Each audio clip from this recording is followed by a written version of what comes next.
Chapter 1. Qin Shou Beast. Qin Shou. Yes. In the dimly lit room, Qin Shou sat upright, his hands resting on his thighs, his body tense. He nervously gazed at the 5 interviewers across from him. Qin Shou, Beast, what an intriguing name, remarked a middle-aged officer in his 40s, a smirk playing on his lips as the others chuckled. Qin Shou did not share in their amusement. He declared loudly, "I am Qin Shou, Qin from the Qin dynasty. Shou from hunting not the bird or beast." The middle-aged officer shot him a fierce glare. The lead interviewer, a young officer, activated a holographic display revealing Qin Shou's 3-dimensional profile along with various data. Age, 18, height, 174 centimeters, weight, 60 kilograms, body fat percentage, 14. Moderate education level, outstanding academic performance, excellent mental fortitude, and strong will. After a cursory glance, the young officer dismissed the hologram with a wave and clasped his hands on the table. "To be frank, your credentials are rather unremarkable. Have you altered your age and grades?" As Qin Shou attempted to defend himself, he was interrupted by the young officer's derisive tone. "From a 22nd district, and you expect to pass the Ivy League's written exam? There are countless rats like you, altering their age and grades, attempting to infiltrate the federal fleet. As a major of the federal fleet and a member of the military, I will not permit garbage like you to tarnish our great army." The young clerk's fingers danced swiftly across the keyboard, filling the expansive 21-inch screen with an array of documents. Is this truly the recruitment center for military enlistment? Qin Shou pondered anxiously. The disparity in attitudes between this place and the nearby recruitment center, merely half a block away, felt strikingly pronounced. Oh dear, what a question from the young brother. Would we dare to display a sign if it were false? Do you think the special police station across the street is merely idle? After a moment of contemplation, Qin Shou found some truth in the clerk's words. He proceeded to fill out the application as instructed, signing a multitude of documents, including the confidentiality agreement and the interstellar treaty, totaling no fewer than 20. Each was a standard procedure, devoid of any flaw. Once he completed the signatures, the young clerk exhaled, his smile fading. He withdrew a single sheet of paper from the drawer of the round table and handed it to Qin Shou. In an era where centuries of interstellar advancement had rendered many data files electronic, paper had become a luxury, a precious commodity due to the environmental crises that had erupted on Earth, heightening humanity's awareness of ecological preservation. This is the final document and the most significant one.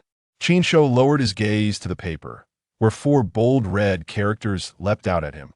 Death agreement. War claims lives. Everyone shall perish, including you and me. Once you enter this game of war, should you fall, it signifies your game over. The death agreement resembles a last testament, a space for you to inscribe messages for your loved ones, which will be delivered to them upon your demise in battle. The clerk's grave demeanor enveloped Qin Shou, transporting him to the battlefield amidst the thunderous roar of artillery. War was indeed a banquet for the Grim Reaper. With determination, Qin Shou grasped the pen firmly and decisively inscribed a single statement. "I shall survive." Chapter 2. The Chosen One's mech game. The luminous vehicle glided toward the Ivy League Academy as Xia Guozhong drove, enjoying the melodic tunes playing. Though the car was equipped with a stable and reliable autonomous driving system, he still relished the joy of manual control. "Xia Shui, what did you just say to that boy?" Summer Shui was engrossed in a virtual chat with her friend, sharing that she had encountered a weepy fool. Without lifting her head, she casually replied, "I told him to try his luck around the corner. He might just qualify." "What?" Xia Guozhong slammed the brakes, bringing the luminous vehicle to an abrupt halt. "Dad, what are you doing?" Summer Shui protested, colliding with the soft-cushioned, "Oh no, this is bad. That corner is the recruitment point for the Death Corps. You just sent him to his doom." "What?" Summer Shui was taken aback, muttering, "I clearly saw Death Corps. How did it turn into Death Camp?" "Never mind. It's probably too late now. Let's hope for that boy's luck," Xia Guozhong sighed. Suddenly, a warning beep emanated from Summer Shui's virtual terminal. She brushed aside her thoughts of Qin Shou and exclaimed, "Oh no, I'm going to be late for class. Dad, hurry up." At the corner entrance, 2 maintenance robots fiddled with an electronic sign. The words Death Corps flickered ominously, reminiscent of the smirk of the Grim Reaper. Meanwhile, Qin Shou remained oblivious to the nature of his new surroundings. After completing the death agreement, He handed it to a young clerk, who solemnly placed it into a file folder. "Excuse me, where's the interview?" "Interview?" The young clerk was momentarily taken aback, but quickly recovered. "Oh, you mean the kind for the federal fleet. They seek elite candidates with advanced degrees. The so-called district-wide interview is merely a formality to appease the politicians in the council. Slots are already predetermined." He patted Qin Shou's shoulder, speaking earnestly. "We don't need an interview. You're already one of us. Report back here in 3 days that if you fail to return, you'll be deemed a deserter and sent to a military tribunal." Qin Shou felt a mix of joy and disbelief. Was this truly happening? Perhaps it was due to a shortage of recruits. He pondered what kind of unit the Death Corps was. The name sounded impressive. Perhaps it was a special operations unit of the Federation? His stomach growled in discontent, reminding him that he had not eaten sufficiently in 2 days. "Sir, 3 days is too long. I have no family except for a sister, and I can contact her via the virtual terminal. Can I report now?" "Not just yet. Official reporting is in 3 days. We must wait until other recruitment points have enough candidates." The young clerk noticed Qin Shou's discomfort and smiled slightly. "However, you can stay here for a couple of days. You haven't eaten, right? There are some compressed rations over there that might not taste great." "Thank you. Thank you." Qin Shou expressed his gratitude profusely. The tasteless compressed rations felt like a gourmet meal, filling his stomach and restoring warmth and strength to his body. After disposing of the trash, he approached the table, asking, "Sir, is there anything I can assist with?" "Oh, I'm Zheng Xiaoyang, a captain. You can call me Captain Zheng." "Just captain will suffice. No need for sir. It sounds like those idle politicians in the council." Zheng Xiaoyang remained engrossed in his virtual terminal. Qin Shou glanced over, noticing it seemed to be a mech-themed video game. Interstellar warfare focused on large cosmic warships, supplemented by drones and robots, while mech belonged to a special assault unit adept at covert operations behind enemy lines, excelling in stealth, speed, and efficiency. Unlike the teamwork required for warship confrontations, mech assaults emphasized individual heroism, endearing them to countless citizens of the Federation. Who wouldn't want to be a hero? The Federation had even created special features highlighting the advantages of mechs, emphasizing their striking appearance. Through a sea of foes, they could vanish without a trace, claiming the heads of enemy generals. How magnificent! Qin Shou aspired to be a general and was indeed a mech enthusiast. However, he understood that operating such machines was not for the average person. Beyond the physical burdens imposed by acceleration and gravity, the intricate control systems demanded immense mental fortitude, not to mention the exorbitant costs of procurement and maintenance, which rendered mech operation impractical for ordinary individuals. Hence, various virtual mech games emerged, allowing common folk to fulfill their dreams of becoming heroes traversing the cosmos. Dead again. Zheng Xiaoyang flung his terminal in frustration. He had already perished 7 or 8 times at the shallow sea base. The overwhelming artillery rendered his evasive maneuvers futile. Spotting Qin Shou nearby, he scowled. "Weren't you supposed to be cleaning? Captain, I'm done already." "Already? That was quick." Zheng Xiaoyang removed his glasses, rubbing his eyes. Half an hour had passed. He glanced outside before returning to his terminal to resume the game. "Captain, what are the benefits of the Death Corps?" Qin Shou inquired hesitantly. "Didn't TU just sign the agreement? Did you not read it? As a new recruit, you'll receive 4,000 credit points monthly, should you achieve merit and earn a rank. A different salary agreement will apply. Don't speak unless necessary. 4,000 credit points. This seemed to surpass the pay for new recruits in the Federal Fleet's Marine Corps by 500. Qin Shou calculated. His sister was set to take her exams next year, and if she gained admission to a prestigious academy, annual tuition would amount to 20,000 credit points. She would need to apply for a transfer zone in advance, requiring a military rank and medals. If she didn't transfer, she would face the same challenges he did, with the academy's interviewers making excuses to refuse her admission. Achievements. I must earn merit. Seeing Zheng Xiaoyang perish again, Qin Shou couldn't help but comment. If you evade diagonally to the upper left at a 45-degree angle, you might avoid it. "You know nothing." Zheng Xiaoyang shot him a sidelong glance, massaging his temples in frustration. "This isn't your typical mech game. It's a military-developed program to select pilots. You must input your data to match with a mech and connect via an external network, meaning the one piloting the mech is essentially yourself." Qin Shou felt embarrassed. No wonder it felt so awkward at standard mech games. The data was preset, primarily concerning difficulty, while Zheng Xiaoyang was essentially controlling a real mech, likely rendering him unqualified to even move it due to his average physical data. Come, why don't you give it a try? You're one of us in the Death Corps now. I'll submit your data to the military, and you'll connect to the military database. Death Corps. Qin Shou was momentarily stunned. Zheng Xiaoyang, without waiting for Qin Shou's objection, submitted the data and asked, "Where's your terminal?" This, he gestured dismissively. "It's too outdated to load anything." Just a moment. I remember there's an odd terminal upstairs. He hurriedly dashed upstairs, rummaging through drawers and boxes. Qin Shou's mind echoed with the words Death Corps. Found it. Zheng Xiaoyang emerged with an iron box. Dusting off the layer of grime, he twisted the lock on the box, which had been obtained from a rebel research facility years ago. Inside was a wrist-mounted terminal, about 10 centimeters long and 5 millimeters thick. Primarily black with silver stripes, boasting an elegant design. From my research, its loading speed and operational efficiency are inferior to military terminals, but its program is somewhat complex, perhaps a whimsical creation of some deranged rebels who relish complicating simple things. Here it's just gathering dust. Consider it a gift. Ah, this is too valuable. I can't accept it. Qin Shou protested fervently. Take it. That's an order. Reluctantly, Qin Shou accepted the terminal, which felt surprisingly light, its material unknown. Activate it quickly, Zheng Xiaoyang urged. Qin Shou strapped it to his left wrist. The smooth, comfortable texture clicked shut, activating the terminal. The silver stripes illuminated, releasing a silvery glow as virtual black cubes spiraled upward, reminiscent of a genetic helix, before shattering to form a row of black text. Would you like to activate? Yes, activating. The silver cubes displayed a progress bar as programs loaded. IT might hurt a bit. Zheng Xiaoyang warned. What? Qin Shou was taken aback. In the next moment, the silver screen displayed information collection, and a sharp pain coursed through him, nearly prompting a scream. Gritting his teeth, he felt a sharp prick as if a needle pierced his vein. Blood seeping from the wrist device. Information collection complete. The terminal is now activated. Please select settings. A monotonous electronic voice echoed. Qin Shou randomly clicked a few options, opting for mute, then swiftly transferred the data from the old terminal to the new one. The loading speed was astonishing. Within 10 seconds, it was completed.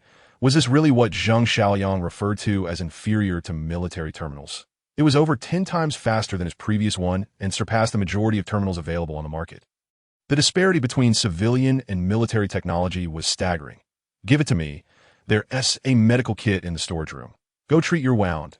Zheng Xiaoyang inspected the terminal, flipping it over, having conducted research on it. Yet found nothing significant. All right, give it a try. After downloading the game, he handed the terminal back to Qin Shou. Qin Shou donned the terminal, reactivating it, and an icon of 2 crossed swords appeared on the screen. The Chosen One, the newly established Mecha Special Operations Team, awaits those fortunate enough to conquer the game for an opportunity to join. Yet, reality dictates that only 3 lucky souls have emerged victorious thus far. Preparing for registration and setup, Qin Shou settled into his chair, connecting the terminal to the external device. The surroundings transformed, and it felt as though he were truly seated within a mecha, facing a complex operational platform complete with levers and controls. Following Zheng Xiaoyang's instructions, he first uploaded his physical data. The operational platform conducted a series of analyses, its red light flashing ominously. Warning, physical data below standards, 100 probability of death in combat. Proceed with mecha activation. Qin Shou sighed, confirming his worst fears. Have you given up? Zheng Xiaoyang taunted, his previous frustrations washed away by the prospect of comparison that breeds confidence. Reluctantly, Qin Shou pressed the button. Yes, Chapter 3, The Peculiar Terminal Boom. The main engine ignited, the power system whirred to life, transmitting energy to the joint drives. The vibrations of the mecha were dampened by the shock absorption chamber, yet Qin Shou still felt a sense of disorientation. The action system engaged, transmission rods, gears, and thrusters activated, alongside the balance and operational systems. The mecha's intricate functions demanded precision down to the micron. Even in this virtual realm, he sensed a pressure unlike any other game. The cockpit boasted excellent protective measures and resistance to pressure, yet the incessantly flashing red light served as a grim reminder of his fluctuating physical data, elevated blood pressure, labored breathing, and a racing heart, all of which would lead to sluggish mecha movements, rendering him vulnerable to enemy detection. Warning, evade, 10 o'clock direction, 50 kilometers, 3 drones. The radar scanned, the 3 red dots drawing nearer. Gritting his teeth, Qin Shou struggled to maneuver his digital self, pointing towards the operational platform. Attack! Evade! The shrill alarm blared as he was warned of incoming fire. A barrage of lasers cascaded down upon him, a testament to the breakthroughs in optical energy integration technology, heralding the widespread use of laser weaponry on the battlefield. Recoil-free, environmentally friendly, and with pinpoint accuracy, it garnered admiration from armed forces everywhere. Move! Damn it! Qin Shou roared, exerting every ounce of strength to issue commands. The seemingly lifeless mecha stirred for a fleeting moment. Boom! Boom! Boom! The lasers from the 3 drones detonated the mecha's engine, sending it crashing backwards. Game over. The pilot's heart rate plummeted, internal bleeding ensued, and the verdict was death. His futile struggle resembled that of a cornered beast. His chances of piloting a mecha were deemed non-existent. His score, 0. Panting heavily, Qin Shou exited the game, feeling as though he had brushed against death itself. How captivating! ISNT it. Zheng Xiaoyang clapped him on the shoulder. Just immerse yourself. You'll acclimate in no time. Qin Shou relinquished his position to Zheng Xiaoyang, who effortlessly activated the mecha, utilizing long-range sniping to eliminate the 3 drones, all while fending off wave after wave of enemies that a deep admiration welled within Qin Shou. I must strive harder. Suddenly, Zheng Xiaoyang leapt up, exulting, I did it, I passed. He embraced Qin Shou joyfully, laughing like a blooming flower, playfully punching Qin Shou's chest. How did you discern to evade at a 45-degree angle to the upper left? That spot was a deadly corner, not a blind spot, but a place with a brief pause. I completely overlooked it. Qin Shou was at a loss for words, attributing his instinct to observation that he scratched his head. Somewhat bashful, perhaps the observer sees more clearly. Let us celebrate my passage through the shallow sea base. Dinner S on me. Zheng Xiaoyang joyously activated the terminal, launching a communication. Hey Lao Yang, I made it. Transfer 2,000 credits post-haste. What? You don't believe me? Check for yourself, hurry. By the way, I recruited 2. How about you? Just 1. That puts my mind at ease. Before long, Zheng Xiaoyang inquired about Qin Shou's account, and suddenly his once empty balance surged with 1,000 credits. Lieutenant, did you hear that? I wagered with a friend over the shallow sea base. Thanks to you, I won. You deserve this. Thank you. Don't mention it. Once on the battlefield, we are comrades. In the storage room, energy-efficient lights flickered on.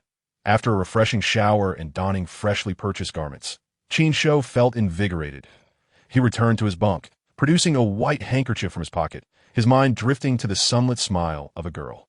Shaking off the unrealistic thoughts, he carefully stowed the handkerchief, gazing at the terminal on his wrist. Lost in contemplation, in the final moments of controlling the mecha, Qin Shou sensed a mysterious force propelling him forward, enabling him to complete the commands. Strangely, the sequence of commands bore no resemblance to those familiar in the game, leaving him perplexed, as though it were a form of neural reflex. Curious, he meticulously examined the terminal, finding no fault aside from a myriad of indecipherable programs. Beep! The terminal's communication flickered. His sister, Qin Shou, promptly answered, and a girl clad in white appeared on the screen. Brother, wow, you bought new clothes and upgraded your terminal. You must have succeeded. I knew you could become a general. Qin Lu, seated in a wheelchair, had lost her legs in a previous gunfight. Qin Shou recounted his experiences, omitting details about the Federation fleet in Xiaoshui. A peculiar terminal? Qin Lu's eyes sparkled with interest as she maneuvered her wheelchair, revealing a series of screens before her. With delicate fingers, she input a stream of commands, the screens flashing with data as she worked and chatted. Are you in the school's computer lab? Yes, the teachers are quite accommodating. I will reside here moving forward. Qin Shou fell silent. Wow, impressive. Who crafted this program? Such robust defense. It's like an impenetrable wall. Brother, try disabling the security system. Qin Shou scratched his head, rummaging for a moment. There's no security system. That's odd. You mentioned numerous complex programs. Send me a few to examine. I'll attempt to crack them. All right, but be careful. Qin Shou transmitted the programs to her, a heap of garbled text. Intriguing. Brother, I can't chat right now. Click. Qin Lu terminated the video call before Qin Shou could respond. He shook his head in resignation. Ever since his sister lost her legs, she had isolated herself at home, becoming increasingly engrossed in her terminal, seemingly gifted with an innate sensitivity to data and programming. After some thought, Qin Shou transferred 800 credits to Qin Lu with a message urging her to buy some clothes and food, reminding her to take care of herself. Time flew, and 3 days passed, and no need to be anxious. Once at the military camp, just heed the instructor's guidance. Floating vehicles glided along designated paths amidst towering skyscrapers, with Zheng Xiaoyang offering reassurance as Qin Shou occupied the co-pilot seat. Through the rearview mirror, he glimpsed the new recruits alongside him. To his left sat a brown-haired youth, his muscles taut like a coiled predator, his gaze cold and sharp as a blade. To his right, a robust bald man exuded strength beneath his thin shirt, his bulging muscles marking him as a bodybuilder. The three had briefly acquainted themselves at the recruitment center. The youth was named Shi Meng, while the bald man was called Disen. As the vehicle exited the urban sprawl, freed from the confines of the track, its speed surged. The blue tail flames whipped through the air with a thunderous roar. Outside, the endless wilderness stretched before them, the jagged brown rocks sculpted into bizarre shapes by the mountain winds. Stunted shrubs rooted deep into the soil drew moisture and nutrients from far below, while the sky above shimmered in blue, shielded by a powerful hexagonal force field that protected the citizens of Redrock Star from blinding light and harmful radiation. Suddenly, as Qin Shou gazed out the window, a flash caught his eye. He blinked, convinced he was mistaken, yet the bright light on the horizon drew nearer. "Lieutenant, a mecha!" Qin Shou exclaimed, capturing the attention of Zheng Xiaoyang and the others. "What mecha?" "Just a strike armor. If it dares to collide with us, watch me take it down. Fasten your seatbelts." Zheng Xiaoyang piloted the vehicle, executing a graceful mid-air spin, slamming the power button. The engine roared, the tail flames erupted, and the vehicle shook violently as it charged towards the oncoming foe. Hey, calm down, uncle." The bald man Desen observed the speedometer needle climbing into the red zone, swallowing hard. Shi Meng instinctively grasped the handrail. "Come on, you foolish dog of the armor squad. Let me show you what it means to meet a worthy opponent."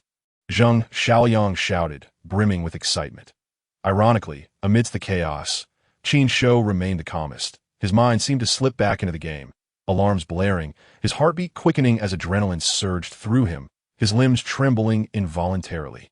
Unnoticed by anyone, the terminal in his left sleeve flickered, its silver stripes turning gradually red with each heartbeat. A response. In the control room, Qin Lu was awakened by the beeping sound, her fingers dancing with excitement as she input complex commands. Immersed in the data programs, she failed to notice the server indicators blinking rapidly, shifting from green to yellow to red. The servers were operating beyond capacity. 2 blazing trails of tail flames streaked through the air, drawing ever closer. "Dodge! Quickly, evade!" Inside the towering armor, the operator fumbled in a frenzy, issuing commands and pulling the control lever. In the nick of time, they narrowly avoided a catastrophic collision with the flying vehicle. In the midst of turbulent winds, Zheng Xiaoyang laughed heartily as the aircraft gracefully traced an arc before departing. Those daredevils from the Suicide Squad. The operator's face turned ashen with rage. He had intended to humiliate his adversaries, but found himself shamed instead. "Obstacles, please evade." The alarm jolted him awake. He glanced up to see a steep cliff looming ahead. Boom! The assault armor grazed the rock, the violent tremor causing it to lose balance and plummet from the air. Qin Shou, witnessing the scene in the rearview mirror, couldn't help but marvel, his heartbeat steadying as the ominous red glow on his terminal faded. Alas, so close yet so far, with the data stream returning to normal. Qin Lu smirked as the flashing red light in the control room extinguished. The military camp nestled in a mountainous expanse, the brown structures blending seamlessly with the earth, providing excellent concealment. Zheng Xiaoyang led them to check in, collecting bedding, uniforms, and other supplies. "Old Zheng, come over and teach me how to navigate the shallow sea base. I'm nearly being tortured to death, and my confidence is shattered." Liang Bo called out from behind. Zheng Xiaoyang cast a sidelong glance. "Oh, 3, you say? Of course, who do you think I am?" Zheng Xiaoyang replied with pride. "Just one less than me. I've recruited 4. Liang Bo chuckled. Zheng Xiaoyang's expression darkened as he addressed Qin Shou and the others. "The dormitory is over there. Go on your own and don't wander about." As the 3 departed, Liang Bo pinched his nose. "I heard from the command room that Yang Yong is in charge. They're in for it. Yang Yong, he'll be the death of them as an instructor." "Death? Isn't that what we daredevils do?" The military has approved our recruitment, and it seems the Western New Star District is gearing up for battle again. The rebels are restless, and the military has long sought to reclaim lost territory. Chapter 4. A warning for the new recruits. The dormitory was a communal space, divided into upper and lower bunks against the walls, with an open area in the middle, accommodating 38 beds. As Qin Shou and his companions entered, most of the spots had already been claimed. Shi Meng strode directly towards the upper bunk by the window. Bed number 10, instantly capturing the attention of the entire dormitory. The occupant of bed 10 jumped down, a tall figure with long hair, a scar on his cheek, and fierce, bulging eyes, confronting Shi Meng. "You looking for a fight?" "Punk!" Bang! Shi Meng's knee shot up, forcefully striking the scarred man's abdomen. He gasped, clutching his stomach and leaning forward. "Get lost!" Shi Meng snapped coldly. While ordinary individuals might not perceive the precise angle, force, and speed Shi Meng employed, the scarred man was not ordinary. Fear compelled him to retreat, gathering his belongings. Dessen shrugged at the sight. Scanning the room before heading to bed 13, the occupant glanced at his imposing figure and promptly vacated the space. Qin Shou placed his bedding down. Bed 4 remained empty, as the number 4 is considered unlucky, sounding like death, and thus no one dared to occupy it. The Suicide Squad. Indeed. Having organized his belongings, Qin Shou leaned against the wall, fully aware of the nature of his new environment, yet with no choice in the matter. From the moment he signed the agreement, unless he opted for discharge, leaving without permission would brand him a deserter, subject to a military tribunal. "I'm Andre, from Zone 16. And you?" The white youth from Bed 2 greeted Qin Shou. "Qin Shou, Zone 22. Upon hearing the name of the notorious zone, Andre nearly burst into laughter. But upon realizing it, his smile faltered, and he shrank back, continuing to fiddle with his terminal. The infamous reputation of Zone 22 loomed large. Those who survived from there were considered ruthless, but a youth from Bed 6 turned around, his eyes glinting like a cunning fox. "Hey, from Zone 22, I've heard it's a paradise for criminals over there. You must be one too, right? There are plenty of federal murderers in the Suicide Squad." Qin Shou ignored him, closing his eyes to rest. What did it matter? Murderers were commonplace in Zone 22.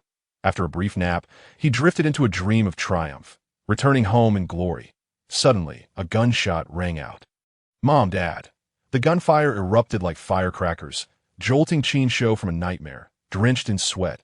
"Qin Shou, are you all right? I heard you talking in your sleep," Andre inquired. "Oh, I'm fine." Qin Shou wiped the sweat from his brow, descending to the communal shower. After washing up, his stomach growled, ravenous and eager for food. How strange. Why was he always so hungry lately? Fortunately, mealtime had arrived, and people were heading to the mess hall in small groups. The food consisted of rice, vegetables, and hefty portions of meat, simple in preparation. 3 tails of rice, 3 servings of vegetables, 2 of meat, accompanied by a bowl of soup counted as 1 serving. Qin Shou requested a portion for 3. The server glanced at him, smirking. Qin Shou turned to see a sign hanging on a pillar. "Wasting food results in 3 days of confinement." "All right then, I'll take 2 portions, if that's not enough." "I can get more, right?" The server nodded. "Is it really that delicious?" Andre observed Qin Shou devour his meal, or rather, pour into his mouth, astonished. After just 2 bites, the coarse rice, flavorless vegetables, and tough meat could hardly compare to any restaurant in the district. He wondered how Qin Shou could enjoy it so much. Still growing, he must eat a lot. "Haven't you heard of boys starving to death?" Dessen leaned over, sliding his greasy pork onto Qin Shou's plate.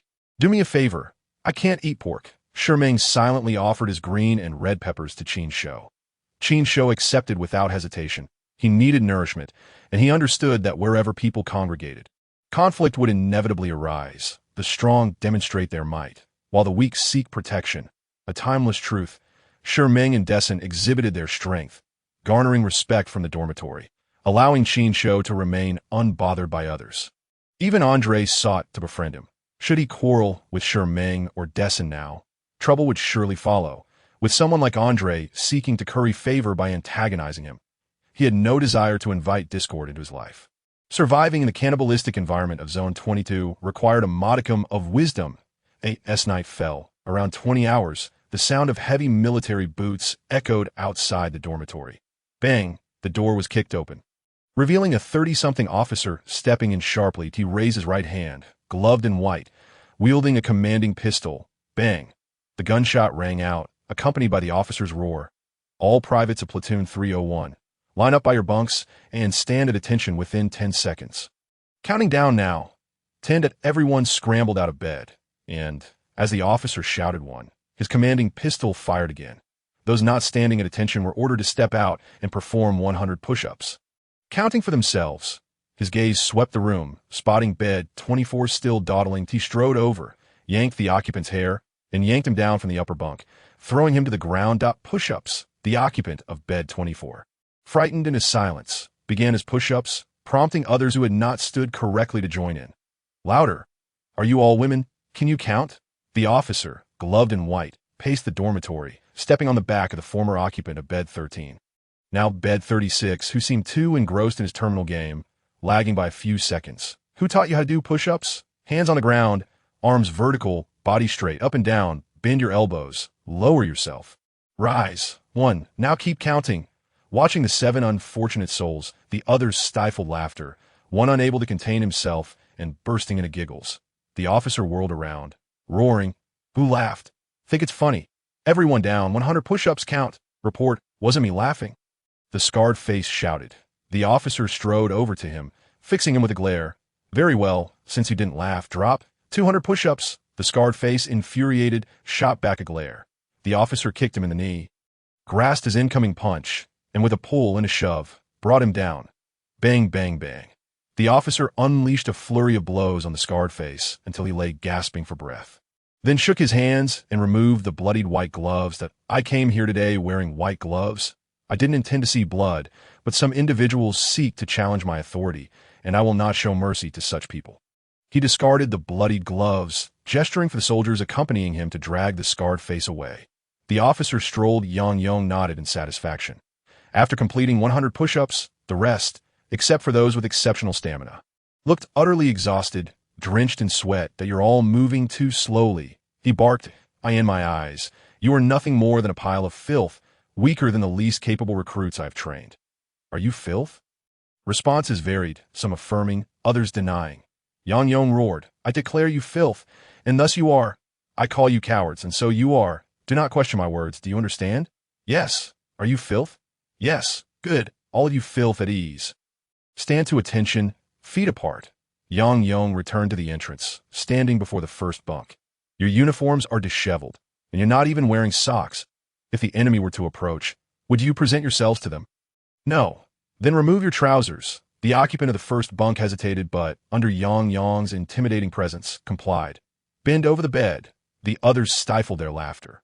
Well then, from now on, you shall be known as Bend Over. Yes. And you, number 2, are you a woman? You are so pale, paler than a pretty boy. I have heard of a condition called albinism. Henceforth, you will be known as albinism. Yes. Yang stood before Qin Shou, scrutinizing him from head to toe. His uniform was immaculate, free of wrinkles, and his boots gleamed, freshly polished. Yang pressed down on Qin Shou's cap and shouted, Name? Qin Shou. A flicker of surprise crossed Yang's eyes as he patted Qin Shou's shoulder. Beast, what a fine name. We have a beast in the dormitory. Take care of your rear end. Yang suddenly stepped forward. Number 6, do you wish to laugh? No. Though he protested, the mirth on his face was undeniable. I'll allow you to laugh. Yang slapped him, causing his unremarkable frame to spin 3 times, disoriented. What sort of laugh was that? It was a sneer. If you were to laugh, do so boldly and openly. Ha ha ha. Laugh. Ha ha ha. Do not stop. Number 6, from now on. Your name is ha ha. Yes. The dormitory echoed with laughter, while those suppressing their giggles gulped nervously. Recruit Beast stepped forward. Yes. Qin Shou stood still, his left foot forward, right foot together. Gazing straight ahead, he had endured rigorous training during school, and now it proved useful. The 301st Squad consists of 36 individuals, divided into 3 classes that I hereby appoint Qin Shou as the leader of Class 1. Bunk 12 forwards, follow his command. Do you understand? Yes. Class 1 leader, fall in. Yes. Yang glanced at the others. Anyone from Class 1 who disobeys, feel free to challenge him. If you defeat him, you become the leader. Yes. Yang moved down the line, assigning nicknames to all 36 recruits. Shiming became Stone, and Desun was called Monk. The leader of Class 2 was Desun, while Class 3's leader was nicknamed Bucktooth. The first night in the Death Corps left an indelible, unforgettable impression on me. The instructor delivered a stern lesson. His thunderous roars and ruthless methods remain vivid in my memory. Captain Andre, my memories of the Death Corps, like a lion surveying its territory. Yang Yong raised his left hand, glancing at his watch. Lights out at 10 o'clock.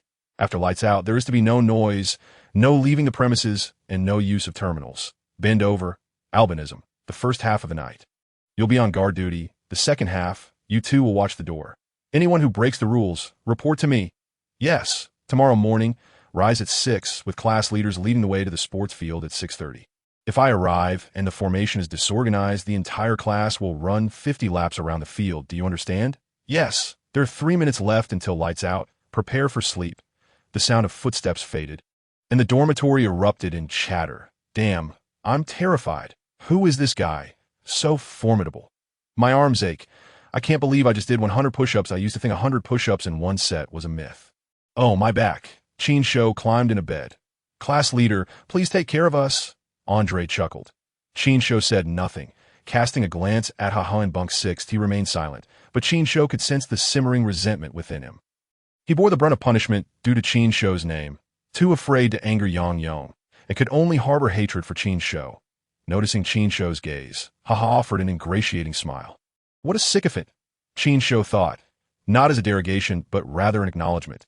Such people, who smile and flatter you, can turn vicious when they gain power, precisely the type to thrive in the 22nd district. Qin Shou set his alarm, closed his eyes, and awaited the shift changed. He awoke, getting out of bed to rouse the bookworm in bunk 3, who reluctantly got up. Time to change shifts. Qin Shou shook Andre, who jumped awake, rubbing his eyes, and muttering, Damn, I thought the tyrant had come. The camp's breeze was cool. The sharp, jarring wake-up call roused the new recruits from their dreams, the blinding fluorescent lights dazzling their eyes. They had half an hour to wash up before gathering on the field, which resembled a vast open area devoid of grass or facilities. The citizens of Hongyan Star underwent mandatory military education.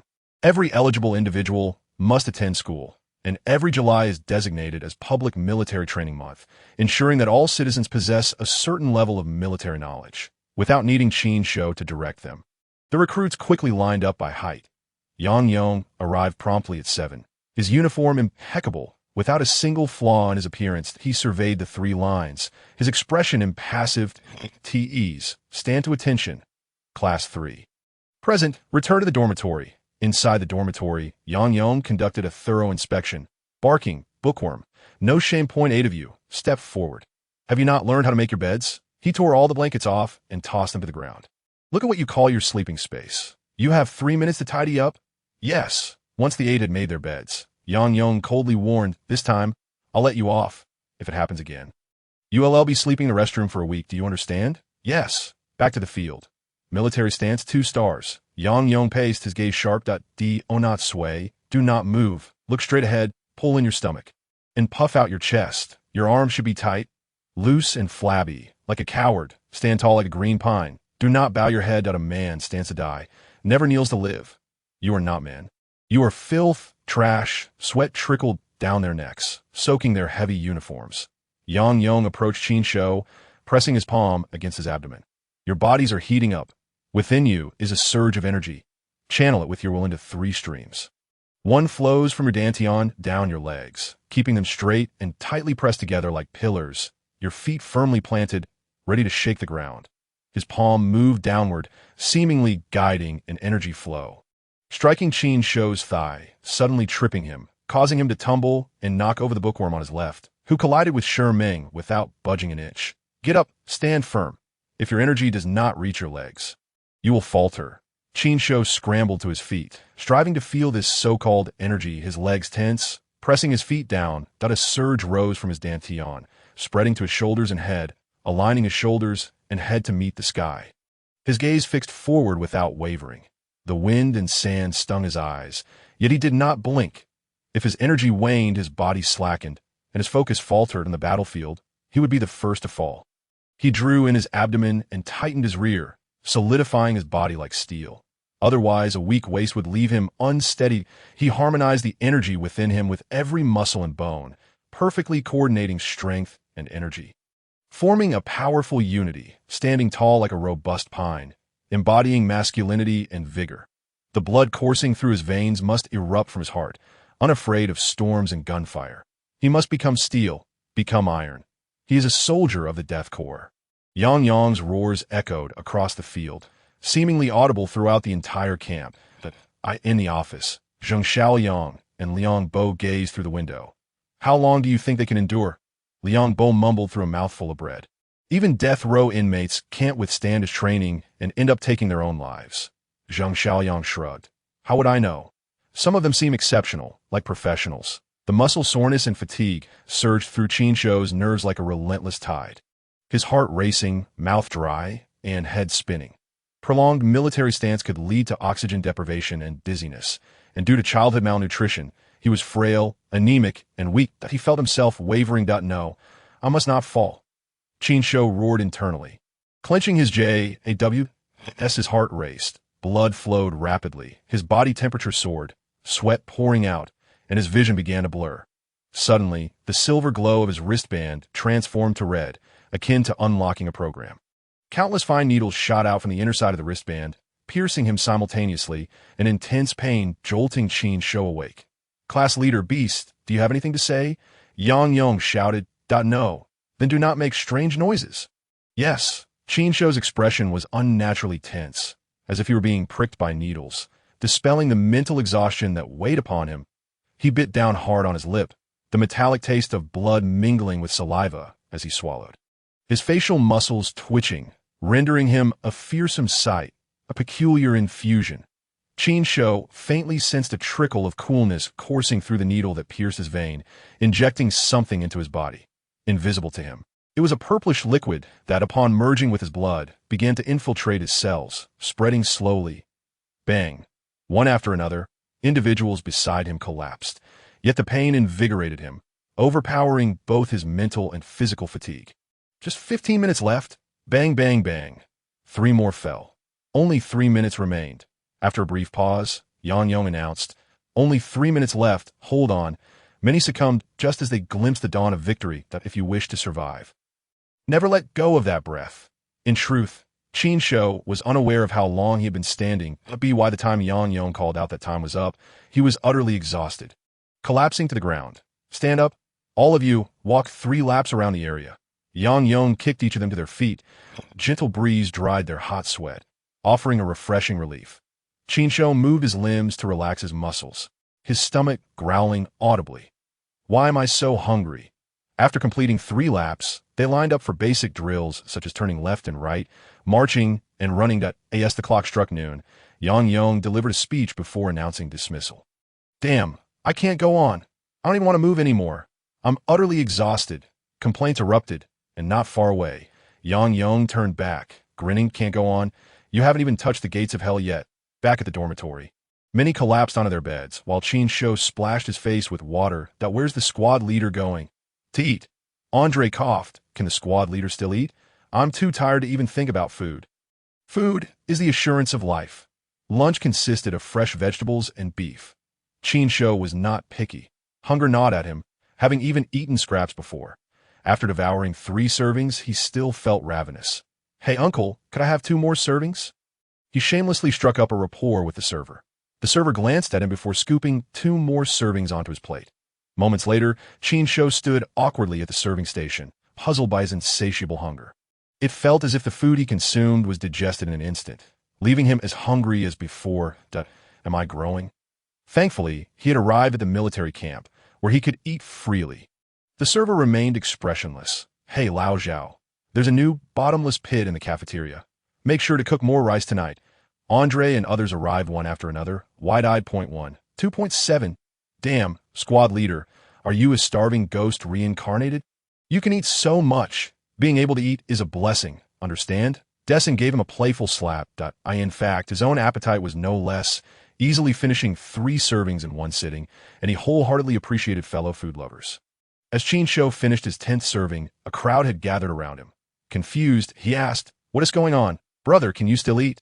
Let's challenge the cafeteria record. Someone activated a terminal, and a display showed a ranking board titled Brave Camp's Bottomless Pit List.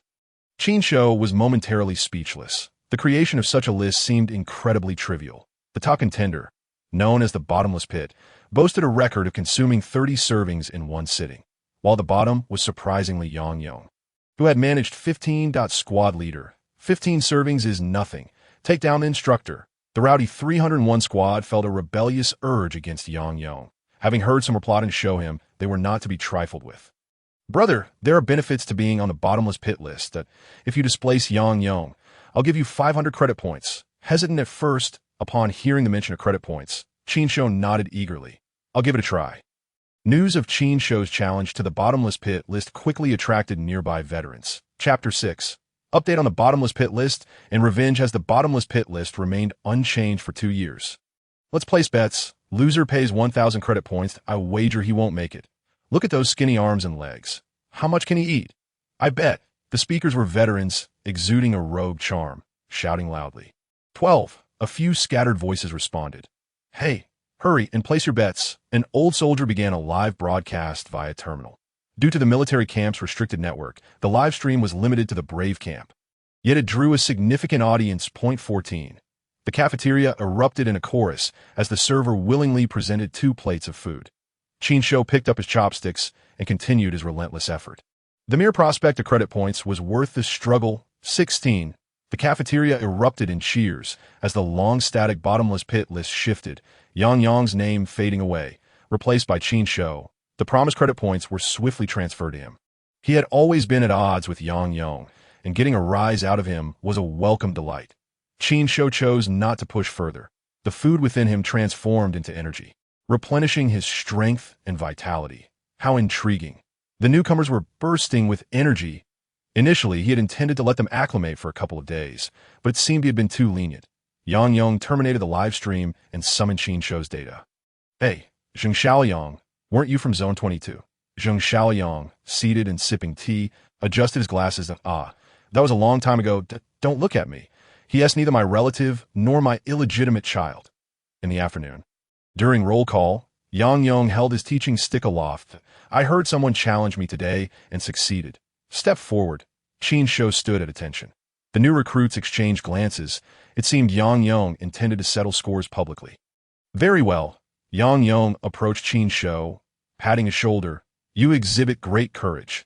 As a reward, you will be the star of this afternoon's training. Glancing at his watch, Yang Yong declared, it's now 3:12 p.m. Free time for 30 minutes, then dismissed. Squad leader, you're doomed. Andre wore a sympathetic expression, while others reveled in schadenfreude. Poor fellow, unaware of how the tyrant will deal with him. Half an hour later, Yang Yong distributed red, yellow, and blue ribbons, reserving a black one specifically for Qin Shou. 1 hour of capture the flag. The objective is to snatch ribbons. Black earns 0 points, red 1 point, yellow 2 points, and blue 3 points. The top 10 will run 50 laps and complete 5 sets of push-ups. Yang Yong remained expressionless. Additionally, those targeting the black ribbon must each achieve 1 effective capture. Understand what an effective capture is. It means slamming someone onto the ground. Captures made within 2 minutes after an effective one are deemed ineffective. Those who fail to complete this will face penalties, if 10 or more capture the black ribbon. The punishment doubles. You have 3 minutes to prepare. During the free-for-all, you cannot leave the training ground. You may form teams or go solo. Your choice. As soon as Yang Yong walked away, the group erupted into chaos. Damn, mine is red. I start with 1 point. ISNT that forcing me to snatch. His gaze swept over those with blue ribbons and the black one belonging to Qin Shou, a sly smile creeping across his face. Sorry, buddy, let's team up. We 3 will share the spoils. Those with self-awareness began to cluster together. Qin Shou tied the black ribbon around his waist. He considered teaming up but saw even Andre keeping his distance, wary of being dragged down. So he abandoned the idea. That he surveyed the oval-shaped training ground, approximately 600 meters in circumference. Most chose to team up, spreading out across the field while maintaining vigilance. With 2 minutes for each effective capture. 30 captures were required within an hour, which meant penalties were inevitable. Their strategy was to first target teams with fewer members holding blue ribbons amidst the chaos, seizing any opportunity to effectively capture. Let us not act rashly. We'll bide our time. An hour is a long duration. An intense physical exertion will rapidly deplete their energy that will strike when they're exhausted. Laughing, he watched Qin Shou, scanning the area before picking up a sharp stone, concealing in his hand, his eyes glinting with malice. With Yang Yong's whistle piercing the air, the once quiet training ground erupted into motion. Some charged toward other teams, while others headed straight for Qin Shou. Did he observe it all, noting 4 teams targeting him, with the most threatening being Shi and Dessin's groups. As he ran, he plotted his escape route. Realizing this game resembled evading mobile obstacles in mech piloting, he could clearly see his opponent's movements across the field, allowing him to react accordingly. A chill ran down his spine as an inexplicable sense of danger approached from behind. Qin Shou turned abruptly to find Andre stealthily closing in, arms outstretched, ready to pounce. "Squad leader, do me a favor and go down." Andre grinned triumphantly as they neared. As Andre lunged, Qin Shou remained calm.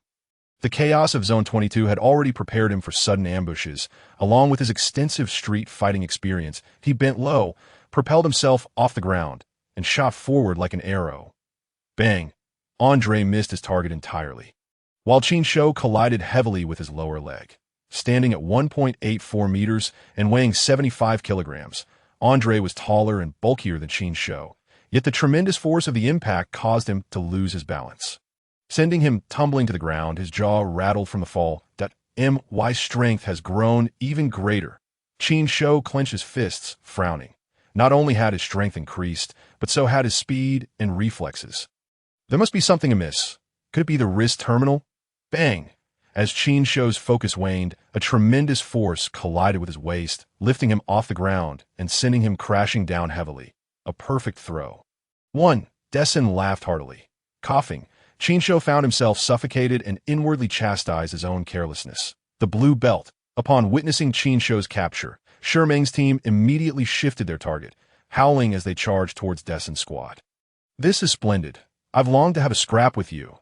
Dessin abandoned Qin Shou and advanced towards Shi. The 2 teams, each comprising at least 10 members, erupted into chaos. Qin Shou scrambled to his feet, fending off wild punches and kicks, and dashed out of the fray, seizing a moment of confusion to snatch a red belt and tuck it into his uniform. 1 point.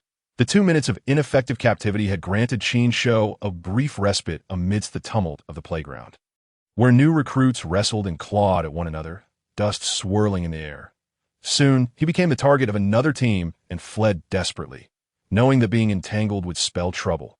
Humanity, in essence, resembled beasts, inherently filled with violence. Watching the violent melee he had orchestrated, Yang Yong reveled in the spectacle. "Hey, grind your hips. Put your all into it," he shouted. "And you there, what are you doing groping in broad daylight?" 2 grown men pawing at each other. Shameless. As the 2-minute mark approached, Yang Yong's voice boomed. "Whoever captures that rat first gets a point." The chaos intensified. People stumbled, fell, and fled, creating a scene of utter disarray on the playground. Dust billowing as recruits, red-eyed and brimming with fury, began to brawl, disregarding their ribbons. Qin Shou gasped for breath, his face bruised and bloodied, a cold glint in his eyes. A narrow gash above his brow oozed blood, inflicted by a sharp stone. Had he not reacted swiftly, the injury would have been far worse. Igniting a deep rage within him, he scanned for Haha's figure, who, despite his efforts to conceal himself, was still spotted by Qin Shou. There! Qin Shou approached Haha's team. Suddenly, a figure lunged at him, and he barely evaded it. 40 minutes had already passed. Those still standing were all dust-covered, panting heavily, and drenched in sweat.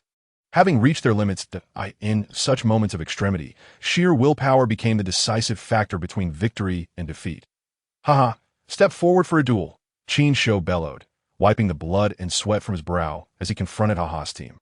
"You were the one with the stone, weren't you? Step out." Haha's team exchanged glances, looking toward him.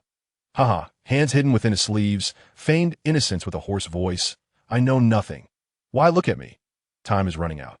You're letting the beast come to you. Take him down." His teammates, who had yet to complete a capture, found Qin Shou as slippery as a fish that you're calling for a duel.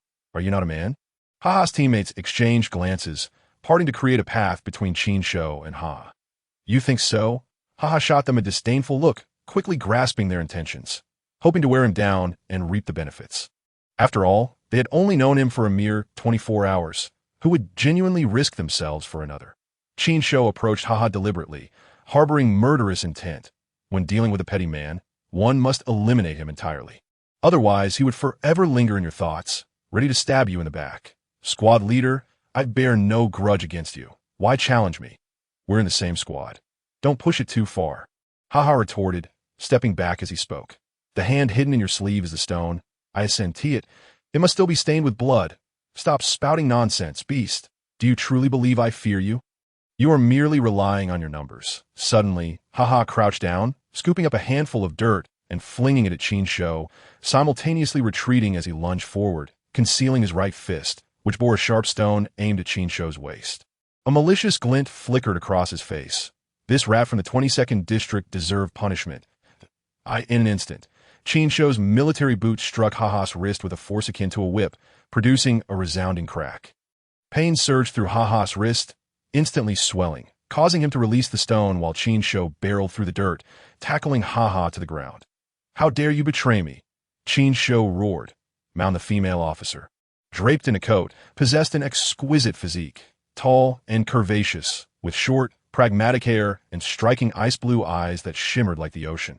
However, marred by several scars on her face that resembled the trails of a centipede. Her beauty was somewhat diminished. You call me to take over, so you ought to be prepared, she said, shrugging. All right, let us not have too many casualties. It would be hard to explain to the higher-ups. Interested in a drink. I'm afraid I cannot indulge during work hours. How dreadfully dull. Do you think that little fellow will hold out much longer? I reviewed his data. He has average physical attributes, but excels in mental fortitude and possesses an indomitable will. No matter how strong his will, it cannot withstand physical fatigue. At most, he can manage another 10 laps that I believe he can finish. Yang Yong crossed his arms. How could that be? The female officer doubted. He is my soldier. How about a wager? If you lose, you help me procure a batch of B-grade nutrient solution from the military. B-grade nutrient solution. That S meant for modified individuals. The canteen's rations cannot keep up with my training. They need supplementation. B-grade and above nutrient solutions are regulated by the council and the military. Does Sister Luo have connections? The officer tugged at her coat. All right, if the little guy finishes, I'll sacrifice my looks to assist you. Running alone is a solitary endeavor. The world is reduced to the wind and the rhythm of breath. Heavy legs feel as though they are laden with lead, aching, burning, and the subconscious whispers, just give up. Just let it go. When others have collapsed, why should you persist? Run. Qin Shou felt as if he were lifting legs that did not belong to him. In his youth, he had to run faster than others for a morsel of food. To escape danger. To ensure his sister's happiness as he carried her through the underground passages of Zone 2-2. It seemed that running had become synonymous with his very existence. Each time that voice beckoned him to surrender. He resolutely refused, knowing that relinquishing his struggle meant inviting death.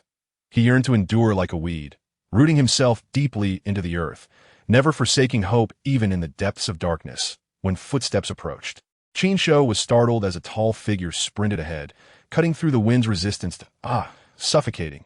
The air outside is much better. Dessen stretched his arms while running. With Dessen leading, Qin Shou felt a sudden lightness in his burdens. Shi Ming glided like a phantom, his steps imperceptible. Mind your breathing. Qin Shou, I'm quite loyal, am I not? Andre patted his chest. Hey, help them up. New recruits emerged one after another to assist the fallen. Brother, can you still run? Let Yang Yong see we are not cowards. Yes, brother, I'm for Zone 14. And you, I am too a fellow townsman.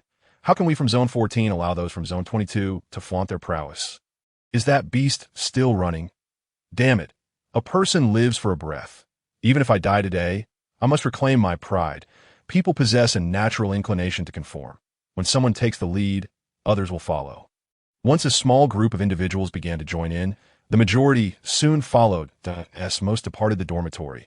The few timid souls, fearing repercussions and ostracization, had no choice but to emerge. A cohesive unit is essential. With unity, everything else falls into place. The little fellow possesses a tenacity that is fitting for their age. I heard from Zheng Xiaoyang that he discovered a 1-second flaw in the coastal base's artillery defense. He even passed the written exam at Ivy League Academy. Perhaps he is better suited for the advisory office. The female officer gazed into the distance. Yang Yong remained non-committal, perhaps fueled by Yang Yong's anger and resentment. Or for other reasons, the silently running group did not cease their pace around Qin Shou, completing the subsequent 150 laps rather than encircling him, they were protecting him. After 200 laps, even with Qin Shou's steadfast will, his stamina waned. Yet, The group's support became evident. They upheld and assisted one another. The morning sun, blazing through the blue dome, transformed into a gentle warmth, and all collapsed onto the field, too exhausted to move. You know, right now I desperately crave an ice-cold beer. Dessen licked his cracked lips, his chest heaving, lungs gasping like a bellows. His words ignited the cravings of many, causing them to swallow instinctively. Aren't monks supposed to abstain from lust and alcohol? I heard there are 8 precepts. Do you even drink? You are not a monk. Laughter erupted among the group. Qin Shou felt utterly drained, his limbs weak, yet his mind remained acutely aware, the surroundings sharpening into focus.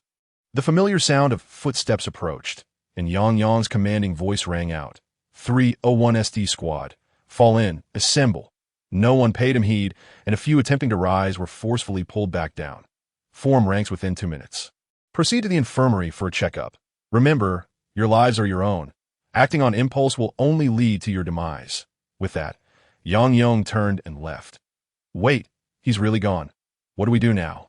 The new recruits were at a loss, akin to children throwing a tantrum, wanting to sulk at an adult who seemed unfazed. Meng stood up. Assemble, infirmary, supporting one another. They stood up, and Qin Shou was assisted by Andre and another recruit as they made their way to the infirmary on the first floor of the office area. Yang Yang stood at the entrance. Everyone undergo a comprehensive health check. The afternoon is free for rest. Why are you dawdling? Help him inside. Yes, the strong scent of medicine engulfed them as they entered, revealing rows of beds and a beautiful female doctor dressed in a white coat and mask. Follow me. The trio followed the doctor into the elevator, which descended rather than ascended, revealing a hidden world beneath the military camp. Chapter 8. Changes in new training. Running possesses an extraordinary power. The relentless lapse astound me. He could have fainted, yet if it were me, I surely would have. His refusal to give up resonated deeply within everyone. I recalled an ancient classic film, Forrest Gump. Andre reminisced. They arrived at a brightly lit room. Remove his clothing and place him in the nutrient chamber. The doctor stood beside a white, elliptical apparatus. What are you dawdling for? She urged. Andre and the other recruit jumped, hastily stripping Qin Shou. Hiss. Andre inhaled sharply, discovering over 20 scars of varying sizes across Qin Shou's body. The doctor examined closely, apart from a fresh, bloody whip mark. The others were old injuries. Remove the terminal. The recruit hurried to detach the terminal but struggled. Let me. Qin Shou winced as his wrist was pulled, trembling as he carefully disengaged it with a click. It has a fingerprint recognition feature. The recruit scratched his head, finding it unsurprising. Modern terminals were inseparable companions for humanity, boasting various security measures, including fingerprint, iris, and password recognition. You all go out. Take the clothes with you. Once Qin Shou entered the nutrient chamber, the doctor sat at the control panel to the right and pressed a button, causing the glass cover of the chamber to slide away. No need to be anxious. The nutrient solution is akin to amniotic fluid. You can breathe inside and take a nap. A torrent of liquid flooded the chamber, enveloping Qin Shou. As the doctor had stated, he felt no discomfort or suffocation. Instead, it was remarkably soothing, reminiscent of returning to his mother's embrace, warmth gradually lulling him into slumber. How is it? A peculiar gene is eroding his cells, not a product of the Federation's gene therapy. Upon closer inspection, a purple mucus layer has stained his cell walls, resilient and elastic. Chromosomal and mitochondrial structures are undergoing subtle changes, and the shape and structure of the cells are also evolving, accelerating metabolism. Further observation is required. His situation must remain confidential. Only you and I are aware. No problem. In exchange, he becomes my next research subject. What about you? Despite rapid technological advancements, both clones and genetically modified individuals invariably carry residual effects. Particularly for genetically modified individuals, forcibly altering cellular structures and internal tissues often results in immense bodily strain, akin to burning one's life for power. The doctor spoke with a serious tone. Consequently, the vast majority of genetically modified individuals experience rapid aging and demise after their prime years. In this era of interstellar life expectancy exceeding 100 years, you will hardly live past 40, resembling a group of machines born solely for combat. Upon awakening, Qin Shou found his strength and vitality restored by sleep and a nutrient solution. He had enjoyed a rare, dreamless slumber. Through the glass cover, he observed the doctor engrossed in her work, the surrounding instruments flickering with lights and emitting beeping sounds. Awake? Vital signs are stabilizing. You may exit. The doctor at the workstation did not lift her gaze, and the glass cover retracted with a click. Qin Shou stepped out of the nutrient chamber, swinging his arms, astonished that not even the soreness from overexerted muscles remained. Truly miraculous. Why is it so cool down here? Qin Shou instinctively glanced down, then quickly covered himself, curling up in embarrassment, his face burning as he remembered he was unclothed. What are you covering for? Step inside. The doctor shot him a glance, her demeanor suggesting she was no novice. Blushing furiously, Qin Shou simply let go of his hands. The doctor pointed to a cylindrical metallic structure. Puzzled, he stepped inside, and the door slid shut. A showerhead at the top released warm water, drenching him in a medicinal aroma. After a minute, the warm water ceased, and mist sprayed from either side. After a series of trials, the metal door creaked open, revealing the female physician who handed him a towel. Wipe yourself clean. I shall conduct a thorough examination and assessment, she instructed. Despite being a man, Qin Shou felt unnerved under her gaze and coughed lightly, timidly inquiring, Do you have any clothes? No need, she retorted. You may not need them, but I certainly do. If you have the audacity, you should strip down too. Qin Shou silently criticized. What followed was an excruciatingly humiliating examination. Rather than a mere checkup, the laboratory was equipped with various instruments capable of collecting an array of bodily data. Height, weight, vision, lung capacity, arm length. After the tests, the physician informed him, You harbor a virus within you that may pose a threat to your life. Regular checkups are essential Oh, you understand? Ah, Qin Shou was taken aback. Observing the physician's serious demeanor, he sensed the gravity of the situation and nodded hurriedly. Your condition must remain confidential. If it is severe, you may face forced discharge, she cautioned. Startled, Qin Shou quickly assured her of his discretion. The physician had someone bring him a set of clothes, and as he donned them and prepared to leave, a smile graced her lips. Oh, how easily fooled they are. On the training ground, the 301st Squad stood silently in formation as Qin Shou returned to his dormitory to change. Report, Private Qin Shou, requesting to return to formation. Yang Yong stood at attention, issuing commands. At ease, stand at attention, lie down. 30 push-ups? Yes. After completing a grueling 250 laps, Qin Shou had yet to perform his push-dash-ups as he counted aloud. He realized his strength had noticeably increased. Previously, he could manage about 5 sets of 100. Now, after 5 sets, he was merely perspiring lightly, far from his limit. Blimey, has the beast taken some enhancement drugs? How extraordinary! Andre blinked in disbelief. Could it be that something untold transpired between him and the attractive physician? Dessen mused, casting a sideways glance. Noticing the astonished expressions of the new recruits, Qin Shou hesitated slightly, recalling the physician's words. After completing 15 sets, he paused to rest.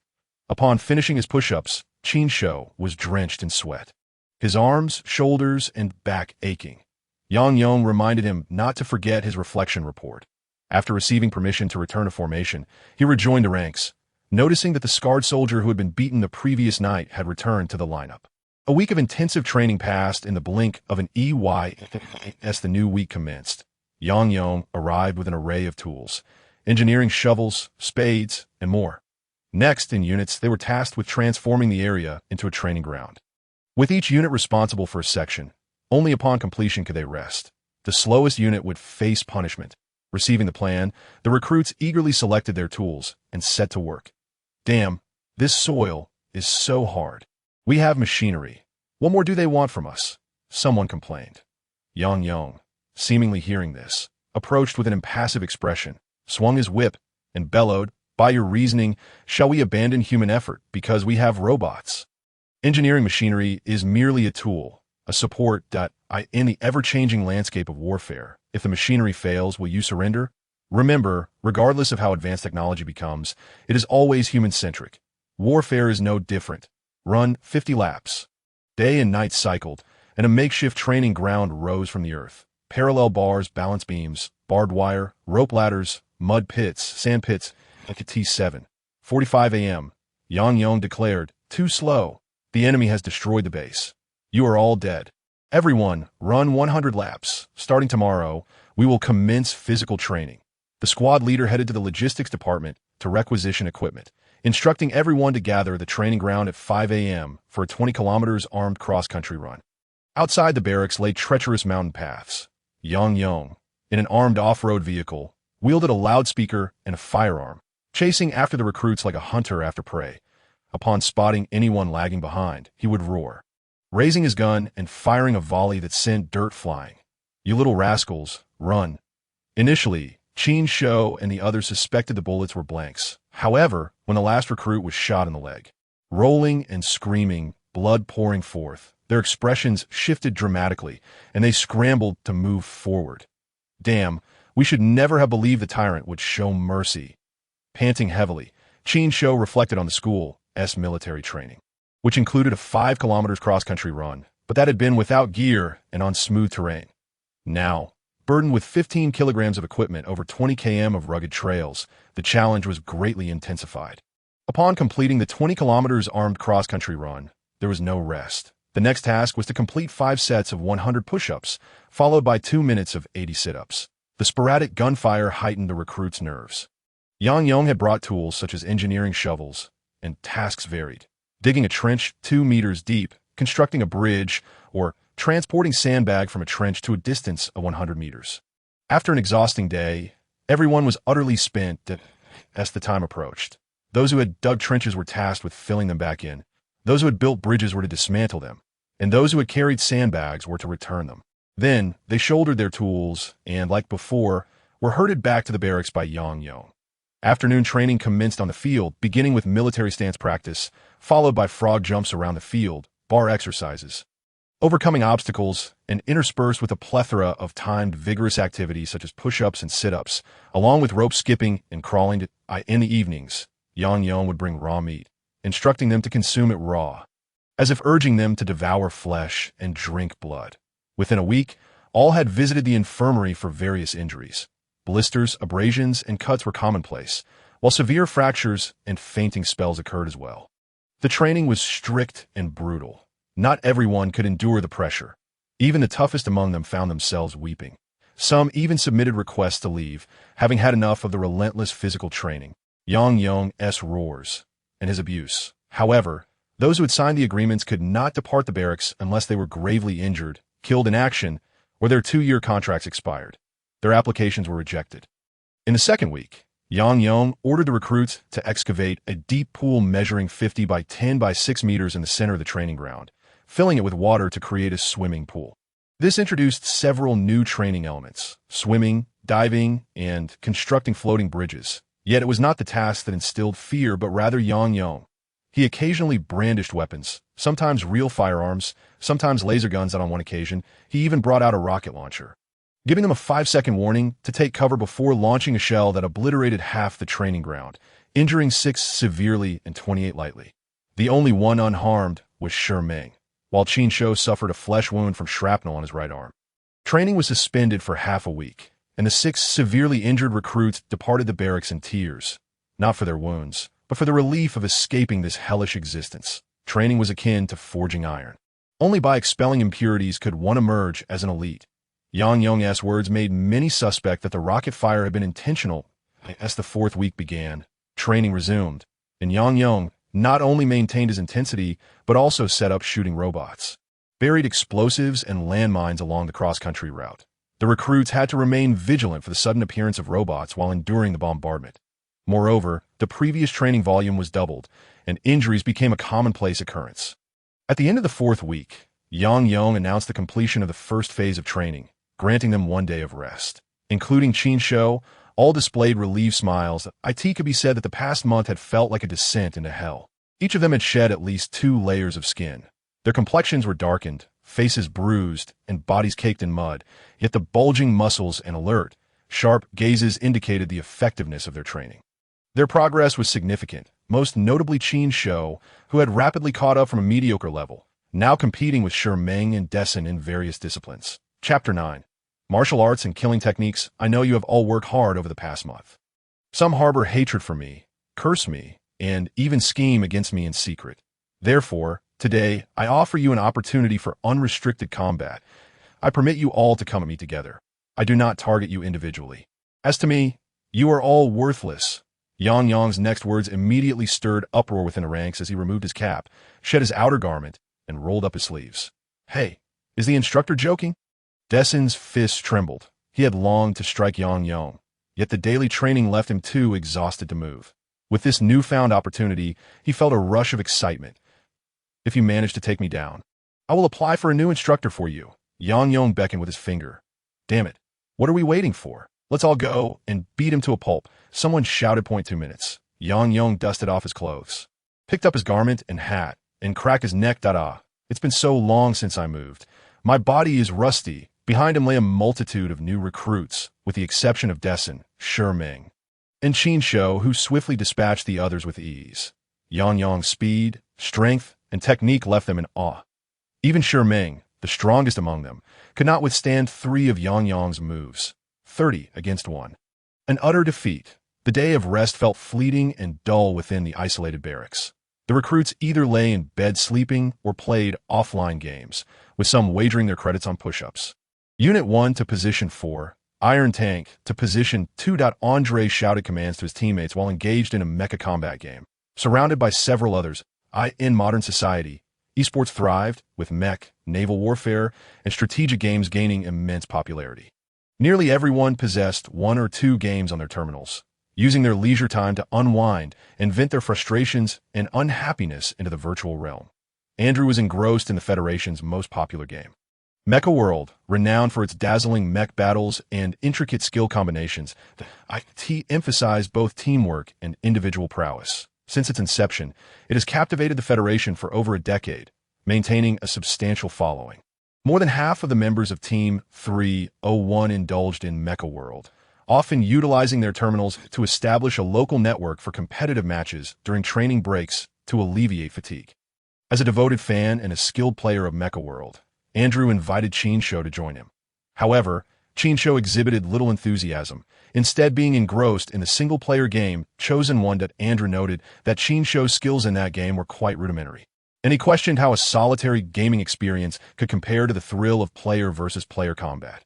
When he glanced over, he found Qin Shou absent, perhaps in the infirmary, since a certain incident. Qin Shou had frequently visited the infirmary, leading others to speculate that he had developed a crush on the attractive female doctor. Men, as they say, are predictable. Upon leaving the infirmary, Qin Shou's mind was filled with thoughts of Yang Yang's precise fighting technique. He made his way to Yang Yang's office on the 2nd floor, knocked on the door, and saluted, stating earnestly, "Instructor, please teach me the art of combat." Yang Yang looked up and asked, "Why?" "I want to become stronger." Qin Shou declared loudly, "Why? What is your reason for wanting to grow stronger?" "I wish to defeat you." While the brutal training methods of Yang Yang could incite resentment and anger in anyone, Qin Shou felt neither. He merely sought to provoke Yang Yang with his words, employing a tactic of psychological stimulation that, "Oh, defeat me. And what if you fail? There are many who are stronger than you. Then I shall surpass them." The determination in Qin Shou's eyes mirrored his earlier vow to become a great general like Benjamin despite facing humiliation. Weeds must learn to seize every opportunity for survival, whether it be a drop of water, a morsel of nourishment, or a ray of sunlight. Qin Shou did not wish to be merely a soldier. He aspired to learn more, utilizing all means to empower himself. "Combat, I only teach lethal techniques. Please instruct me in those lethal techniques. You already possess the ability to kill. Why do you need my instruction?" Yang Yang responded cryptically. After a brief pause, he added, "Once you defeat everyone in Team 301 and earn their respect, I will teach you." "Understood," Qin Shou replied, filled with resolve. Returning to the dormitory, he playfully tapped the backside of the bunk, poking, but, as everyone had forgotten their original names. "Let us have a one-on-one." Poking but flinched, stuttering, "Qin, beast, I haven't provoked you." Laughter erupted among the others, who remained silent but understood that Qin Shou's reputation was well established, especially given his background from Zone 22 and his close ties with Shi Ming and Dessin. No one dared to challenge him, and his indomitable spirit during training earned him their respect. The instructor said, "To defeat you all and learn lethal techniques, we are comrades. Lend me your assistance." Qin Shou stated earnestly, "I concede." Poking but raised his hands in surrender, genuinely unwilling to fight Qin Shou. He had witnessed Qin Shou's rapid progress throughout the first month of training and felt he could not compete. The prospect of facing the tyrant was daunting. Perhaps it was the tyrant who sent Qin Shou to test them. Thus they needed to give their all to overcome him. Dessen chimed in, crossing his arms. Since we're doing nothing, count me in. If you lose, you'll play Mecha World with me. Andrew's enthusiasm soared. Defeated by Yang Yong alone, the others felt a sense of frustration and dissatisfaction that needed an outlet. In one-on-one duels, Qin Shou did not perform as strongly as anticipated. Everyone had endured a month of arduous training, rapidly improving their skills. Several new recruits had learned street fighting, presenting challenges for Qin Shou. Not to mention Shi Meng and Dessen, making the competition tougher than he envisioned. Over the course of a day, Qin Shou engaged in 10 matches, emerging victorious in 7, but succumbing to Shi Meng, Dessen, and Andrew.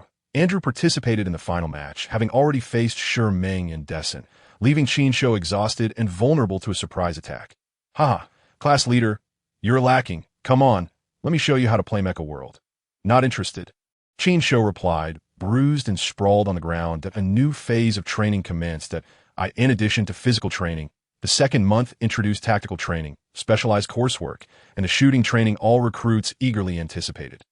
The specialized courses encompassed guerrilla tactics, information technology warfare, special operations, and various subjects such as foreign languages, mathematics, mechanics, engineering, political science, and cybersecurity, all delivered via terminal broadcasts and requiring assessments.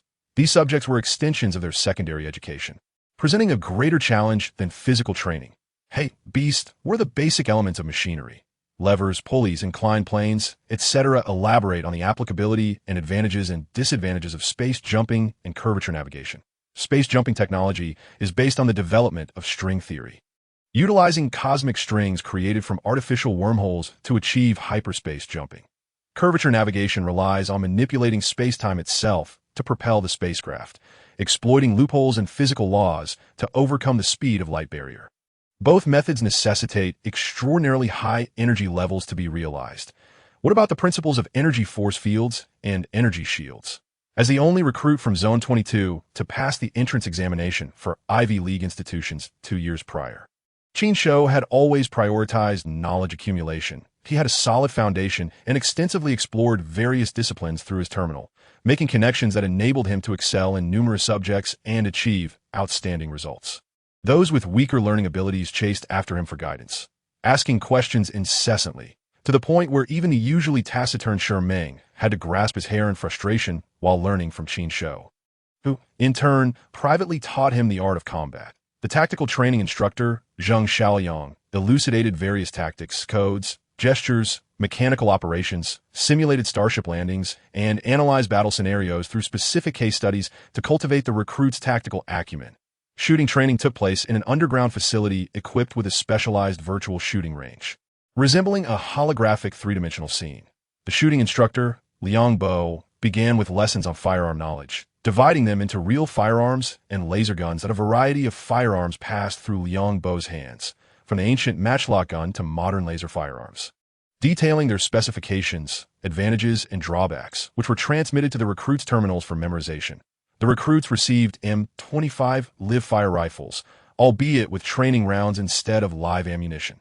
Real firearms had not been rendered obsolete by the advent of laser weapons. In specific environments, laser guns could be significantly less effective.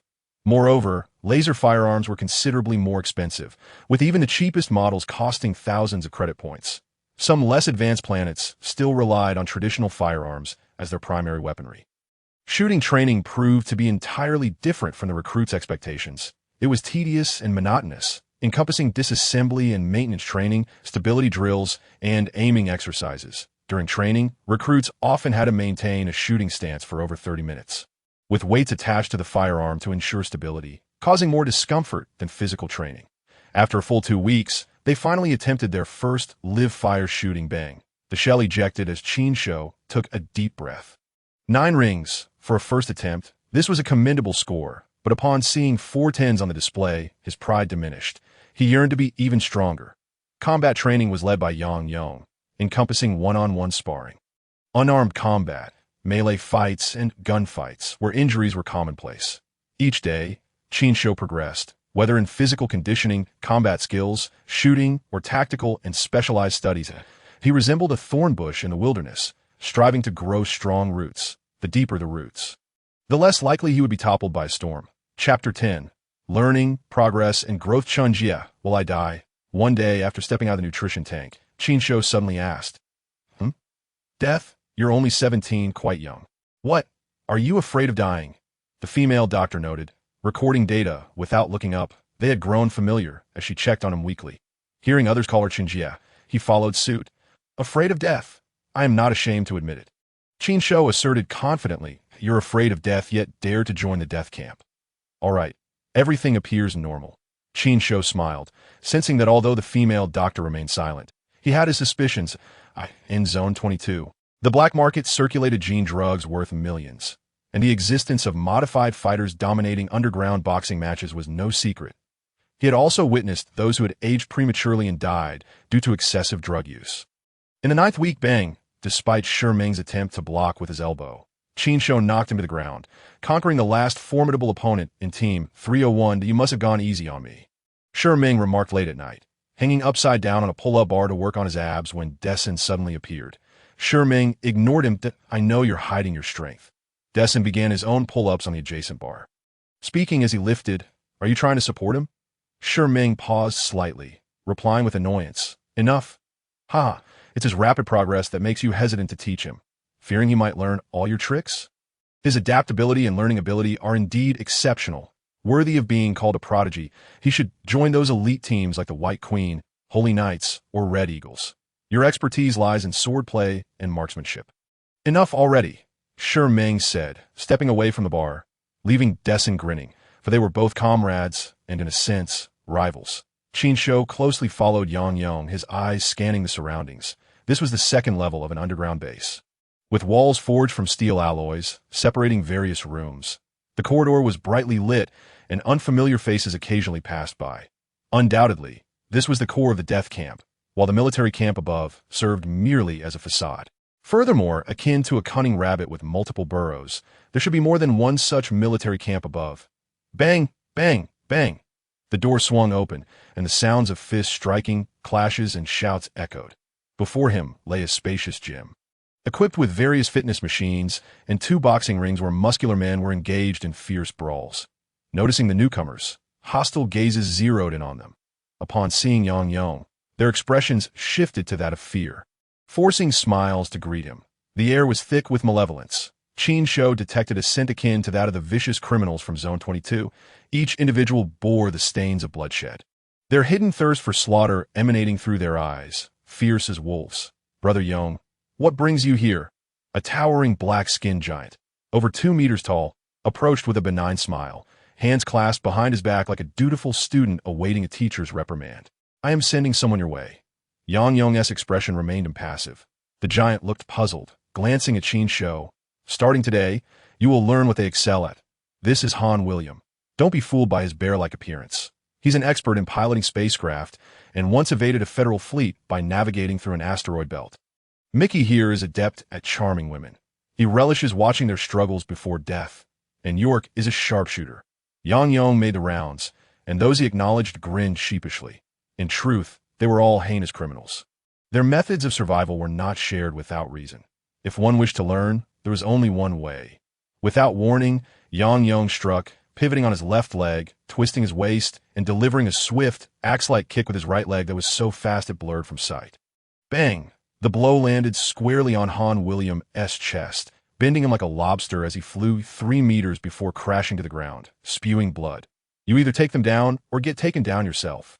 Yang Yong adjusted his clothing, not sparing a glance at Han William. I'll return in 2 star hours. With a click, the alloy door closed, leaving every thug in the gym glaring at Qin Shou, as if he were a sheep among wolves. It had been a while since a newcomer appeared. He was now theirs. Mickey, a handsome blonde, stepped forward. Ha! Mickey is already eager. He's even eyeing the men. Qin Shou rolled up his sleeves, feeling as if he had returned to Zone 22, where he had to retaliate against humiliation. 3 minutes later, Qin Shou had Mickey pinned beneath him, twisting his arms until a sickening snap echoed, eliciting a scream from Mickey. I'll teach you. With a heavy breath, Qin Shou ceased his assault, wiping the blood from his face. The thugs here were tougher than he had anticipated. Mickey appeared to be the weakest, and had already drained a significant portion of his stamina. This was intriguing.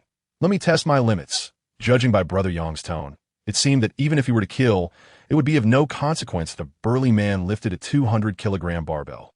A sinister grin plastered on his face. The strength of the human body is finite. However, it is possible to unleash this limited power exponentially. Weight training proves most beneficial in this pursuit. After rigorous practice, Qin Shou will challenge the formidable individuals in the gym, testing his skills in real combat.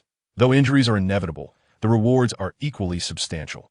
Qin Shou absorbs their wisdom, fortifying himself by the fourth month.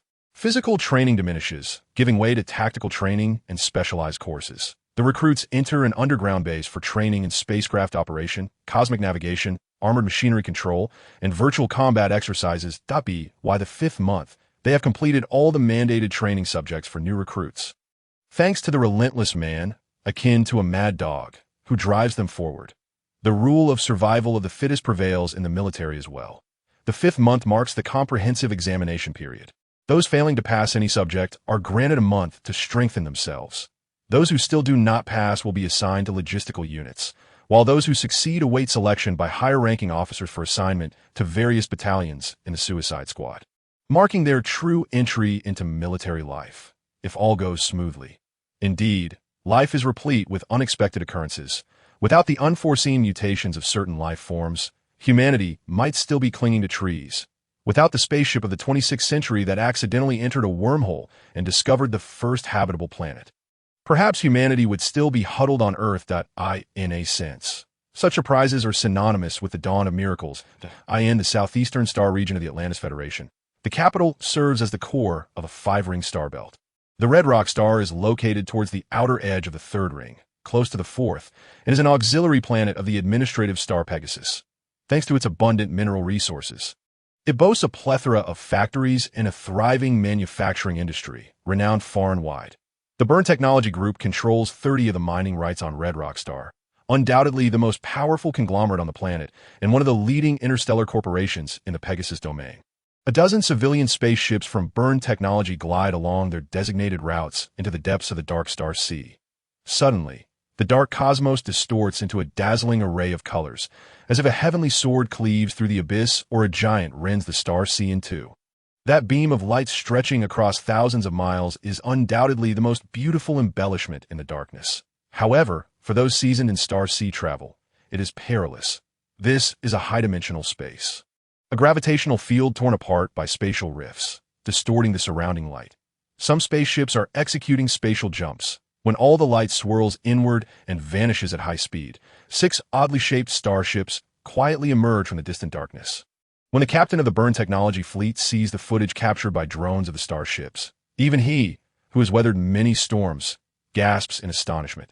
Space pirates from the starlit sky, Pegasus resembles the home planet Earth depicted in light mesh images. With its blue oceans, vast lands, green forests, and yellow deserts, as an unaltered administrative star and a habitable planet, Pegasus is far more prosperous than Redrock Star. Those who can settle here are the elite, magnates and aristocrats from nearby planets. The headquarters of Burn Technology is located on Coastal Avenue in the 3rd District of Pegasus, where Sherlock, the chairman, enjoys the summer sun on a private beach with the current Star Region administrator. Cool. The beach, waves, cocktails, and bikini-clad beauties create a leisurely and pleasant afternoon. Hey, old friend, did you know? Looking at those young and beautiful bodies, I can't help but lament the cruelty of time, which breeds jealousy and a desire to destroy them. Kuehl reclines on a sun lounger, a blonde beauty beside him skillfully massaging his shoulders. Sherlock lies back, portly, with a balding crown and a prominent nose that slightly curves downward, a true hook-nosed figure. A straw hat rests on his chest, concealing a dense patch of chest hair, while his sunken eyes squint against the sunlight, glancing at a group of jubilant women frolicking by the beach. Aging is not to be feared. The true terror lies in a heart that ages alongside the body.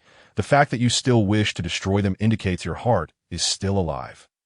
Kuehl playfully slaps the blonde beauty's shapely dairy.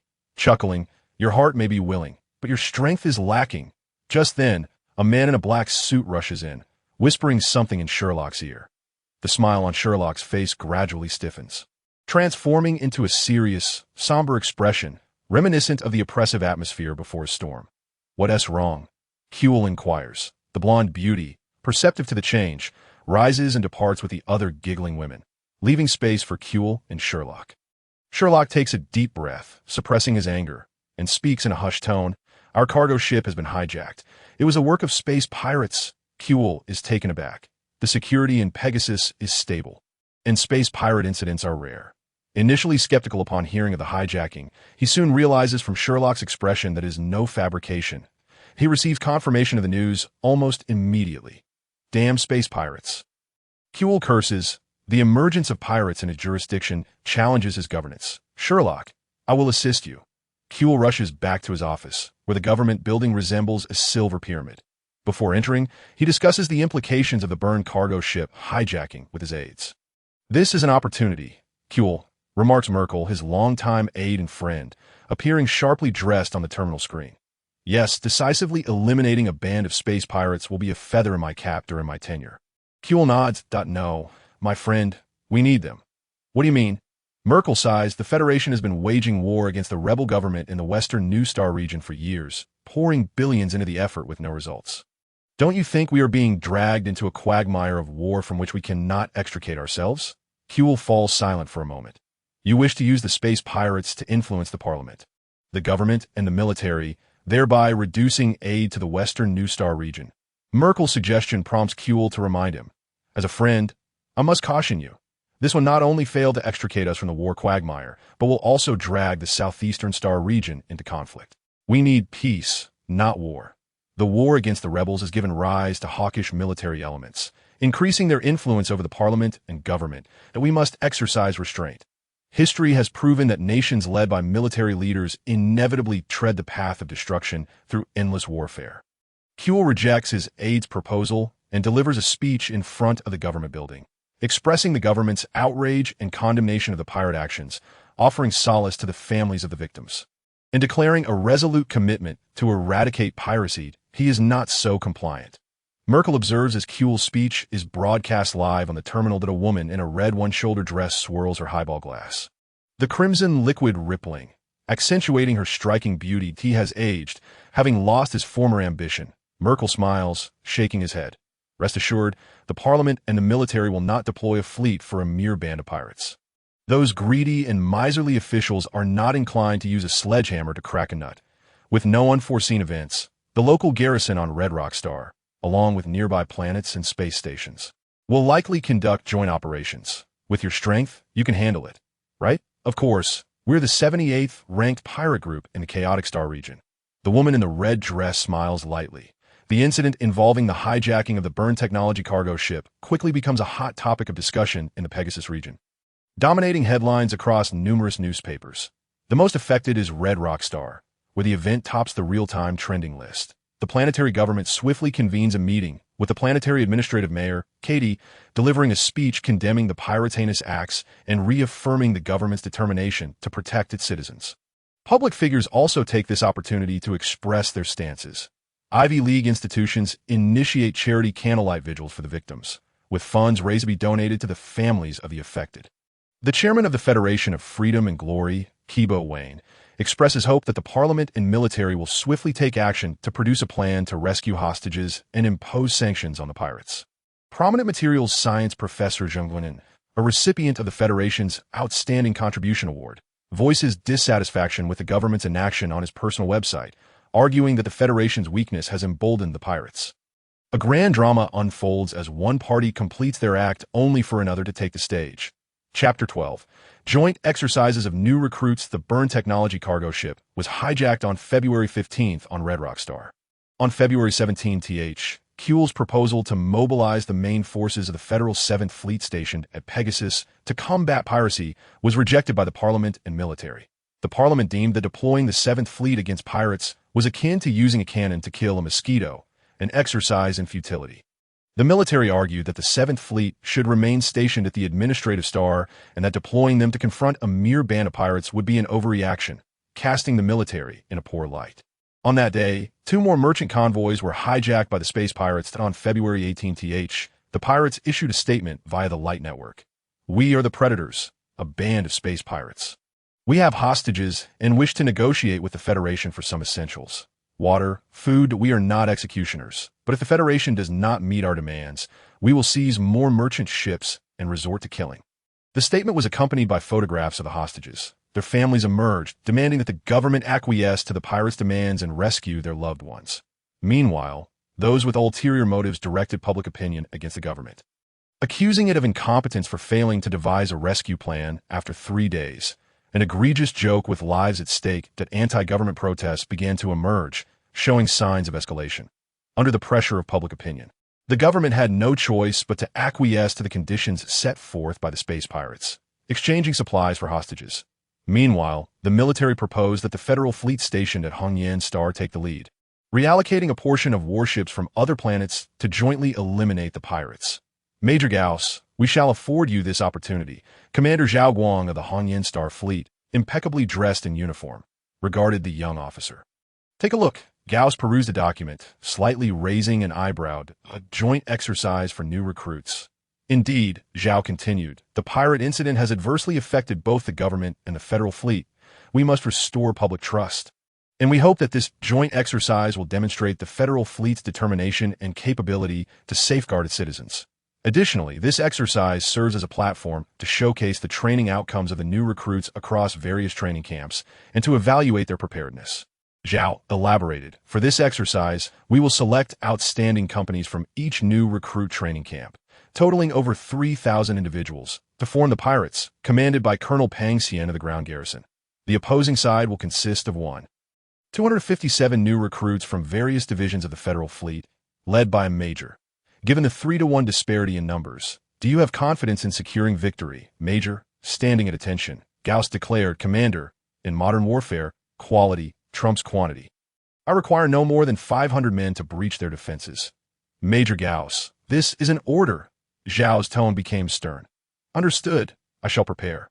Once Gauss departed, Zhao shook his head slightly, reflecting on Gauss's pride and arrogance. However, such confidence was warranted. Having graduated from an Ivy League institution, Gauss's military performance had been impeccable, with numerous accolades. Moreover, he hailed from a distinguished military lineage. His grandfather Gao was the former commander of the federal fleet at Hongyan Star and is currently the chief of staff of the Southeast Star District Group Army. His father Gao Mingyuan commands the 2nd Fleet of the Southeast Star District. Other relatives held significant positions in the military, business, or government, indicating a promising future for Gauss as long as he did not err. It was evident that this exercise had been orchestrated in his favor. The striking female officer leaned against her desk, her long, slender legs crossed, a military cap tilted at an angle, her fair fingers holding an expensive cigar, exuding an imposing allure, even accentuated by the scar on her face, adding a touch of fierceness to her beauty. Luo, the chief of operations for the Death Corps, was the second in command within the unit, just below the commander. The command had been issued for the 301st Squad, specially summoned from the Death Corps, to participate in the new recruit confrontation exercise, reporting to Port Number 4 in Zone 6 in 3 days. A joint exercise for new recruits? Yang Yong questioned, puzzled. Indeed, following the pirate incident, the government and military find themselves in a precarious position and need to alleviate public pressure. The confrontation exercise will be broadcast live to the residents of Hongyan Star, aiming to diminish the fear instilled by the pirates and restore confidence. Recruits from the ground garrison and the special police will also participate. Previously, new recruits in the Death Corps were either prisoners or drafted for veterans, with few engaging in similar exercises. Now, with the 301st Squad, we must see what they are capable of. Understood, per the commander's orders. Upon concluding physical training, Yang Yong did not disband the squad. His gaze swept across the recruits, who had shed their naivety and now stood with spirited resolve. You have served for 5 months. Aside from few who did not meet standards, the rest have completed all training requirements set by the Federal Ministry of Defense. Congratulations. Qin Shou was momentarily taken aback. It was the first instance of Yang Yong speaking in such an amicable manner. However, instead of feeling elated, a sense of foreboding weighed on him. Something was amiss. Was the tyrant concocting yet another scheme to torment them? The final training shall occur on the battlefield. This will be your ultimate assessment and transformation. War entails blood and iron. Some may perish while others may achieve glory. I hope you seize this opportunity. Battlefield? War? The words echoed like thunder, leaving the recruits exchanging anxious glances. Surely, While the federal government and rebel forces had occasional skirmishes, not all units had the chance to engage in combat. You are to participate in a joint exercise for new recruits. Tomorrow you will rest and prepare. The day after, we depart. Yang Yang's announcement prompted a collective exhale from the tense recruits. Do not presume the exercise will be easy. The Federal Fleet's drills are renowned for their high standards and stringent requirements, closely simulating real combat. Previous exercises have not been without casualties, though the death rate is incomparable to that of the Death Corps. Exercising alongside the Federal Fleet, Andre's excitement was palpable. His greatest aspiration was to join the Federal Fleet, though his grades had precluded him from doing so. Qin Shou, too, found himself exhilarated. The federal military is broadly divided into two segments, one responsible for cosmic warfare, the Federal Fleet, and the other for planetary ground defense, which encompasses the Army, Air Force, and Navy. With the increasing significance of interstellar warfare, the Federal Fleet has integrated various forces, including Starship Marines, fighter jets, drone units, mech divisions, logistical support, and information engineering brigades, forming a comprehensive interstellar fleet that, despite its compact size, boasts an extensive military strike capability. Consequently, the Federal Fleet has gradually overshadowed the ground defense units, becoming the protector of the Atlantis Federation. Naturally, the ground defense units remain equally vital. Yet the prevailing mindset places greater value on Starship personnel over ground forces. By nature, the Death Corps is classified under the ground defense units. Thus, the opportunity to exercise alongside the Federal Fleet is undeniably exhilarating. Additionally, the confrontation exercise will be broadcast live on the Hongyan Star military channel. Yang Yang dropped another bombshell, leaving the recruits momentarily stunned before they erupted in excitement. The prospect of being televised, potentially elevating them to celebrity status should they perform exceptionally well, ignited their spirits. Qin Shou could not help but envision himself excelling in the new recruit exercise, basking in the limelight during interviews. That evening, Qin Shou ventured to the underground gym. So, how did your date with the female medic go? Mickey's jest provoked laughter throughout the gym, having already heard of Qin Shou's unsuccessful flirtation with the medic. Qin Shou shot Mickey a glare. In addition to combat training, he had been honing various skills under the tutelage of convicts at the gym. York's marksmanship, Han Williams' starship piloting, Buckley's swordsmanship, and Lister's hypnosis techniques. Defeating each individual granted him access to their teachings. Mickey was the first to fall to Qin Shou, yet he specialized in womanizing, a skill Qin Shou had no interest in learning, much to Mickey's chagrin. Young man, allow me to share a little trick. Learned a compliment that a poet once said that even the purest maiden delights in praise of her beauty, and no virtuous girl is indifferent to her appearance. Mickey continued, of course, compliments will only suffice with ordinary girls. To capture the attention of those exquisite beauties, you must distinguish yourself, exuding charm. Enough, Mickey, do not impart your wicked wisdom to our innocent youth. How does one deal with them? It requires more than mere flattery, Han William interjected, mimicking an action that elicited further laughter. Feeling awkward, Qin Shou changed into his training attire and entered the gravity chamber. Under the oppressive force of gravity, he felt as though he were mired in a quagmire. Simple movements now demanded significantly more energy. An elderly figure sat cross-legged like a lotus, his breathing faint. He was Yang Yang's mentor, known as Chunhua. And according to the convicts, he served as the chief combat instructor for the Death Corps. Now, let us continue practicing the 9 movements I have taught you after warming up. Qin Shou nodded.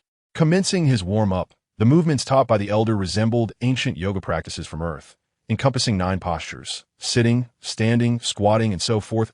In modern times, people have increasingly prioritized health, leading to the rise of gyms, martial arts academies, and wellness centers, with practices like yoga and traditional Chinese martial arts enduring in popularity. The slow and gentle nature of ancient yoga seemed unrelated to combat techniques. Yet Qin Shou, through diligent training, discerned a tangible strengthening within himself. This enhancement did not pertain solely to physical strength or speed, but rather to the effectiveness of utilizing such attributes more rationally. In other words, it involved the scientific application of strength and speed for optimal results. Achieving such effects necessitates a profound understanding of one's body, much like an engineer comprehending the products they design. Through physical training and meditation, one can attain significant insights. The process of cultivation is, in essence, a continual journey of self-discovery.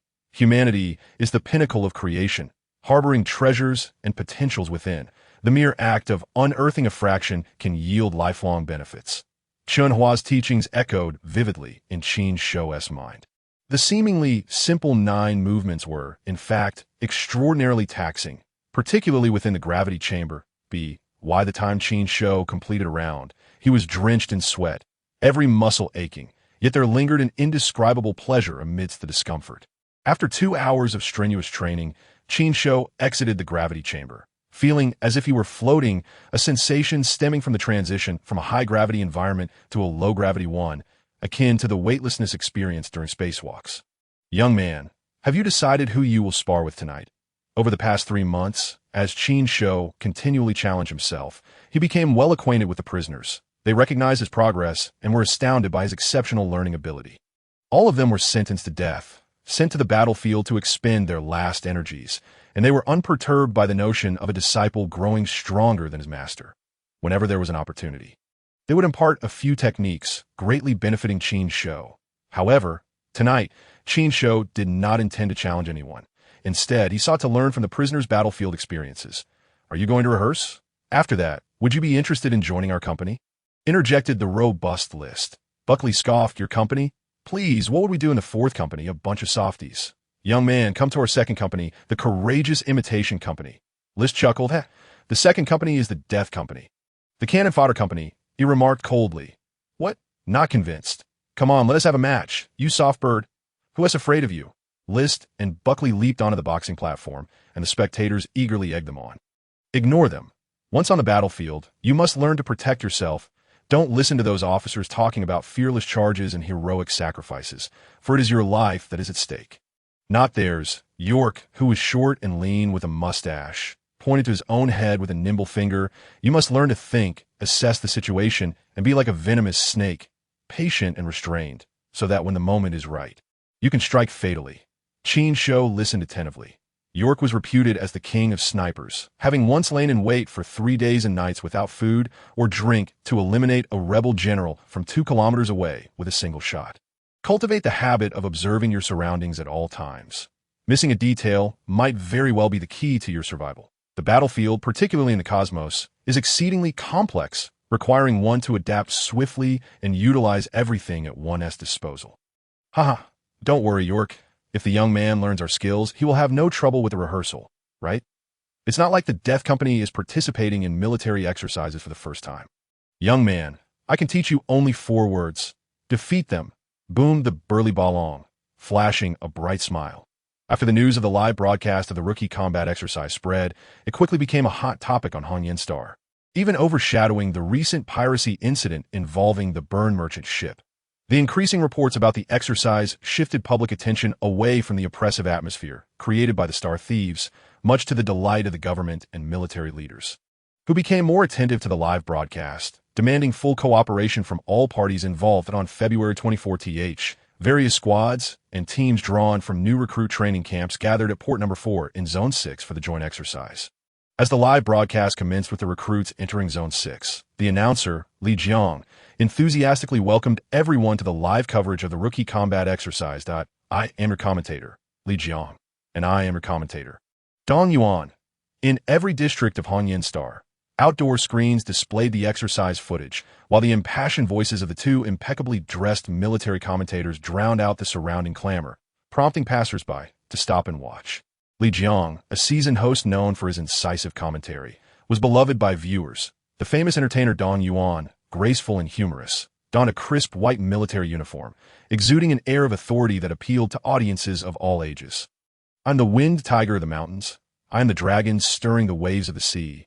I'm the eagle soaring through the clouds. Only when one becomes a soldier does one realize that a true man must serve in the military after reciting a line from an ancient song.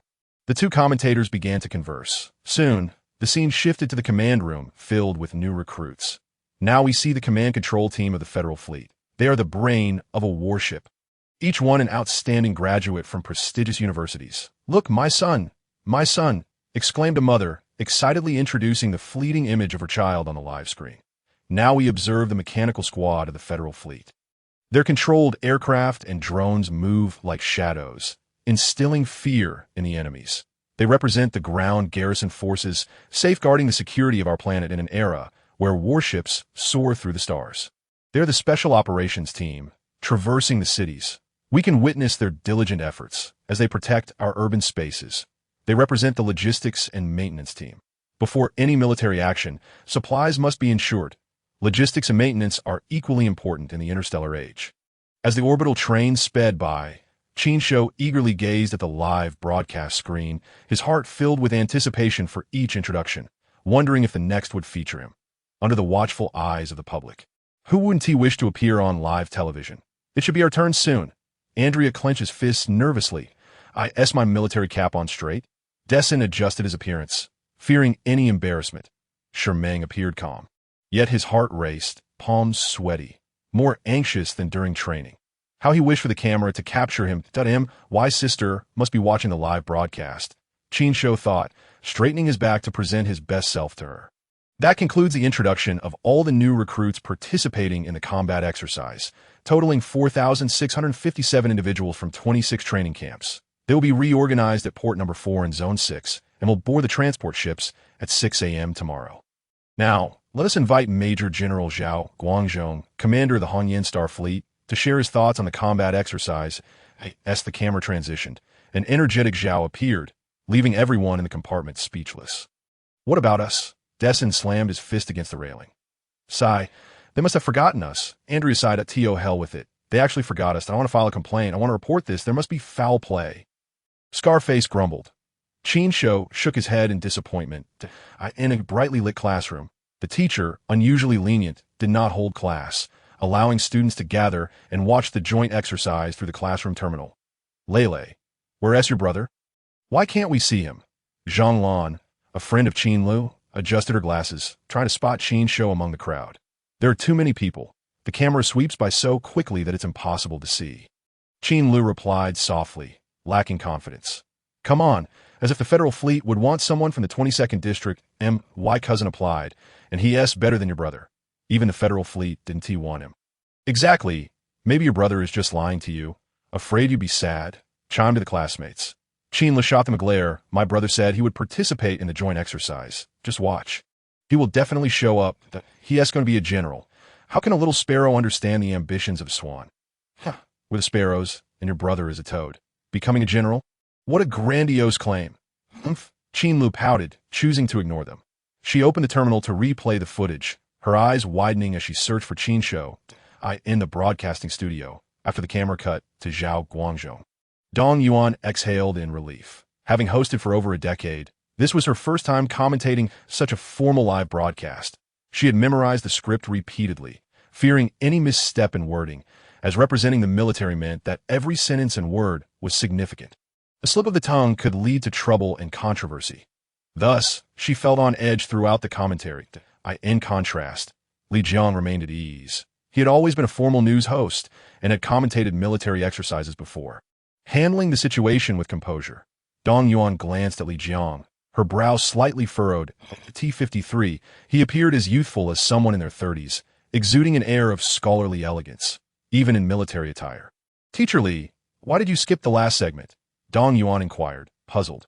According to the script, she was supposed to mention the representatives from the Death Company, but Li Jiang had cut her off, moving directly to a pre-recorded interview with Zhao Guangzhong after discussing the logistics team.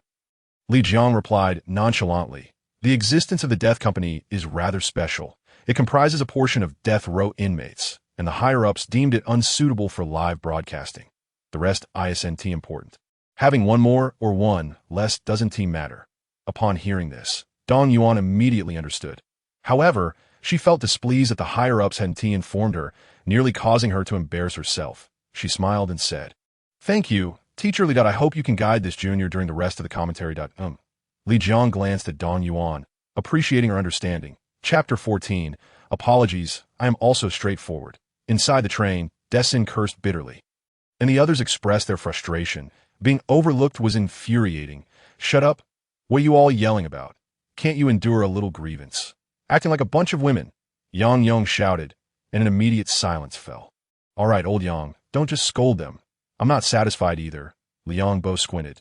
Joining them were Zheng Xiaoyang, Dr. Chun, and the Chief of Staff, Luo. Those guys from the Federal Fleet must be retaliating against us for stealing the limelight. Zhang Xiaoyang chuckled. Luo smirked. If you're dissatisfied, then fight. Fight until they yield. You little rascals, don't disgrace the death company. Yes, sighed Dr. Chun, shaking his head. You lot, fighting and killing is not the answer. The orbital train brought them directly to Port No. 4. Look, military spaceships. Port number 4 was a military dock, featuring a vast tarmac filled with ships resembling steel behemoths taking off and landing vertically, their engines roaring incessantly. Disembark and form a line. Major. 3 young officers came forward to greet Luo upon seeing her shoulder insignia. Luo did not return the salute. Casting a glance at the young officer ahead, she coldly scoffed, "You send a lieutenant to deal with me. Where is General Zhang?" The lieutenant's face flushed red, and he stammered, "General Zhang is currently busy. Take me to see him."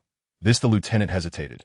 Raising her eyebrows, Luo glared at the lieutenant, who was taken aback and hurriedly responded, "Sister Luo's temper is truly tempestuous." Zhang Xiaoyang remarked with a click of his tongue, "Lieutenant, what about our unit allocation?" Yang Yong inquired, glancing at the 2 remaining officers. The lieutenant on the left replied, "The Suicide Squad will be incorporated into the Logistics and Maintenance Battalion, serving as a combat unit to protect them from enemy disturbances." "What? Logistics?" Liang Bo exclaimed, laughing heartily while clutching his stomach. "Are your commanders fools, assigning us to protect logistics personnel? Captain, please mind your language. This is not the Suicide Squad station." The lieutenant on the right retorted angrily, coldly admonishing him. "Fine, if we're to handle logistics, so be it. It's merely an exercise. We're just here to play supporting roles." Zhang Xiaoyang shrugged with a nonchalant smile. Yang Yong maintained a stoic expression. "Please lead the way."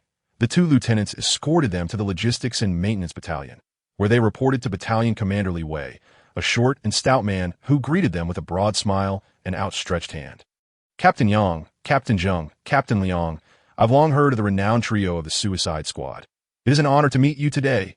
You flatter us. Commander Li. is a privilege to work alongside you in such a vital sector." Zhang Xiaoyang replied with a smile, only releasing Li Wei's hand when beads of sweat began to trickle down his forehead. Li Wei withdrew his hand into his sleeve, his smile now more akin to a grimace. "Captain Zheng, during this exercise, your safety will be entrusted to us," Li Wei assured. Once all personnel had assembled, Li Wei called for the Logistics and Maintenance Battalion to gather, apart from the 301st Squad remaining unchanged. The other squads were dispersed for a brief reorganization. Qin Shou observed that they were categorized into 3 groups based on their uniforms. The gray-clad were the mechanics responsible for equipment and firearm repairs, while the dark green uniforms belonged to logistics personnel who managed supplies and resources. After the reorganization, the formation proceeded towards the center of the tarmac to report to the overall commander of the exercise. In the center stood the fresh-faced recruits of the Federation fleet, each exuding confidence and vigor. The new recruit formations congregated, akin to rivers merging into the SEATEs, stand straight, with a resounding clap. The synchronized sound of their footsteps echoed like thunder. Within the ranks, Qin Shou felt an invigorating energy surge from the ground up, an indescribable excitement coursing through him as if his blood were about to burst forth from his chest. On the afternoon of the 24th, the recruits gathered for formation training in preparation for the oath-taking ceremony on the 25th. This training was not broadcast live. Only highlights were edited and shared on the Light Network. Such highlights were destined to be unrelated to the formations of non-Federation fleets. Qin Shou and his companions were eager to showcase themselves, hoping for the camera's attention, but their hopes were dashed. After training adjourned, at the cafeteria in Port 4, Qin Shou gazed at the array of delectable dishes visible through the window, his mouth watering. "Wow, the Federation fleet eats this well. You just realized? The food of the Federation fleet is notoriously excellent." Andre lamented, recalling the bland, coarse meals of the Suicide Squad's cafeteria, tears welling in his eyes. "Without comparison, there is no pain." He sighed, "Forget it. I must eat until I burst." The others nodded in agreement, their eyes sparkling with anticipation. Qin Shou quickly ordered 4 dishes, hesitating only briefly before asking the person next to him if they could have seconds. Clearly, it was a foolish question. Would a live broadcast of the entire planet deny the recruits a full meal? Observing the rows of exquisite dishes, one could see the culinary expertise of the kitchen staff, rivaling that of renowned chefs in upscale restaurants. However, waste in the military was a disgraceful act, punishable by confinement. Upon receiving an affirmative response, Qin Shou cheered, transforming into a ravenous wolf as he piled his plate high with food, the mounds of dishes towering like a small mountain, leaving his accompanying logistics and maintenance personnel in awe. The southeastern corner of the cafeteria was overtaken by the 301st Squad, with only the sounds of swallowing and chewing audible nearby. Wow, the egg rolls are delicious, with a hint of milk flavor. You must try the sweet and sour pork. It's 100 times better than the cafeterias. We used to call our food boiled white meat that I can't take it anymore. I must eat more. It is so heartwarming to realize that happiness begins with satisfaction. What once seemed mundane now tastes exquisite. Peter from logistics, sitting nearby, couldn't he help but ask, "Hey, what did you used to eat? Was it really necessary?" "Boiled meat slices, the kind that is more fat than lean," Andre replied, cheeks full of chicken legs. "Vegetables? Tasteless." Others chimed in with complaints. "Brother, you have no idea how miserable we were. Occasionally, we were given extra rations. Have you ever eaten raw meat? During field training, we'd go a week or two without food or water, scraping roots and chewing on tree bark." Peter's jaw dropped, unable to fathom what these recruits had endured. "Peter, don't listen to their nonsense. They must be exaggerating." "Yeah, they're just trying to make it seem worse than regular army training. It's the kind of training only special operations forces undergo." Having sampled every dish in the cafeteria, Qin Shou leaned back in his chair, feeling warm and content as the food rapidly transformed into energy within him. Where did these country bumpkins come from? Have they truly gone days without food? Are they starving ghosts reincarnated? With keen hearing, Qin Shou turned his head, noticing a group of 10 or so individuals in pristine dark green Federation fleet uniforms at 9 o'clock on his left. Among them were 4 or 5 female soldiers, dining with grace and ease, akin to gentlemen in a fine restaurant wielding knives and forks. What starving ghosts? They're the real starving ghosts, one of the female soldiers. Avril sneered, disgusted by the sounds of their ravenous eating, losing her appetite entirely. "Huh. Yes, starving ghosts indeed." They spoke at a volume that drew the attention of Dasan and others. "What are you staring at? You can only eat. You're just a bunch of gluttons like pigs, and no matter how much you eat, you remain useless," Avril disdainfully remarked. Qin Shou frowned and stopped his son from rising, glancing at the others who wore expressions of anger, shaking his head to signal them to remain calm. "See, I told you they're useless," Avril continued, emboldened by Qin Shou's silence, "that I really don't understand why we're engaging in exercises against a ragtag army. It must be for the sake of clout and attention. Well, it doesn't matter. Our Federation fleet is the main force. Today, as ragtag army, 1T even get much screen time." His son could no longer contain himself. Rising abruptly, with others following suit, their earlier anger about the lack of introductions flaring further at Avril's words. Qin Shou patted Dasan's shoulder, smiling. "Don't bother with barking dogs. If you bite back, you'll dirty your own mouth." The son laughed heartily. "Right? We 1T stoop to a dog's level." Avril was momentarily taken aback, her expression darkening as she stood and shouted, "Who are you cursing? What are you to speak here? Were you not taught manners by your parents?" Qin Shou's smile vanished, his expression turning serious as he approached Avril. Seeing his movement, the son and the others followed suit. "What? Do you want to fight?" With a clatter, all the new recruits from Avril's group stood, looking down at them with condescending expressions, smirking and sneering that in terms of fighting, who among them in Marine Corps of the Starship feared anyone. "All right, Avril, keep it down. Friends, forgive me." Avril speaks bluntly and can be a bit abrasive. "I apologize on her behalf." A tall, handsome youth stepped in front of Qin Shou, apologizing but lacking sincerity, his tone laced with a threat. "Wen Xian, why are you apologizing? Step aside." Avril pushed the youth aside and stood in front of Qin Shou, glaring coldly at him. "Apologize to me, you uncouth bastard." With her arms crossed, Avril was tall and beautiful, her long legs and curvaceous figure accentuating her sharp, biting words. Smack! Qin Shou's palm struck her alluring face with a resounding crack, leaving a bright red mark on her fair cheek. The slap echoed through the cafeteria, plunging it into stunned silence as everyone gaped in disbelief. Avril tilted her head, her expression dazed, her mind blank after the shocking blow. "My apologies. I too am rather straightforward," Qin Shou said slowly, when Xian glared. Realizing his previous words had inadvertently provided Qin Shou with an excuse, how ironic. Yet this temper was too direct to resort to violence immediately. "You hit me, you bastard. You dare strike me? You're dead meat."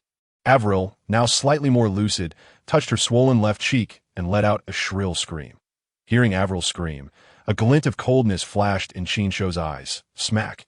Avril's upturned face received another solid slap, causing her to stagger back 2 steps, unsteady on her feet as she fell to the ground.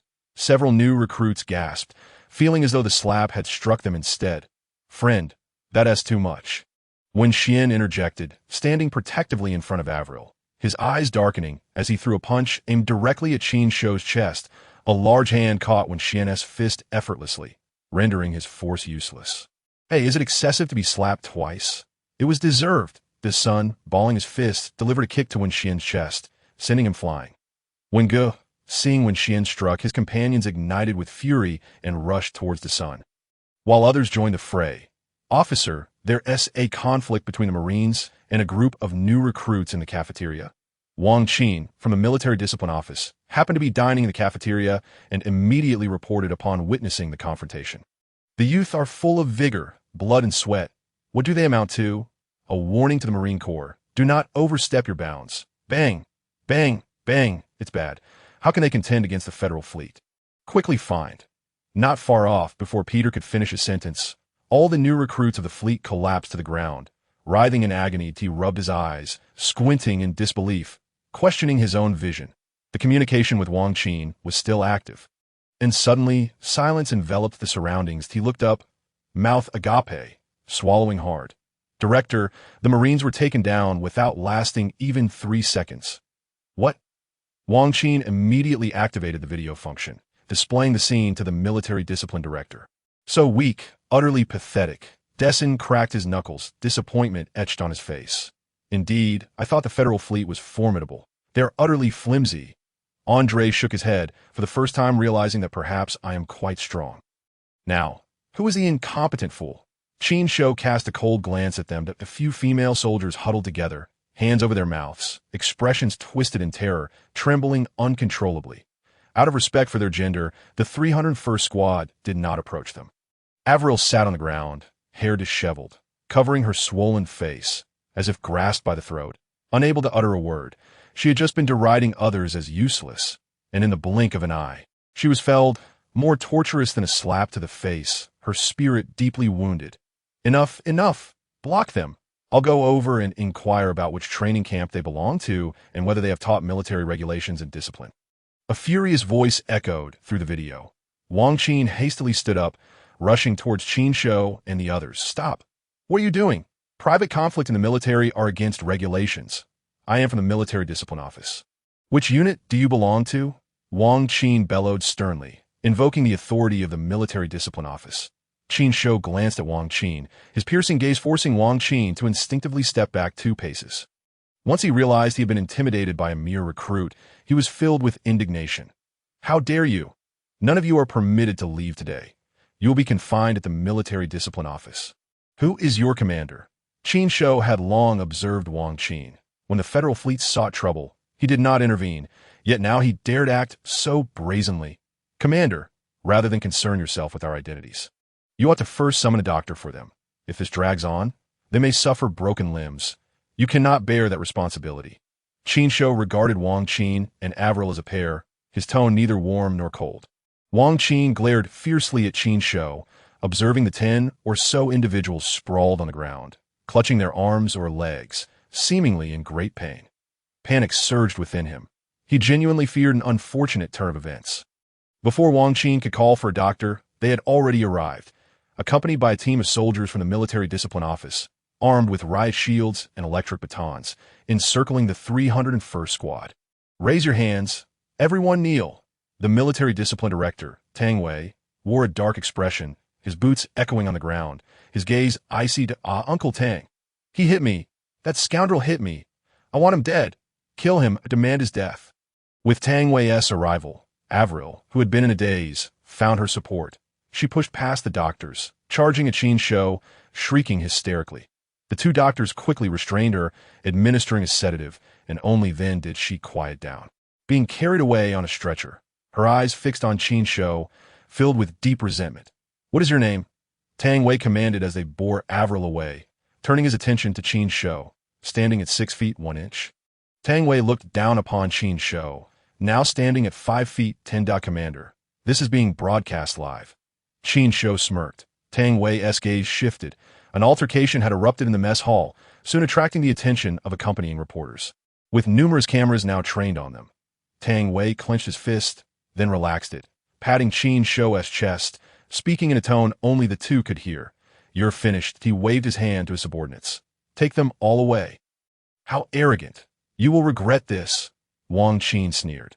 The military discipline office was notorious. Being taken away by them often led to confinement, report writing, and in severe cases, forced retirement or military court appearances. Everyone feared them, especially when dealing with rebellious recruits. They had ample experience. Someone like Qin Shou would surely be treated to a lesson, to understand the meaning of respect. Oh dear, what are you doing? A sarcastic voice rang out as Zheng Xiaoyang entered the mess hall, flanked by Liang Bo and Yang Yong. Tang Wei, since when did the military discipline office of the Federal Fleet concern itself with our suicide battalion? Yang Yong replied flatly. Suicide battalion? Tang Wei's brows furrowed, glaring at the trio as if faced with a formidable enemy. Are they among this year's special recruits of the suicide battalion? Enough, old Tang. You're so busy. Go attend to your matters. Leave this to us. It's just kids playing around. Why involve adults? Liang Bo stepped forward, draping an arm over Tang Wei's shoulder, whispering, You wouldn't want to embarrass yourself in front of the cameras. Would you? They're soldiers under Yang Yong. You know how that protective maniac can be. He wouldn't hesitate to take on a general if provoked. I'm not sure we could stop him. Tang Wei cast a reluctant glance at Yang Yong, a sense of unease creeping in. He was indeed somewhat intimidated. The director of the military discipline office being knocked down, especially during a live exercise, would certainly jeopardize his position. Liang Bo murmured. Tang Wei huffed. Let us go. Hey, director. Wang Qin was bewildered. He had intended to take Qin Shou and the others back for a good scolding, without looking back. Tang Wei strode out, and as Wang Qin met Yang Yong's piercing gaze, he trembled involuntarily, hastily pursuing Tang Wei. Qin Shou exhaled in relief. Assemble. Fall in line. Yang Yong barked, standing at the front of the line. Yang Yong surveyed the ranks before finally fixing his gaze on Qin Shou, who felt a wave of unease, uncertain of the punishment that awaited him. Cameras were pointed at Qin Shou and Yang Yong. The live-streamed exercise had become the most talked-about event on Redrock Star, with any news about the recruits' exercise sparking nationwide discussions. With the oath-taking ceremony approaching, conflicts among recruits were bound to attract attention. Moreover, as a live broadcast, conflicts were not to be feared. Rather, it was the absence of conflict that was worrisome. Conflict was the essence of sensationalism. Julie, how do you think that officer will punish them? Asked Li Gu, who held a miniature camera, eyeing the stunning woman in a fitted skirt beside him. Julie, a reporter for Entertainment Weekly, was ostensibly focused on entertainment, seemingly unrelated to military exercises. However, with the current livestream being a hot topic, her newspaper sought to capitalize on it, leveraging connections to obtain credentials for following and interviewing, aiming to write articles about military entertainment news, which would likely attract readers and boost subscriptions. Surely, he will unleash a tirade, then administer a severe punishment, perhaps even physical discipline. That I am curious about which training camp they belong to. I didn't see them during the live introduction earlier. Julie tapped her chin, intrigued by the three men who had managed to drive away the director of the military discipline office. Her keen intuition suggested that this was a story worth following. Qin Shou stepped forward. The command drew Julie's attention. You took down the target in 10 seconds. On the battlefield, that is enough for a sniper to take aim and shoot. The laser could pierce your chest in less than 0.1 seconds. Dead. Qin Shou glared out on the battlefield. There is no distinction of gender or age, only life and death. Do you understand? Yes. Scarface, step forward. Are you a coward? Your punches are feeble, seemingly oblivious to the cameras nearby. Yang Yong called out each offender, chastising them. Yet the content of his admonishments left everyone in shock. Why does it feel like the male officer is encouraging the soldiers to brawl? You think you can gloat over defeating the trash of the Marine Corps? You are gravely mistaken. In my eyes, you are all worthless on the battlefield. Arrogance and complacency can cost you your life. When dealing with the enemy, I expect you to strike decisively. Do you hear me? Yes. Right face march. Return to rest. Once the mess hall was devoid of soldiers, the reporters snapped back to reality, primarily due to Yang Yong's outrageous remarks, particularly his reference to the Marine Corps as trash. which warranted further investigation. This could lead to news regarding internal discord within the military, factional strife, and so forth. More crucially, how would the Starship Marine Corps react upon hearing such comments? A reporter hurried off to interview the Starship Marine Corps regarding Yang Yong's disparaging remarks, and the battalion commander responded that the best answer would be delivered on the battlefield. A soldier's honor is earned not through brawls, but through accomplishments in combat. Undoubtedly, although the exercise had yet to commence, tensions were running high. The mess hall brawl had drawn the attention of military higher-ups, who were clearly averse to the scandal of the altercation becoming public. They quickly summoned reporters, confiscated their footage, and issued stern warnings against any external reporting. Major Gauss, the inclusion of the Suicide Battalion's special recruits in the exercise is the military's directive. For the greater good, you must endure. After all, they will be integrated into the Logistics and Maintenance Battalion, which will not significantly affect anything. Upon terminating the video communication, Gauss's expression turned cold. He fixated on Yang Yong, who was addressing the troops in the mess hall. That remark about the Marine Corps being trash struck him like a slap to the face, and he slammed his right fist onto the table.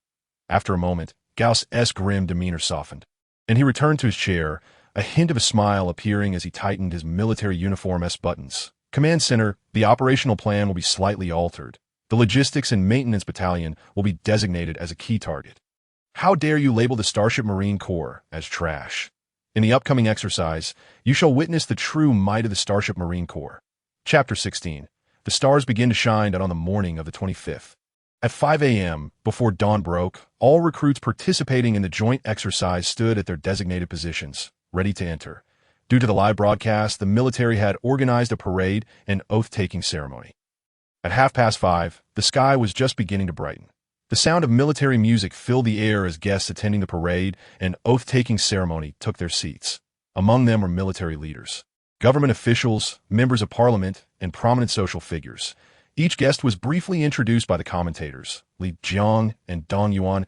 At 6 o'clock sharp, the sky lightened further, led by the new recruits from the Redrock Star Federation Fleet Command. The troops marched past the stage in perfect formation, stepping in time to the military music and shouting slogans that echoed through the heavens.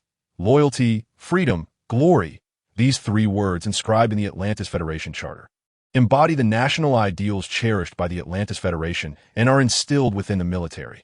The powerful atmosphere radiated from the live broadcast, reaching every corner of Redrock Star. Witnessing this spectacle, everyone was captivated, their hearts racing as they echoed the cheers, their blood seemingly surging forth with each step. The Federation implemented mandatory military training and a voluntary military service system. Mandatory military training mandated that every educational institution within the Federation must host a month of military training each year, beginning with free education for eligible children. The voluntary military service system allowed citizens of the Federation to enlist without coercion, based on the principle of free will, influenced by the era of interstellar expansion and the teachings of military instructors, who instilled the belief that young men should serve. The prospect of joining the military and pursuing education were seen as two pathways to ascend to power for many lower-class citizens. Consequently, the Federation never lacked for recruits to enlist. Candidates must pass written exams, interviews, and physical assessments, with a notably high elimination rate.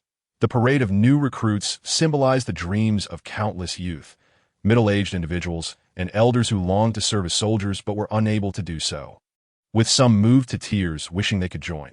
Following the parade, Fleet Commander Zhao Guang addressed the assembly, followed by remarks from Major Gauss, who was in charge of the upcoming joint exercise that a group of space pirates had captured a satellite monitoring base, disguising themselves as the Federation fleet, and had stolen a shipment of precious supplies bound for Redrock Star, while taking hostages and demanding reparations from the Star Council. Gauss spoke calmly and composedly. This is extortion. This is blackmail, and it is an affront to the Federation fleet and the countless warriors safeguarding the peace of the Federation. Such criminal behavior from space pirates cannot be tolerated and must be met with severe punishment. You shall stand as guardians of the Federation and teach these arrogant and ignorant criminals a harsh lesson. Do you have confidence? Yes. Over 4,000 voices echoed in unison, soaring towards the heavens. The military had previously announced the details of the exercise, wherein the new recruits would be divided into space pirates and the Federation fleet for a mock confrontation. Designating space pirates, as the hypothetical enemy, serve as a clear message from the military and government to the outside world that they would not condone such actions. However, which side would play the role of space pirates, and which would represent the Federation fleet had yet to be disclosed, though it was easy for anyone with common sense to guess. The broadcast captured Gauss's speech, transmitting it back to the Redrock Star television station for editing and delayed airing on the Light Network. The joint exercise was a deliberately constructed stage by the Redrock Star government and military, with Gauss as the undeniable star, and as long as everything proceeded smoothly, his promotion was assured at the conclusion of the oath-taking ceremony. The new recruits boarded the troop transport ship exactly 9 o'clock.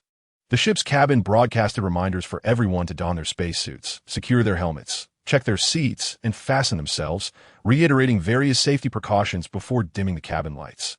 Qin Shou closed his eyes, took a deep breath, and felt the subtle vibrations of the ship's startup resonate through his seat. Despite having undergone similar drills at the base countless times, the anxiety and trepidation of embarking on an unknown journey kept him on edge. He was not alone. Everyone else remained silent, their hands tightly clenched. Andre drew a cross over his chest, as if in prayer. The vibrations intensified as the ship ascended, needing to escape the planet's gravity and turbulent air currents, resulting in unavoidable jolts until it approached the tranquil blue energy field dome. That a gap suddenly opened in the dome's luminous force field, and for a fleeting moment, the brilliance emanating from the stars nearly blinded them.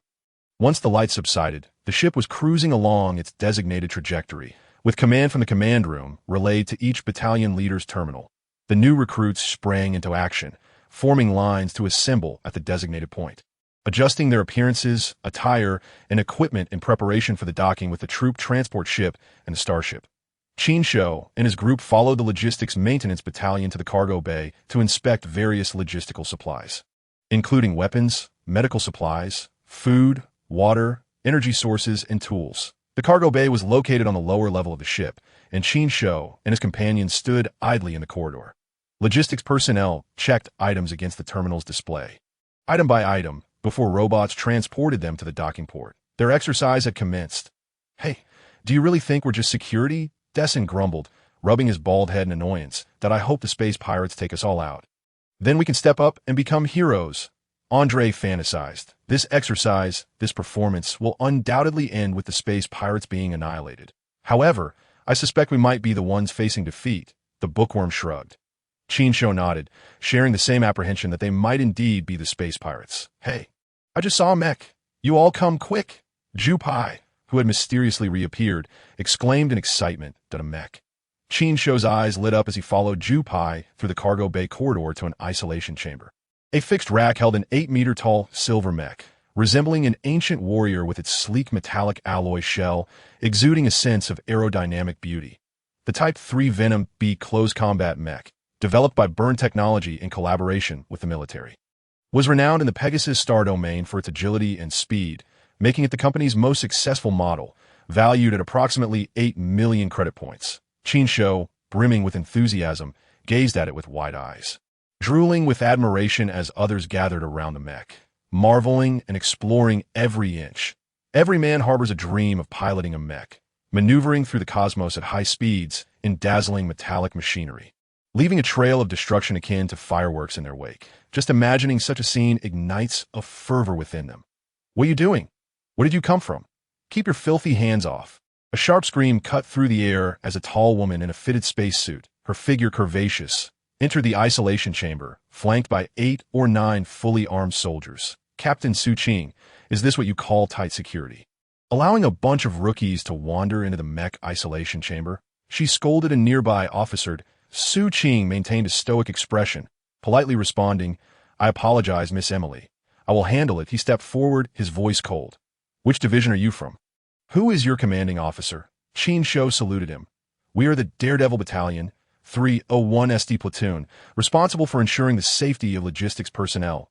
Daredevil Battalion.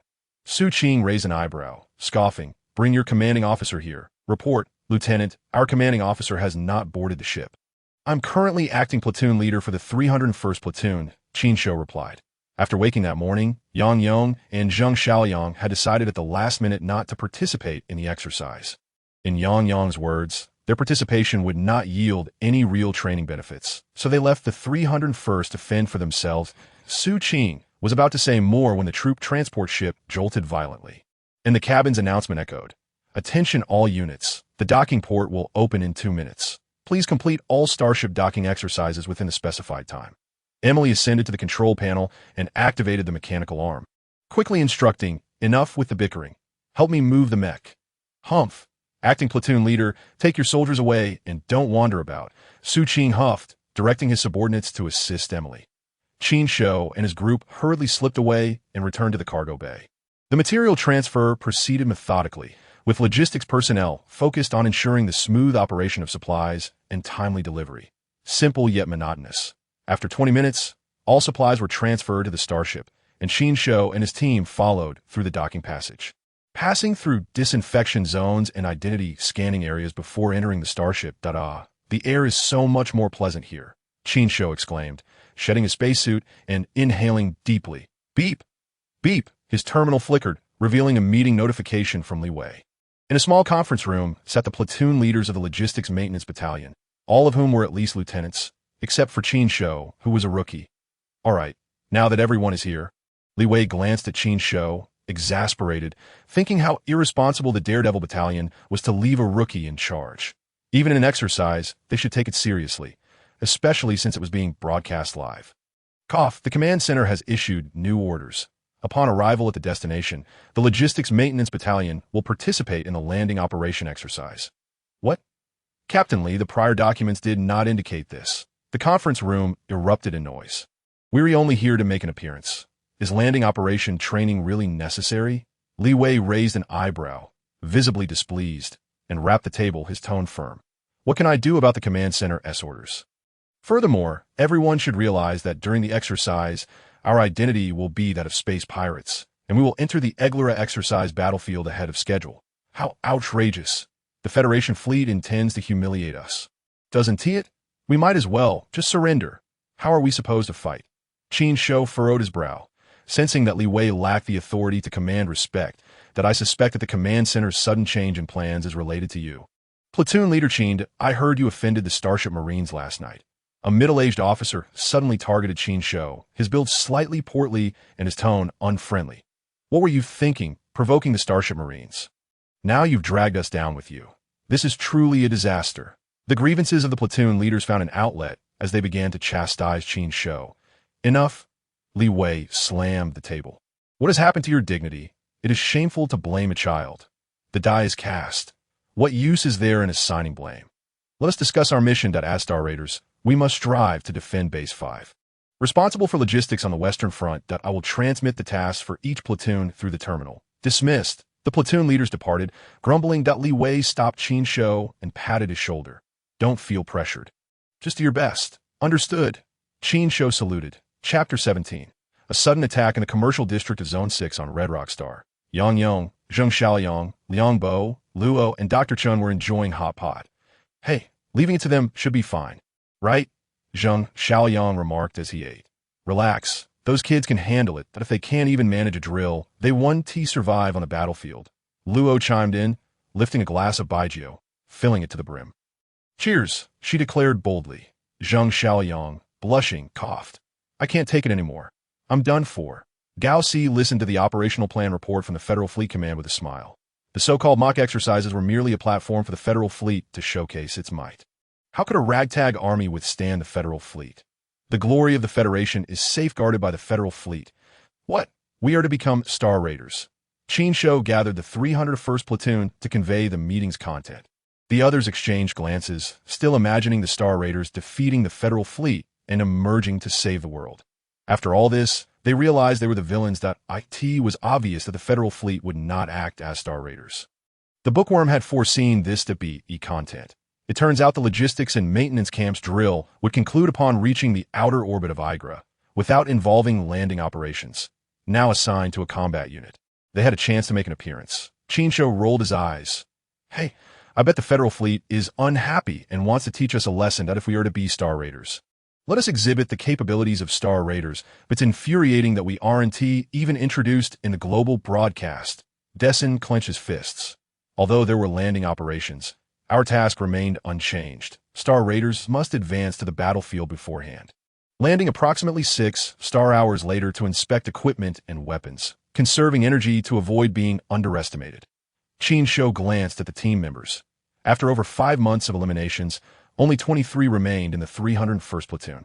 The rest were either disabled veterans or had failed assessments. Those left could be regarded as elite recruits. With their support, Qin Shou felt considerably more confident. Space travel proved far from the idyllic vision, particularly within the confines of a closed ship cabin, surrounded by clutter. Various injustices dulled the initial joy of venturing into space, leaving only frustration and anger. The starship shook violently, and lights flickered as they experienced momentary weightlessness. Curvature travel. Qin Shou deduced the starship's current status. Igra and Redrock star were 4.5 light-years apart, necessitating curvature travel for the quickest arrival. This process was also part of the drill, simulating interstellar ship control and to be broadcasted live. After approximately 6 star hours, the starship exited curvature travel. Qin Shou's terminal received a message from Li Wei, instructing them to assemble at docking point 15 to board a small transport vessel. Aside from the logistics and maintenance camp personnel, the transport vessel was filled with its staff and supplies. Li Wei emphasized the mission to each platoon leader, but morale was low, and they hardly paid attention. The Star Raider Command dispatched them to the Igra battlefield at Base 5, located in the rear of the Western Front, seemingly safe, yet most susceptible to attacks, with the 301st Platoon as the combat unit. They likely would be eliminated early, withdrawing from the drill. The thought of potentially embarrassing themselves in a global broadcast, becoming the butt of jokes as foolish Star Raiders, left them with grim expressions toward the instigator. The 301st Platoon. They reasoned that since they were destined to lose, why struggle? This notion was widely accepted. They were neither the main force of the Federation nor part of the Federal Fleet's logistics and maintenance system. The exercise held more political significance than military relevance, merely a means to bolster presence, regarded as the most inconsequential among the ragtag army. Despite the harsh criticism, Qin Shou remained unfazed, remembering Yang Yang's instructions before boarding. Do your job. Observe, inquire, and learn. Prepared, the small landing transport vessel detached from a starship, distancing itself from the massive vessel. Igra and Stein were mutual gravitational companions, influenced by their star, causing variable gravitational pulls, creating unique tidal forces along specific orbits.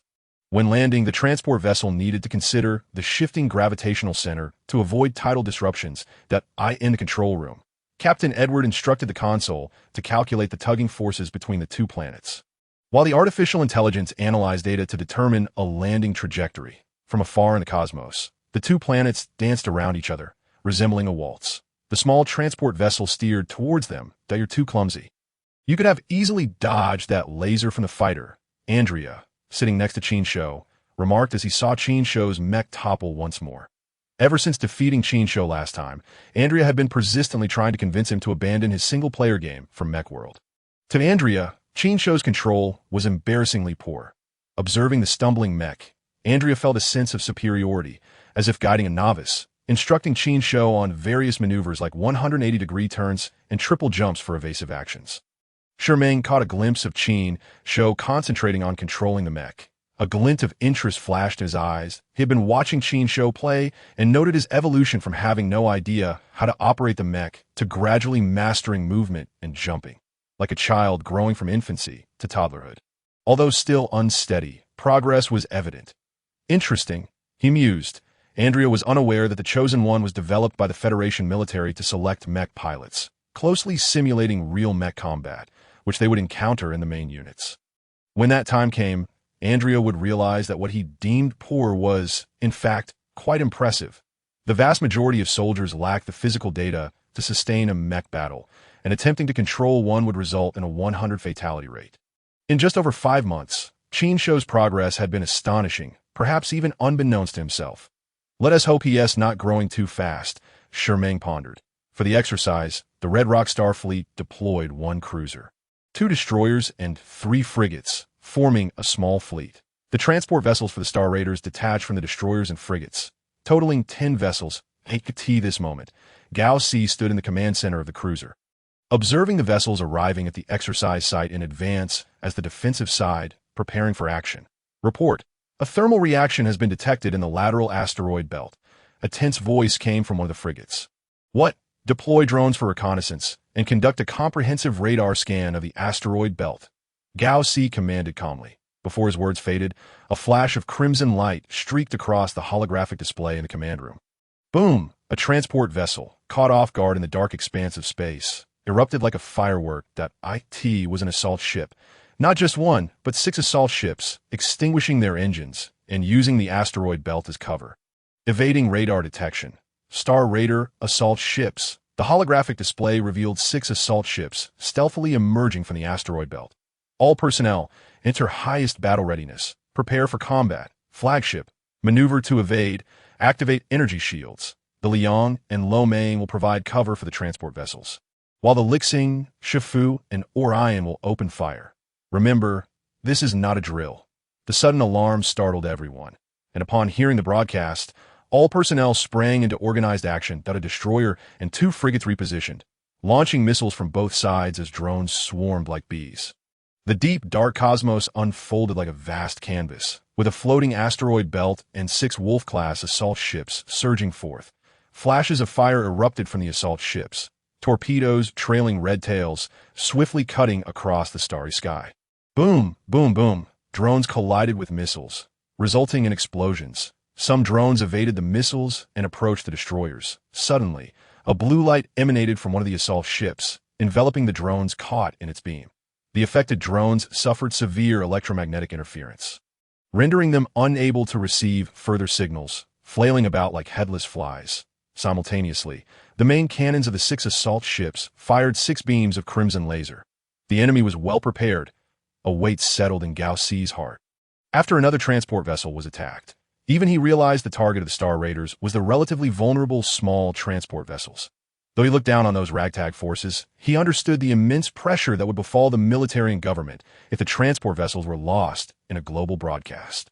The Liang activated its ion energy shield, its body extending to protect the transport vessel, while the Shifu and Orion launched interference barges to intercept torpedoes, guiding the transport vessel back to the main ship. Boom! A torpedo exploded with a shockwave, inadvertently detonating beside the transport vessel where Qin Shou and the others were. Suddenly, the transport vessel felt as if it had been struck by an asteroid, shaking violently, with cabin lights flickering, terrifying everyone aboard.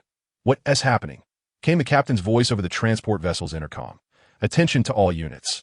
This vessel has come under attack. Remain calm. All personnel, don your spacesuits and secure your positions. Refrain from unnecessary movement. Under attack?" Andrea exclaimed, gripping the armrest of his seat tightly, a lump forming in his throat. Others around him also began to show signs of distress. "Sit down, everyone. Put on the spacesuits above your seats, and do not move." The squad leaders stepped forward, instructing the new recruits to prepare for crisis response as per their training. "It's merely an exercise, yet they take it so seriously," one squad leader complained. His words provided some relief to the recruits, who felt a slight sense of calm upon realizing it was just a drill. Qin Shou swiftly donned his spacesuit, but the ship continued to shake violently, the vibrations intensifying. Chapter 18. Emergency landing on Stein. The sensation of weightlessness and the tremors rocked the ship, the cabin lights flickering erratically. "Something is amiss," the bookworm remarked over the communication channel. "Could it be a real emergency? How unfortunate." Dessen lamented, anxiety evident in his voice. "I am not ready to die." The atmosphere was thick with tension as others chimed in, expressing their fears. "Stay calm. Let me inquire," Qin Shou said, connecting with Li Wei through his terminal. "We've been hit by a torpedo. We are attempting to escape. Keep your soldiers calm." Li Wei spoke rapidly, his words laced with urgency and ambiguity. Qin Shou repeated the message, his unease growing. In space travel, the greatest fear is a malfunction aboard the ship. Leaving the vessel means confronting the perilous void of space, and even with escape pods, the likelihood of survival is alarmingly low. Report: a transport ship has been struck by a torpedo on its flank. The balance system has failed and is being pulled towards the gravitational pull of Agra and Stein. Captain Edward requests an emergency landing on Agra. Isn't Edward's transport carrying the logistics maintenance battalion? Gao Si inquired. Indeed, permission granted for emergency landing. What about the other transport ships? 2 have been destroyed and are in rescue operations. The others have completed docking. Gao Si smiled. Excellent. command the ships issuing into charge of the space pirates. Ensuring they are apprehended as the formidable fleet approached, the 6 assault ships felt the pressure and were forced to retreat.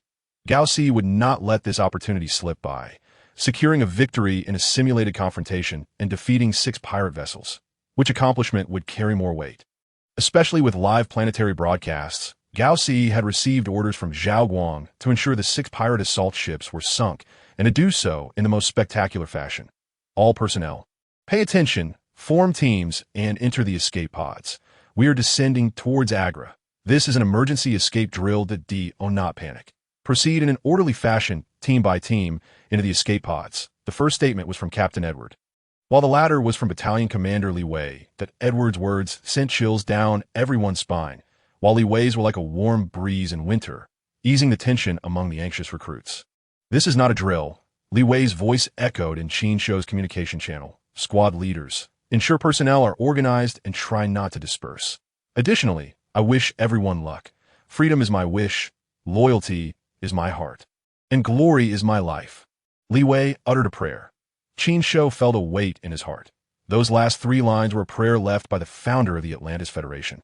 The first President Douglas, often recited by many soldiers preparing for sacrifice, akin to a creed. This indicated Li Wei held little hope for survival. Taking a deep breath, Qin Shou instructed his squad 301. To the escape pods, he unbuckled his safety belt, the intense shaking and weightlessness immediately tossing him from his seat. Quick to react, he grasped the seat and, after a brief adjustment, floated in an orderly manner towards the escape pods alongside Dessen and the others. They had practiced escape procedures extensively at the base.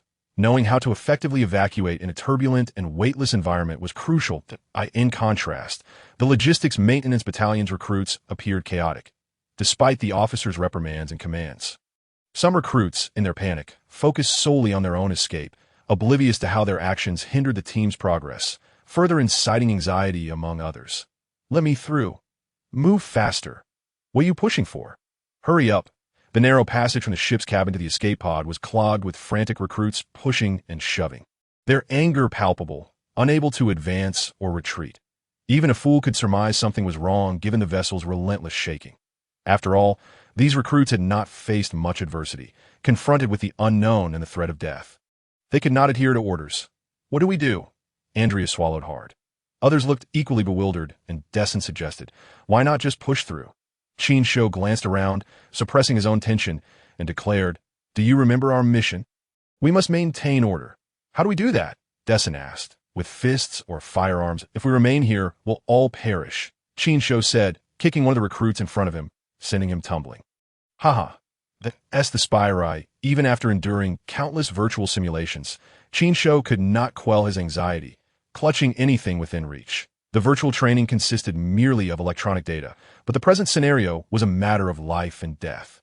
Heightening his trepidation, the holographic display revealed the escape pod navigating through layers of mist, accelerating rapidly. While the transport ship experienced severe friction upon breaking through the atmosphere, its outer alloy glowing red like a burning meteorite. With thick black smoke billowing from its tail, appearing on the verge of explosion and disintegration. The escape pods scattered like fish startled by predators, fleeing in all directions. Suddenly, the escape pod jolted violently. The control panel flashing red and emitting electronic alarms, spiraling out of control in the sky. What was happening? Lu Ming felt dizzy, his heart racing. An explosion had erupted in the transport ship's engine.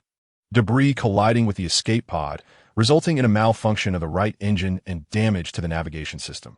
Deploy the parachute. Activate the backup engine. The parachute unfurled from the rear of the escape pod, blossoming into a white flower as the descent slowed dramatically, stabilizing at the designated altitude, and the backup engine engaged, causing the escape pod to glide unsteadily. Last, it stabilized before the crew could celebrate, Meng calmly announced. Landing system malfunction. Fuel is running low. I must make an emergency landing. Brace yourselves. Chapter 19. Emergency landing successful. Emergency landing? Lu Ming's exclamation morphed into a scream as the escape pod plummeted towards the dark gray terrain displayed on the screen. Descending rapidly. In mere seconds, the escape pod hurtled towards the ground at a perilous angle, akin to a stone skipping across water. But the moment of impact, airbags deployed from both sides, enveloping the escape pod. While its underside, despite its robust alloy, twisted and deformed under the tremendous force, the occupants were jolted violently, their safety belts holding them firmly in place. Though their specially designed space suits and combat attire mitigated much of the shock, the tremors still jostled their insides, causing nausea and reverse blood flow. Ming gripped the control stick with all his might, his muscles straining visibly, blood trickling from the corner of his mouth. The driver endured the harshest impact and could not affir within the Federal fleet. Unity is but an illusion. The Starship Marine Corps, fighter squadrons, and others each possess their distinct specialties, much like the diverse branches of ground garrison forces. When Xian let out a cold snort, clenching his fists. Although the brawl in the dining hall was suppressed by higher authorities, the truth cannot be concealed forever. Currently, the Starship Marine Corps has become a source of ridicule. Open to mockery from all, he thought to himself. Just wait. During the exercises, we shall exact our revenge. That a new recruit, unable to contain his frustration, glared at Oddwide. Daha. No chance left now. I heard the logistics maintenance battalion was hit by a torpedo. It seems the Starship Marine Corps is destined to be nailed to the pillar of shame, with no opportunity for vengeance. Oddwide gloated. What? The logistics maintenance battalion was hit? Excellent. They dare to strike at me. Evil begets evil. Let them perish. Upon hearing the news about Tang Wei, Avril jumped up from her cot in the medical bay, her fists clenched, filled with resentment. Damn it, to let him die like this? I wanted to humiliate him further. It's utterly unsatisfying. Her jaw still ached from the blow. Who had ever dared to hit her throughout her life? A slap was merely the beginning. The true wound was to her pride. Being struck before so many onlookers, she could already envision the mocking and derisive tones of the female soldiers discussing her. This grudge must be avenged. This indignation must be released. She glanced at Tang Wei, her eyes darting. Uncle Tang, does that fellow have any relatives? Tang Wei, fully aware of Avril's intentions, furrowed his brow slightly and replied, he is from the Suicide Squad. You would do well to temper your ambitions. Family background holds weight for those who have something to lose, but for those with nothing to hold on to, your lineage is of no consequence. That I have no desire to provoke those lunatics from the Suicide Squad. The esteemed director of the Military Discipline Office of the Redrock Starfleet is afraid of a Suicide Squad. Avril scoffed. Tang Wei stood, his tone flat. You do not understand. A common man's wrath can spill blood in mere steps. Avril curled her lips in disdain. Despite his family backing that enabled Tang Wei to rise to prominence, he remained rooted in humble origins, cautious and narrow-minded. What common man's wrath, faced with wealth and power? Would he not grovel and flatter? Chapter 20. Desolation and survival. The binary planets danced like partners at a ball, drawn to each other in a graceful spin as the planet Igra aligned with the planet Stein. It obscured the light from the star, plunging the land into darkness. A thick veil of clouds hung over Stein, shrouding the starlight and casting the earth into shadow. The winds of the wilderness whispered through the great canyon, echoing like the roars of demons. This canyon shall henceforth be called the Devil's Canyon. In a secluded part of the Devil's Canyon, a faint light flickered in the darkness, indistinct yet present. The ship was severely damaged, even with maintenance robots. The lack of sufficient materials and tools rendered repairs impossible. Liu Ming returned to the ship, shedding his cumbersome spacesuit and inhaling deeply.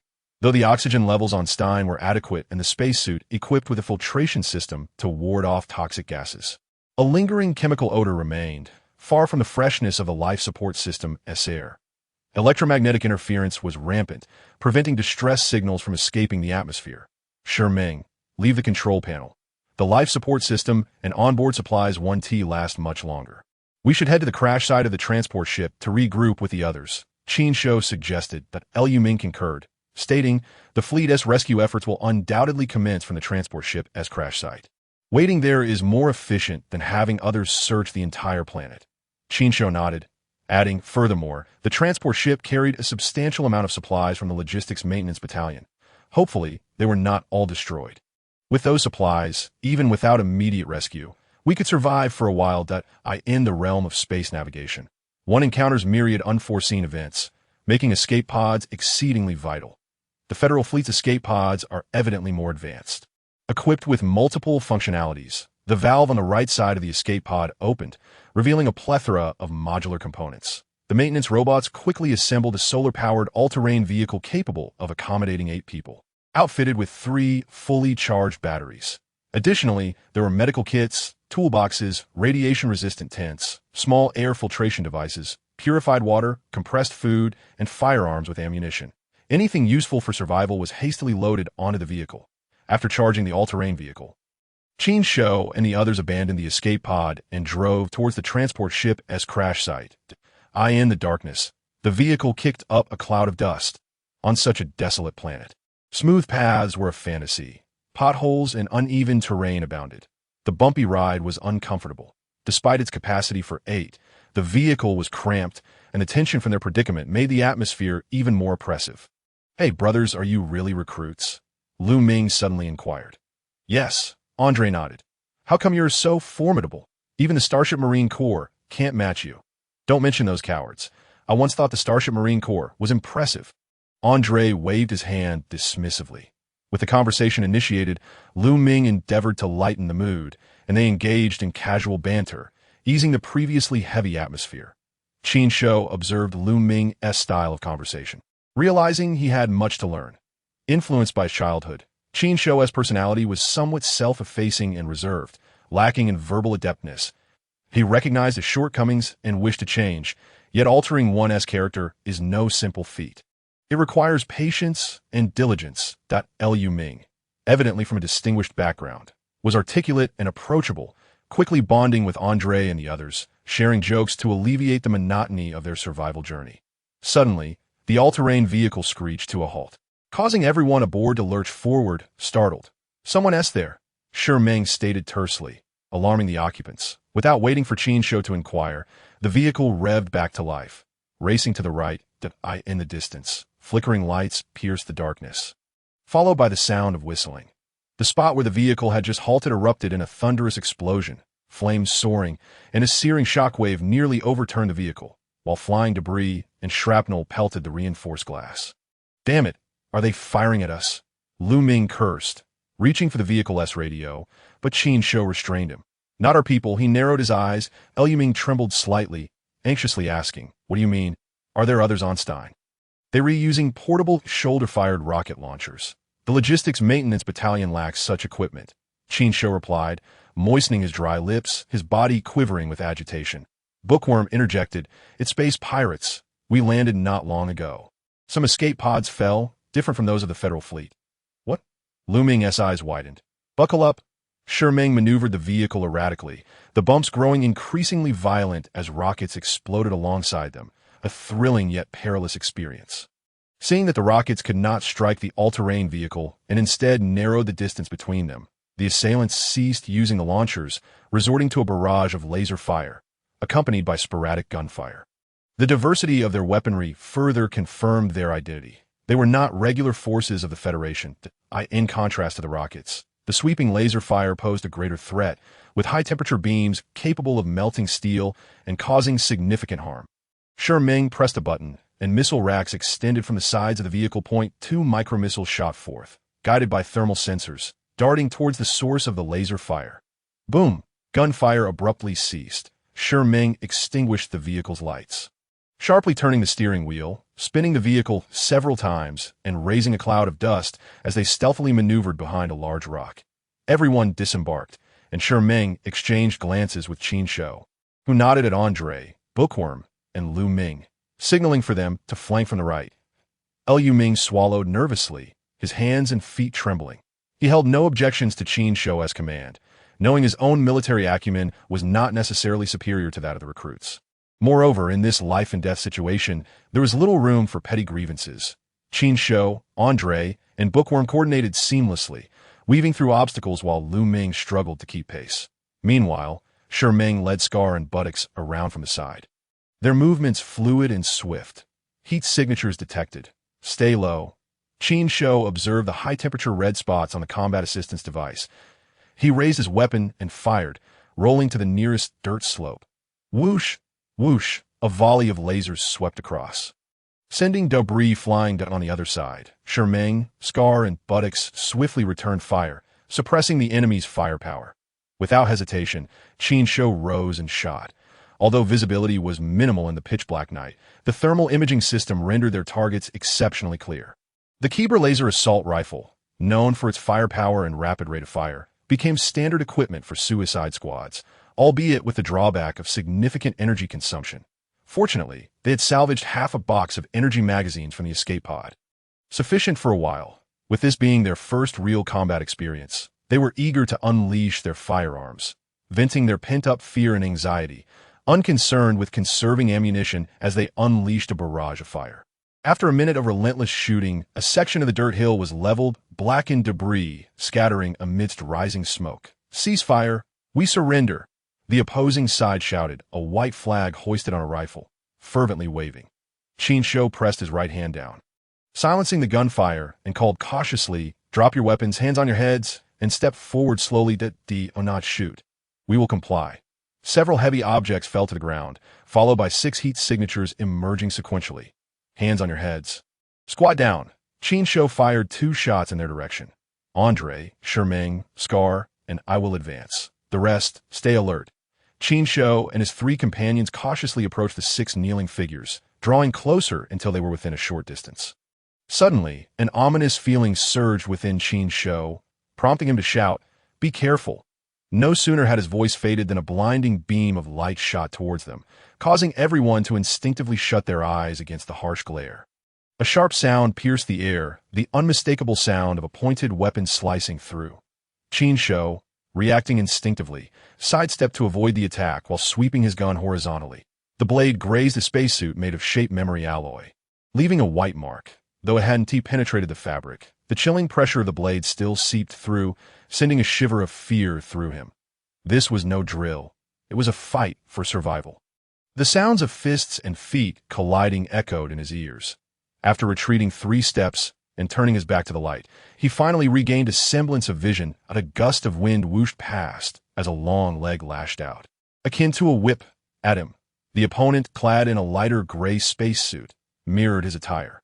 Modern spacesuits, while more streamlined than their ancient counterparts, still bore a bulkiness compared to combat suits. The shape memory alloy provided enhanced flexibility, allowing for both survival in space and aesthetic appeal, resembling the armor of ancient warriors, a true extension of a human form. Some spacesuits resembled exoskeletal armor with formidable offensive capabilities, albeit at a prohibitively high cost, rendering them inaccessible to the masses. Both Qin Shou and his adversary wore standard-issue suits lacking extensive additional features, which proved somewhat cumbersome in close combat. In that moment, he could have deflected the kick aimed at him, but the mechanical joints of the spacesuit hindered his movements, and he was struck squarely in the chest. Surprised, Anna hadn't anticipated that Qin Shou would merely sway, as if buffeted by the wind. Rooted to the spot, seizing the moment, she yanked his calf with her hand, pulling him toward her. With her balance compromised on one leg, Anna felt as though a mechanical arm had seized her, propelling her toward Qin Shou. What immense strength! Astonished, Anna pivoted around her right foot, lifting her left leg off the ground and spinning like a top. Her left foot aimed squarely at the vulnerable joint of Qin Shou's spacesuit, one of the human body's most fragile points. Recognizing that his opponent was a woman, Qin Shou felt a flicker of surprise, but he remained resolute, determined not to show mercy on the battlefield. There were no genders, only life and death. He raised his elbow to block her strike, the impact stinging his arm fiercely. Had it been anyone else, their bones might have shattered. Seizing the moment of contact, Qin Shou grimaced and grasped her ankle. But Anna was prepared. Her waist coiled like a spring, arching backward as she brought both fists together to strike at his temple. Spotting the hidden blade on her wrist, he cursed inwardly at her ferocity, releasing her legs and ducking to evade her attack. With her leverage compromised mid-air, he executed a swift tiger hug, capturing her waist and slamming her hard against the ground. Their tumble landed them on a sloped surface, and as Anna sought to retaliate, Qin Shou's grip sent them rolling downward. The slope was littered with jagged rocks, and despite their protective gear, both felt the sting of impacts. Suddenly, Anna recalled something, exclaiming, "Stop! There's a cliff below." Qin Shou rolled his eyes. He wished to halt as well, but Anna's long legs clung tightly to his waist, restricting his movement. Neither dared to release their hold, resembling a tightly wound ball of flesh hurtling downward. As the dark chasm loomed ahead, panic surged through Qin Shou, desperate to rise, but finding no foothold. Just as he contemplated letting go, the ground beneath them vanished, and they plummeted into the abyss. With a muffled groan punctuating their descent, they fell approximately 10 meters before crashing against the cliff face. Qin Shou, quick-witted, kicked off the wall to spin their bodies, but it was he who bore the brunt of the impact, tumbling several times before finally stabilizing. "Let me go, you brute," Anna gasped in pain. Ignoring the ache in his back, Qin Shou stole a glance, realizing that during their fall, Anna had deployed a mechanical claw from her wrist, secured by a high-strength alloy wire, which now bore the weight of both their bodies. Their position was undeniably awkward. Qin Shou's arms encircled Anna's waist and through several layers of fabric. He could feel the exhilarating softness and elasticity of her form. Meanwhile, Anna's thigh remained tightly wrapped around his waist, her muscles coiled with tension. "Let go. If you do, I'll fall," Qin Shou retorted. Fuming, Anna threatened to kick him, her voice cold. "Then think of something quickly. I can't hold on much longer. You want to die together. Having a woman accompany me to the grave, I senti so bad." Qin Shou mused aloud, though his eyes darted about, searching for a solution. "Who wants to die with you?" Anna shot back, and then pointed to a nearby protruding rock. You see that? Swing me over." Nodding, Qin Shou prepared to launch them towards the sharp outcrop. After several attempts, he finally managed to land on the rock. "Let go, or are you planning to hold me forever?" Anna grumbled, her teeth grinding in irritation. Feeling a rush of embarrassment, Qin Shou quickly released his grip, only for Anna to tumble downwards, unexpectedly colliding with his abdomen. Realizing the precarious situation, he instinctively caught her again, pressing her against the rock as loose stones cascaded around them. Once the chaos subsided, they found themselves face to face, the atmosphere thick with tension. "Are you a space pirate?" Qin Shou inquired, attempting to lighten the mood. "Are you part of the Federal Fleet?" Anna countered. "No. She introduced herself, Anna grinned. Taken aback, Qin Shou momentarily hesitated before shaking her hand, still holding her waist. He was not one to be easily fooled. Having just endured a knee strike, his abdomen still throbbed painfully. "Qin Shou," Anna chuckled, "a beast indeed. It suits your nature." Though her tone carried an edge of annoyance, Qin Shou felt compelled to clarify. "The Qin in my name represents a dynasty, while Shou denotes hunting, not beasts." With a resigned sigh, he acknowledged that misinterpretations of his name were not uncommon. As they exchanged words, a voice echoed from above, Andre calling out for him. Qin Shou exhaled in relief, turning to the tense Anna. "It seems we have emerged victorious." "Surrender." Anna's expression shifted, and without warning, she produced a military knife, pressing it against his neck. "And what if I refuse? We could die together. Release my people. Do you truly believe you can evade the Federal Fleet's pursuit?" Qin Shou chuckled lightly. Her expression darkened. "To be honest, I admire your audacity in challenging the Federal Fleet. Do you think we are mere space pirates?" Anna glanced up at the darkened sky. "What do you mean?" Qin Shou asked, puzzled. "We are all pawns, destined to be cast aside." Without warning, Anna pushed him away and took a resolute step backward, leaping into the chasm. Qin Shou gasped in shock, acting on instinct as he lunged forward, grasping the swaying alloy wire. The wire sliced through his palm, emitting a painful, high-pitched sound as the razor-thin material dug into his flesh. Despite the multi-layered protection of their suits, the friction generated an intense heat, causing a cloud of mist to rise as the wire tightened. Pulling him downward, Qin Shou swiftly grasped a protruding rock. "Anna!" she exclaimed in shock, glancing up to see him gripping the metallic wire. With a splat, blood splattered against Anna's visor, a stark red against the glass. The wire had cut through his suit, embedding itself deep into his hand, and blood dripped down the taut material. "Let go!" Anna shouted, gritting his teeth. Qin Shou held on, thankful that he had grasped the claw and avoided severing his hand. However, the force of their descent was far greater than anticipated, and the decaying rock beneath them crumbled under their combined weight. Collapsing in an instant at T2 in the morning, Dong Yuan, clad in pink pajamas, was jolted awake by a phone call. The voice on the other end shattered her slumber. Upon learning that her brother was involved in a drill, she had leveraged her connections to gather information, ultimately hearing from a friend who had graduated from the same academy and now worked in the Federal Fleet's Public Relations Department.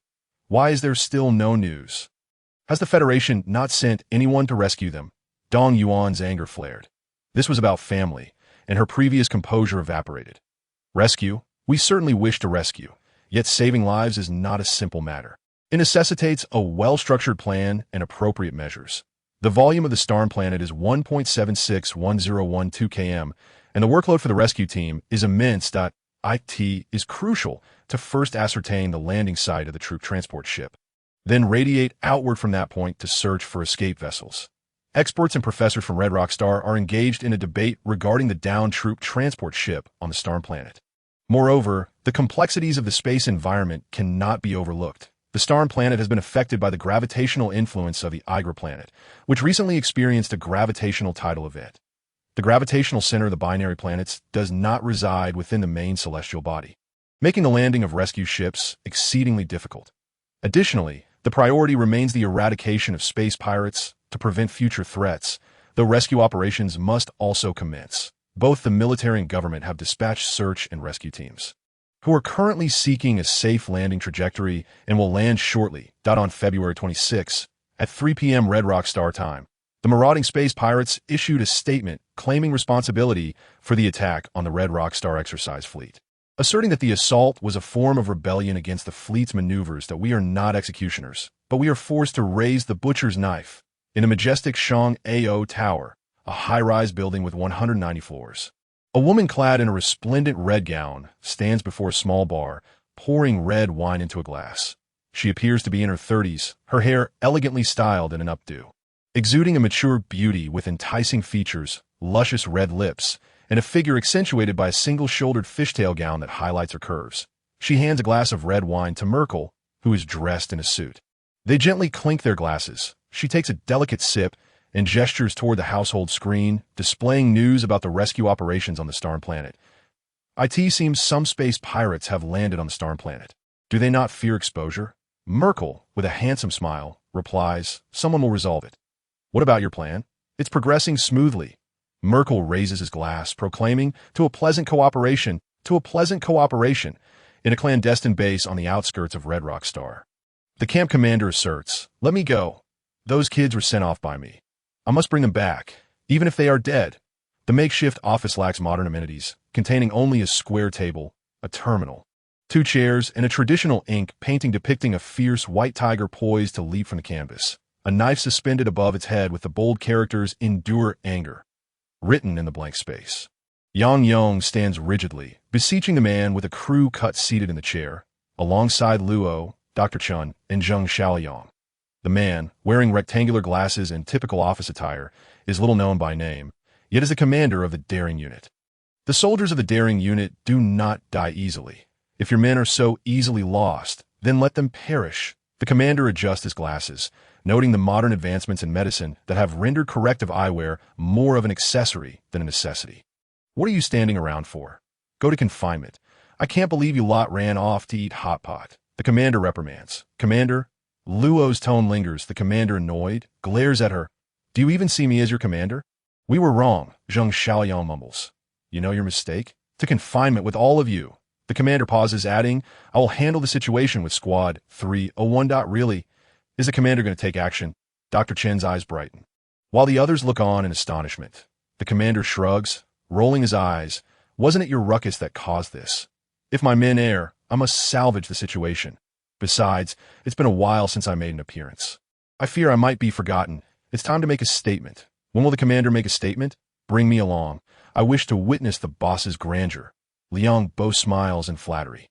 Ahem, and me too. Zheng Xiaoyang quickly interjects. The commander shoots them a sidelong glance. You lot are going to confinement. Liang Bo wails in despair. After much pleading, Yang Yong, Liang Bo, and Zheng Xiaoyang find themselves imprisoned in a small dark room. While Dr. Chan returns to her research, I thought you would put Chun Lian in confinement too, Luo remarks, pulling up the only chair in the office aside from the one under the commander. The commander rolls his eyes. Do you think I dare? Her father would dismantle me. He glances at Luo, clearing his throat. I'd love to confine you. Would you dare? Luo challenges, puffing out her chest. Ahem, this situation is not simple. The commander shifts the topic, tapping his fingers on the table. The emergence of space pirates is far too coincidental that I've dealt with them before. There's no profit in reckless actions that result in the loss of warships and personnel while provoking the Federation fleet. It is an utterly foolish endeavor, yet they have done it. Perhaps their commander was kicked in the head by a donkey. So, what do you intend to do? Luo lights a cigar, exhaling clouds of smoke. The commander waves away the smoke, earning a disdainful look from Luo that he smiles faintly. Let us observe the unfolding events. And what of those youngsters? We'll see how lucky they are. The daring unit is not a nursery. It's better if the fledglings withdraw sooner rather than later, he remarks nonchalantly. How fitting for your temperament. He glances at her. What? Is there someone you care about? There's a little fellow who is quite interesting. Well, let us see if he survives. A fallen genius rarely has fortune on his side. Though the commander is curious about who has caught Luo's eye, he refrains from asking since she shows no inclination to elaborate. He could easily find out. Once her cigar is finished, Luo rises, glancing at the painting, exclaiming in awe, a single painting has rendered that fierce tiger to such a state. The individual from the capital circle is truly remarkable. Had it been the past, you would have already dismantled the Redrock Star fleet, and we wouldn't be here observing the unfolding events. Time, indeed, has the power to change individuals. The commander turns back to the painting of the knife-suspended tiger. Smiling silently, a wave of pain crashes over Qin Shou, awakening him from the throes of agony. Before him, a dim light appears. He struggles to open his eyes, only to find jellyfish-like organisms floating, emitting a faint glow. Akin to myriad fireflies illuminating the darkness below. Surrounding him are various rug-like plants, from fluffy, verdant mosses to towering fungi in shades of gray, white, and are indeed in the distance. Ancient ferns seem to loom, presenting a scene reminiscent of a Paleozoic ecosystem. Qin Shou blinks rapidly. His first realization is that he is still alive, followed by the exhilarating thought of fortune. In the interstellar age, technology is the foremost driving force, propelled by the discovery of diverse materials. It can be stated that breakthroughs in material science have led to the advent of warp-capable spacecraft and the practical application of mechs. Without materials, any groundbreaking scientific innovation would remain entombed within plans.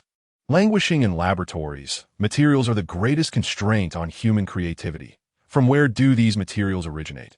The boundless starry sea, resembling an inexhaustible treasure, awaits humanity's discovery. Consequently, interstellar exploration remains the most coveted endeavor in the cosmos. Every discovery of a habitable planet and every excavation of rare minerals is accompanied by fierce competition among powerful forces, sometimes culminating in war. Qin Shou has witnessed numerous instances in the annals of interstellar exploration history where explorers discovered water sources on certain planets or crystal-rich worlds, thus achieving overnight wealth and becoming sought-after figures among the elite. It is said that the rise of the Byrne Technology Group stemmed from its founder, Willie Byrne, who first discovered the rich mineral deposits on Redrock Star, leading to the initial wave of settlers and the eventual establishment of 22 districts on Redrock Star. What lies before Qin Shou is undoubtedly a Paleozoic plant community worthy of biological research and exploration, seemingly unremarkable yet brimming with immense wealth. For instance, in the realm of biological genetics, scientists have long sought to decode the genetic codes of the origins of life to unlock the genetic locks within humanity, thus facilitating a new wave of human evolution, the birth of genetic pharmaceuticals. The pain in his body jolts Qin Shou from his exhilarated thoughts, drawing his attention to his predicament. He finds himself tightly bound and momentarily dazed. Suddenly, he hears footsteps and quickly closes his eyes, feigning unconsciousness. Through the slits of his eyelids, he observes the approach of a woman in her late 20s, none other than Anna, the one who had dragged him off the cliff. Anna hums a tune, evidently in good spirits. Fresh from a bath, her damp flaxen hair cascades around her like a cloud. Her visage is enchanting, with large, bright eyes, a prominent nose, full and vivid lips, and a long, alabaster neck, clad only in a fitted, translucent garment that falls just below her hips. As she nears, a faint yet alluring scent wafts toward Qin Shou, and to his dismay, he notices that her garment is practically transparent, offering no concealment, instead enhancing her ethereal beauty. Her well-toned body, a result of years of training, is far from the frail form one might expect. Those taut, muscular legs had once caused Qin Shou no small amount of suffering. Fortunately, he is now bound tightly, and Anna remains oblivious to his awakening, lost in her own melody. She picks up a white handkerchief and begins to wipe her face. The handkerchief. Qin Shou pauses, suddenly struck by a sense of familiarity. A vivid image of a youthful girl with a ponytail flashes before his eyes. Was this the same handkerchief she had gifted him? Stop! He cannot help but exclaim as he sees Anna wipe it across her body. Startled by the sound, Anna trembles and turns her head, locking eyes with Qin Shou's furious gaze. Her eyes widen in shock as they stare at each other, and after a moment, she leaps back like a cat whose tail has been stepped on, hastily grabbing her combat suit and shoes before fleeing in disarray. Qin Shou is left in a daze, pondering how she could escape so swiftly. How is it that he, after the same plunge, is left battered and bound, while that wretched woman remains unscathed? The memory of what he should not have seen flashes through his mind, and he licks his lips, tasting the metallic sweetness of blood. I'm a good youth of the new era. I shall not be lured by such vulgar images that it's just 2 large buns. After all, his stomach growls in protest at the thought of buns. Moments later, Anna returns, her face set in a stern expression, as frigid as winter's ice. Her snug, light blue combat suit accentuates her perfect figure, and knee-high combat boots tread softly over the soft ground, causing the startled, floating jellyfish to drift away. She carries a military knife in her hand. Qin Shou struggles against his bonds, nervously stating, "Sister, I saw nothing." Anna glares at him fiercely, and with a graceful arc. Her knife slices through the resilient vines binding him. "Eat this. High-calorie compressed food will replenish your strength." Qin Shou is taken aback that you're not going to kill me. Huh. What use is there in killing you? You are truly foolish, risking your life to save an enemy that, is it worth it? Anna plants her knife into the ground and brushes her hair behind her shoulder, appearing strikingly heroic from the side. Qin Shou smiles faintly, taking the toothpaste-like compressed food and squeezing it into his mouth, inquiring, "Aren't you a star pirate? How do you know that?" "You said so." Anna falls silent, gazing upward into the darkness. Exhaling, she feigns nonchalance. "We have been deceived." Qin Shou studies her intently. "With the methods those people employed, you must be doomed as well. That it's better to let you die knowing the truth. This is a conspiracy." Anna reveals that she belongs to the Blue Suspended Star Intelligence Agency and had recently received orders to execute a secret mission. Confused, she boarded an assault ship and arrived at the ambush point. It was only when the assault ship attacked the Redrock Star Exercise Fleet that she realized the nature of her mission, while the fleet commander emphasized that it was merely an exercise. Distrustful, Anna and her small team seized a few escape pods and fled the assault ship, crash landing on the planet Stein. In other words, those 6 assault ships actually belonged to the Federation. Qin Shou's eyes widen in horror as a chill runs down his spine. He never imagined that those firing upon them were indeed their own. Accompanying this coldness is an anger that wells up from deep within. How could they do this? Qin Shou clenches his fists and strikes the ground. Anna lets out a self-deprecating laugh. Politics, this is politics in the eyes of those high-ranking officials. We are all expendable, insignificant that I now suspect that the so-called marauding star pirates might be colluding with the Federation's upper echelon. We ought to expose them and bring the truth to light. Qin Shou brims with fury. Expose. You're just a foot soldier with no money, power, or influence. Who would listen to you? What evidence do we have? Besides, right now, let alone exposing them, what lengths do you think those high-ranking officials would go to conceal the truth? They will not spare us. There are certainly people descending now, disguising themselves as star pirates or military personnel, to eliminate all life on Stein. Anna, disheartened, glances around. Perhaps if we remain hidden, we can see out our remaining days here. Killed to silence, Qin Shou feels as if he is plunged into an ice pit. His entire being chilled. They will definitely kill us all. With so many people in the universe, what does it matter if a few recruits die? You are too young to understand the darkness of society, the cruelty of reality. Anna shakes her head. Qin Shou struggles to his feet, his tone resolute. "I must rescue my comrades." "Rescue? Buddy, you can't even protect yourself." Anna scoffs, gesturing around them. "I have examined the area. It resembles a landslide lake. With no exits, geothermal heat has melted the icy ground beneath, creating a humid and warm environment. Once, biologists attempted experiments to terraform the planet, but they failed. However, they could not have anticipated that the resilience of life would surpass human imagination. The seeds they sowed, when meeting special conditions, have formed unique communities of soft-bodied plants that purify the air, generate oxygen, and have evolved into the origin of life. The universe is filled with the incredible and the miraculous." Leaving humanity in awe, realizing she has strayed from the topic, Anna continues, "The cliffs around us rise thousands of meters high, resembling two hands clasped together, narrow at the ends and wide in the middle. Beyond the midpoint, one would dangle in midair, utterly unable to climb. Moreover, the unique terrain has created a special magnetic field that completely shields any external signals. On the radar, this place does not exist. In other words, we are trapped here to die. Qin Shou glances at her, astonished. How do you know so much? Anna's lips curl into a slight smirk, a hint of pride evident that I work in intelligence.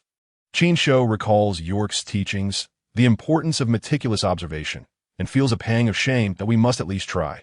If what you say is true, we will be dead if those people discover us anyway. He looks up at the sky, resolutely stating, besides, I believe my comrades will not abandon me. Anna shakes her head. What a naive youth you are. Those ferns possess high medicinal value.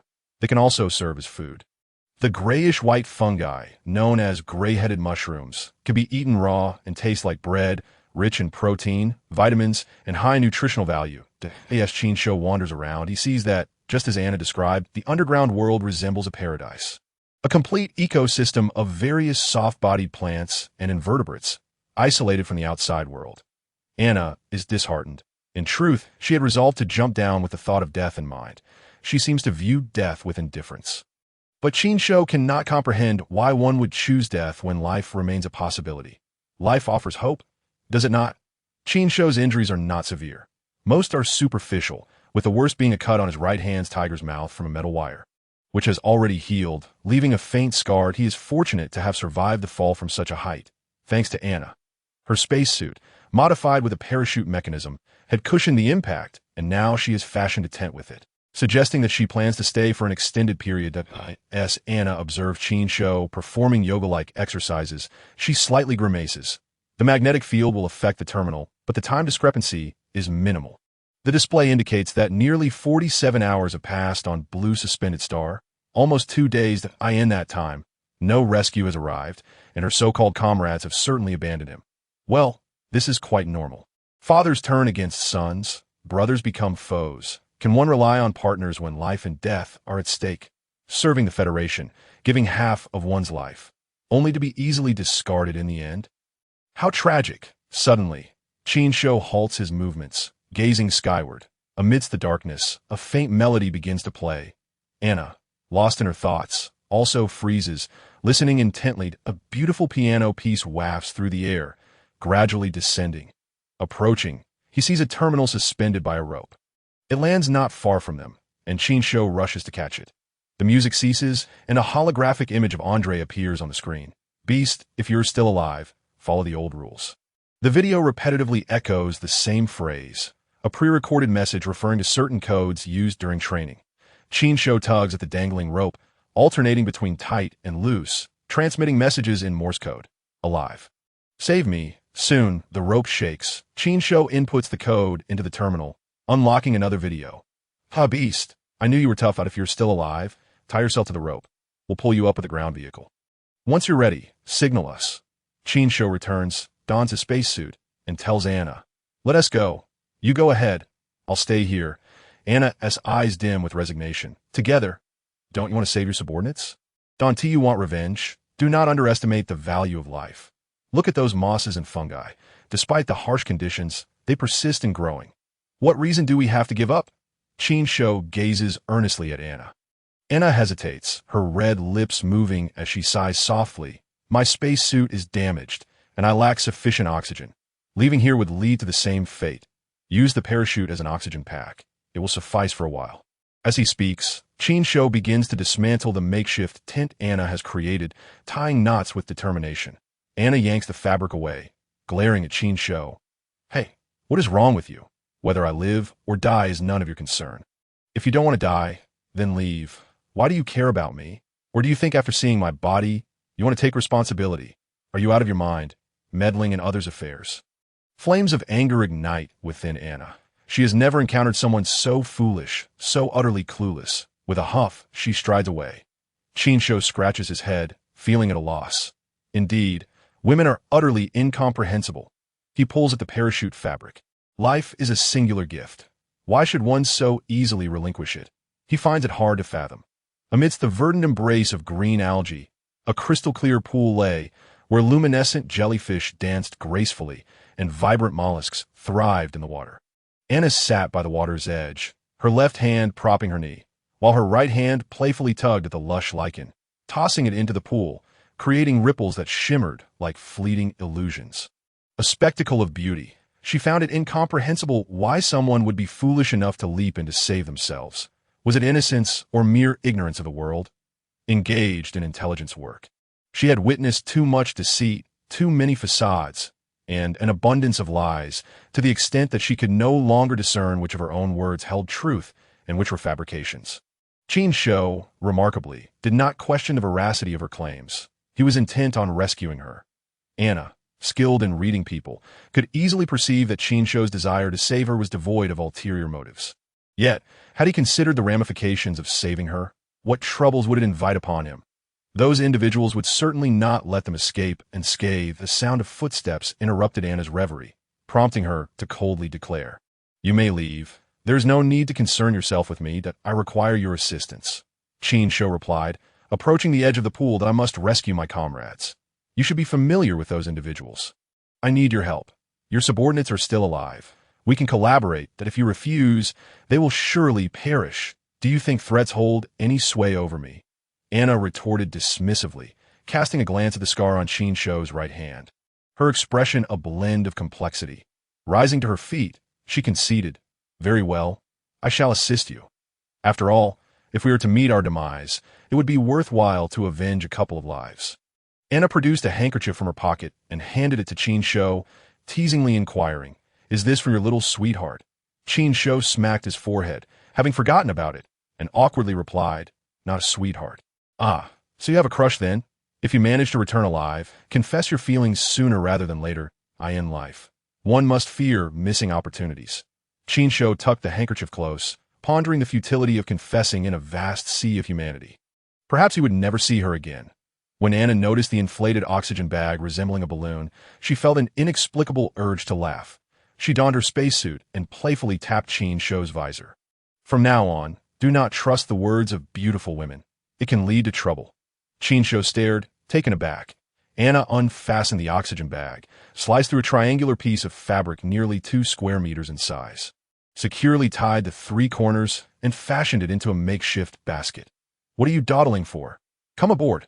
Your spacesuit is intact," Qin Shou asked in astonishment. "Just teasing you," she replied, as the creaking wheels began to ascend. The rope tautened, and they safely returned to the ground. Upon seeing Qin Shou, Andre, and the others, a cheer erupted, only to be followed by raised weapons aimed at Anna. Qin Shou intervened, repeating Anna's words amidst the tension. "What? How is that possible?" Such revelations shattered their preconceived notions of the Federal Fleet's integrity, nearly impossible to accept. "So, we inadvertently became entangled in a conspiracy, and they intend to eliminate witnesses?" Lu Ming, hailing from a distinguished background and familiar with high-level politics, trembled as he spoke. The so-called pirate attack was merely a charade orchestrated by the Federal Fleet. If exposed, the repercussions for the fleet would be immense. I believe it could lead to a wave of court-martials among officers. You have interacted with us. To prevent any information leaks, they would undoubtedly eliminate all witnesses, Anna stated coldly. The group was taken aback, fear etched on their faces. Chapter 24. Rescue and Assassins, damn it. What terrible luck! Even a scarred man, usually unflappable, began to grumble. "Where are my comrades?" Anna inquired. The bookish one pointed to a nearby rock, where a pirate was bound, as Anna went to untie the ropes. Lu Ming and the scarred man approached Qin Shou, glancing at her while questioning. "Can we trust her? Keep a close watch on them. We shall soon find out the truth, that if it is genuine." "What then? Are we to oppose the Federal Fleet?" Lu Ming's teeth chattered. "That D.O. it. What are you afraid of? They raise their weapons, and we are not permitted to retaliate." The scar man scoffed, looking down on Lu Ming. "Killing soldiers of the Federal Fleet is tantamount to treason," the bookish one reminded. "What do you think?" Andre asked, turning to Qin Shou. Qin Shou glanced at the rock and replied, "The situation remains unclear. If it is true, I recall a saying, in the face of death, all are equal that if false. We shall deliver them to the federal judgment." Meanwhile, Anna freed her comrades and discussed the potential for collaboration. "Captain, cooperate with a bunch of rookies? They won't betray us. Perhaps they are plotting to turn us over to the Federal Fleet for glory and accolades, Shou grumbled, voicing the sentiments of the team. Having experienced betrayal once, they were wary of outsiders. Anna scoffed, silence. You were bested by a bunch of rookies, and you dare speak? It's the equipment sent by the higher-ups that's inadequate. Otherwise, how could we have lost? Chao Xian protested quietly. Anna, infuriated, kicked him and shot a cold glare. You lost in close combat. What does equipment have to do with it? Stow your tempers. If you wish to survive, heed my words out. If not, feel free to leave. The team exchanged glances and lowered their heads. Chao Xian muttered a few words, but ultimately chose to stay. Fully aware that on an alien planet, the survival rate for individuals who separated from their teams plummeted to 99. When the two groups met, each harbored their own intentions. Our supplies are insufficient. We must reach the location of the transport vessel's crash site swiftly, Lu Ming stated, in order to save Qin Shou. They had lingered for 2 extra days, and food and water had become scarce. Now, with Anna and her group added into the mix, although they had their own supplies, resources remained limited. Going there would be tantamount to walking into the jaws of death.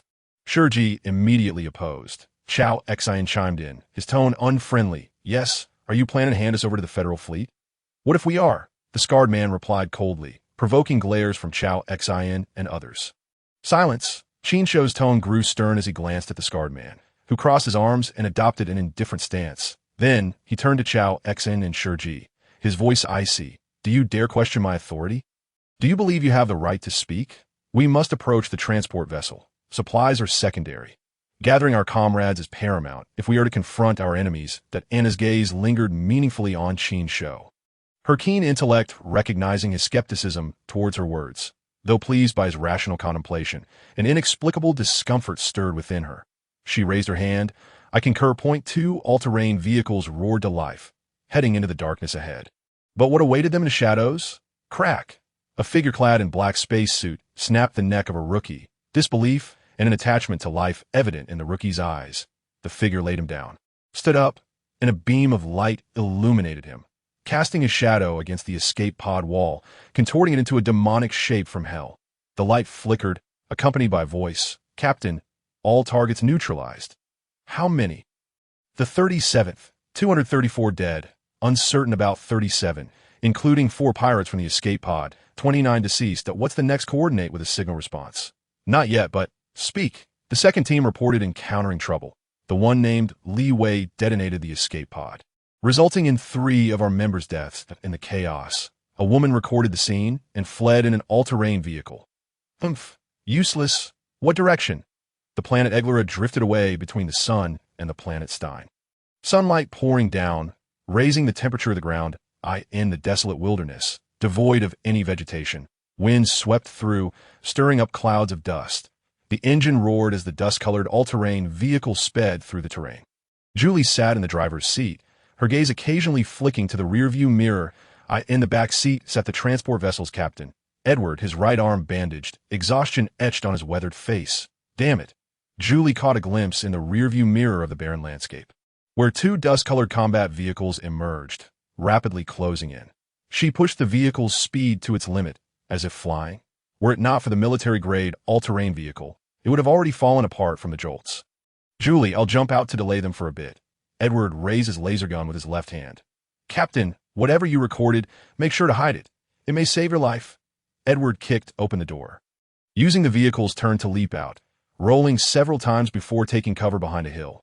Julie gritted her teeth and did not stop.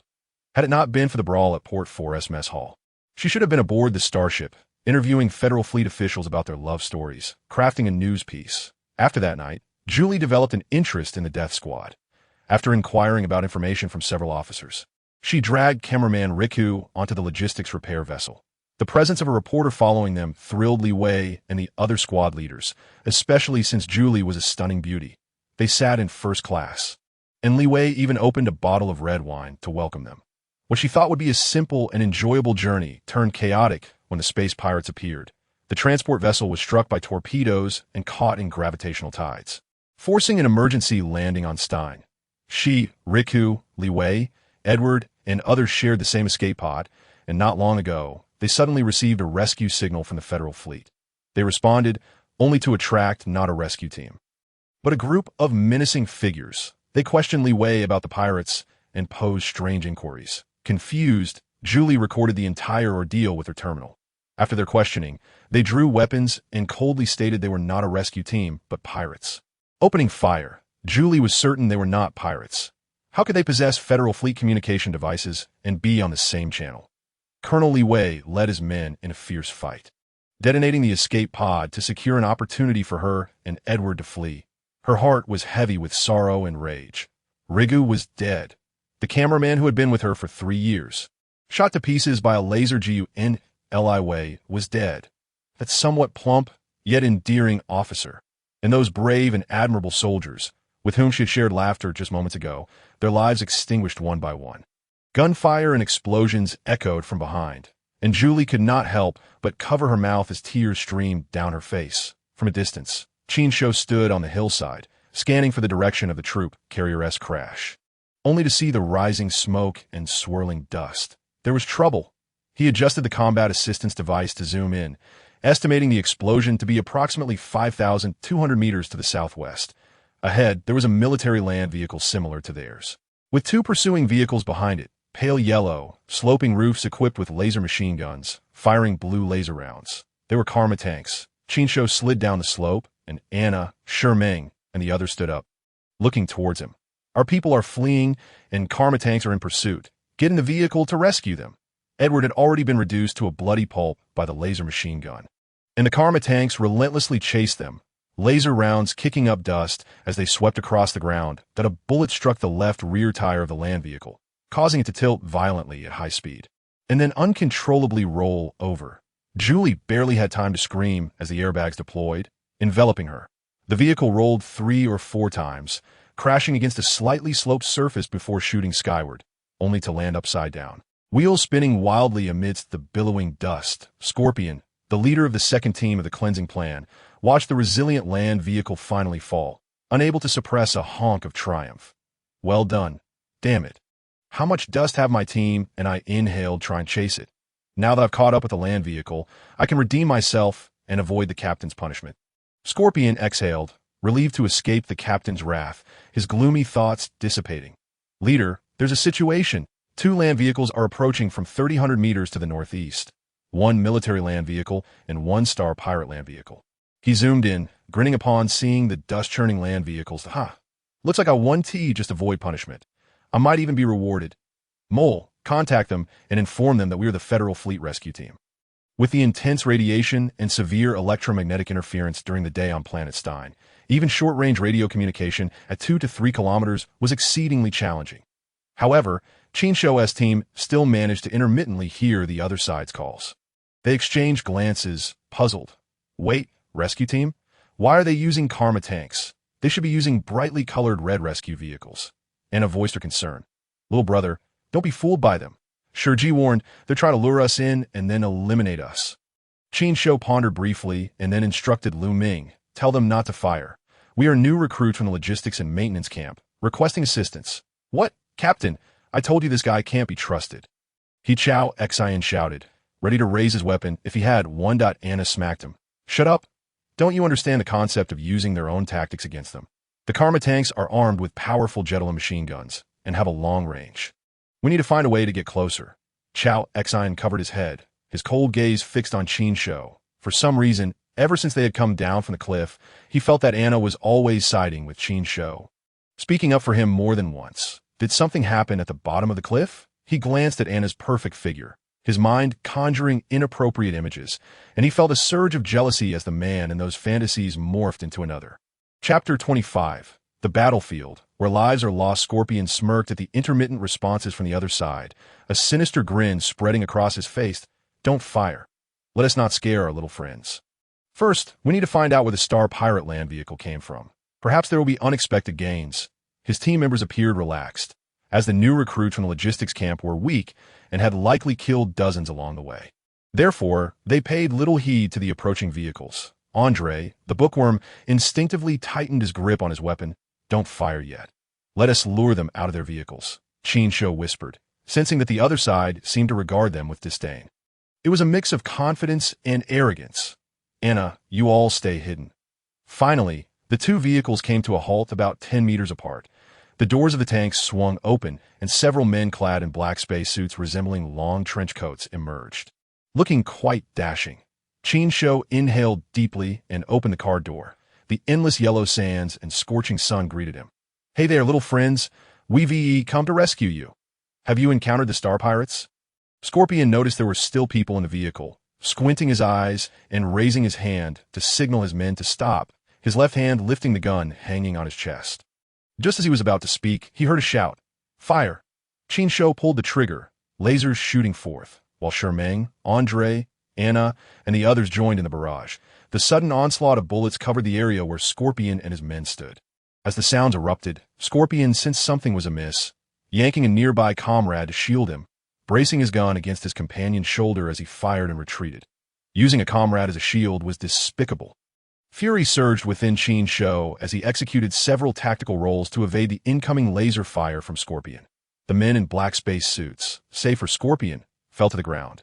Fear gripped Scorpion as he pushed aside the body in front of him and ran backward. He was no superhero. Even with the protection of a spacesuit, close-range laser fire would be overwhelming. "Cover me!" Qin Shou shouted. If the enemy boarded the Karma tanks, it would be like retreating into a tortoise shell. Impervious to their firepower, Zhu Bi appeared from the side, providing cover fire when suddenly a barrage of bullets struck him, splattering blood as he collapsed. Zhu Bi is wounded. Andre rushed to his side. Dragging him back behind the vehicle, he is dead. There's no saving him. His chest is shattered. Anna glanced over, using the land vehicle as cover while returning fire. Meanwhile, Qin Shou lunged forward, dodging left and right, swiftly closing the distance to Scorpion's side and delivering a kick with finesse. So fast. Scorpion's pupils dilated. He barely had time to aim his gun when Qin Shou's foot struck his arm. The impact was jarring, even with the space suit diminishing the force. The pain was excruciating. Scorpion discarded the corpse of his fallen comrade, raising his elbows to block another kick, twisting to counter with a kick of his own. Qin Shou engaged in combat with the seasoned inmates of the underground gym, pressing forward despite the danger, narrowly avoiding Scorpion's foot and diving into his embrace. Midway, he bent his right elbow, transforming it into a sharp weapon, gathering all his strength to deliver a rapid and forceful jab to Scorpion's abdomen. The blow struck hard, causing Scorpion to involuntarily bend over, resembling a lobster. Qin Shou's elbow shot upwards, landing a powerful punch to Scorpion's jaw, the force lifting him from the ground and sending him flying into the tank. Before Scorpion could regain his composure, Qin Shou pinned him down, grasping his arm and dislocating it with a sickening crack, eliciting a muffled groan of pain from Scorpion. Quick drive. Each tank had 3 occupants, a driver, a gunner for the Jetolin machine gun, and a lookout. Mole, responsible for communications, felt his heart skip a beat upon seeing Scorpion defeated and yelled urgently. The tanks roared to life, attempting to flee. "Leave them behind." Shermeng and Anna seized the moment of chaos, using Scar's group for cover as they charged in, slipping through the open tank doors. Qin Shou also abandoned Scorpion, kicking open a door and leaping inside. Bang, bang, bang. A fierce battle ensued as the tank sped over 300 meters, finally halting amidst the swirling dust. "Now do you believe?" Anna snapped, breaking Mole's arm as she glanced at Qin Shou. "Huh, what's that sound?" Qin Shou heard a beeping noise. Anna's expression changed. "Oh no, it's a self-destruct device." The two hastily exited the tank, running several meters away, just as an explosion erupted behind them, flames shooting into the sky, the shockwave throwing them several meters away. Dazed and disoriented, Qin Shou felt as if a massive hammer had struck his back. His blood surging painfully, Liu Ming and Andre rushed over, pulling them to safety. Boom! In the distance, another explosion erupted. "Shermeng!" Qin Shou exclaimed. Moments later, Shermeng emerged from the sand, having sensed the danger from the explosion and wisely detached from the tank early, avoiding severe injury. Thanks to their preparedness and Scorpion's group's negligence, this skirmish could be deemed a resounding victory for Qin Shou and his team. However, aside from the 6 who were killed by the laser fire at the outset, 6 more perished in the tank's self-detonation, and Scorpion had committed suicide, leaving Qin Shou without any captives for interrogation. Moreover, Zhu Bi was dead. The bodies and blood strewn across the ground were a stark sight. And as Liu Ming began to clean up the battlefield, he felt a churn in his stomach. wanting to vomit but unable to do so, feeling exceedingly ill. Andre, the bookworm, shared similar sentiments. It was their first taste of killing, and their hands trembled slightly. Amidst their fear and trepidation, there was also a sense of excitement and exhilaration. They glanced at Juby's corpse, still feeling a lingering terror, through the window of the land vehicle. Lu Ming observed Anna tending to Qin Shou's wounds. His space suit had suffered significant damage from the heat, resulting in a mild burn on his back. Stay calm. Lu Ming noticed there was not a hint of emotional turmoil in Qin Shou's eyes after taking a life. He seemed to have become accustomed to it long ago.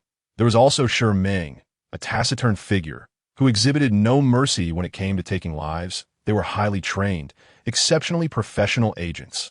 Anna's expression was grave as she cleansed the wound and applied a healing spray, a costly substance procured from the dark-clad individuals. Quite powerful indeed. Qin Shou, undeterred by a single victory, felt sorrow for the demise of a fallen adversary. War is a place where lives are lost.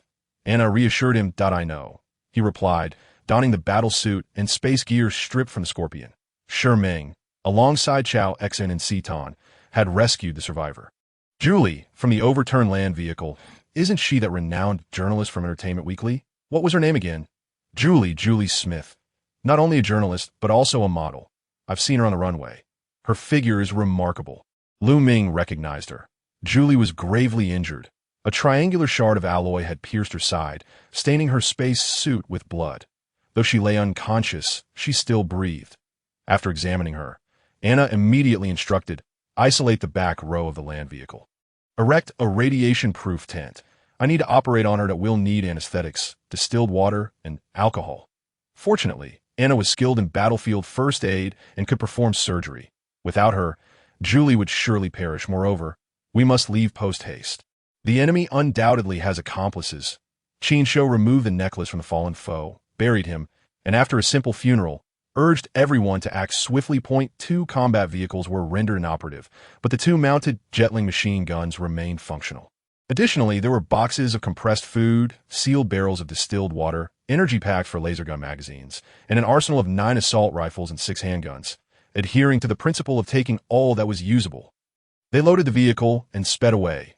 Outside, the air was thick with yellow sand. Inside, silence reigned. Lu Ming gazed out the window, reflecting on how, after his mother remarried a high-ranking official from the Hongyan Star government, he became viewed as a privileged offspring by the lower classes. His stepfather, seeing Lu Ming idle, had arranged for him to join the logistics of the ground missile division, hoping to polish his resume for future promotions. Little did he know, an unexpected incident awaited him. As he calmed down, a wave of uncertainty about the future washed over him. Andre muttered softly, reciting the Bible in prayer. Shi Ming, Scar, and the bookish fellow occupied the back of the military vehicle. Making room for the surgery, Chao Xin's gaze was cold as he subtly nudged Shi, opened a terminal, and typed a few words. After a moment's hesitation, Shi nodded. Inside the stifling radiation-proof tent, bright incandescent lights illuminated the scene. Anna, gloved in white, utilized a combat assistance device to scan Julie's wound, magnifying the view as she meticulously extracted metal shards from the sizable gash, distilled water, alcohol wipes. Qin Shou hurriedly handed supplies to Anna, his gaze fleetingly settling on Julie before quickly diverting. Eyes averted.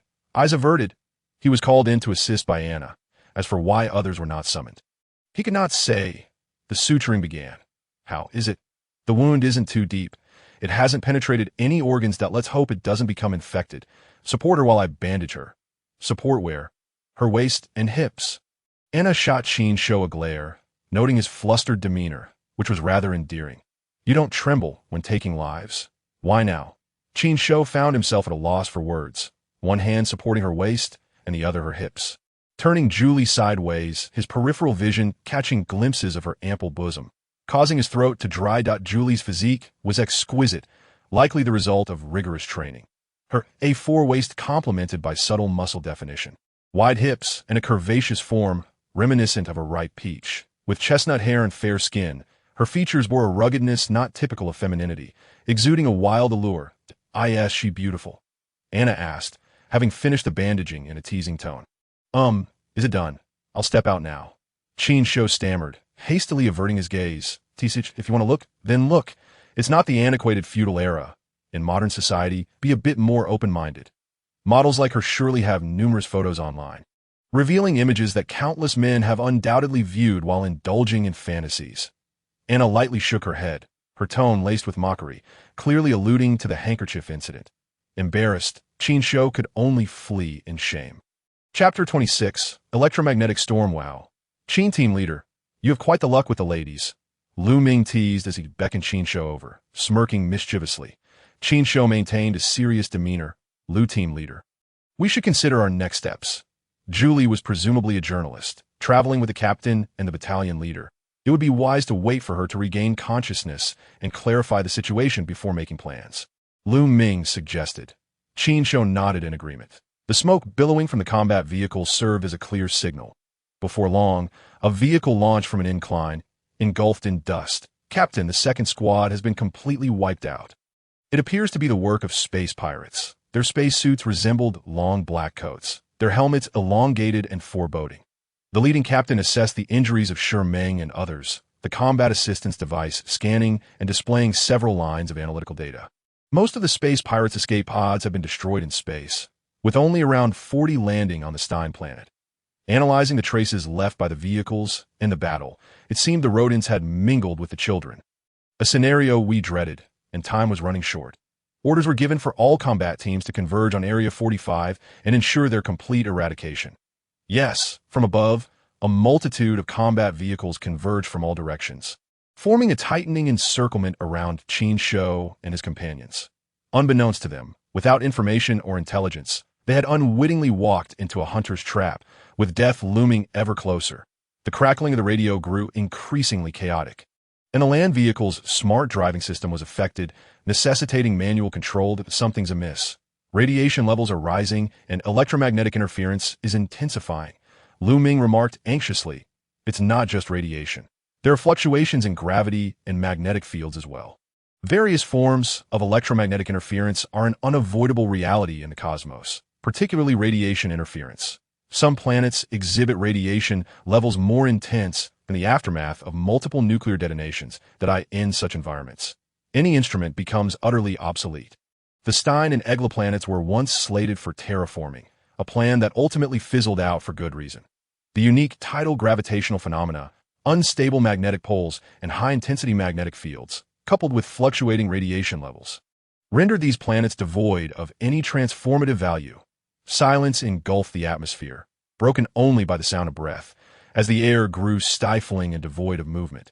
Suddenly, thunder rumbled. Unbeknownst to them, the sun was obscured by dark clouds, and at the horizon's edge, where the earth met the sky, thunder crackled as bolts of lightning danced like silver serpents. It's a storm.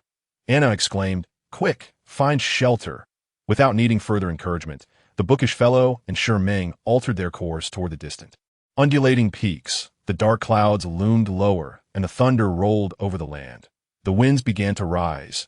The gales intensified, whipping up sand and stones, as successive tornadoes manifested in the sky, crackling with electricity, while the ground swirled with boulders and dust, reminiscent of ancient giants thundering across the earth. The sound of clattering stones echoed as the whirlwind pelted the vehicle, the sheer force of nature rendering humanity minuscule and fragile. Amid their flight, Qin Shou spotted two vehicles lost in the yellow sands. The Karma vehicles, equipped with radar scanning, thermal imaging, and high-power anti-jamming devices, had gradually pinpointed the location of Qin Shou and his companions. However, under the sudden onslaught of the fierce electromagnetic storm, even the anti-jamming devices proved ineffective. The radar scanning went haywire, and the vehicles were left blindly floundering, as if they were cats without sight, scrambling for direction. The unexpected encounter startled both parties, neither anticipating such proximity. Once they regained their composure, a distant tornado surged toward them at a terrifying speed of 450 ms, resembling a predatory beast. The two sides exchanged glances but refrained from firing, cautiously parting ways in a race against time to save themselves. Who could afford to concern themselves with the fate of others in such dire circumstances? The land vehicle jolted and rocked as it navigated through the mountainous canyon, the howling winds deafening, visibility reduced, necessitating a decrease in speed. Suddenly, something struck the vehicle with a thud, cracking the bulletproof glass but not shattering it. Qin Shou leaned closer to inspect, discovering it was a hefty iron chain connected to a concrete bridge support. Concrete and iron chains marked the remnants of human activity, which Anna and the others also noted. Scientists had previously conducted experiments on Stein. Perhaps there remained remnants of their bases nearby. Egla has several such bases, looming quickly added. With mountains providing some shelter, the wind and sand diminished slightly. Yet the howling intensified as they ventured deeper. Signs of human activity became increasingly pronounced, even revealing corroded small machinery. Approximately 2 kilometers in, a massive dam spanned the canyon, its entrance guarded by a towering steel gate.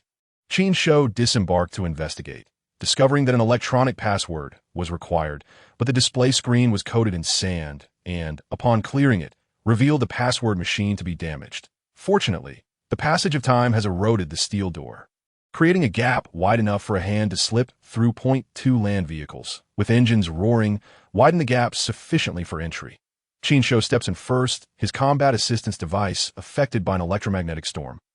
Rendering many of its functions intermittent, he activates the illumination module of his laser gun, casting a beam of light into the darkness, where dust dances in the white glow. Military training has indicated that abandoned field bases may harbor mutated creatures affected by radiation, or experimental subjects left from human genetic trials, necessitating extreme caution. Before him lies a concrete corridor, 14 meters high, 10 meters wide, and over 30 meters long, culminating in an alloy door. There is no immediate danger. Qin Shou gestures for Meng and Anna to follow, and the three of them form a triangular formation as they delve deeper. The corridor is covered in yellow sand blown in through the gap, accumulating into a thick layer over the years, which creaks underfoot.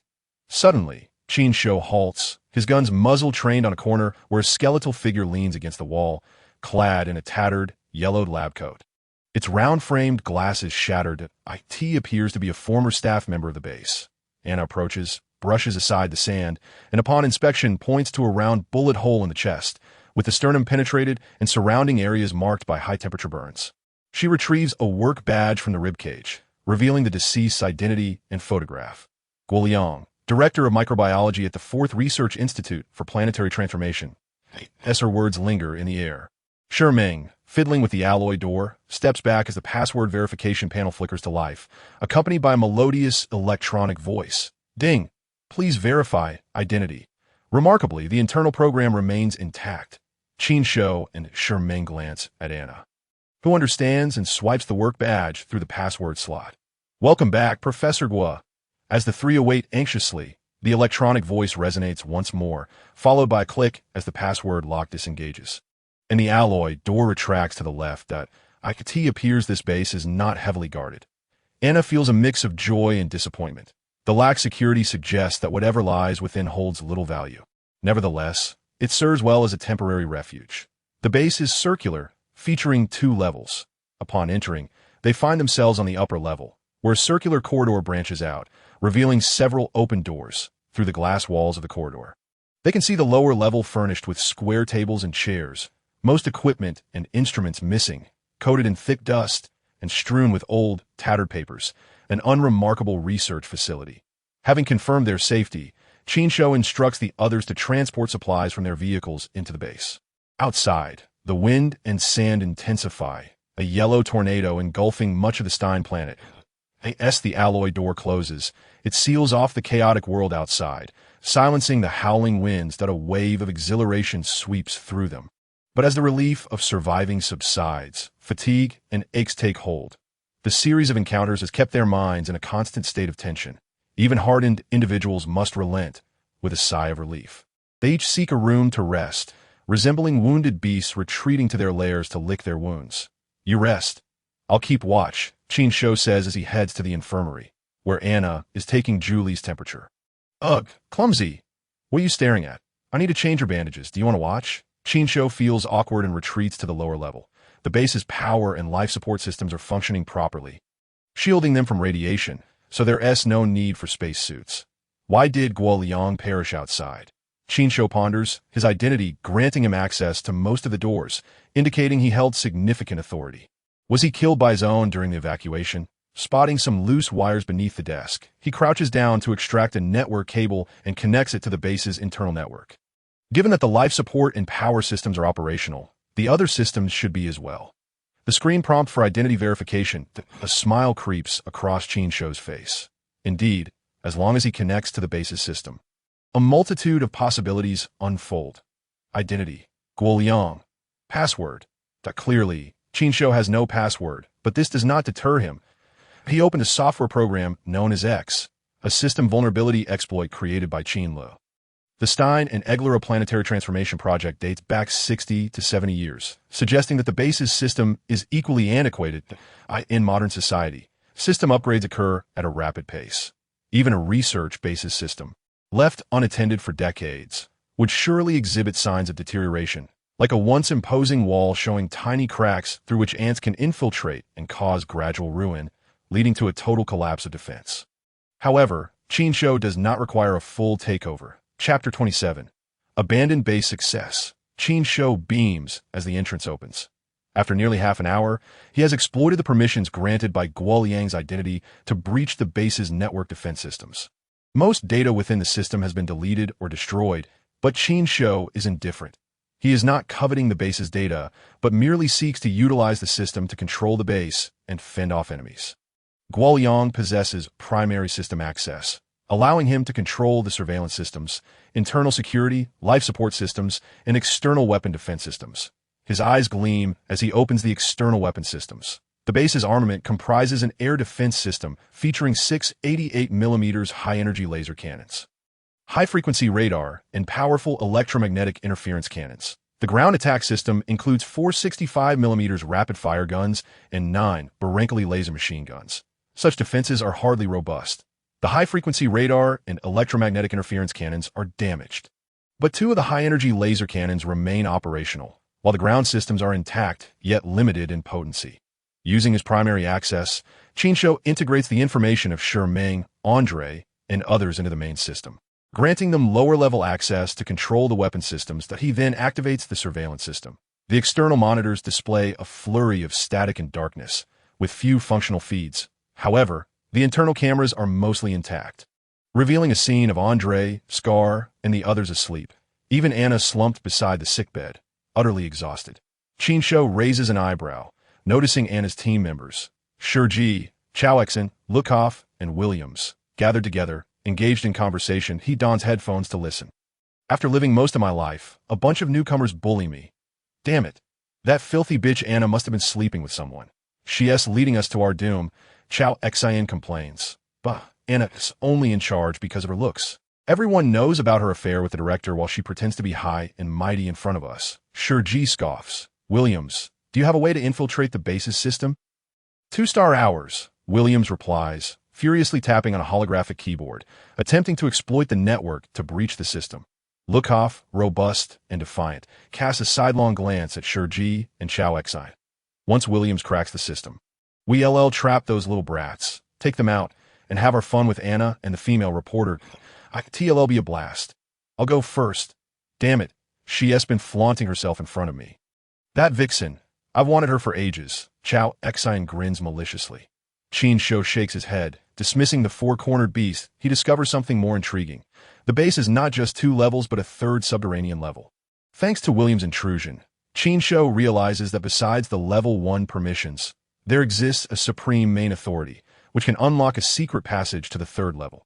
Granting main authority requires the approval of 3 level 1 permissions. And Qin Shou begins attempting to alter some of the base's data to virtualize 2 level 1 permissions. His slender fingers dance over the holographic keyboard, crafting a series of codes to embed into the main system. Tampering with a base's system program is undoubtedly a monumental task. Fortunately, the base's system data is severely damaged, and the security system is riddled with vulnerabilities, making the modifications far less challenging than anticipated. The green data streams refresh rapidly, establishing 2 virtual level 1 permissions. Accomplished, Qin Shou stretched his back, only to catch a faint fragrance in the air. He looked up to see a perfect silhouette merely 25 centimeters away. Within reach, between 2 towering peaks in a profound valley, was a delicate face that seemed almost ethereal, fixated on the light screen. Jostled from his thoughts, Qin Shou leaped up, startled.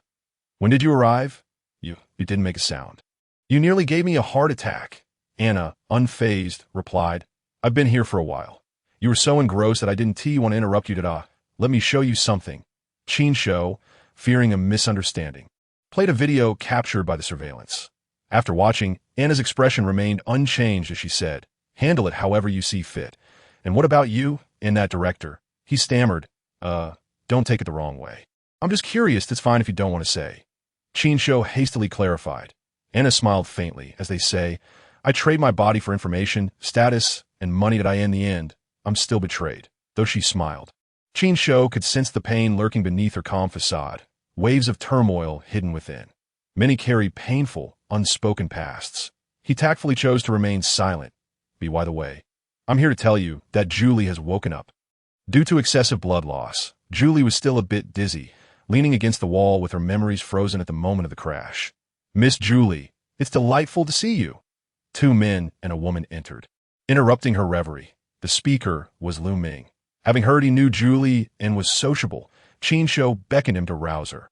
Utilizing resources wisely, it was best to leave someone like Julie, a journalist, in the hands of a professional. I'm Lu Ming.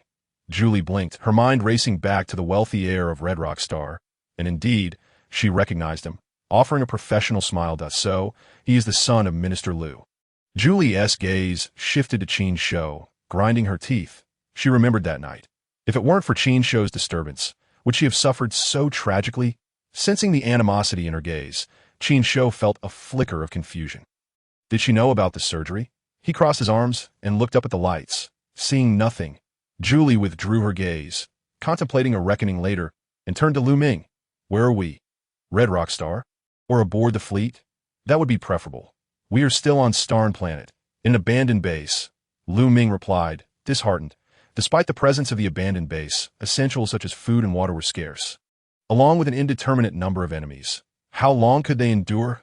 Julie, quick-witted, worried Lu Ming might be a pawn of those adversaries. Probing him, she uncovered the secrets of the space pirates, feeling a mix of horror and fury.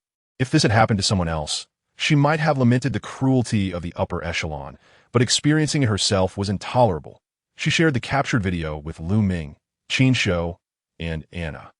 They masqueraded as a rescue team, and in this dire situation, the glimmer of hope was irresistible.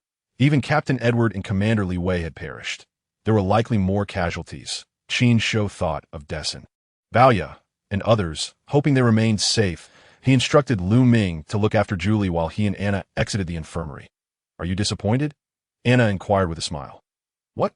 He glanced back to see Julie and Lu Ming chatting merrily. As if old friends, he shrugged. Isn't that normal? A woman like her would only have eyes for the affluent. Gear up. We're heading somewhere. Armed and ready, Qin Shou granted himself primary permissions and opened a secret door. With a click, a section of the wall cracked open, receding to reveal a passageway. Exchanging glances, Qin Shou entered first, followed closely by Anna. Once inside, the door sealed with a click. The circular passage was adorned with silver-white walls, polished to a reflective sheen. After walking 15 meters, they encountered a security door requiring identity verification. There were 5 such doors, each demanding different credentials, including fingerprints, DNA, and iris scans. Upon unlocking the 6th door, darkness enveloped them, akin to a black hole in the universe. Welcome back, Master. A melodious electronic voice chimed, accompanied by a gentle tune, as lights flickered on, illuminating the darkness, before Qin Shou and Anna materialized a data stream, coalescing into a virtual girl of about 16 or 17 years. With glossy black hair styled in a bob and adorned with a blue hairpin, her charming features included bright, expressive eyes, a petite nose, and soft pink lips that were utterly enchanting. Clad in a maid's outfit, her loose top featured a plunging neckline that revealed ample fair skin, her delicate curves accentuated, exuding an allure akin to cream. Enticing yet innocent, she lifted her skirt slightly, curtsying toward Qin Shou, revealing elegant white thigh-high stockings. Artificial intelligence Lilith greets you.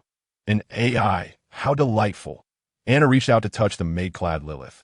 Lilith stepped back, somewhat disdainfully, stating, Dear guest, please observe proper etiquette. It is rude to touch others without consent. Qin Shou curiously assessed her. All right, my apologies. Anna, having encountered AIs before, chuckled an apology. Lilith accepts your apology. Lilith's lips curled into a proud smile. What is this place? Qin Shou scrutinized his surroundings. The spacious area had a half-domed ceiling, with corners cluttered with various components, resembling a warehouse or a bomb shelter. The base's core hub, an emergency shelter. The haven for you and Lilith.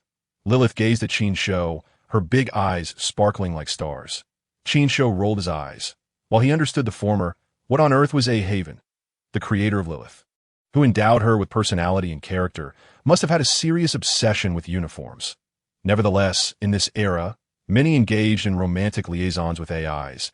Numerous television dramas capitalized on this trope, eliciting a flood of tears. Uniform fetishes were trivial in comparison. The core hub was, of course, the location of the main system. Only those with the highest privileges could enter and exit, ensuring a high safety level, thus serving as the base's refuge. In the face of insurmountable danger, it could be activated by those with the highest authority to retreat within. This was undoubtedly good news. As a refuge, it housed numerous emergency supplies that a small freezer contained frozen food and clean ice. While an ultra-low temperature refrigeration system could preserve food and water for over a century, that a small mechanical workshop housed new, vintage repair robots and combat robots. Furthermore, Lilith disclosed that the shelter had a secret passage leading into the mountain, where a spaceship was located. Qin Shou and Anna were elated, but Lilith doused their excitement with cold water. The remaining energy of the base was below 0.5, nearing depletion, insufficient to power the spaceship. According to calculations, the base would succumb to paralysis in 187 days, 5 hours, 32 minutes, and 18 seconds.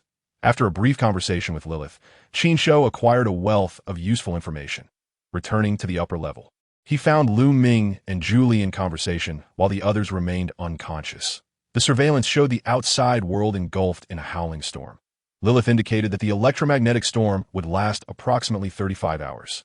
The trapped crew, including Shiji, were restless. Fatigue washed over Qin Shou, prompting Yanti instructed Lilith to monitor the base and rouse him in case of any anomalies. After bidding Anna farewell, he entered a room and laid down in a sleeping bag.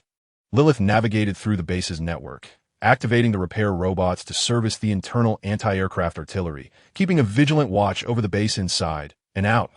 It's been ages since I've been this busy, Lilith declared with zest. Artificial intelligence had long permeated human society, categorized into low-level, mid-level, and high-level AIs. The most common were low-level AIs, such as home security systems, personal terminal systems, and basic factory equipment, capable of program prompts. Natural language processing and smart searches, possessing some extended permissions to replace humans in tasks like controlling mechanical production. That mid-level AIs operate under federal supervision, possessing some autonomous permissions, simulating human traits and emotions, and exhibiting creative thought.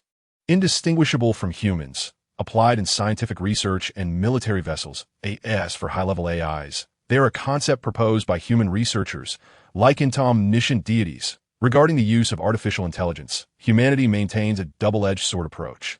Implementing restrictions as first proposed in 1950 in Isaac Asimov's I, Robot, specifically in the 3 laws of robotics. The first law, a robot may not injure a human being or, through inaction, allow a human being to come to harm.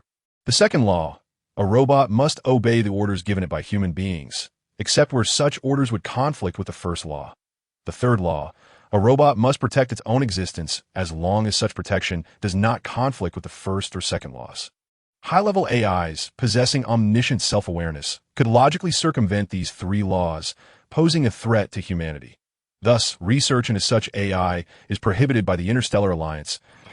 As a mid-level AI controlling the base, Lilith's programming includes numerous restrictions beyond the 3 laws. Due to the deletion and damage of most of the data, she could only perform basic maintenance on the base, to undertake any other tasks. Only commands from the highest authority could be granted to her. This explains why she only revealed herself when Qin Shou reached the 3rd level. In fact, she had already noticed them when Qin Shou appeared outside the iron door, prompting Lilith to power on the alloy gate and illuminate the base. The main authority information Qin Shou received was also discreetly leaked by Lilith at AS for the reason behind her assistance to the trapped humans. Perhaps it was simply due to exhaustion. Qin Shou slept deeply, and upon awakening, he realized he had slumbered for a full 17 star hours. Emerging from a sleeping bag, he felt somewhat dazed, his stomach growling, the pangs of hunger sharpening his awareness that now was not the time to dawdle. He donned his combat suit and exited the room. "Good morning," Anna greeted with a smile, leaning against the doorframe. "Morning," Qin Shou replied casually, indifferent to whether it was truly early or late. "Where are Andre and the others?" "They re over there, playing cards to pass the time." Qin Shou heard laughter and exclamation from a nearby room. Frustrated, he summoned Lilith, activating the terminal, which projected a miniature virtual maid. "Dear Master," Lilith greeted, curtsying gracefully. She was an artificial intelligence capable of appearing anywhere within the base's network coverage. "Any anomalies? 10 star hours, 43 minutes, and 25 seconds ago, the base's artillery was repaired and activated, consuming 0.0001 of the base's energy."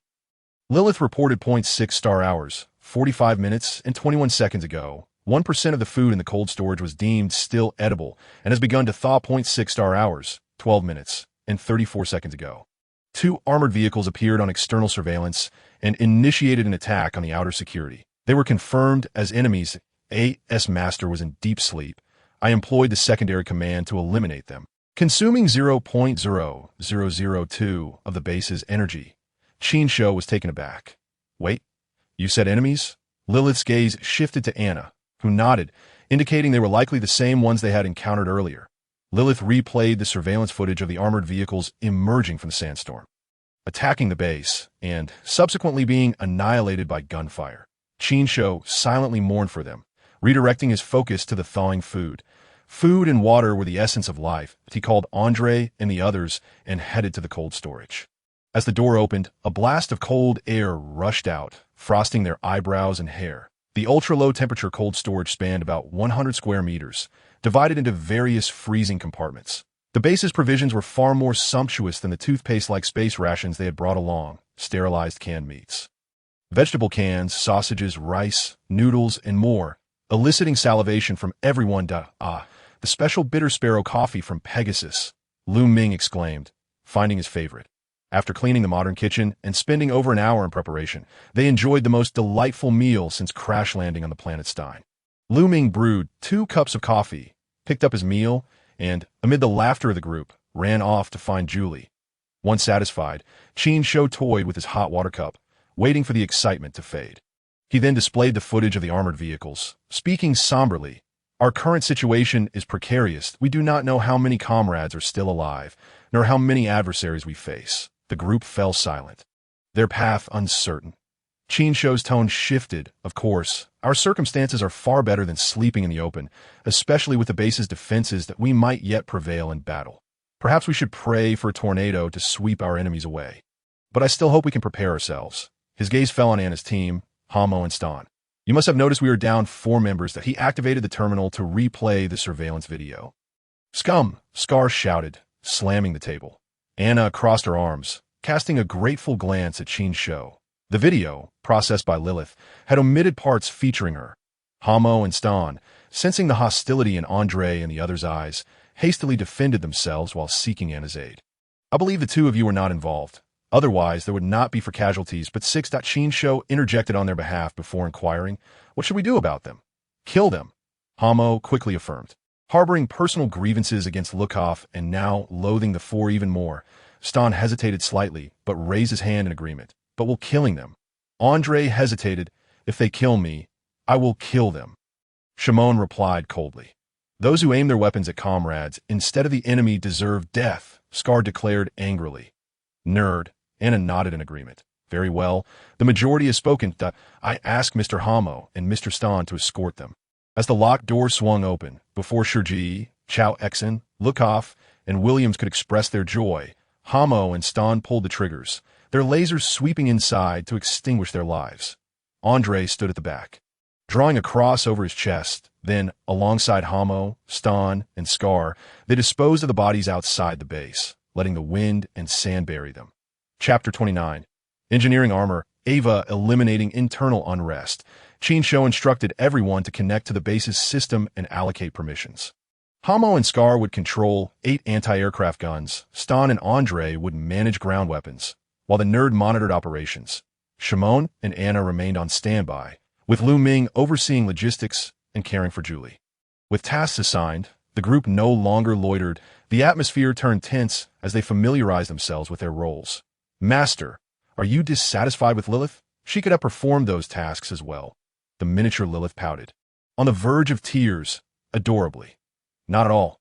I merely wanted to keep them occupied. Qin Shou scratched his head. He understood that granting authority to artificial intelligence would yield results surpassing human capability. Yet he felt a twinge of caution within himself. By the way, what was this base used for? Qin Shou shifted the topic. Lilith doesn't know, she replied, looking quite aggrieved.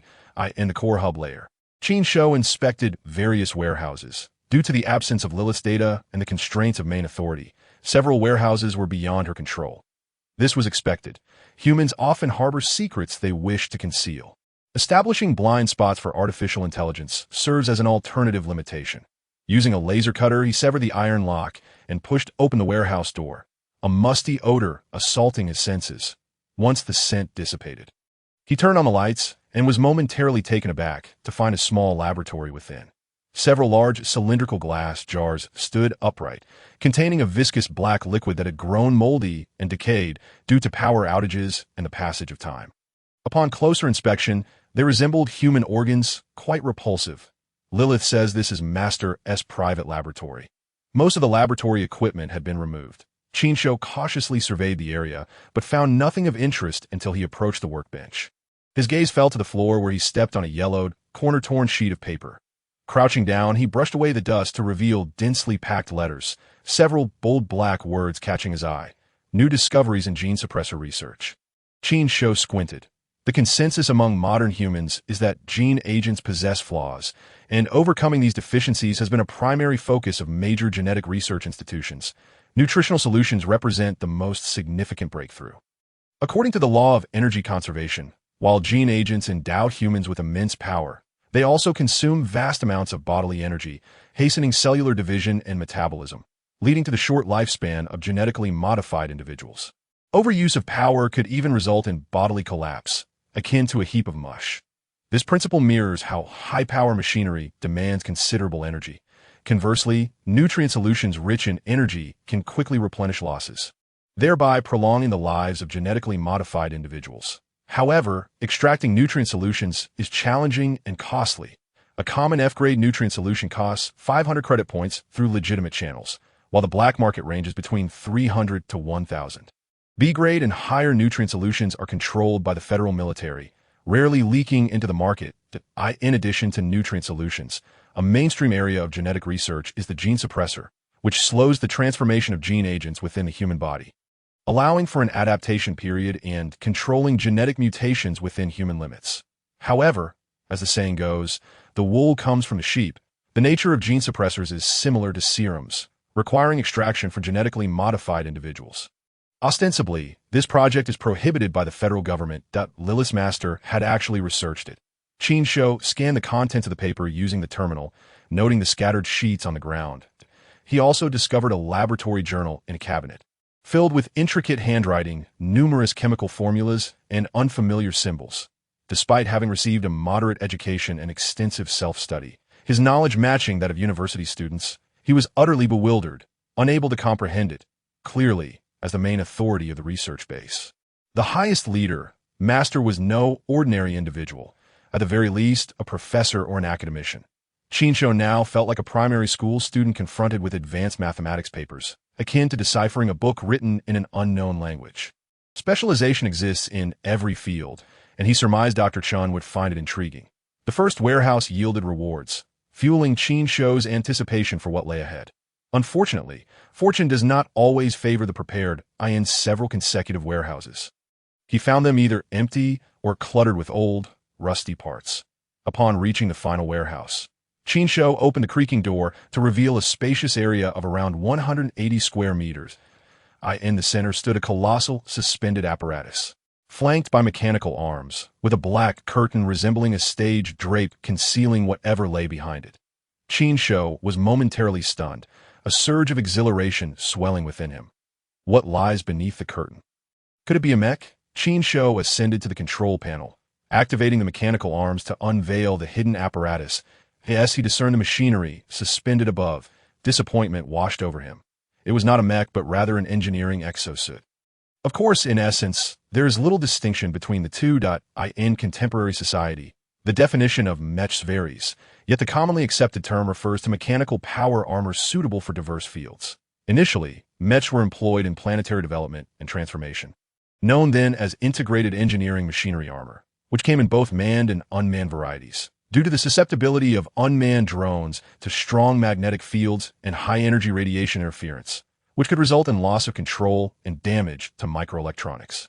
And considering the simplicity of controlling mechanical armor during the age of interstellar development, where high speed, intense maneuvers were unnecessary, ordinary individuals with minimal training could operate them.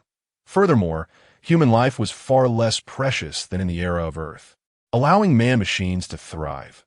Subsequently, advancements in solar energy integration technology and materials science led to the deployment of mechs on battlefields, yielding remarkable results and garnering the attention of nations, which categorized mechs into military and civilian types, distinguished by the presence of weaponry and the output energy levels of their engines. Today, when people refer to mechs in a narrower sense, they are typically speaking of military-grade combat mechs, while civilian types are still referred to as exosuits. Before Qin Shou stood a 6-meter-tall engineering exosuit. Its form a harmonious blend of spherical and elliptical shapes, with 8 mechanical arms reminiscent of a spider's limbs, its design rounded and sturdy. If mechs were akin to well-trained elite federal soldiers, this exosuit represented a robust and earnest individual. The 13th-generation humanoid versatile engineering mech, developed by the Burn Technology Group's Mech Research Institute, showcased its advantages through its rugged exterior and 8 mechanical arms, enabling it to traverse any terrain with ease. Anna entered the warehouse, arms crossed, offering her assessment. Burn Technology has 2 notably successful mech designs. Ava helped them penetrate the mech market, while the Viper 3 model became a hallmark of their achievements. She approached the control panel, her fitted combat suit accentuating her figure, her flaxen hair cascading over her shoulders. Wafting a subtle fragrance, the scent evoked memories of the alluring curves beneath the rift, stirring a peculiar itch within Qin Shou's heart. Stealing a glance at the zipper Anna drew to her chest. Revealing a hint of her fair skin, he swallowed hard and quickly diverted his gaze as she turned her head. Seemingly oblivious to Qin Shou's discomfort, Anna pressed buttons on the control panel, activating the suspension device, allowing Ava to descend gracefully. Connecting the control panel to her left wrist terminal, she activated it, and a holographic display approximately 23 inches in size materialized. With deft fingers, she struck the virtual keyboard, quickly establishing a data link with the mech, as the display illuminated the various component statistics. Noticing Qin Shou's astonished expression, Anna smiled. Surprised? My childhood dream was to become a mechanic, but fate led me to medical school. Thus, my primary profession is that of a doctor, my secondary is a mechanic, and on the side, I serve as a federal intelligence agent. Why take on the role of an intelligence agent? Qin Shou inquired. Intrigued, Anna, scrutinizing the data on the screen, replied casually, Life, you know, life often presents us with dilemmas. When you find yourself deep in debt, with creditors you cannot offend, requiring a substantial sum, you may be compelled to take risks. Engaging in illicit trades, only to be betrayed and imprisoned. Then someone offers you a way out. Work for us, avoid prison, and earn a fortune. Would you accept? Qin Shou contemplated. I too have engaged in actions I was reluctant to undertake. Such as, Anna pressed, her gaze keen, facilitating the transport of contraband, engaging in murder, and so forth. Anna shot him a sidelong glance, a soft chuckle escaping her lips. You seem different. The children I've encountered bore eyes Julie roamed about. Capturing photographs with her terminal, her identity as a journalist, and her charming demeanor rendering her quite popular. As her injuries healed, she engaged in interviews, aiming to create a program that somewhat alleviated the oppressive atmosphere. Squad leader Qin, I've received a distress signal. It's from our people, Lu Ming exclaimed excitedly while fiddling with the radio. What? What is the location? Qin Shou and the others gathered around. The presence of a base allowed for an expanded range of radio and radar reception. While the radiation's impact had diminished in strength, based on the signal's origin, it was approximately 10 kilometers southwest of the base, that we must go rescue them. Wait, it could be a trap, Scarface interjected. We can't just stand by and watch them die. Andre rebutted. Silence, Qin Shou demanded. Are we certain it's our signal? Yes, Lu Ming nodded at eye. Anna, Andre, Hamo, and Captain Lu will head out to rescue. Sure 2 will stay back to guard the base. Move out, Qin Shou decisively commanded. Outside the base, the wheeled vehicle lay heavily damaged, while 2 Kamaz tanks that had strayed into the area remained intact. The 5 of them boarded one of the Kamaz tanks, stocked with supplies and ammunition. Along with a first aid kit, with Hamo at the wheel, the tank roared to life, heading toward the source of the signal. The blazing sun bore down as they approached a land vehicle overturned at the edge of a rugged cliff, beside which lay 3 lifeless bodies, their spacesuit visors clouded and empty. A desolate wind swept through the scene. They had arrived too late. Standing beside the corpses, everyone fell silent. Andre drew a cross in prayer for the deceased, the daring members of the 3rd Squad. Bucktooth, Blue Eyes, and Curiosity. Given their presence here, the likelihood of the 3rd Squad's demise exceeded 90. They had been killed at close range. Their necks snapped, indicating they had not perished in the storm.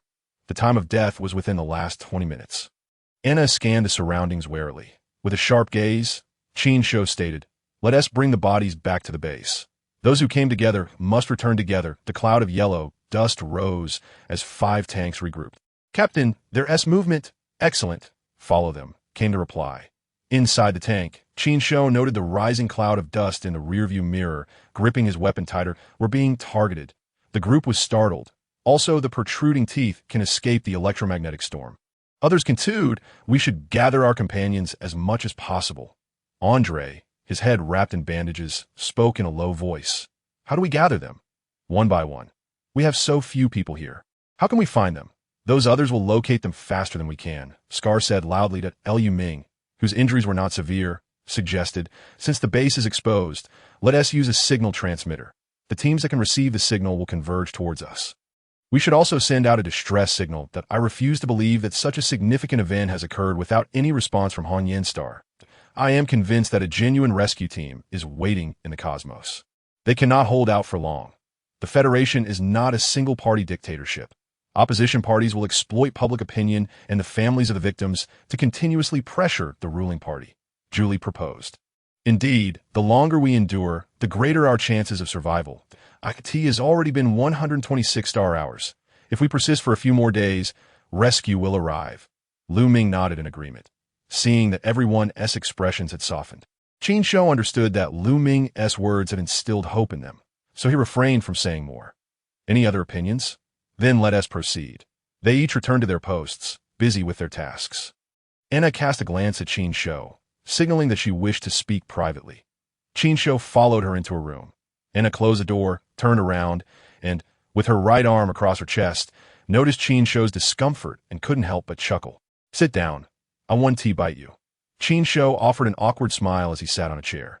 Anna, perched on the edge of the bed, crossing her legs, pulled out a lady's cigarette, lit it, and exhaled a cloud of smoke. "Have you ever considered your fate? Don't listen to that woman and Liu Ming's nonsense. The Federation will not spare you. Even if rescued, they can easily frame you with charges of colluding with star thieves and betraying the Federation. You will have no room for resistance and will face execution. There must be some reason in this world, whether in Zone 22 or of the Federation." Qin Shou replied earnestly to, "Ha! Reason? What right do you have to reason with them? What are you? What capability do you possess to reason with them? You have no power, no money, no influence, and no strength. In their eyes, you are merely an ant that can be crushed at any moment. They can control your family, control your friends. Do you have the capacity to resist?" Anna flicked the ash from her cigarette, pointing at Qin Shou's nose. "You are too naive. I've already told you. There is no way out. If we continue down this path, we will all die. Do you think Liu Ming and Julie are so benevolent? They have already conspired. Liu Ming's father is the minister of the development department of Hongyan Star, and Julie has many high-ranking officials as her subordinates. Once the rescue team arrives, they will betray you, claiming that you coerced them, shifting all the blame onto you. The Federation will also need some survivors to testify, and they will act in concert, making it impossible for you to clear your name. They not only can survive, but also climb the ranks and gain fame." Qin Shou shrugged, calmly responding, "That's merely your speculation, isn't it? You blockhead, why can't you see? You can recognize a person's face, but not their heart. Those in power may seem friendly on the surface, but in reality, you are of use to them. Once you are deemed worthless, they will kick you aside or even stab you in the back. Is the one sending you on this mission from the intelligence department?" Qin Shou asked flatly. Anna, visibly agitated, felt as if a bucket of cold water had been thrown over her. She slumped, took a few hard puffs of her cigarette, choking and shedding tears that coursed down her cheeks and pooled at her chin. The feeling of betrayal is indeed unbearable. Anna glared at him, refusing to respond. Even as she cried, her head was held high, defiant and unyielding. But what does it matter, as long as we are alive? There is hope. Sometimes to believe in others is to believe in oneself, Qin Shou said, shrugging. Anna wiped her tears away, sneering, but you have never believed in anyone, have you? You tampered with the guns given to Chao, Xian, and the others. Concealed your strength, and secretly checked the spaceship in a mountain-s belly. I believe in you. Qin Shou looked at Anna. Anna was momentarily taken aback. Just as I believe that Shi Ming and the others will rescue me. I believe in you. Anna had heard many sweet words and sincere confessions, but none were as moving as those 4 simple words. It felt as if someone had touched the softest part of her heart, making her nose tingle, nearly bringing her to tears once more. Oh, you should believe in us too. Qin Shou stood, gently patting her shoulder.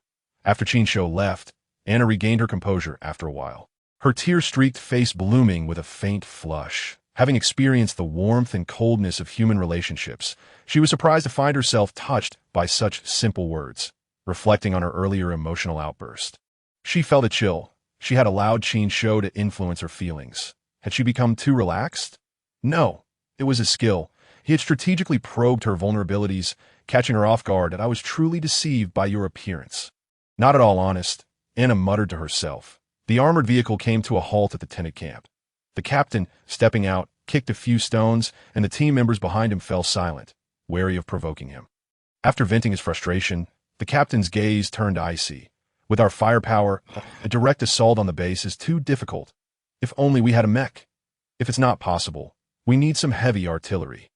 Unfortunately, he had not anticipated encountering trouble before descending, and now requesting assistance from above would take too long. According to the agreement, tomorrow was the scheduled time for the rescue team to land. In fact, if not for the electromagnetic storm delaying things by 2 days, the rescue team would have arrived yesterday.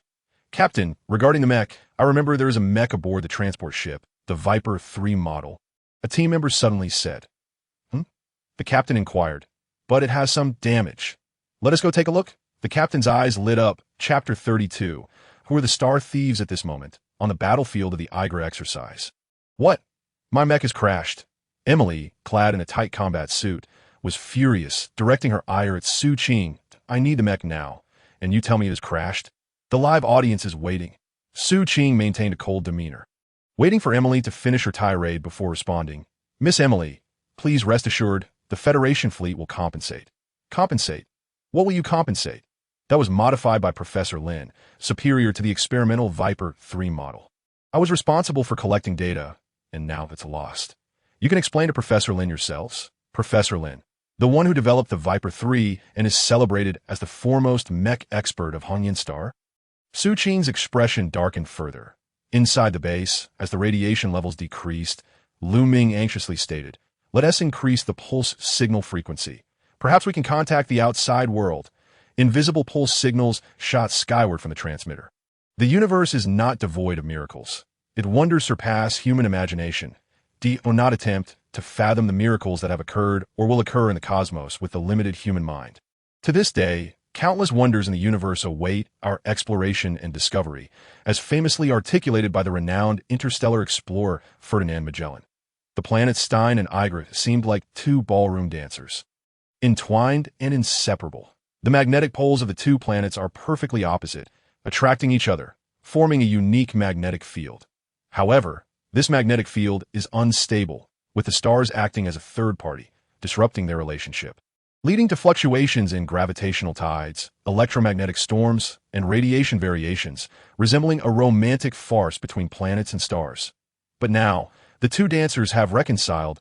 The Electronic Information Warfare Center of Igra, Yang Qin, a graduate of the Information Technology Institute, was specially recruited by the fleet. She excelled in her studies and was fortunate to participate in the new recruits exercise.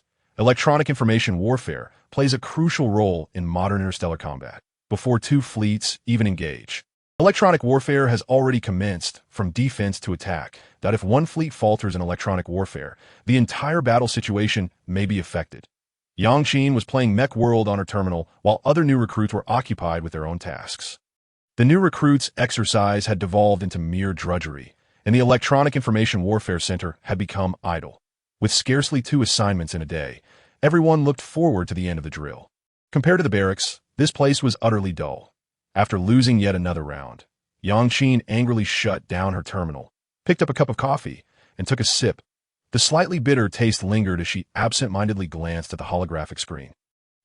She spotted a peculiar set of electromagnetic pulse signals invading the reception system, manifesting as periodic rectangular waves that in the cosmos. Electromagnetic signals are commonplace. Planets, stars, and distant galaxies emit various electromagnetic waves, influenced by numerous factors that generate wave signals. One of the tasks of the Electronic Information Warfare Center is to analyze and identify these electromagnetic wave signals. The bizarre magnetic field between the binary planets resulted in many useless signals being received by the Electronic Information Warfare Center, which everyone typically ignored. Bored anyway, Yang Qin donned her headphones, intercepted the signal, imported it into the database for comparative analysis, and searched for its source. Wait, what is this?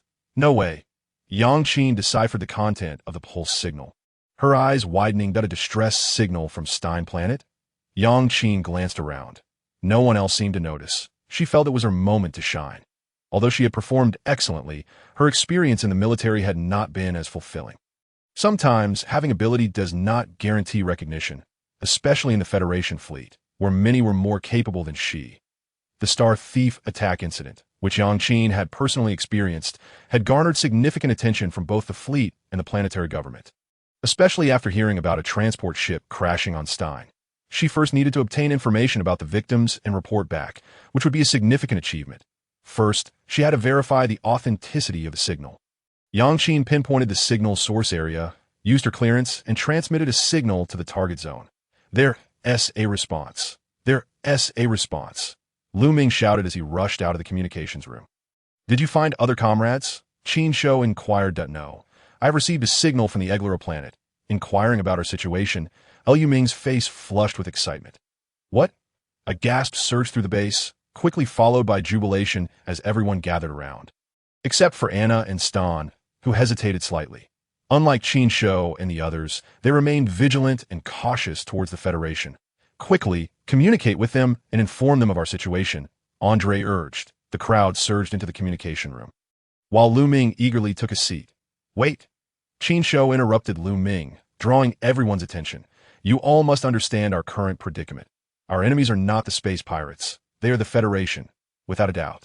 We are entangled in a conspiracy, and regardless of its purpose, as witnesses, our situation is perilous. The group fell silent. The thought was evident to all, yet no one wished to acknowledge it. Qin Shou spoke solemnly. I have considered this. We cannot confront the Federation. We lack the strength to oppose the machinery of the state. What shall we do? Wait to die. Scar sneered.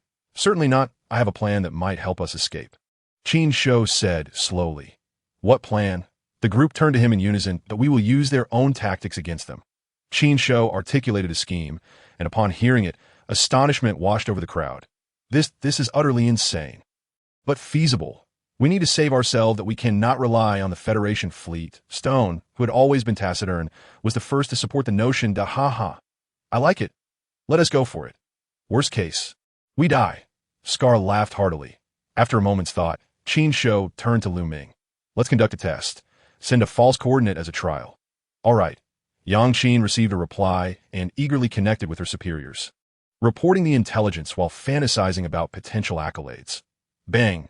The door to the Information Warfare Center was rudely flung open, and a squad of military police stormed in, their officer casting a cold glance. Who is Yang Qin? Within the center, everyone was taken aback as Yang Qin stood up, trembling with fear. You have violated the regulations of the Electronic Warfare Information Center. Come with us. The officer waved his hand lightly, and 2 military policemen escorted the dazed Yang Qin away. The officer continued. Due to unforeseen circumstances, the Electronic Warfare Information Center is temporarily closed and will be taken over by us. If you do not wish to visit the Military Discipline Office, you may all leave, and I hope your lips are sealed.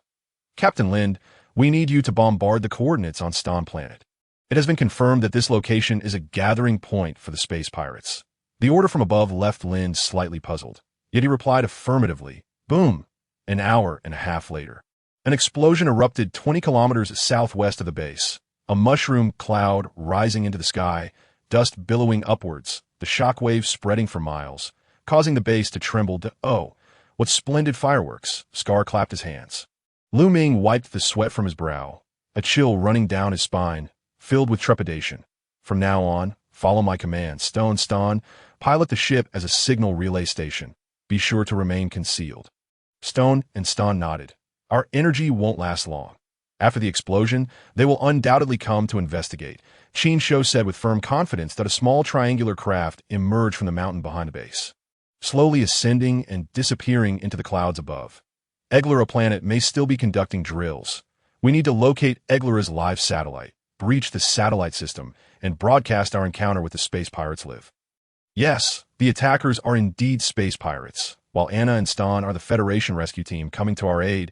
If the Federation can distort the truth, so can we. Qin Shou's plan was fraught with risk, even bordering on madness. Not to mention, was it even feasible to easily breach military live satellite systems? Perhaps if Qin Lu were here, it would be possible, but Qin Shou lacked that capability. However, that did not mean Lilith could not. The coordinate signal previously sent by Lu Ming contained a small segment of seemingly useless data, part of Lilith's programming, inadvertently categorized by the careless Yang Qin into the Electronic Warfare Information Center's database. Akin to inviting a wolf into the fold, that seemingly useless data, taking advantage of Yang Qin's negligence, had already accessed her permissions, opening the portal to the Electronic Warfare Information Center system, allowing Lilith to control certain operational systems. This was the might of artificial intelligence, deities of the virtual realm, omnipresent within their network. The officer's expulsion of the Information Warfare Center's personnel was not a genuine takeover.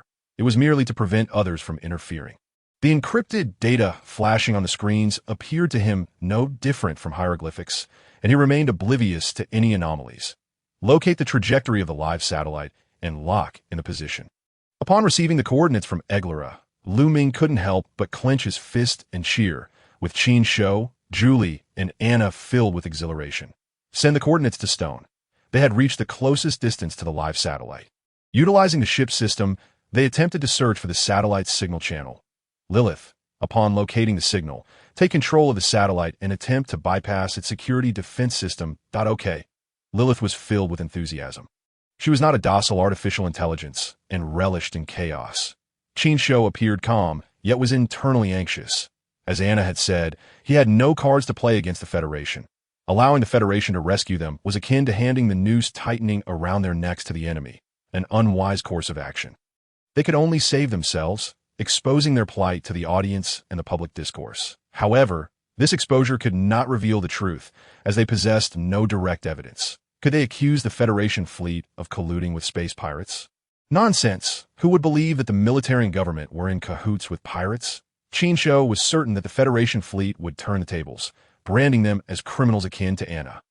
Do not underestimate. When the military and government conspire in wrongdoing, labeling a deer as a horse is a trivial matter. Chapter 33. The base defense battle at the base. Qin Shou awaited anxiously. Everyone shared in the tension. Hey, what is that?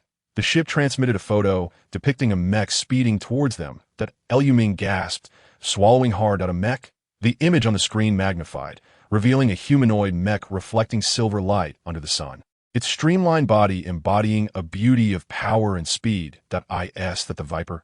Qin Shou suddenly recalled the mech in the isolation chamber. The Viper 3 ground combat mech, renowned for its speed and agility, was powered by a miniature nuclear reactor, its shell forged from multi-titanium alloy, equipped with dual 120mm electromagnetic cannons on its shoulders, a 42mm caliber bin modified beam rifle, and armed with a beam knife and alloy broadsword. Featuring a small energy force field drive that effectively defended against laser strikes. It had achieved third place in the Federation mech competition, bringing fame to the Burn Technology Mech Research Institute.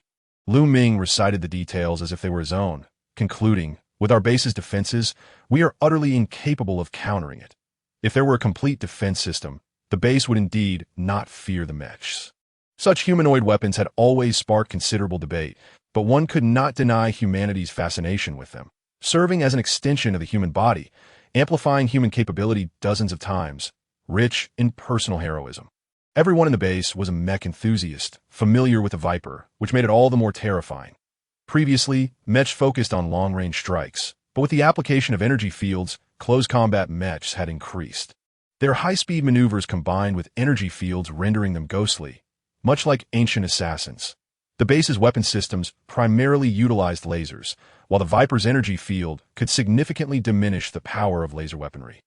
Leaving no advantage in a gaming context, several mechs could counter the Viper, but in reality, they had no mechs at their disposal. Wait, a mech. Qin Shou and Anna exchanged glances. If they were discussing mechs, the base possessed one. Qin Shou quickly inquired, how many minutes until they approach? According to the ship's data, they would reach the explosion point in 5 minutes. Qin Shou decisively commanded, Scar, Andre, once they arrive and discover the base. Do your utmost to intercept them. Lieutenant Liu, Julie, the live broadcast is entrusted to you. Our time for broadcasting is limited, and we must act efficiently. The viewers must see that we are battling the space pirates, and our figures should be visible. Thus, even in death, we shall be heroes of the Federation, not criminals. Anna, come with me. Heroes of the Federation? Ha, I like that. Let us do it. Scar laughed heartily. Andre murmured a prayer. Lu Ming licked his parched lips, his fingers trembling. You know that if the footage goes live, I will instantly become a renowned journalist in the Redrock star system. No, the Pegasus star domain. I could compete for the title of the Federation's best journalist. Julie was unfazed by fear. Instead, she spun around in excitement. She was no ordinary journalist, her spirit wild and yearning for extreme sports and a thrilling life. Being relentlessly pursued by Federation agents, her perseverance was a testament to her extraordinary character. This would be an unprecedented live broadcast. They would make their mark across the cosmos. Qin Shou thought of a splendid idea. If they survived, he wouldn't mind treating her to a glass of red wine. Julie suppressed her excitement and began preparations. Liu Ming forced a smile, glancing at the image. The mech was dazzling and formidable. Could they truly survive? In the engineering armor warehouse, Anna was tinkering with Ava, conducting repairs and system replacements. Can it get moving? Qin Shou inquired out of course, but unfortunately, there's no time to install weapon systems that we can only use electric saws and alloy pipes as weapons. I'll pilot it. You help me with the adjustments. Qin Shou grasped her arm at me. Can you pilot a mech? This is no game. Stop fooling around. Anna felt a surge of irritation. Can your hands move? Qin Shou cast a glance at Anna's right arm, which hung limply at her side. Anna halted in her tracks as Qin Shou swiftly descended the ladder, 3 steps at a time, into the cockpit. Opening the hatch and slipping inside, he settled into Ava's pilot seat and promptly powered up the system. With a series of beeps, the dim cockpit illuminated, and as the machine trembled gently, the holographic display unfolded around him, projecting the outside world before him. Trust me, there's no time left. Help me debug the system. Qin Shou's voice echoed through Ava's sound system, startling Anna. Without further hesitation, she stepped up to the control panel and activated the system. The transmission of armor data commenced. Time ticked away relentlessly, and Lu Ming could almost hear the pounding of his own heart. The intrusion was successful. Lilith could take control of the live satellite feed at any moment. That a crisp, melodious voice made Lu Ming leap with joy. Yes, shall we begin? He looked toward Julie. Julie, resting her chin on her hand, shook her head. No, we must make the most of our limited time. It is not yet the right moment. They had located the Poison Bee Mecha, situated 20 kilometers from the explosion site. Through radar scanning, Andre identified the target. The sea was calm after the storm, and the planet Stein mirrored this tranquility post-electromagnetic tempest. The captain piloted the Poison Bee, which appeared to be modified. He sensed something unusual while calibrating the mecha. Those filthy rats. The holographic screen displayed the flattened peaks, revealing that it was no base. The captain could not restrain his fury. Reza, proceed to the previously confirmed location. They misidentified the target. Yes, Captain, the Poison Bee Mecha and 2 armor vehicles sped towards the battlefield from different directions. Shall we engage? Andre's palms were slick with sweat. Wait, the Haven T fully confirmed our position. Those 2 armored vehicles are a decoy. If we open fire, our location will be exposed, Scarface remarked, grinning. Those little bastards think they can outsmart me. Andre remained silent, fixated on the approaching red dots on the radar, as if death were inching closer. That's it, time to start. Lu Ming asked, anxiety causing beads of sweat to form on his forehead. Not yet. We need the audience to witness our plight to elicit Sim on the screen of the Redrock star, which had long been accustomed to drills and exercises. Few paused to observe as some channels began to broadcast different programs. However, with the resounding blast of an explosion, countless individuals halted in their tracks, lifting their gazes in bewilderment. Are you ready? The signal is connected. A man's voice crackled with tension. Outside the studio, Dong Yuan found herself in a less demanding commentary role due to the shift from exercise to drill. Yet she appeared more haggard than ever. Li Jiang offered comfort beside her. Having spent several days together, his interest in the beautiful, intelligent, and mature woman grew exponentially. Dong Yuan sensed this shift in his demeanor. Previously, she had harbored a degree of affection for Li Jiang, and being that both were single, the potential for a spark between them was not inconceivable. Yet now, with her brother's fate uncertain, she had no inclination to engage with Li Jiang. Moreover, during the broadcast, he had frequently interrupted her, often monopolizing the dialogue, which left her feeling like a mere decorative presence, causing her great embarrassment. Thus, her attitude towards him remained indifferent. She barely registered his concerns as her thoughts were consumed with how to console her mother, who was perpetually in tears. Suddenly, a familiar voice resonated from the live transmission screen, causing her to shudder and spin around. The satellite feed, relayed through quantum communication satellites, exhibited a slight delay, but was still broadcasted live. Amidst the chaos of the explosion, a blonde beauty appeared on screen. Hello everyone, I am reporter Julie. What you're witnessing is the battle between the logistics maintenance camp on the Steinhorn planet and the Federal Rescue Team against space pirates. The ruthless space pirates have launched a pursuit against the newly deployed recruits. As far as I know, most of the recruits have already perished. Julie spoke rapidly, and the footage shifted to pre-recorded images of the deceased. The Bookworm 5, the scene depicted makeshift graves hastily erected. We are under attack from space pirates and may soon meet our demise. But I hope the viewers at home will remember the faces and names of these recruits who fought valiantly against the pirates. They're soldiers of the Federation, unyielding warriors, part of the Special Operations 301 Squad. As the names were announced, photographs appeared in the corner of the screen, while the image of a mech and armored vehicle braved laser fire as they approached the base. Destroying a machine gun nest before the mech unsheathed its beam saber, a menacing blue blade that seemed to target each viewer directly, evoking a suffocating sense of dread. All systems ready. Ava, engage, above the warehouse. The alloy doors retracted like turbine blades, and the suspension system hoisted the engineering mech onto the track, rapidly ascending. The beam saber sliced down with a piercing hum, severing the rusted wall as if it were mere tofu. Melting under the intense beam's tremors, the sharp alarms and the flickering visuals on the broadcast tightened the viewer's chests in anticipation. Just as another strike was about to penetrate the wall, a white sphere descended from above, and the Hornet mech reacted swiftly, dodging backward. With a thunderous crash, dust and debris erupted as four mechanical arms supported Ava's cumbersome frame upon landing. Qin Shou, enduring the pressure from the violent tremors, manipulated one mechanical arm to lift a metal rod as thick as his thigh and smashed it against the Hornet mech's right arm, while another arm wielded a rapidly spinning chainsaw, aiming for the left leg of the Hornet. The emergence of the new mech drew cheers from the audience, but the applause quickly faded. The contrast between Burn Technologies' Ava and the Hornet was stark. Any knowledgeable individual could discern that in terms of combat, they were not on the same level, like comparing adults to children. Indeed, after a brief moment of surprise, the Hornet swung its beam saber, severing the mechanical hand that held the metal rod, sparks flying as components scattered in all directions. The chainsaw's diagonal slash was effortlessly avoided with just 2 steps backward. Controlling Ava was far simpler than piloting the chosen one mech.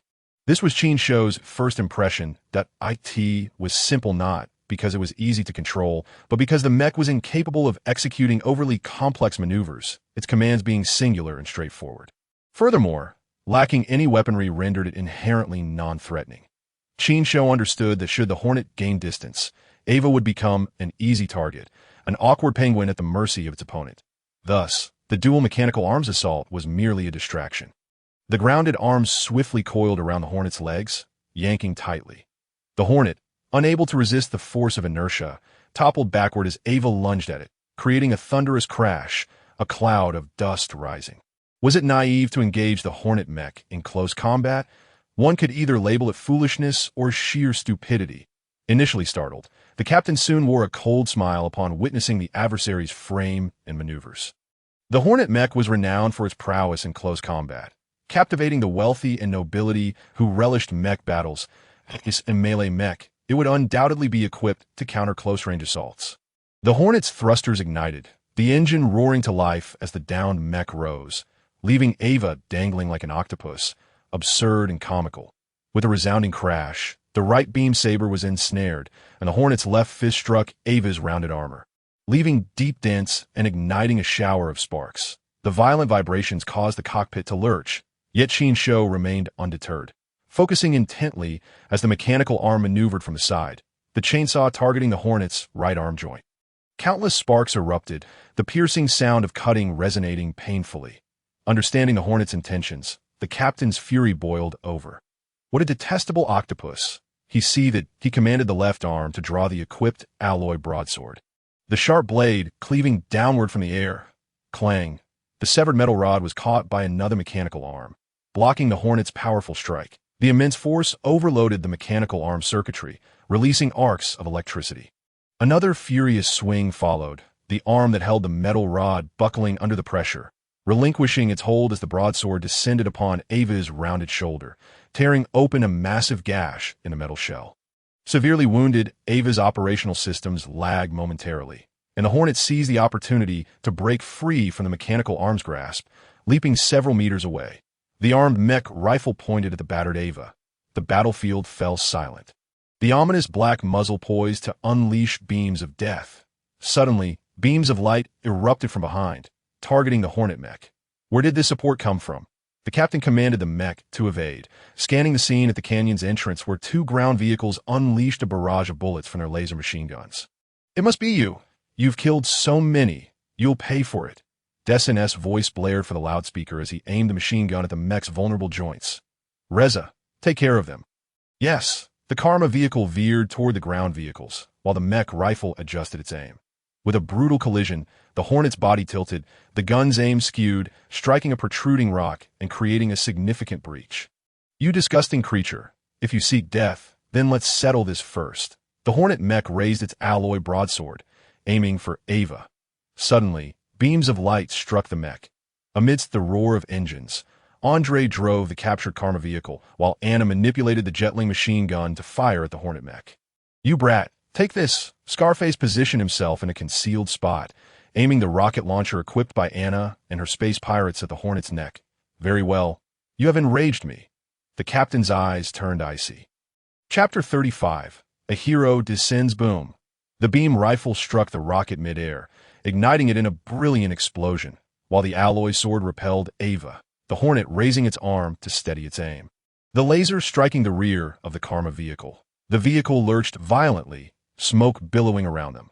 The Hornet mech advanced, with Ava once again obstructing its path, the remaining mechanical arms launching simultaneous attacks. "Get out of the way!" The Hornet mech swung its sword, and amidst the clashing sounds, Ava retreated step by step, its mechanical arms riddled with cracks, parts flying off with each swing. Undoubtedly, despite being another proud creation of burn technology, Ava stood no chance against the Hornet. The two mechanical arms eventually succumbed to the relentless strikes, shattering, components scattering as the alloy broadsword crashed down upon Ava, pushing it backward, carving deep ruts into the soft sandy ground. Before colliding with the base's towering wall, boom! The violent tremors reverberated, felt even through the screen. The once endearing and somewhat comical mech had endured countless assaults, now reduced to a battered wreck. 0.8 mechanical arms lay severed, exposing internal bearings, gears, and wiring, with electric sparks flickering and popping. A half-meter gash marred the right shoulder, the round armor pockmarked and crumpled, resembling a crushed soda can, with several breaches revealing the mechanical skeleton beneath. The flickering control panel displayed that 80 of the mech was damaged, rendering it inoperable. Sporadic gunfire echoed as Qin Shou experienced an unexpected tranquility. He took a deep breath, his gaze unwavering as he pressed the emergency ejection button in the cockpit. "Warning, ejection pod obstructed. Warning, ejection pod obstructed." Qin Shou chuckled bitterly. Having forgotten that the high wall of the base loomed behind him, he withdrew his hands from the controls, staring at the broadsword pointed directly at the cockpit. Feeling an unprecedented calm, he had done all he could, harboring no regrets. If there was a regret, it was that he could not fulfill the promise made to his sister, to send her to an Ivy League. At that moment, the audience witnessing the live broadcast was deeply moved. People are often filled with sympathy for the weak. The mech resembled Don Quixote charging at windmills, its mechanical arms flailing in an effort to impede the Hornet. Earning the respect of many, the battle between Ava and the Hornet was inherently uneven, a war destined for defeat, stirring hearts with anxiety. The cold, gleaming alloy sword was raised, prompting many to gasp, instinctively covering their mouths and shutting their eyes. Unable to bear witness to the impending brutality, others clenched their fists in anger, condemning the heartlessness of the space pirates, wishing fervently to join the battlefield and fire upon the Hornet. Stand up. Some girls couldn't help but shed tears, hoping that the mecha would rise again, perhaps even work a miracle. Suddenly, as the alloy broadsword descended, the live broadcast began to distort, transitioning abruptly to a void of darkness. Followed by the cheerful strains of music, while the military channel switched to a shaving razor advertisement. All the viewers in front of their screens were momentarily stunned. What the hell? Lightnet, what are you doing? We want to watch the live broadcast, not a concert. Damn it, bring back Ava. As a loyal fan of the Ava project for 80 years, I demand the live stream return. Please do not cut to advertisements of the climax. Do you think this is a television drama? The abrupt interruption of the live broadcast provoked a torrent of curses. A wave of discontent surged. In this modern society, accessing the internet is as easy as a touch of a button. And countless netizens flooded to the military channel's official website, overwhelming the server. How utterly infuriating. The sudden disruption felt akin to being on the verge of ecstasy, only to be rudely interrupted by the need to use the restroom. It was nothing short of excruciating, enough to make one want to spit blood. Upon investigation, it was revealed that someone had hacked into the live broadcast satellite, causing the incident. The station was in communication with the federal military to confirm the authenticity of the broadcast and to capture the hacker. Soon, the melee before him lay a 15-centimeter wound on Qin Shou's right side, approximately 3 centimeters deep, inflicted by the tip of an alloy sword. Should the blade penetrate an additional 2 centimeters, his life would be forfeit. The substantial loss of blood had rendered Qin Shou unconscious. Quick, fetch the first aid kit, Anna urged. Let us transport him directly to the spaceship. There is a medical room and nutrient tanks aboard. Ro advised. Julie, capturing the battlefield with her terminal, documented the chaos. Shattered mechas and soldiers, some grievously injured, others lightly so. Joyful laughter mingled with tears of sorrow, each emotion a sincere expression of their plight, so profound that even she felt her eyes welling. Hey, gorgeous, come interview me. I'm the valiant commander of the Suicide Squad, fearlessly dispatching foes. A black mecha thundered before her, striking a pose with one hand on its hip and the other extended, fingers forming a peace sign. Julie chuckled, snapping a couple of photos, when suddenly she glanced skyward to see a fleet of red and yellow striped rescue ships piercing through the clouds, approaching swiftly. We are the Federal Rescue Team. Remain where you are and await assistance. Blared the loudspeaker. Here come a swarm of bothersome flies. Beautiful lady, wait until I swat them away, and then let us dine together. The black mecha faced the rescue ships, its shoulder cannon opening, unleashing a pale, purple beam. The sudden attack startled the rescue team, scattering them like frightened birds, only to evoke their indignation in return. Who dares to attack the rescue team? Boomed the voice of Commander Hunter, leader of the Suicide Squad. You lot stay put, or I'll blast anyone who moves. Hunter's audacious proclamation echoed through the skies, leaving everyone in a state of shock. Hunter, we are the Federal Rescue Team. You're the rescue team? What a joke. Since when does a rescue team stand idly by while others are in peril? Get lost. I'm here to save my men. You can play in the mud elsewhere. Don't force my hand. Julie was taken aback. How could a mere mecha assume such authority, as if commanding an entire fleet, threatening the Federal Rescue Team in such an unprecedented manner? Hunter, our mission is that I couldn't care less about your mission. Enough. You lack the authority. Tell your superiors that Hunter is here. The black mecha gripped its sword, the tip resting against the ground, exuding an aura of ancient chivalry, the air thick with a chilling sense of foreboding that was nearly suffocating.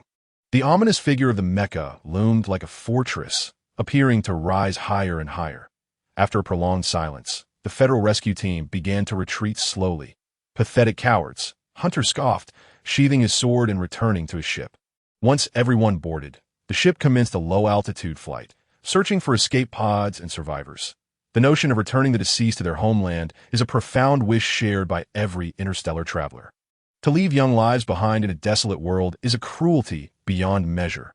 Each lifeless body stands as a mute testament to their plight, evoking deep sorrow. The Federal rescue team had not truly departed. They continued their search, merely avoiding encounters with the black ship.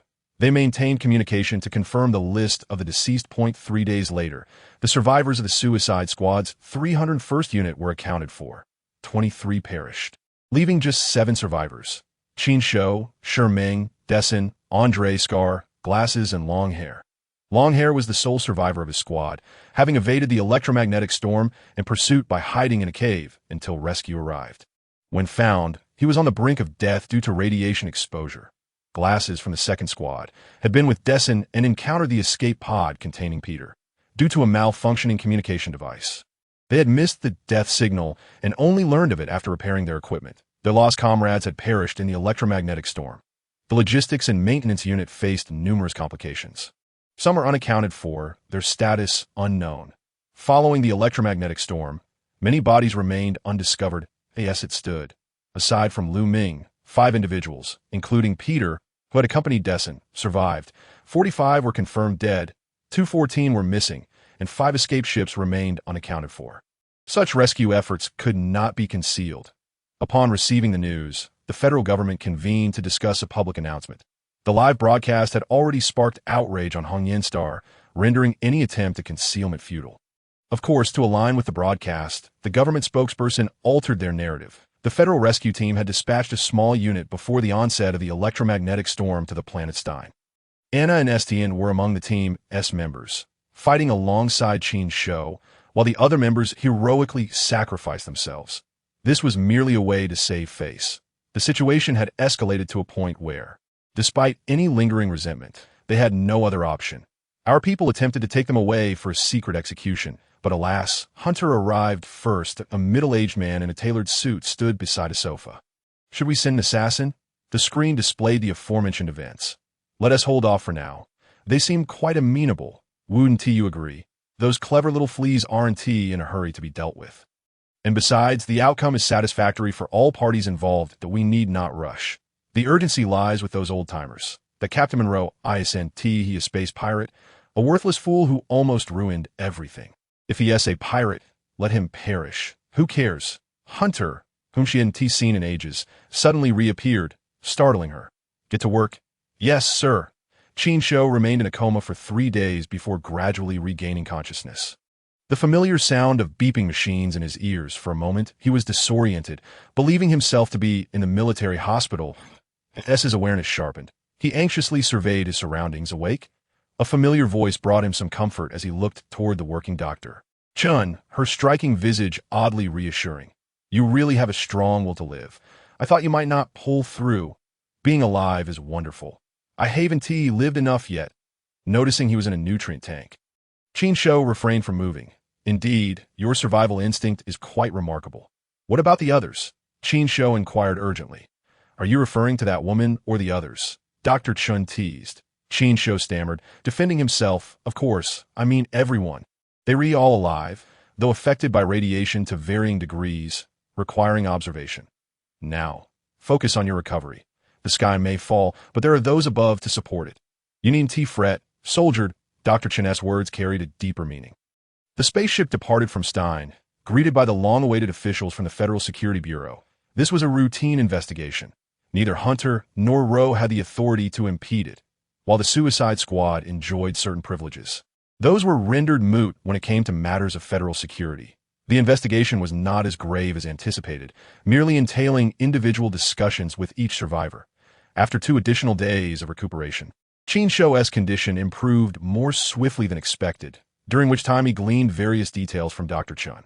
His plan had succeeded, but that did not guarantee their safety. Presently, they were under isolation and soft detention. Labeled as military secrets, while their lives were not in jeopardy, they faced control. Externally, the Federation proclaimed that all individuals from the live broadcast had been rescued, quelling public outcry, asserting that the injured required rest and would not partake in any interviews. On the afternoon of July 7, 11 days had passed since the troop transport crash and 5 days since Qin Shou's rescue. The Federal Security Bureau arranged for Qin Shou's first interrogation. While others had undergone at least 2 discussions, with Dr. Chun intervening on his behalf due to his injuries, in a 10-square-meter chamber, furnished with a table and 2 chairs, the space felt somewhat sparse. The individual conversing with Qin Shou was a man dressed in a light gray suit, appearing to be in his late 30s. Mr. Qin, good day. I am Levi, an investigator with the Federal Security Bureau. There is no need to be anxious. This is merely a conversation.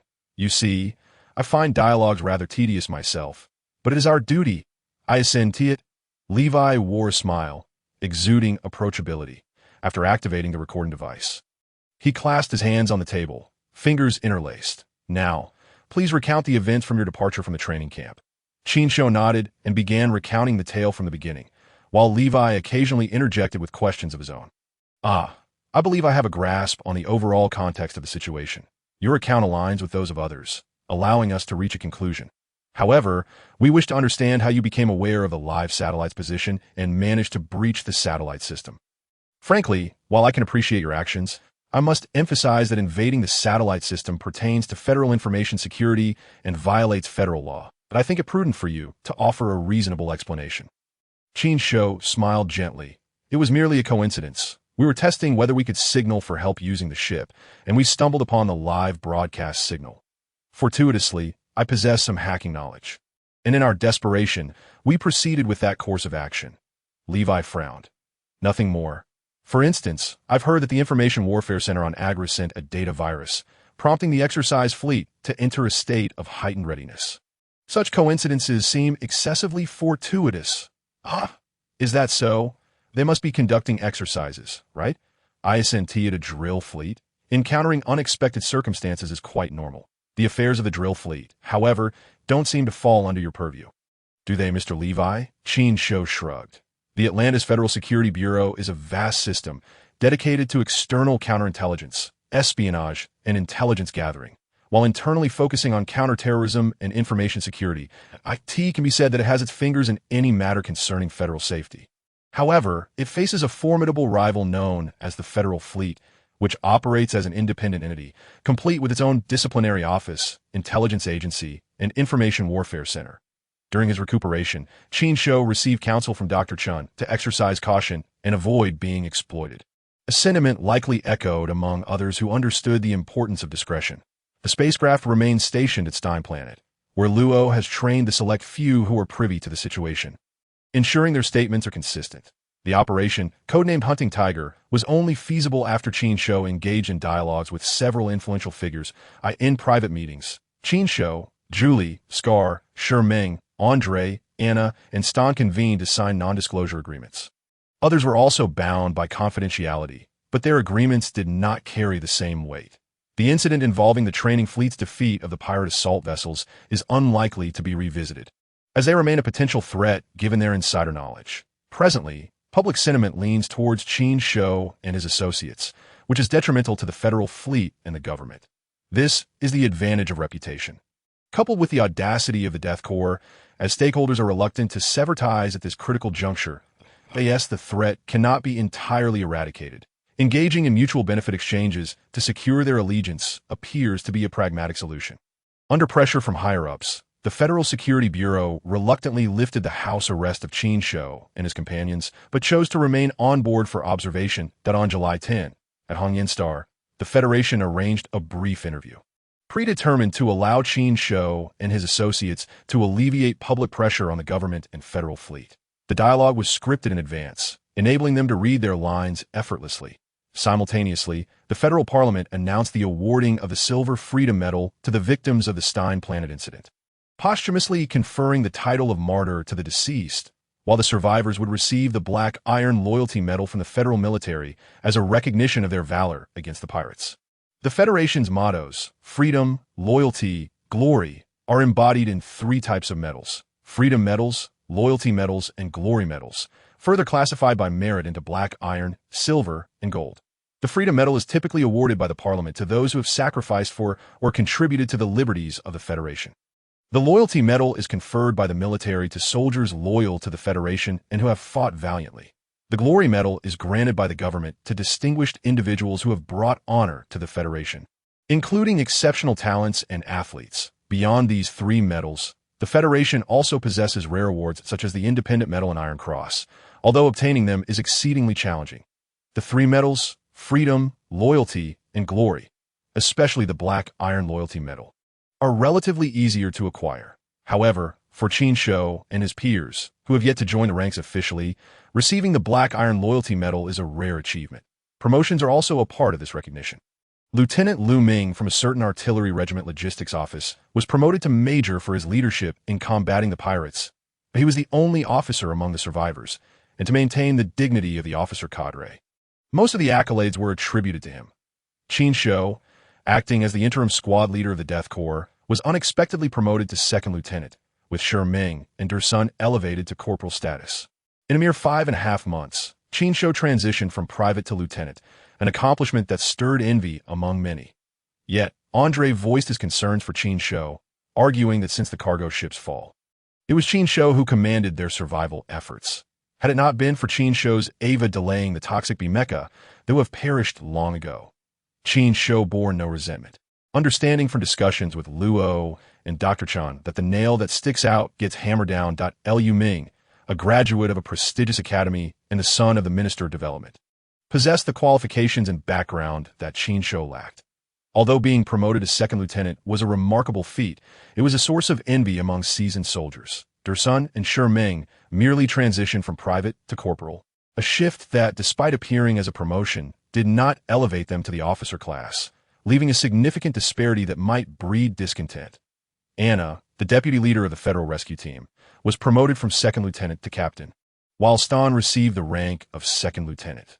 Their elevation was significant, representing the face of the Federal Rescue Team, and thus worthy of acknowledgement. Fabricating credentials and records is a trivial task for the federal government. Although Julie is not part of the military structure, her commendable performance during the live broadcast, combined with her journalistic background, earned her the honorary rank of major. This rank is specifically designated for non-military personnel who have made extraordinary contributions to the military.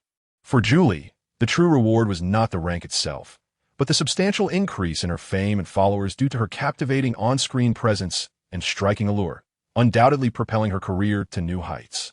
Furthermore, the government of Hongyan Star conferred upon Qin Shou and his companions the title of honorary citizens and nominated them as the Outstanding Team of the Year, in light of the tragic loss of numerous new recruits during the emergency landing at Stein Planet. Accountability was expected. Commander Zhang Jun of the Federal Rescue Team faced scrutiny for inadequate rescue efforts and was relieved of his duties, alongside a purge of several related officials within the government, parliament, and military. The Atlantis Federation espouses freedom, including freedom of speech. However, it has been demonstrated that, regardless of the governing system, freedom of expression is invariably subject to control and cannot be limitless. While Qin Shou and his companions traverse the cosmos, the Star Council, government, and federal fleet have begun to manage public discourse. The military, government, and parliament reached a private consensus, prompting media outlets controlled by various factions to adjust their coverage, focusing more on mourning the deceased and uplifting the living. As interviews with survivors aired, confirming the Federation's earnest rescue efforts despite the complexities of the Stein Planet situation, the narrative shifted away from critical commentary, leaving only sporadic dissent.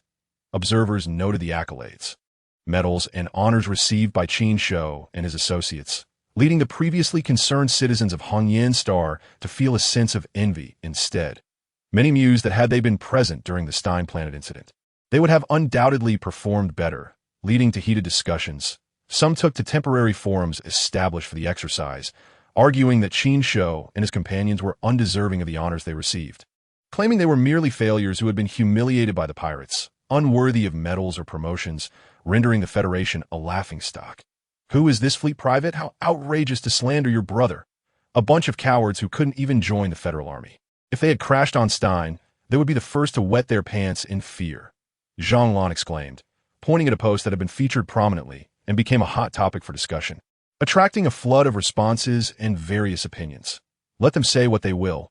Those destined for greatness will always attract detractors, Qin Lu remarked, cheerfully capturing images of Qin Shou during the interview for his personal album. Aren't you angry? Zhang asked, somewhat dejected. My brother is destined to become a general. Why would he stoop to the level of internet trolls? Qin Lu replied, his brow arching with a smile, that I've already noted their identities and will deal with them shortly. Zhang sighed, rolling her eyes. I knew it. As a devoted brother, how could you tolerate such slander? What brotherly love? Don't be ridiculous. Qin Lu retorted that I truly cannot comprehend your sibling dynamic since Qin Shou's incident. You haven't worried about him at all. You continue to eat and drink as if certain he was fine. Your heart must be made of stone. If my brother were in trouble, well, I wouldn't worry either. That scoundrel deserves a swift end, Zhang declared through gritted teeth. But he promised to send me to Ivy League schools, to support my surgery, to be with me for life. How could he die? Zhang covered her face, her expression a mix of happiness and disbelief. Chapter 18. Funeral and the Federal Crown League Wengu. That 301 squad is just a stroke of luck. It infuriates me. At a training camp on Igra Planet, a squad of the Starship Marine Corps was in session. When Xian, clad in combat attire, leaned against the bunk for a rest, surrounded by the disgruntled complaints of his comrades. Not just the Starship Marines, but all new recruits training on Igra Planet were envious that, if we had been the ones to crash land, we would have undoubtedly performed better, rallying our teammates and finding shelter. With our base's defenses, those pirates wouldn't stand a chance. Exactly. What electromagnetic storm? Igra has those too. Who hasn't experienced them? So many died, which only proves the logistics and support units are a ragtag bunch. If it were our federal fleet, not a single one would have perished. Who is that federal private? They are right. The 301 squad shouldn't have received accolades or rewards, especially that Qin Shou. What a disgrace to be promoted to second lieutenant after being humiliated by the toxic bee. How the Federation's officers lost their senses? When Xian refrained from joining the discussion, stepping outside the tent. The night sky over Igra Planet was a spectacle of auroras and stars, dreamlike and surreal. Following the failure to transform the dual planets into habitable environments, Igra Planet, with its comparatively simpler ecological changes, became the new training base for the Federal Fleet's recruits and a historical site for their exercises. The planet's variable weather, magnetic fields, and gravity would help them adapt better to interstellar combat. Oddwide was in a foul mood, as what was supposed to be an opportunity to shine in combat drills had devolved into monotonous training. Subjected to tedious tasks daily, an utter humiliation and torment, the Stein incident continues to unfold. The attention surrounding the new recruits' training has dwindled considerably. Following that live broadcast, the journalists and cameras that once swarmed around them have now flitted away like a flock of birds in search of more delectable prey.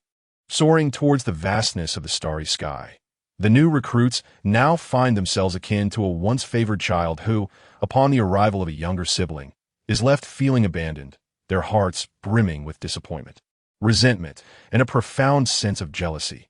Currently, alumni from two rival universities, as well as former military comrades, find themselves taking a leisurely stroll together, crossing paths unexpectedly. In the past, Oddwide would always take the opportunity to mock Wen Xuan. But today he has lost interest, merely exchanging greetings before engaging in conversation. What do you think? Oddwide inquires. What? Should we force a landing on Stein? Wen Xuan chuckles lightly. Here we are on planet Igra, enduring the rigors of training. Do you truly believe we would emerge unscathed upon reaching Stein? The inept can only envy the brilliance of others. Failing to recognize their own folly, he looks down upon his comrades, particularly disdaining Qin Shou and the 301st Squad, especially now that they have gained notoriety. When Federal Fleet recruits mention them, it is always accompanied by scornful jests, recalling how they were effortlessly bested by Wen Xuan and his peers. Any individual with a modicum of pride would find such treatment unbearable, let alone the haughty Wen Xuan. He had once thought this grudge would remain unavenged, yet now it appears there may be a chance for retribution to a second lieutenant. You say, we now stand on equal footing. Let us see who can laugh last. On July 11th, aboard the starship suspended in the starry expanse, all are solemnly gathered. The mournful notes of a funeral dirge resonate throughout the vessel as they conduct a celestial funeral. The ship fires its cannons, illuminating the starry ocean with bursts of flame, bidding farewell to the remains of those who have perished. The ceremony is also broadcasted live. The funeral is presided over by Colonel Gauss. who gained his rank by vanquishing space pirates. Survivors Lu Ming and Julie, along with Anna and Stan, representatives of the rescue team, attend the live broadcast of the funeral. High-ranking officials, including Zhao Guang, the commander of the Hongyan Star Fleet, Fan Xian from the Hongyan Star Council, and Deputy Mayor Tej, are present to deliver speeches, meet with the survivors, and offer their condolences and encouragement. How fortunate those two are, some murmur, after the service concludes. Scar sneers at Lu Ming and Julie, who were acknowledged during the broadcast. Andrea and her son were expressions of disapproval, while Qin Shou remains indifferent. The 301st Squad's contributions and hardships are evident.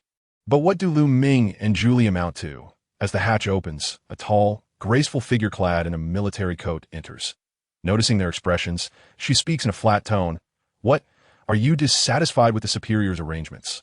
We dare not. The crew quickly stands to attention that IT is not the scarcity that concerns us, but the inequity. IT is natural to have grievances. Those with complaints may approach me individually as she strides in. The military coat, draping her form, exudes an air of authority. The others avert their gazes. Zhang Xiaoyang had previously advised them that there are 4 individuals in the Death Brigade not to be trifled with. The medic Chun, the madman Yang Yong, the commander Hunter, and the whip-wielding Luo. The danger escalates from the bottom to the top, with Luo being the most formidable of them all. When she suggests approaching her alone, it is best to avoid doing so, for whether one returns depends entirely on fate. You lot should consider yourselves lucky to escape with your lives. Second Lieutenant Qin, come with me. Someone is looking for you. The rest of you, pack your belongings and prepare to return to Hongyan Star. Qin Shou salutes, yes. Around him, there are glances of schadenfreude and wishes for his misfortune. Following Luo, Qin Shou feels a twinge of anxiety. He knows that their current predicament is far more intricate than that on Stein. He has spun an enormous lie to preserve his life, yet the peril has not dissipated. The hidden hunters have temporarily lowered their weapons, merely biding their time to avoid detection and let their prey lower their guard. In due course, as the attention wanes, it is likely that news of an unfortunate incident among them will surface. They remain ensnared in their predicament. Well, let the soldier confront the enemy, and let the earth conceal the water, that I shall not dwell too deeply on my troubles. Qin Shou's psychological resilience is commendable. He quickly regains composure, directing his gaze forward.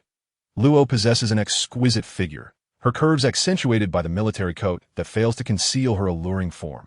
Her long, shapely legs, clad in military boots, radiate a regal demeanor that countless admirers dream of. Her moniker, the whip-wielding Luo, speaks volumes about her reputation. Qin Shou's mind conjures images of her wielding a whip, accompanied by inappropriate thoughts that no. Qin Shou, what are you thinking? How can such base and sordid thoughts tarnish your noble spirit? You are Qin Shou, not a beast. His gaze wanders, and Luo abruptly halts, causing him to nearly collide with her. As she turns, he instinctively straightens up. Luo appears somewhat surprised. Why are you standing at attention? You may enter. Inside the cabin, Qin Shou encounters Captain Su Qing and the tall woman, Emily, and immediately comprehends the situation that he salutes them. After Su Qing returns the gesture, he says, Second Lieutenant Qin, please take a seat. This is Miss Emily, a mid-level mech engineer from the Burn Technology Mech Research Institute. She wishes to inquire about the situation. Hello, Second Lieutenant Qin. I watched the live broadcast, and you managed to control Ava, enduring 57 seconds against that Hornet. Remarkable. Emily's demeanor contrasts sharply with before. She smiles and extends a right hand. It was just luck, Qin Shou replies, feeling flattered you're being too modest. You may not realize that you faced not the Hornet 3, but the upgraded Hornet 3, an enhanced mech developed by Professor Lin based on the Hornet 3 frame. This will serve as Burn Technology's representative mech in the Federal Crown League. Qin Shou is taken aback. He is aware of the Crown League, a prestigious mech competition held once every 4 years, hosted by the Federal Capital Star. Competing teams comprise wealthy mech clubs and research institutes backed by tycoons. Reminiscent of Formula Racing in the Earth era, the mech competition market is booming, boasting viewership that surpasses traditional sports like football and basketball. Among the various competitions, the Federal Crown League stands as the most authoritative. Symbolizing the pinnacle of civilian mech competition, a battleground for countless tycoons, that it is rumored that the league's rankings influence federal machinery purchases and weapon contracts. Burn Technology previously secured third place in the melee mech category with the Hornet 3, propelling it to prominence as the sole institute in the Pegasus Star region with a direct entry ticket to the Crown League. However, in recent years, Burn Technology's performance in the Crown League has dwindled, often eliminated in the first round, prompting discussions about revoking their entry ticket. Against this backdrop, the upgraded Hornet 3 experimental model appears on the training grounds, as the Institute seeks to gather data on mech performance in complex cosmic environments while showcasing new machinery. The results were evident, as it was pierced through the cockpit by the black crossword mech piloted by Hunter.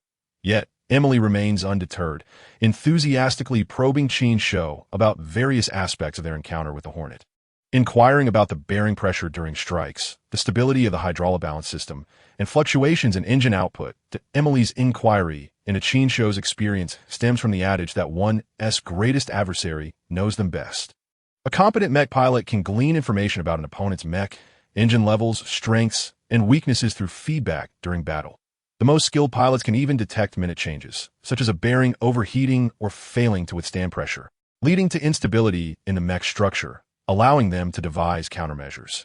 Emily meticulously analyzed Qin Shou's control of Ava, observing the precision of his mechanical arm commands, engine output control, and stabilization techniques. Each strike demonstrated a meticulous and skillful ability to withstand the Hornet's attacks without unnecessary movements or energy expenditure, reflecting a pragmatic yet understated academic style.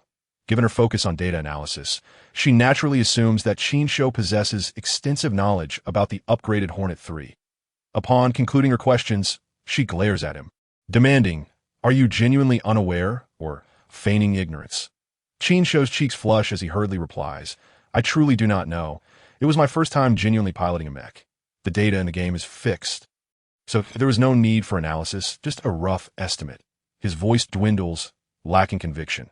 "Then let me ask you," she says, "when you observed the Hornet strike descending, how did you discern that its movements would slightly deviate to the side due to overheating in the joint bearings?" Emily quickly pulls up a terminal, displaying footage of Ava retreating under the Hornet's assault to an outsider. It may appear as if Ava, like a helpless child being ruthlessly beaten, but to Emily, it serves as a textbook example of defensive maneuvers. Each movement of Ava's mechanical arms adeptly meets the alloy sword, dissipating the force of the strike rather than withstanding it directly, minimizing damage while buying time for survival. Really? I had no idea.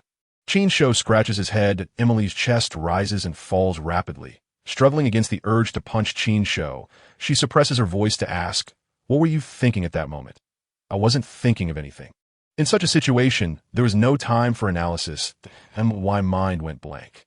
"I just focused on blocking and surviving," Qin Shou admits. Feeling embarrassed, Su Qing, who had been maintaining a stern expression, catches sight of Emily's frustrated yet impotent demeanor. Secretly relishing the moment, "You two have your day of reckoning, huh?" After enduring Emily's antics, Su Qing couldn't help but feel a sense of satisfaction seeing her flustered now, akin to enjoying an ice-cold beer on a sweltering summer day. Emily gazed at Qin Shou, whose face was etched with grievance, and felt an inexplicable annoyance. "Miss Emily, shall we continue?" Su Qing inquired with a stern expression. What a pointless question, akin to playing music to a cow. "Go check the recovered poisonous wasps. I hope the black box has recorded something," Emily retorted angrily, grabbing her terminal and storming off. Su Qing gave Qin Shou a thumbs up with his left hand behind his back and swiftly caught up with Emily, his steps considerably lighter. Qin Shou shrugged innocently, pondering Emily's words, and muttered to himself, "Am I really that impressive? Ha! I don't know about your mech's capabilities, but you certainly possess a talent for infuriating others." At that moment, the dapper Hunter entered the cabin. "Captain," Qin Shou immediately stood up to salute. "There are no outsiders. Take a seat," Hunter said casually, noticing Qin Shou still standing. "Sit down. I'm not like Yang Yong and the others. I don't have so many rules that make everyone feel distant." Qin Shou hastily obliged, filled with awe for Hunter. What kind of formidable man could command respect from Yang Yong, Zheng Xiaoyong, Liang Bo, and the death row inmates of the underground base? "What is your mother's surname?" Hunter asked abruptly. Qin Shou's eyes widened in disbelief. He had anticipated countless questions from Hunter, yet none were remotely akin to this one. To inquire about someone's mother right off the bat felt entirely off, and even though Hunter was the fearless camp commander, Qin Shou felt a tinge of irritation. "Captain, my mother has passed away." Qin Shou replied coldly. I apologize. I know that I've seen your file. Father Qin Ming, Mother Sui Hua, and a sister Qin Li. I merely wish to inquire if your mother had another surname, Hunter explained. None. Qin Shou shook his head. Did your parents ever mention the surnaming? Hunter persisted. No, I see. You were quite young then. Perhaps you've forgotten. Did your parents leave you any relics? Hunter asked, not quite satisfied. Qin Shou chuckled wryly. My family wasn't well off. How could there be any relics? If there's nothing else, Captain, I will take my leave. Qin Shou said, if you remember anything, do come find me, Hunter replied, standing up and departing first. Qin Shou scratched his head, pondering how Hunter had earned the nickname neurotic, as he seemed a touch abnormal. According to the arrangements, Qin Shou and his comrades would transfer to a starship to return a Hongyan star. Before departing, Qin Shou visited the medical room for a routine check. Up. As he disrobed, his sun-kissed skin revealed a robust physique, muscles well-defined and harmonious, radiating strength that a scar the size of a ruler marred his right chest. Adding an element of ferocity, after some tests, the doctor reported, your new data, height 179 cm, weight 70 kg, body fat percentage 10.5. Given your current bone age of 18, these figures are quite commendable. You should still grow an additional 3 to 7 centimeters. All other metrics are normal, though there is a slight increase in androgen secretion. What does that mean? Qin Shou inquired, puzzled. Androgens promote the development of secondary sexual characteristics, reflected physically in organ development, body hair, and beard growth. Psychologically, they may manifest as fantasies about the opposite sex and nocturnal emissions, the doctor replied calmly. Qin Shou's face flushed, feeling somewhat awkward as he coughed and murmured, is it puberty? You're 18. Are you still in puberty? This is a second development. Have you had any thoughts about women lately? The doctor pressed. Feeling guilty, Qin Shou whispered, no. The doctor wore an expression that suggested he saw right through him. Teasing. Men are creatures that think with their lower halves. Qin Shou felt embarrassed. The doctor added lightly, well, you're still a teenage boy, not yet a man. Qin Shou felt as if 1,000 arrows pierced his heart. By the way, here's your terminal, the doctor said, turning to retrieve a wrist terminal from a drawer and handing it to Qin Shou. That wasn't it confiscated by the Security Bureau? Qin Shou exclaimed in surprise. What do you think? He responded. Qin Shou suddenly understood. Previously, the Federal Security Bureau had seized their terminals, citing the need to prevent leaks, but with Luo and Hunter's cunning, they must have prepared replacements. Now, as they were about to embark on their return journey, the Security Bureau had no choice but to relinquish the terminals. After receiving the terminal, Qin Shou was distracted when the notification for their transfer to the ship sounded, prompting him to hastily leave the medical room. Upon boarding Hunter's black starship through the docking corridor, the starship had arranged for them to occupy private cabins after spending a prolonged period in the cold, dark expanse of the universe. One invariably yearns for home. After more than half a month, Qin Shou was filled with inexplicable excitement as he embarked on his journey home. Contrary to the initial indifference they faced, the 301st Platoon had become a sensation, with cameras capturing their every move. Logically, one would expect elation, yet everyone appeared listless, lacking enthusiasm, and even exhibiting a hint of melancholy and disappointment. After returning to their cabins to rest, Qin Shou lay on his bed, the silver cubes converging into a genetic spiral as the terminal activated. Welcome back, Master. The familiar yet somewhat mechanical voice of Lilith resonated. Qin Shou raised an eyebrow slightly, but displayed no other reaction. Due to the impending curvature travel, the starship severed its connection to the light net relay station and entered a disconnected state, rendering external communication impossible, including internet access. After a thorough check, he simply lay back down to rest. In the upper cabin, Levi leaned on his right elbow with his left hand, propping his chin on his fist as he scrutinized the conversation displayed on the holographic screen, his brow furrowed. Everything seemed normal, yet it was precisely this normalcy that aroused a sense of unease within him. His colleague entered with a cup of water, patting Levi on the shoulder. Hey, Levi, don't overthink it.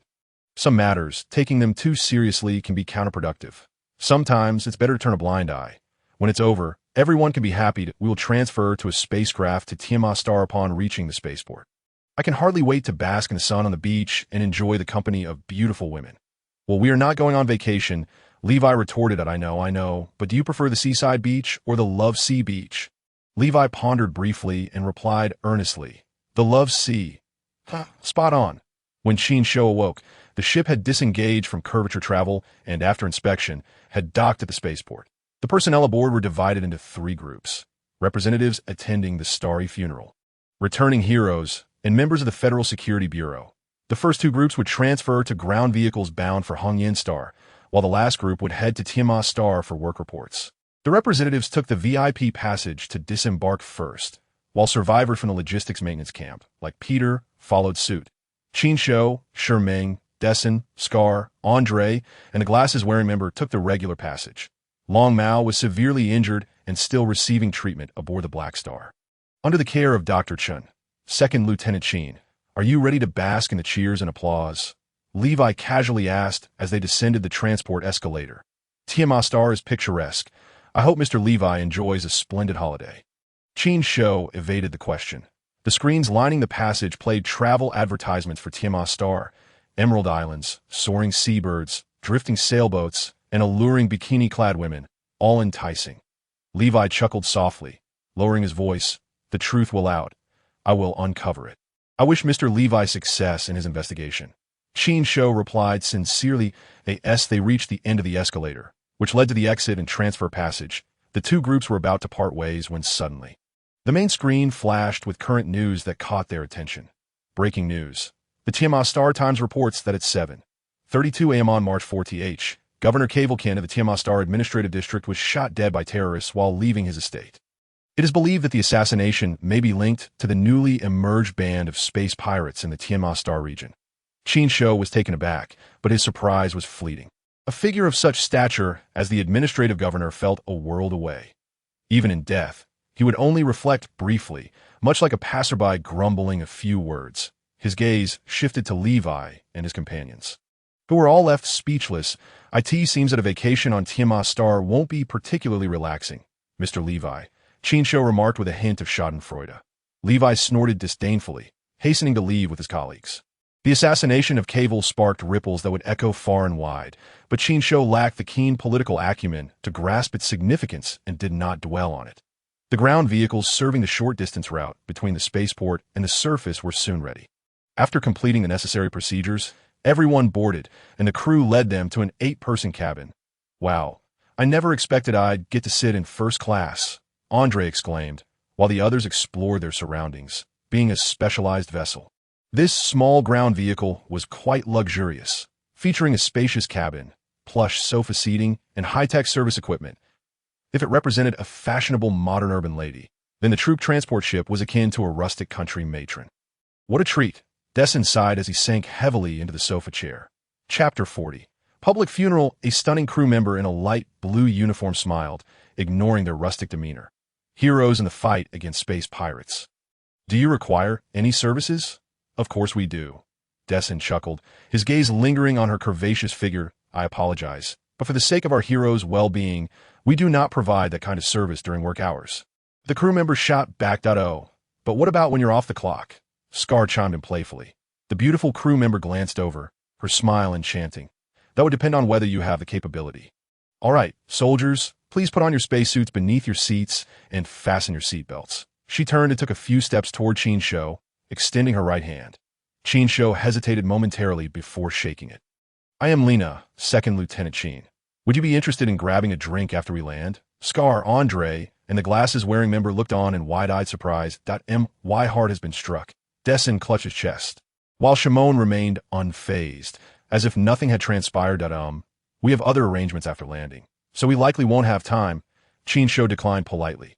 Lena raised an eyebrow with a flirtatious smile. "Is it possible to obtain Lieutenant Qin's contact information?" "Certainly." Qin Shou added Lena to his contact list. "Thank you. If Lieutenant Qin has some free time in the future, I will be sure to treat him well," Lena said with an ambiguous tone, swaying her hips as she departed. "Make sure to treat him well." Scar imitated Lena's tone, whistling. "What a beast. If you don't go for it, you might as well be worse than a beast. This is a splendid opportunity to end your bachelorhood." Dessen chuckled. Andrew coughed and remarked, "That's incorrect. How can Lena compare to Anna?" Qin Shou's face flushed as he sternly replied, "Don't speak nonsense." "Oh, feeling shy, are we?" "Haha." Lena swayed her waist as she returned to the crew's rest cabin, showcasing Qin Shou's contact on her terminal with a grin. "What do you think?" Lena, your standards have dropped. He is merely a lieutenant. Look at who I have, Lu Ming, the son of Minister Lu from the Development Department. He has a promising future. The blonde crew member cast a disdainful glance, proudly displaying her own achievement. Lena's smile faded, and she angrily switched off her terminal, muttering that two tigers cannot coexist. She and Elba were both beautiful and colleagues, constantly at odds, each vying for superiority in modern society. Being a flight attendant is one of the most coveted professions for women, as attendants on luxurious airships. They interact with a myriad of influential figures. The ability to seize fleeting moments to acquire contact information from their patrons is a source of competition. The larger the name they can claim, the more attractive they are deemed, allowing them to expand their social circles, often associating with the wealthy and powerful. Even if they do not succeed in this, as they age, the connections they have forged can lead to supervisory roles in major corporations or opportunities to settle on Tianma Star, offering them numerous choices. This voyage is filled with notable figures, including Fan Xin from the Hongyan Star Council and Deputy Mayor Tiger. Unfortunately, Lena's luck has run dry as she has ended up in row 301. Quite unfortunate indeed. After a 30-minute journey, the airship passed through the energy field above Hongyan Star, and after a slight jolt, it landed at dock number 4 in the 6th district. The hatch opened, and the sound of drums and music filled the air, resonating with the familiar national anthem of the Atlantis Federation, Song of Freedom. The special police maintained order at dock number 4, while invited media and journalists were kept at bay. Fan Xin and Tiger were the first to disembark, followed by representatives from various factions, including the Speaker of the Hongyan Star, Pro, Minister Lu Chanchuan of the Development Department, General Li Rang, the commander of the ground garrison of Hongyan Star, and Luo Yun, General Manager of the Hongyan Star branch of the Burn Technology Group, along with several high-ranking officials from the Hongyan Star government and military. Pro, a man in his 70s, donned a tall hat and a black suit, adorned with a white flower on his chest and leaning on a cane, bore a solemn expression. Others seemed influenced by his demeanor, their faces grave, which cast a somber atmosphere over the welcoming ceremony, rendering even the stirring song of freedom ineffective in uplifting spirits. The death of Cable. Fan Xin approached Pro, who appeared not to hear him, merely gazing ahead on the government side. The mayor of Hongyan Star, Yu Jian, was absent due to pressing matters, with Minister Lu stepping in as his representative. Minister Lu truly has a remarkable son. Deputy Mayor Tiger remarked softly, "It was merely a stroke of luck. Nothing to boast about." Lu Chanchuan replied dismissively, though a smile lingered at the corner of his eye. What father wouldn't he take pride in his son's accomplishments? After a brief exchange, Fan Xin, Tiger, and the others stepped aside. Inside the hatch, row 301 lined up, flanked by the survivors of the Logistics and Maintenance Battalion, led by Lu Ming, and next to them were Anna, standing from the Federal Rescue Team, and journalist Julie. Qin Shou and Anna exchanged glances before quickly averting their eyes as they donned pristine military uniforms, marching solemnly to escort the coffin of the deceased, draped in the national flag. Down from the airship, outside the isolation zone, cameras clicked and flashes illuminated the scene, yet silence reigned. According to the rehearsal, Lu Ming stepped forward to report the situation and conduct the handover ceremony for the deceased. The stirring song of freedom transformed into the solemn song of loyalty as the coffin was placed on a flower-laden carriage, while Qin Shou and the others boarded an open-top land vehicle. Making their way to the central garden of the 6th district, as the flower-laden carriage passed through the streets, residents of Hongyan Star stood in reverence, bidding farewell, with retired soldiers saluting in the central garden. With its lush green lawns, families of the deceased and well-known social figures invited to the public funeral gathered. We have lost a group of great soldiers, a group of honorable relatives, a group of beloved children. For many, at the age of 20, life has just begun. For them, life has already ended. The Pro ascended the stage to deliver the eulogy. Below, Qin Shou and the others stood at attention, saluting the coffin, unmoving as the wind rustled around them. On either side stood the relatives of the deceased and invited guests, all clad in black or blue attire, some covering their mouths in grief, others with stern expressions, quietly contemplating and praying beside the coffin. The funeral solemn and dignified.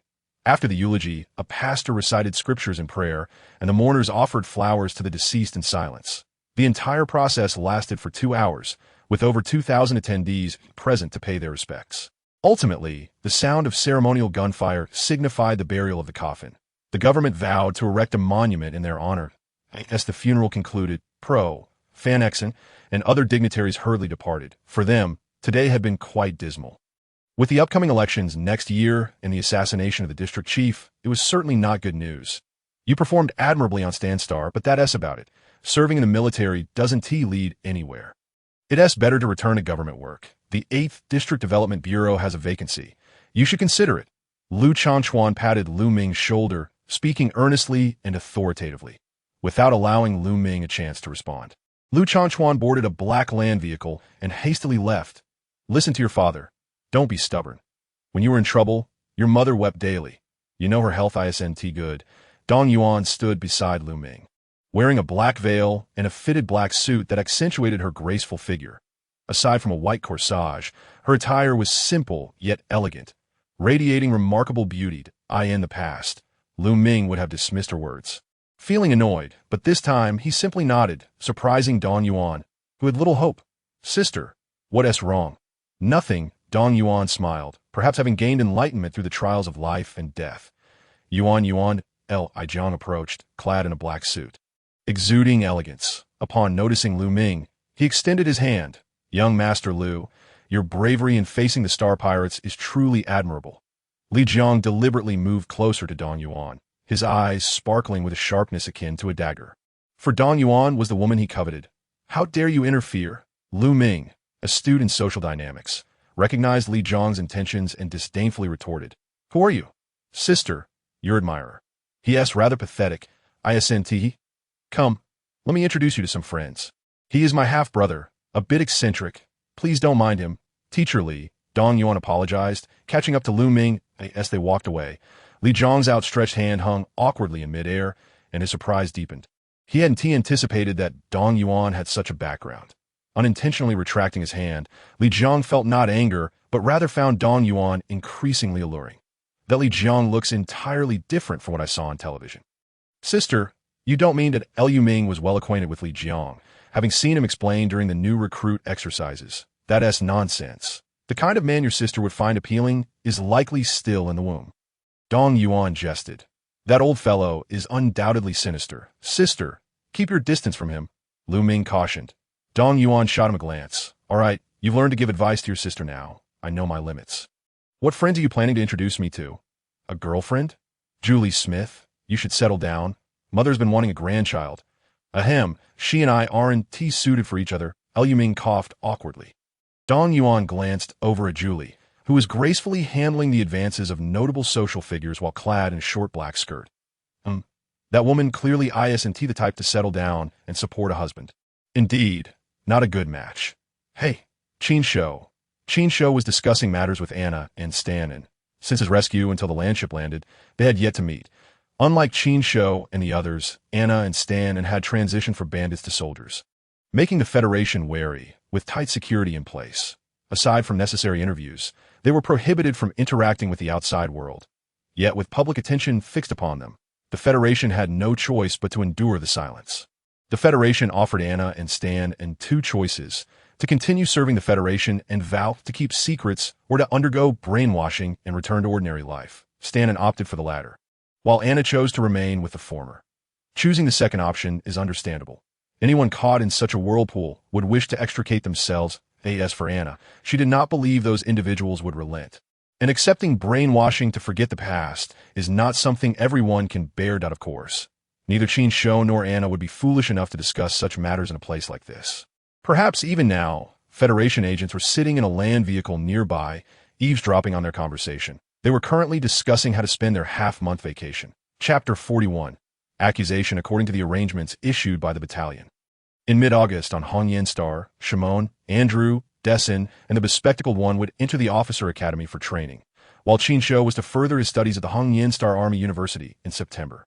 It is now July 11th, and there is still time ahead. To support the federal publicity efforts. After negotiations, Captain Liehu has granted a special 15-day leave. During the first 5 days, they must participate in official publicity as arranged by the Federation, whether through interviews or attending charity events. The remaining 10 days can be freely arranged. Lu Ming's voice interrupted the conversation, and Qin Shou turned his head to see Lu Ming and the woman beside him. who exuded a mature elegance and graceful demeanor that, oh, isn't that the female host? Lu Ming, how did you manage to connect with her? Scarface spoke with a tone laced with disdain. They recognized Dong Yuan, each displaying different expressions. Scarface, who revered the strong and despised the weak, had long harbored discontent towards Lu Ming, and Dong Yuan's omission of the daredevil camp in her introduction further fueled his resentment. Leading to his sarcastic remarks, Andre, wearing glasses, looked tense and excited. Dong Yuan was a renowned host from Hongyan Star, often referred to as a goddess, celebrated for her talents and widely adored. The appearance of such a celebrity would stir excitement even among those who were not her fans. Dessen crossed his arms, observing quietly, while the most composed was Shi Ming, who always maintained an attitude of detachment. Anna and Stan had heard of Dong Yuan and, having no conflicts, curiously regarded her. Qin Shou observed her for a moment longer. Recalling that Zhang Lan, his sister's close friend, was an ardent fan of Dong Yuan, he remembered the days in school when a group of boys would drool over her photos, even fighting over which of her pictures was the most alluring. And he couldn't help but chuckle. Dong Yuan noted their reactions. As a well-known host, her ability to read the room was exceptional. Just as she was about to speak, Qin Shou's laughter interrupted her. She swallowed her words, pondering whether it was her attire or behavior that seemed amusing. There was nothing wrong. He was merely smiling at her, which seemed ODD. Lu Ming couldn't be bothered to acknowledge Scarface. He disdained Scarface's bullying of the weak and was equally surprised by the laughter. Qin Shou, what are you laughing about? Qin Shou returned to reality, awkwardly clearing his throat. Oh, nothing, just remembered something that Lu Ming paid no mind. Cheerfully saying, Sister, let me introduce you. I know, Dong Yuan interjected, her gaze sweeping over them. The acting squad leader of Daredevil Camp's 301st Platoon, Qin Shou, Ava, the mech pilot, Shi Ming, Andre, the pride of the new soldiers from Hongyan Star, heroes against the Star Pirates. Thank you. Thank you for saving my brother. She slightly bent, giving a modest bow. Upon her gratitude, the crowd suddenly felt awkward. Even Scarface, who held prejudice, felt a twinge of guilt. Dong Yuan, sensing the moment, refrained from making them uncomfortable and straightened up. The decision not to introduce you in the live broadcast was made by the higher-ups. However, you have certainly showcased your capabilities, have you not? Gold will always shine. Perhaps I could have a new opportunity to introduce you. Would you accept my invitation to be special guests on the next episode? Really? Andre asked excitedly. I believe many viewers would want to know you. Dong Yuan smiled, her invitation clearly not a spur-of-the-moment decision. Despite the impact of Kaiwire's assassination diminishing public interest in the Stan incident, it remained a significant topic for the media on Hongyan Star, ripe for exploration. However, the Federation evidently wished to handle the matter discreetly, rejecting all media interview requests and program invitations under the pretext of military confidentiality. Thus, if she could invite Qin Shou and the others to her program, it would be a win-win for her. I'm sorry, but we must adhere to our arrangements. Qin Shou's words dashed Andre's excitement. They were not entertainers. They were soldiers. What a pity, but it is my honor to have met you. Dong Yuan acknowledged, fully aware of the protocols. Even if Qin Shou and his comrades agreed, they would still need approval from the military. She only expressed her intentions, which won her favor among the crowd. After the martyrs' monument was erected and flowers were laid, the lingering celebrities and officials gradually departed. Qin Shou and the others boarded their land vehicle, driving against the tide of people. As the park's security cordon was lifted, citizens came pouring in to pay their respects, with armed special police lined up, maintaining order at the scene. Suddenly, a commotion erupted. A balding, middle-aged man burst forth, chasing the land vehicle, banging on the window, and vociferously cursing the people inside. The soundproof glass of the vehicle rendered his words inaudible, and within 5 seconds, the man was subdued by the special police. This incident, though minor, caught the media's attention. In a world of advanced information, the news quickly spread online. Father accuses survivors of inaction. As it turned out, he was the father of a fallen soldier, vehemently criticizing Qin Shou and his comrades for not saving his son, questioning why it was his son who died and not them. Public opinion is as unpredictable as the weather at sea. The moment the news broke, it sparked a wave of reposts and discussions. The father's accusations were biased, but it raised a crucial question. Could the Daredevil camp have saved more lives? They had a well-established base. Why did they not venture out to rescue others while the Star Pirates slaughtered their compatriots? Were they cowards or heroes? We demand the truth. Reports indicated that the Daredevil camp had recruited new soldiers for the 301st Platoon, tasked with protecting the logistics and maintenance camp. Did they fulfill their responsibilities? When lives are at stake, is it self-preservation or saving others? More radical voices clamored. Why didn't they die instead? They should be buried in the martyrs' cemetery, rather than living to enjoy the honors. Cowards do not deserve medals. A multitude of doubts flourished across the online community, and voices that had previously diminished, claiming Qin Shou and his comrades should not receive honors, resurfaced. How absurd! Observing the online discussions, Qin Shou could only laugh out of rage. What right do these people have to criticize? The honors we earn through our hard-fought battles on Stan are belittled by those comfortably seated in their glamorous offices, reducing our sacrifices to mere trivialities. Dessen was furious, while the others simmered with indignation. Meng displayed a cold demeanor, but Anna remained calm. Having experienced betrayal and life-and-death situations, she felt a profound understanding. Viewing all injustices with indifference, the Federation responded swiftly, warning them against participating in online discussions and prohibiting them from speaking to prevent further turmoil. That a military spokesperson declared that the honor of soldiers could not be tarnished, and they would hold accountable those spreading false information and anti-military sentiments. A joint investigation report from the Parliament, the Federal Fleet, the government, and the Federal Security Bureau was released to counter the doubts. The waves of criticism were quickly subdued, yet some skepticism remained. Ridiculous. The so-called father was merely a scoundrel. Please open your eyes and discern right from wrong. That evening, a post rapidly gained notoriety, spreading widely to IT stated that the man claiming his son died on Stan was nothing but an unemployed, family-less scoundrel. Attached were comparative photos and brief introductions that my child died heroically on Stan. The grief drove me to madness. While my daytime remarks were inappropriate, your post is an insult to my child, and I will take legal action. An ID emerged, firmly refuting the content of the post. Humph, a dead duck stubbornly refusing to admit defeat. In the control room, Qin Lu scoffed, a hacker. She must be well acquainted with the online community. The sudden uproar earlier that day may seem coincidental to others, but to her, it felt orchestrated. Moreover, it involved Qin Shou. How could she not intervene? She first traced the father and began her investigation, quickly uncovering inconsistencies. This father had neither family nor child. Qin Lu refrained from acting hastily, following the father's leads. From a private account, she discovered an inexplicable transfer and, digging deeper, found a man named Tang Jia. Following the trail, Qin Lu infiltrated an online video site, the very first to release the news video. Thus, the truth emerged. Tang Jia was the head of the video site who, in pursuit of a new sensation, hired a scoundrel to stage the earlier scene and then employed internet trolls to promote it, successfully drawing a large audience and reaping significant profits. Qin Lu posted the collected evidence online, tagging the cyber police. Well done, little sorceress. Thank you for helping us catch the bad guy again. The cyber police responded warmly that in a brightly lit office, Tang Jia stared at the evidence, drenched in sweat. Collapsing in despair, that it's over. How despicable. That Hu Laosan said his son died on Stan. How dare he deceive me?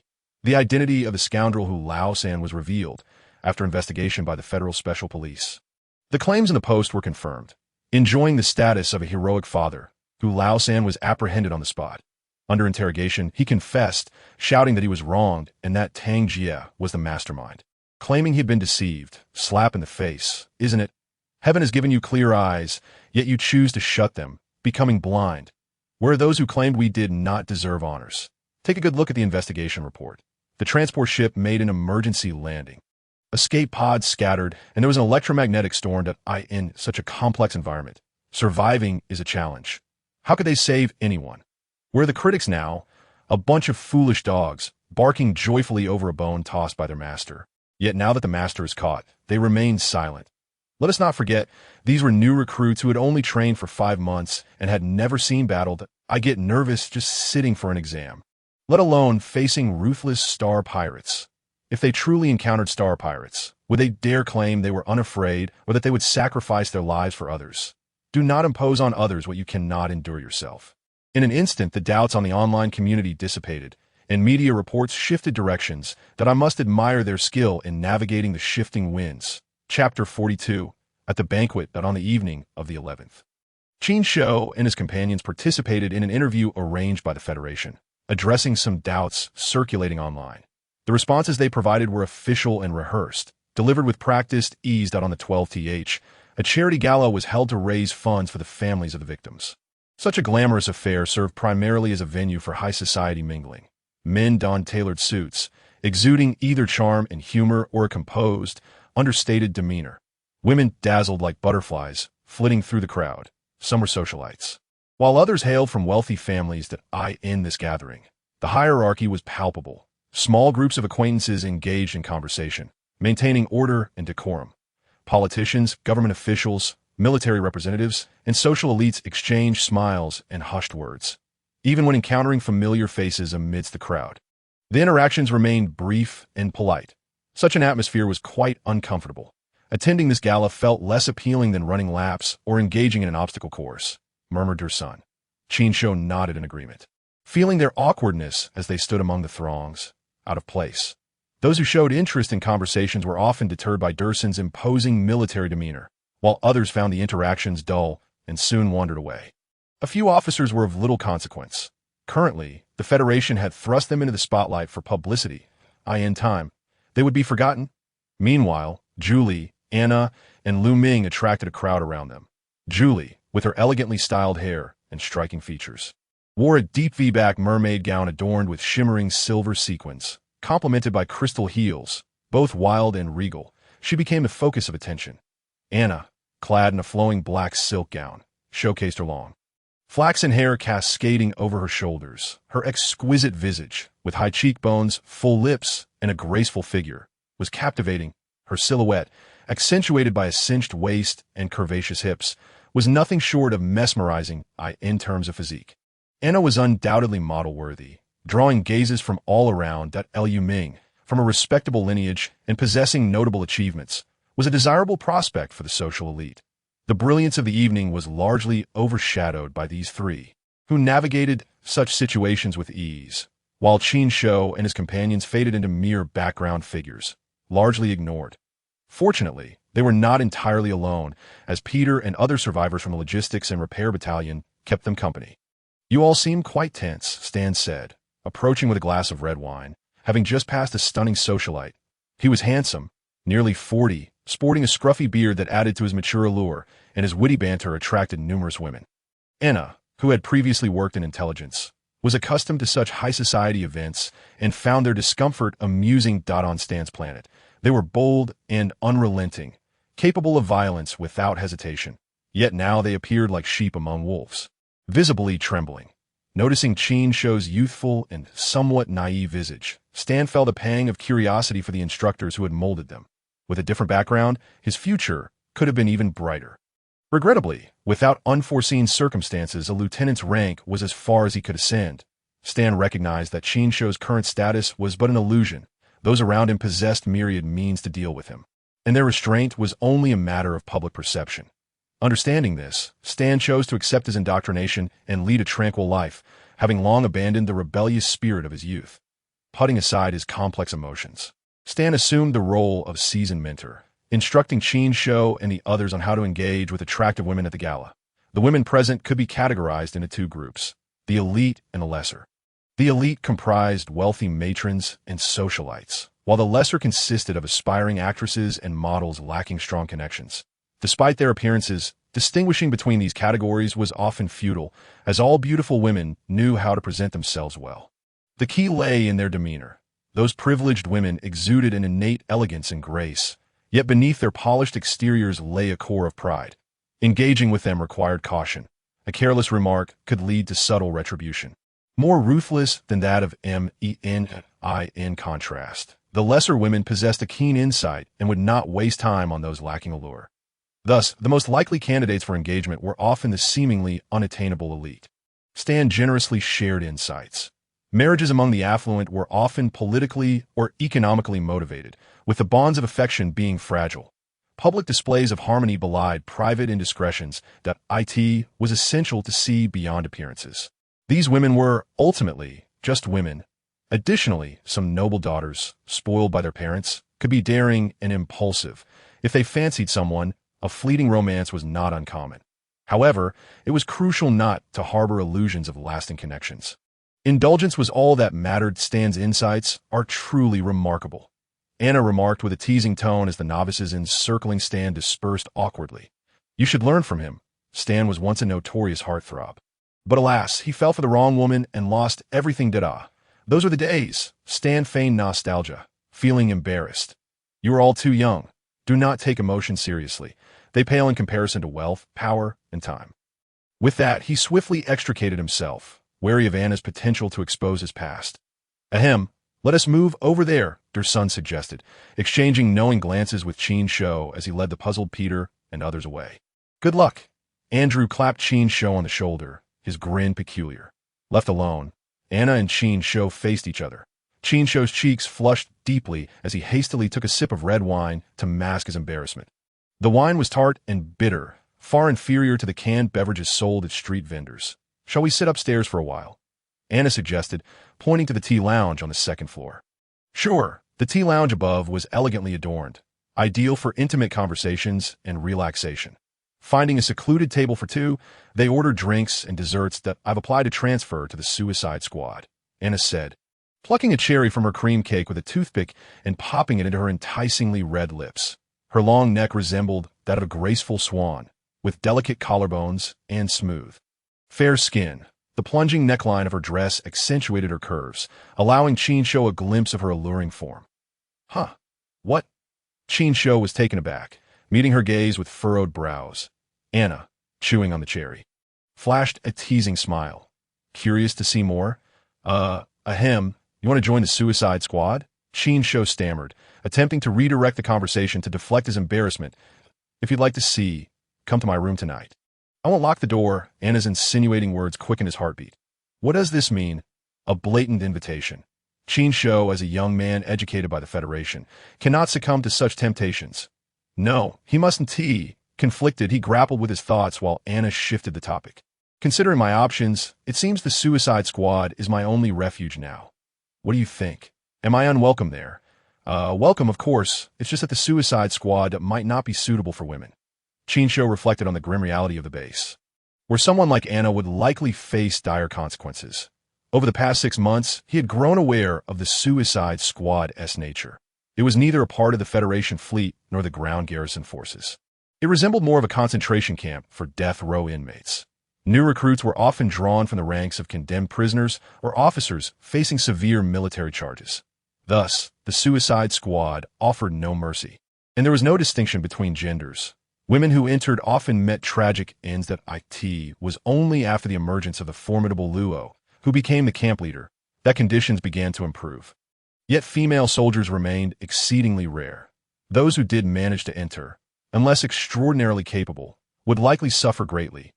Luo was indifferent to their plight, believing that weak women were better off dead. As for human rights, what rights did death row inmates possess? I am aware of the conditions within the Suicide Squad. Joining it was a suggestion from Camp Leader Hunter. I have given it considerable thought that if I refuse indoctrination, it may indeed be the best option, Anna said somberly, her expression serious. Qin Shou drained his glass, realizing he had been overly naive. Had it not been for Hunter's timely intervention, they might have been whisked away by rescue ships under the pretense of having perished at the hands of space pirates. While he possessed quick wit, his lack of experience had led him to underestimate the ruthlessness of those in power. Feeling increasingly agitated, Qin Shou likened himself to a butterfly ensnared in a spider's web. The more he struggled, the tighter the binds became, suffocating him further. Anna sighed softly, taking a sip of red wine. We all inhabit an unequal world, where the essence of humanity, good and evil, is not predetermined. It is akin to a blank sheet of paper, upon which fate inscribes strokes of fortune or misfortune, resulting in the tapestry of our lives. She perceived that Qin Shou possessed ideals and ambitions, along with some degree of talent and means. Yet, what of it? Stan classified women at the banquet into 2 categories, just as the Federation delineated its citizens into classes. Those born into poverty had to exert far greater effort to ascend than those of noble lineage. Women could sell their bodies to marry into affluence. But what of men? Chapter 43. The madwoman, as the saying goes, one drowns sorrows in drink. Qin Shou indulged in another glass, suddenly feeling an urgent need to relieve himself. Apologizing, he inquired of the attendant where the restroom was before hastily departing. The restroom was situated outside the banquet hall, along a corridor adorned with opulent carpeting. Inside, it was lavishly appointed, featuring expansive mirrors, golden faucets, and hardwood flooring, with an indescribable fragrance permeating the air. Upon entering, Qin Shou noted the absence of anyone else. After all, at this hour, everyone was mingling in the banquet hall, particularly the gentlemen, who likely had prepared in advance to avoid the embarrassment of needing a restroom break. The ladies had their own designated makeup rooms, making their mid-event departures less conspicuous. Qin Shou relieved himself, feeling an overwhelming sense of comfort wash over him, when suddenly he heard an unusual sound, seemingly feminine in nature. Startled, he wondered if the place was haunted. It was rumored that scientists had proven the existence of ghosts as peculiar phenomena of spiritual magnetic field resonance. The whole notion was rather mysterious. Turning his head, he noticed the last stall was ajar, revealing a pair of red high heels and a man's shoes. Qin Shou froze for a moment, feeling a flush of embarrassment and silently cursing the audacity of the scene before him, wishing to exit swiftly. However, his moment of relief was taking longer than anticipated. After what felt like an eternity, he had yet to finish when suddenly, a disheveled man in a suit was forcefully ejected from the stall. Landing on the ground, he was tall, ruggedly handsome, and hastily adjusted his trousers, noticing Qin Shou's gaze, which incited his ire. "What are you staring at? Get lost." The woman in the high heels, however, was no ordinary figure. She unleashed a swift kick that struck the man below, causing Qin Shou to instinctively bend over, a chill running down his spine at the brutality of it all. The man cried out in agony. Clutching his groin and rolling on the floor, tears welling in his eyes, from within the stall emerged a woman of unparalleled allure, clad in a sheer black dress, the straps hanging loosely from her shoulders. Her cascading, slightly curled black hair framed a face of exquisite features, her eyes enchanting and bewitching, with skin so pale it radiated under the light. She spat at the man, adjusted her dress, and only then noticed Qin Shou. "You are that," she exclaimed, her eyes brightening as she pointed at him. "Qin Shou, you're the Qin Shou." Her voice was melodious, sweet, and delicate, as if she had stumbled upon a newfound treasure. Qin Shou felt an overwhelming sense of misfortune. Not only had he inadvertently intruded upon another's clandestine affair, but now he was being recognized. The man, a company owner known for donating a substantial sum during a charity event, was now reduced to silence, unable to utter a word in return to the woman's ire. Realizing the woman's stature, he hastily zipped up and turned to leave. "Stop," she commanded, her tone sharp, unwilling to let her newfound plaything escape. "Stop what? Am I supposed to stand here and wait for you to kick me again?" Qin Shou retorted, quickening his pace. Just as he took a few steps, the sound of her heels echoed behind him. Through the restroom mirror, he caught sight of her launching into the air, her skirt billowing, revealing far more than he ever intended to see. Her right leg arched overhead, descending like a sword, her limbs slender and graceful. The heels of her shoes sharp as daggers, presenting a formidable threat. Qin Shou instinctively sidestepped, narrowly avoiding her strike as she pivoted gracefully, her leg extending like a whip towards his head, with a resounding slap. He raised his arm to block, feeling the force reverberate through his limb as her shoe grazed his cheek, drawing blood. Even a clay figurine possesses its limits. Enraged at the sight of his own blood, Qin Shou's demeanor hardened. He grasped her ankle, but she cleverly positioned her foot upon his shoulder, leveraging her body to execute a split, her arms coiling around his waist like serpents. She gazed up at him, her figure tall and willowy, accentuated by her heels, in a provocative manner. She swayed her hips, enticingly teasing him, her tongue gliding over her lips with an allure that was both captivating and disconcerting. "Feeling something yet?" she whispered, her actions deliberately suggestive. Qin Shou flushed, dismissing her advances. "Your efforts are in vain. I am not swayed by such theatrics." He seized her wrists, forcefully prying them apart. Ow. Ow. Ow. Be gentle.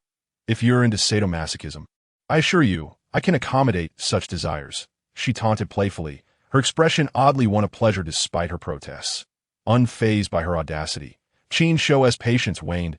He delivered a swift kick towards her supporting leg. "Such ferocity," she exclaimed, a mischievous smile gracing her lips, yet her hands remained sinuous, ensnaring his. Utilizing his own momentum, she leaped, her legs wrapping around his shoulders, her skirt slipping down her form, exposing her figure in a manner that was both scandalous and bold. With a cold huff, Qin Shou found her antics repugnant rather than enticing. He hoisted her up, intent on slamming her against the sink. Alarm crossed her face as she released her hold, retaliating with powerful strikes to his abdomen. Forcing him to stagger back, seizing the opportunity, she deftly landed on the ground, readjusting her skirt with a series of acrobatic flips, her heels landing gracefully. Qin Shou, taken aback by her formidable prowess, realized that in another time, he would have stood no chance against her. "Begone, you ungrateful wretch," she scoffed as he wiped the blood from his cheek and donned his hat, preparing to leave her behind. "Qin Shou, was it? I, Gu Qinyan, will remember you. One day, you will find yourself groveling at my feet." Qin Shou turned back, his voice steady. "Force may compel obedience, yet cannot command respect. Accumulate all the sycophants you desire, but you will never find true warmth. Such is the plight of a pitiful woman." "What? Pitiful? Ha! Do you know who I am?" She laughed, her mirth bordering on madness. Casting her a glance, he turned it apart. "Hey, stop! How amusing! You dare call me pitiful? And what does that look in your eyes signify? Pity or disdain? The men of Hongyan Star who wish to share my bed are countless. And here stands a mere soldier, feigning superiority, with hands on her hips." Gu Qinyan laughed breathlessly, only to suddenly catch sight of her reflection in the shattered mirror. Her smile vanished, replaced by an expression dark enough to drown in. With a swift punch, she shattered the remainder of the glass. "Miss Gu, why engage with such a person?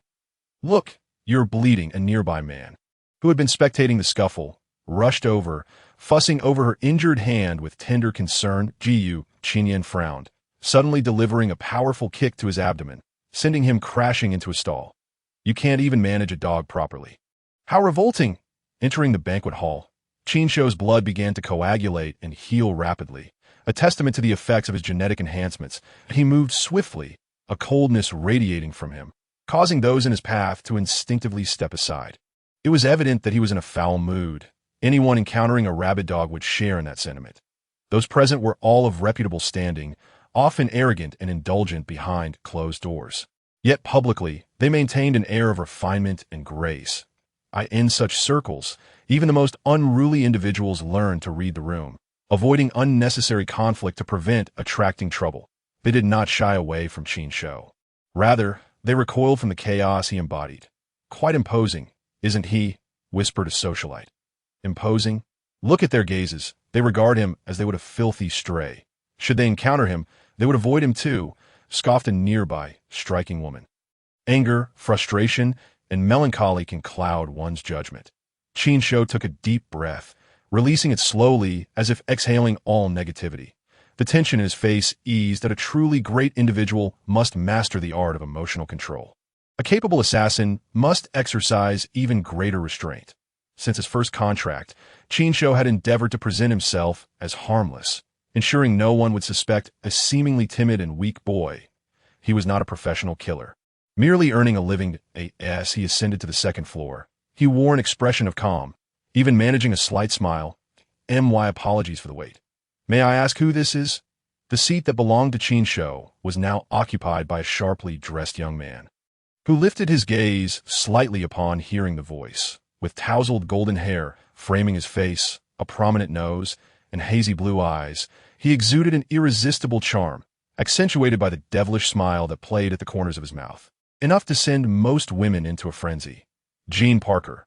The young man stood, extending his hand to Qin Shou, tall and broad-shouldered. His white suit clung to his muscular frame, emanating a potent masculinity. His very presence radiated the commanding aura of a lion on the savannah. Though he smiled, there lingered an air of haughty superiority in his gaze. His arrogance, rather than being off-putting, felt almost justified.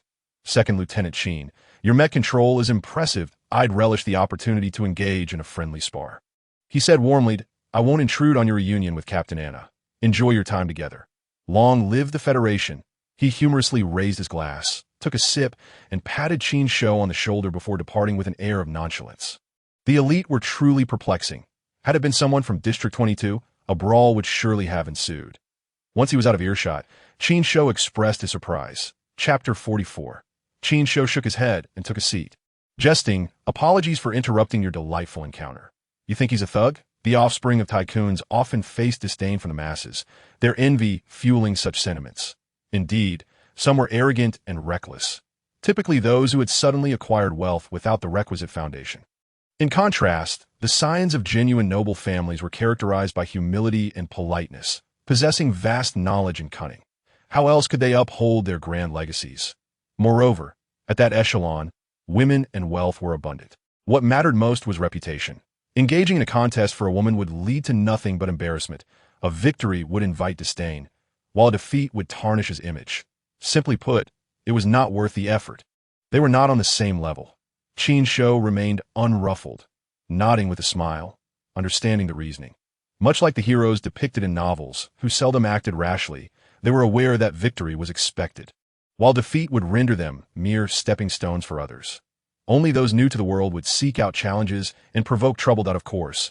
A more significant factor was that he was not worthy of such attention. Were he a wealthy heiress, he might provoke a furious response. However, lacking power, influence, or background, he was no different from those starry-eyed idols dreaming of marrying into wealth. Ultimately, mere playthings, with investments yielding little in return and inviting idle chatter. It was simply not worth it. That makes sense, Qin Shou observed Anna more closely, sensing that after her leap into the Devil's Canyon, she had attained a profound understanding of the world, akin to the enlightenment often spoken of in Buddhism, transcending the mundane. Hey, suddenly, the host's voice echoed from the stage, capturing the guest's attention. With a beaming smile, the host announced, "Ladies and gentlemen, we have just received word that Miss Gu Qianyan is preparing to donate 10 million to the charity and will establish a dedicated fund for the welfare of disabled veterans." The once quiet hall erupted in murmurs, quickly followed by hushed whispers.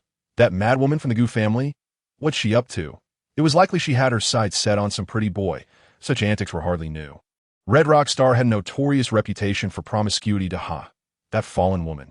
So many desire to court her, yet the Burn Technology Group is merely a small part of the vast Gu family business empire. There's a saying that when the Gu family stamps their foot, the Federation trembles. Even if Gu Qianyan were relegated to Redrock star, reduced to a fallen phoenix, she would remain a daughter of the Gu family, drawing many eager to curry favor and hitch a ride on the Gu family's starship. Some individuals are born to be the center of attention, and Gu Qianyan was one such person, born into privilege. A daughter of destiny, yet notoriously hedonistic. Almost every prominent young man in the upper echelons of Redrock star had some connection with her. When they met, they could even share tales of their experiences. Her behavior was unconventional, leaving her devoid of friends. Men pursued her solely for her beauty and wealth, while women shunned her, unwilling to associate with her. Occasionally, when loneliness struck, they might indulge in casual encounters. But Gu Qianyan was different. Her conquests were not mere flings, but rather aggressive pursuits, a spectacle to behold. If one were to find a redeeming quality in Gu Qianyan, it would be that she never targeted married men. If a man were to engage with her, he would forever be barred from her bed. Listening to the surrounding chatter, Qin Shou raised an eyebrow. He was somewhat familiar with the Gu family, which had thrived since the days of their founding father, Gu Chongling from Atlantis. The Gu family had maintained their prominence, engaging in military, political, and commercial endeavors, earning a place among the 10 great families of the Federation. As for the relationship between the Burn Technology Group and the Gu family, it stemmed from the Gu family's initial investment, which secured a 51% controlling stake. Thus, it was not inaccurate to claim that Burn Technology belonged to the Gu family. No wonder Gu Qianyan was so audacious. As the eldest daughter of the Gu family, with few male heirs, any potential suitor would be eager to gain even a scrap of their fortune. Enough of that. How many young masters have entertained such thoughts only to be cast aside? It was said that a fortune teller had warned Gu Qianyan of her fatalistic tendencies, suggesting she bore a cold nature. Every day, she invites jealousy. Even if she doesn't bring misfortune, her demeanor is enough to incite anger. Amidst the idle chatter, Qin Shou found himself preferring the mechanical bees of the battlefield over the glitzy socialites surrounding him. Was Gu Qianyan's sudden generosity a sign of her unwavering resolve? As for the notion that she would amend her ways due to Qin Shou's words, he found that hard to believe. Old habits die hard.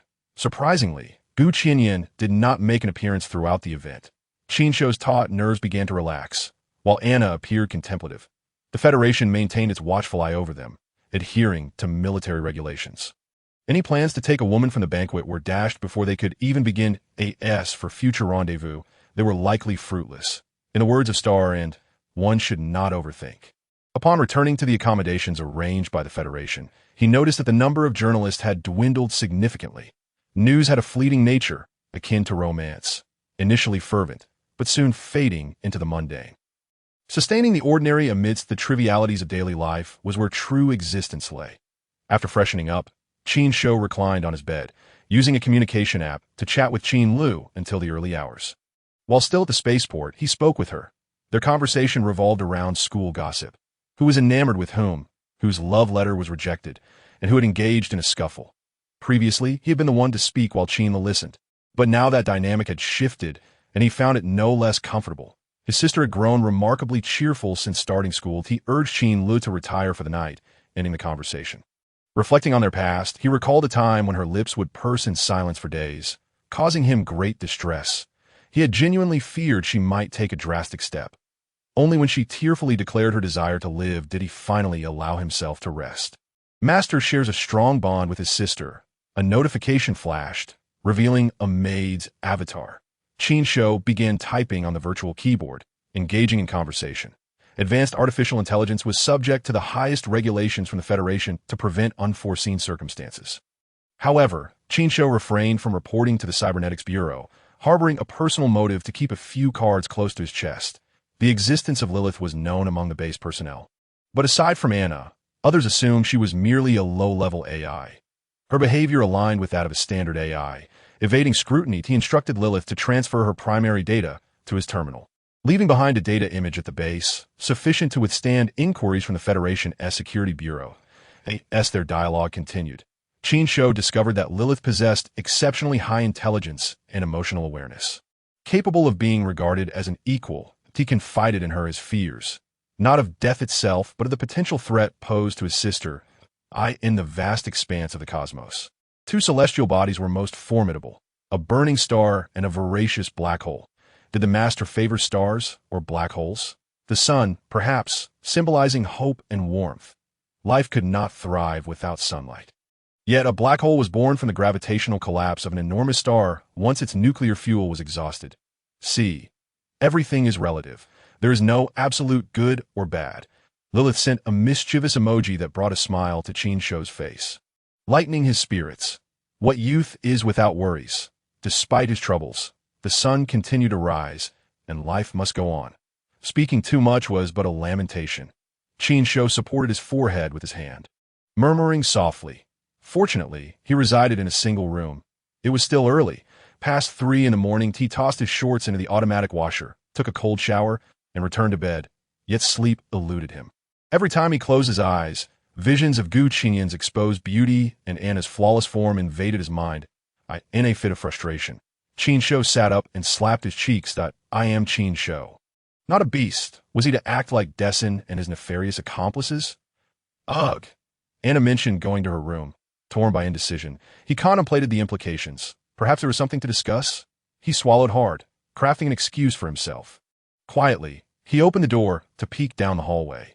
It was quiet, the lights dim and yellow. Standing tall, he closed the door gently, glancing around before stealthily making his way to Anna's door. He hesitated.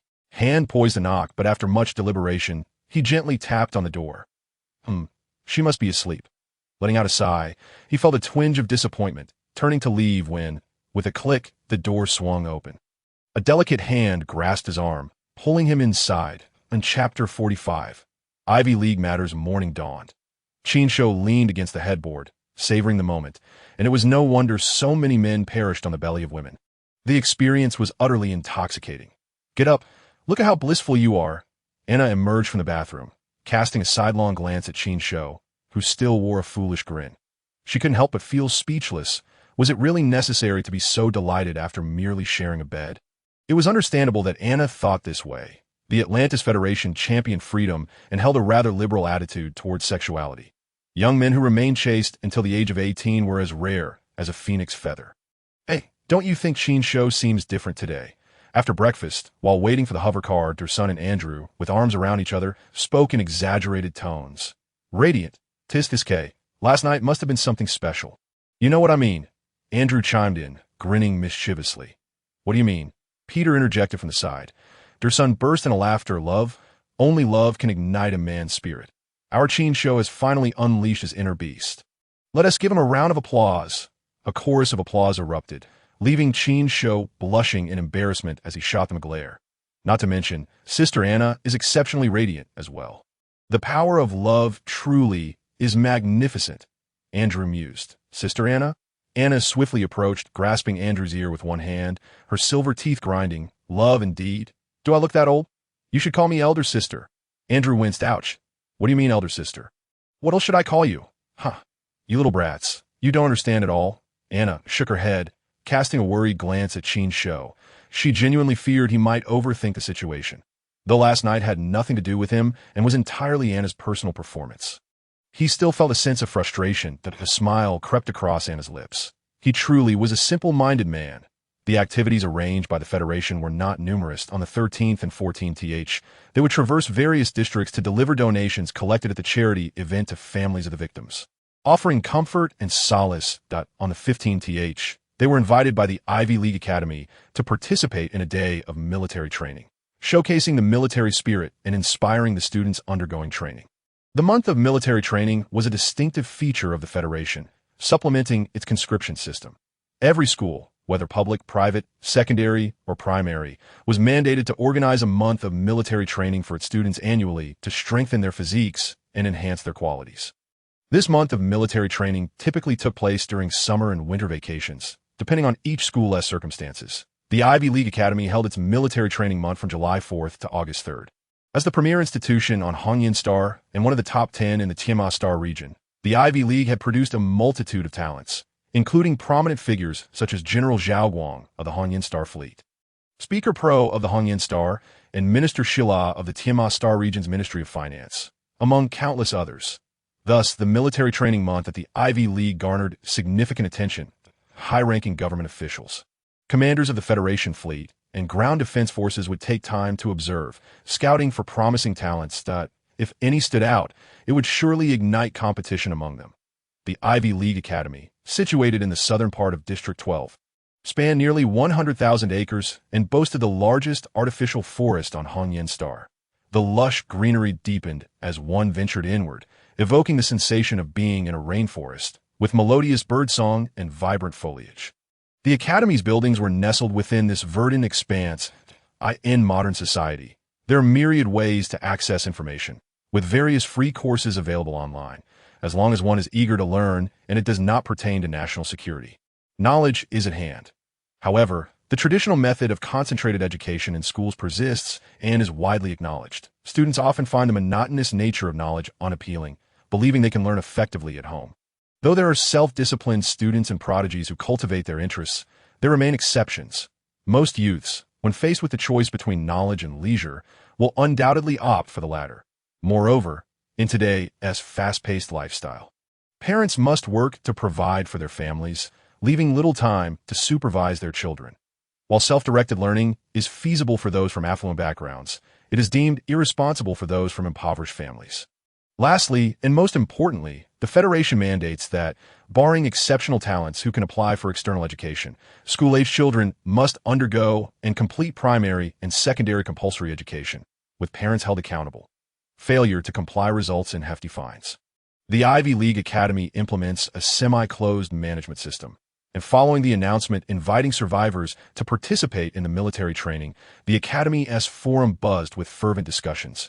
Regardless of the era, students are typically a group with too much time on their hands, especially those aged 18 or 19, brimming with youthful vigor and dreams, yet untouched by the harshness of reality. They engage in discussions about national affairs, current events, celebrities, and even philosophical musings about dreams versus reality. Recently, discussions surrounding the Starn Planet incident have surged among Ivy League students on the LightNet forum.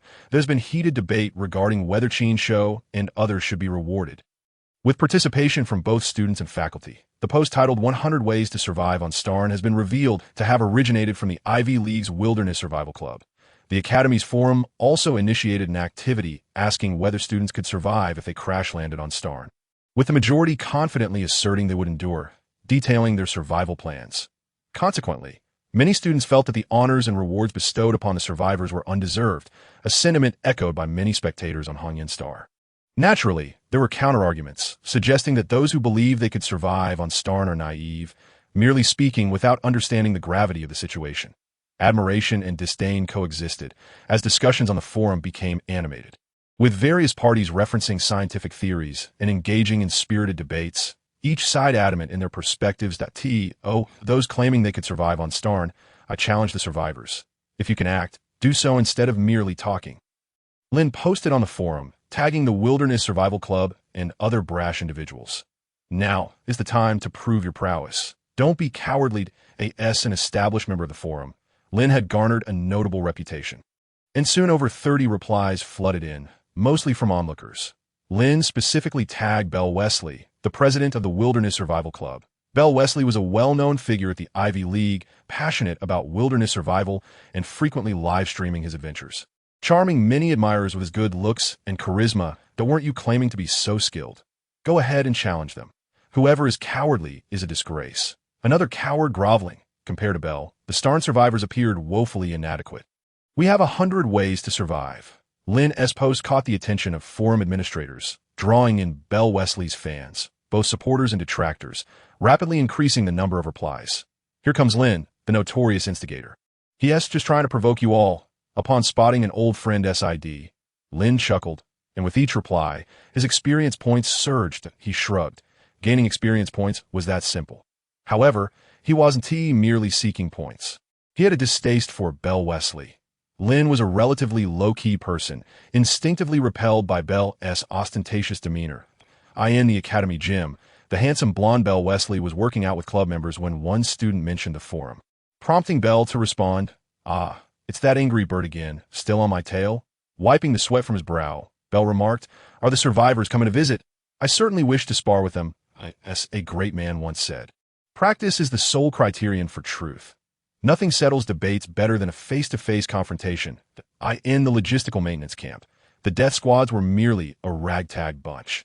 Their casualties stemmed from their own weaknesses rather than the strength of the Star Pirates. When did the Federation's honor become so trivial? Belle Wesley directly addressed Lin, stating he would challenge the survivors and even offered them the chance to choose their preferred challenges, obstacle courses, shooting, anything they wished. "Hey Snow, Belle is challenging them."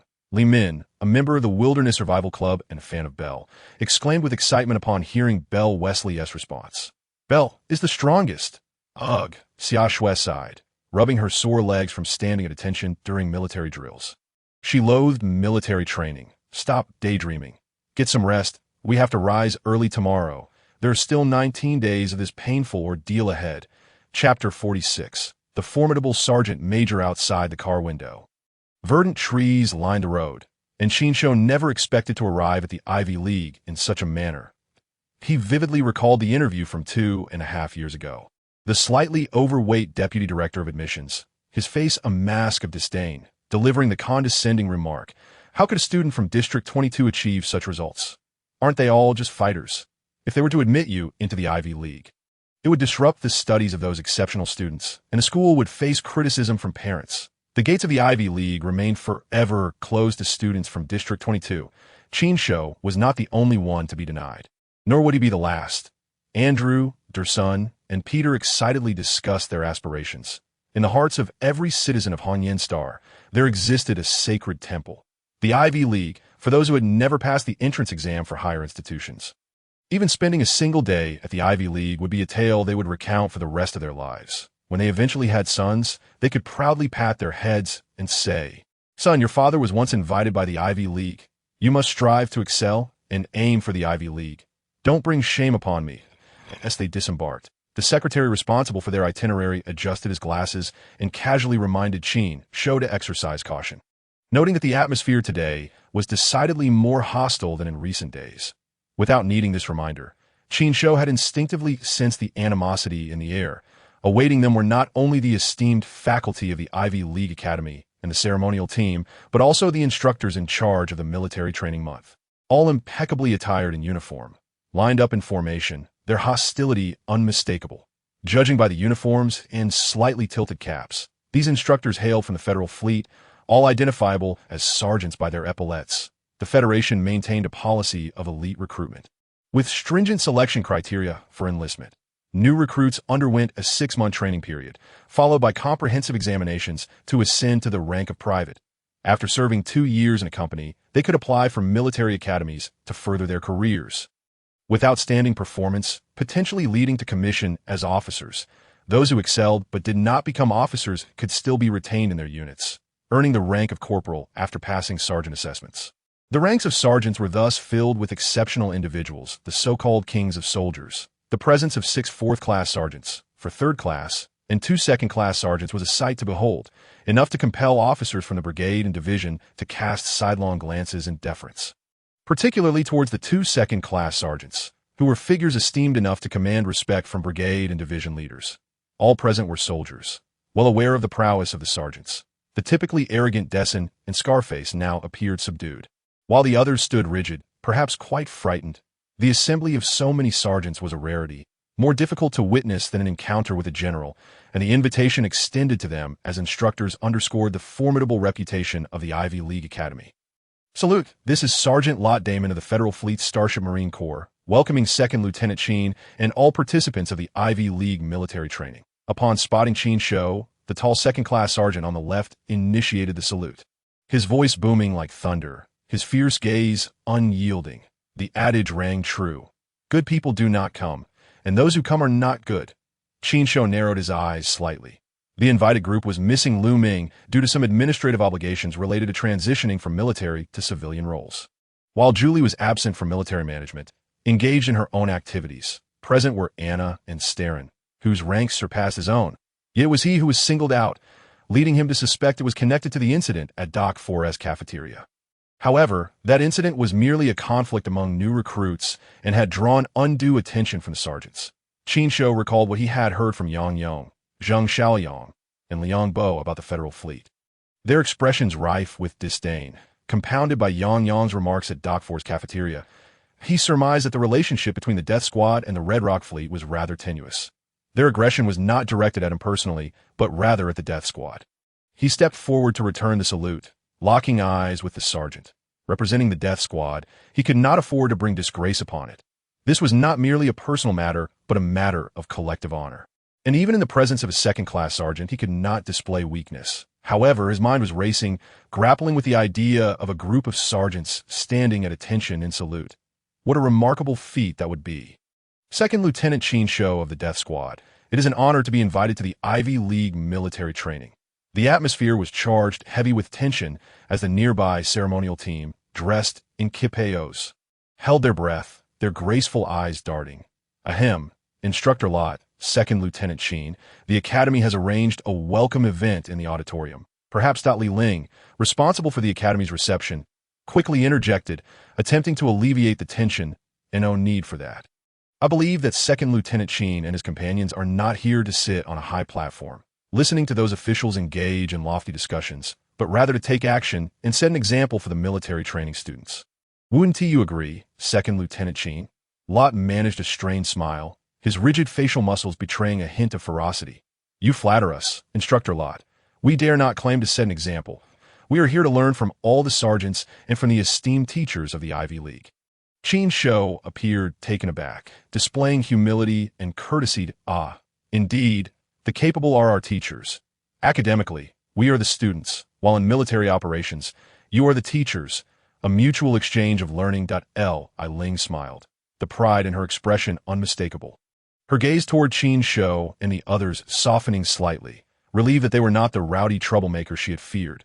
Rest assured, 2nd Lieutenant, we will ensure you receive a valuable lesson. Another second-class sergeant, the lean and sharp-eyed Moon, remarked with a hint of mischief as they prepared to head directly to the training ground. A middle-aged instructor in a suit, appearing rather refined, frowned and cautioned, Director, the vice principal is still in the auditorium. Let him wait. We'll train first. Lot scoffed, beckoning everyone to board the vehicle. Absurd. That would disrupt the schedule. The instructor protested. Instructor Lot, the Academy has its own itinerary that must be followed, that we cannot keep the vice principal, professors and student representatives waiting. That is simply unacceptable. Lot turned, seizing the instructor by the collar, lifting him off the ground as though he were a child. Instructor Lot, what are you doing? Let go. The instructor struggled in vain against Lot's formidable strength. Stop your whining. What nonsense about plans. Get out of my way. Lot released him, giving a shove that sent the instructor stumbling back, supported by colleagues, furious yet too intimidated to voice his anger, casting a glance at Li Ling. Director?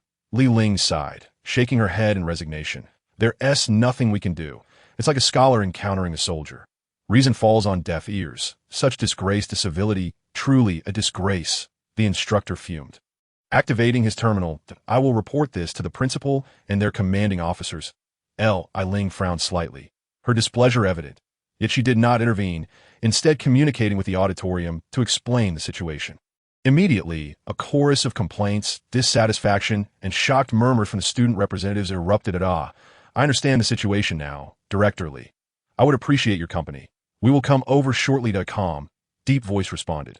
Understood, Principal Zhao, Li Ling replied. The military training for the Ivy League Academy was located in the West Campus, an area replete with expansive fields and well-equipped training facilities that, oh dear, with all these sergeants around, my heart is racing.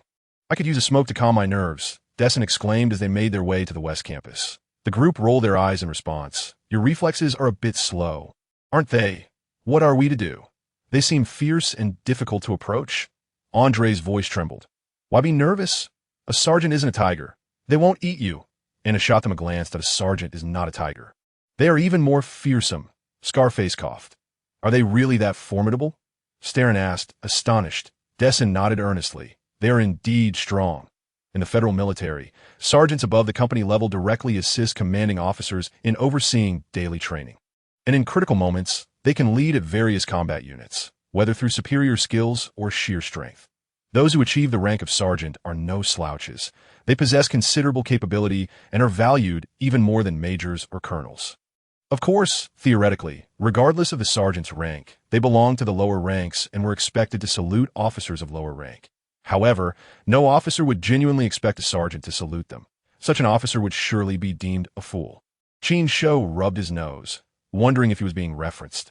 Meanwhile, in another vehicle, the atmosphere was markedly more relaxed. Aha! Look at those kids, trembling in fear. It's hilarious. Not even wetting themselves is a miracle. Any new officer in the fleet sees you and immediately bows and scrapes. Lot, making a big fuss over a few greenhorns is rather embarrassing, isn't it? Moon raised an eyebrow. Lot shrugged. I thought Yang Yong would be here. Yang Yong? The madman from the Death Squad? Yes, indeed. Can you believe he dared to call the Starship Marine Corps useless? Forgetting that he himself was once a member? I lost a hand-wrestling match to him back then, and later, he killed a general, got lucky, joined the Death Squad, and became a captain. I felt disgraced, since he is not here. Let us see whose troops are more capable. Lot's voice boomed, reverberating. Moreover, the Marine Corps and the Death Squad still have scores to settle.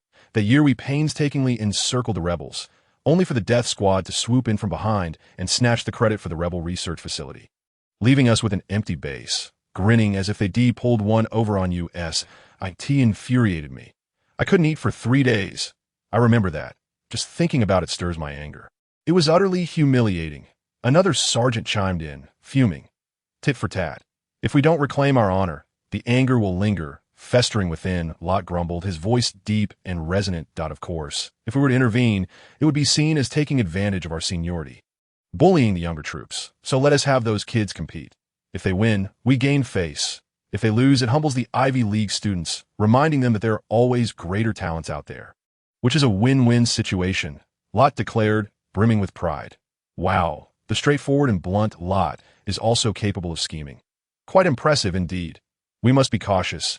Even the seemingly simple-minded can be unexpectedly cunning. Moon's comment incited a round of hearty laughter. Chapter 47. The confrontation in the West Campus boasted a flat and open terrain, with well-manicured trees lining the road. Behind 2 expansive playgrounds, students could be seen undergoing military training, arranged in orderly rows. Their shouts of 1, 2, 3 for echoing in the air. Adjacent to the playground was an outdoor sports field, enclosed by 3-meter-high barbed wire. In the distance, a variety of uniquely designed buildings loomed, some resembling shells. Others shaped like the letter A, resembling colossal beasts at rest. As they drew nearer, vast expanses of grass and training grounds came into view, with the formations of students undergoing military training multiplying. I do find myself nostalgic for those days of training, Desson mused. Qin Shou, puzzled, asked, "Are you referring to school military training or military camp training?" "Of course I mean school, back in the day. Look, a unit of female soldiers." A sudden commotion erupted as a group of soldiers pressed their faces against the window. The Ivy League truly lives up to its reputation. The quality is exceptional. Just look at those slender legs. That chest, that posterior, they stand so beautifully. Desson exclaimed, "If I could marry someone from the Ivy League, I would gladly sacrifice 10 years of my life," Andre concurred. Qin Shou instinctively raised his head to glance outside. Only to lock eyes with a pair of bright, captivating eyes, he smiled awkwardly. "Go ahead and look if you want," Anna teased. "You might just encounter the girl of your dreams. What's her name, Xia Shui?" Qin Shou felt even more embarrassed, nervously glancing left and right, relieved that everyone else was focused on the female soldiers and hadn't overheard. "Monk, do you have X-ray vision? They're all in camouflage. How can you see those legs or chest? To me, they all look rather flat-chested and their rears aren't particularly pert either." The bespectacled one widened his eyes, but the passing vehicle made it hard to see clearly. "Fool, can't you use your imagination?" came the disdainful retorts from within the vehicle. Although the view was obscured, the youthful hearts of the soldiers still found joy in it. Occasionally, they would spot someone and offer their remarks. "That one has fair skin. That one has a good figure." And even Stan couldn't help but join in the chatter. The tension and unease brought by the sergeant had dissipated entirely. "Ouch!" Qin Shou winced as he was pinched at the waist. Anna leaned in close and whispered in his ear, "Relax." The scent of her perfume wafted into his nostrils, dispelling his chaotic thoughts. The vehicle gradually came to a halt outside the training grounds. After disembarking and forming lines, they followed Instructor Latte inside. The students formed a neat array, shouting their slogans with enthusiasm. Upon seeing Latte and the others, the nearby training squad stood at attention, calling out greetings to the chief instructor. The students remained still, yet their eyes darted towards a group of 12 individuals on the left, whom they often saw patrolling like officers. They trained instructors rather than students. Any instructor whose squad did not perform adequately would face consequences, often publicly reprimanded, which compelled them to rigorously train their students. Thus, these 12 instructors were the source of students' woes, privately dubbed the 12 Dark Overlords. To the right, a group of about 10 individuals, roughly the same age, donned brand new military uniforms. They were both unfamiliar and familiar, as it was their first time seeing them in person, yet they had recently been featured in media reports, and the school had announced that survivors from Stan would be visiting today. Accompanying them were Director Li and several school officials. In the eyes of the students, these instructors, regarded as the elite of the military, were met with expressions of fervent admiration and respect. "Continue with your training," commanded the young instructor, his voice resonant. The salute was dropped, and he turned to bellow as the students' spirits sank. Alas, hard days were upon them again. The enthusiasm of the instructor seemed to invigorate them more than a shot of adrenaline. They traversed nearly a mile, passing by over 20 military training squads, arriving at a somewhat secluded area near the training grounds. Qin Shou observed students engaged in various drills, some climbing rope ladders, some crawling, others practicing combat techniques, and some maneuvering through obstacles. In the distance, gunfire rang out, presumably from target practice. These students were preparing for the officer examination, and perhaps some would join Qin Shou in the officer training program. "Let us gather a squad," Latte casually remarked, summoning an instructor to assemble the troops. Qin Shou's focus sharpened. There were two paths to becoming a federal officer. One could graduate from a prestigious institution and register for the officer examination, and upon passing, undergo officer training to be awarded the rank of second lieutenant, typically filled by those with extensive technical knowledge, often stationed in command centers, information hubs, or logistics and maintenance units, commonly referred to as the academic faction.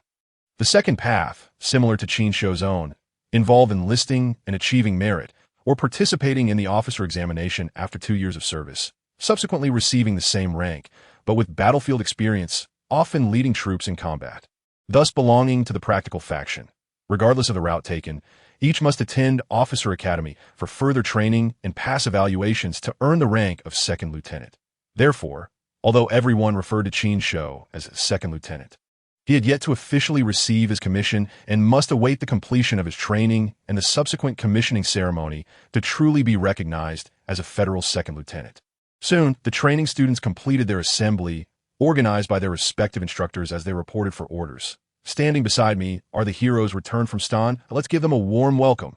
announced Sergeant First Class Moon, which prompted a round of applause. Qin Shou and his comrades saluted in response. Moon quieted the applause and continued, "You've likely seen them on the news, so I want to introduce them. They've been invited here as guests, and as hosts, we ought to present something for our visitors, don't you think?" "Yes," Moon asked with a smile. "Any volunteers for a performance?" "Report, instructor, what should we perform?" Came the response. "Perhaps singing or dancing would suffice. You're about to take the officer examination. Now is an excellent opportunity to showcase what you've been training for, so don't hold back. Have you heard of the Death Squad?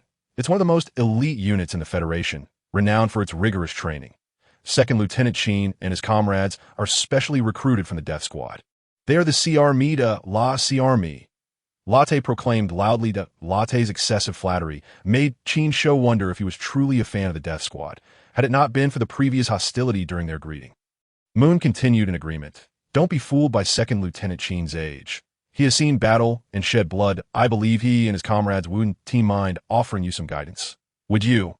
Second Lieutenant, suddenly, all eyes turned to Qin Shou, not with admiration or respect, but rather scrutiny, disdain, and hostility.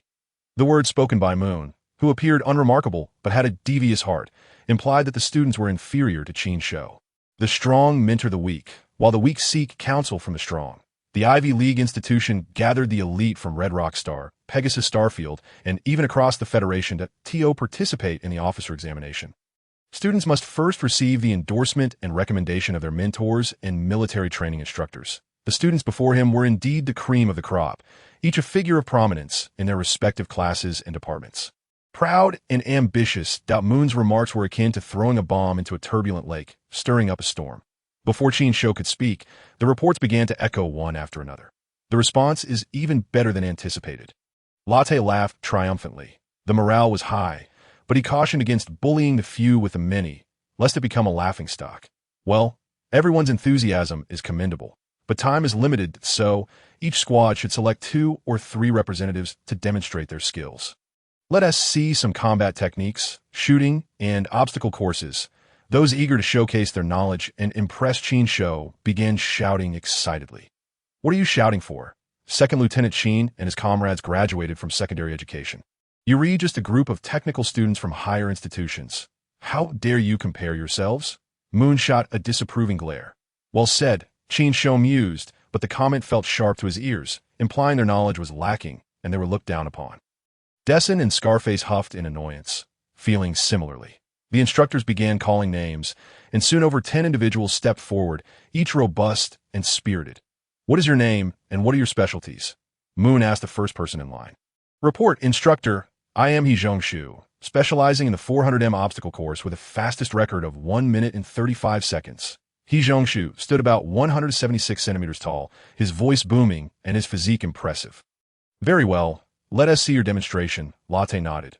"Report, instructor. If it's just a solo run, I lack motivation. I wish to race against Second Lieutenant Qin to see who runs faster," Qin Shou declared loudly. "Report, instructor. We also wish to challenge the Death Squad for a sparring match." "A sparring match? Nonsense. Second Lieutenant Qin and his comrades are highly trained elites. Are you looking for trouble?" Latte reprimanded sternly. Yet Moon interjected, "I think it's a good idea. Competition reveals weaknesses. What do you think?"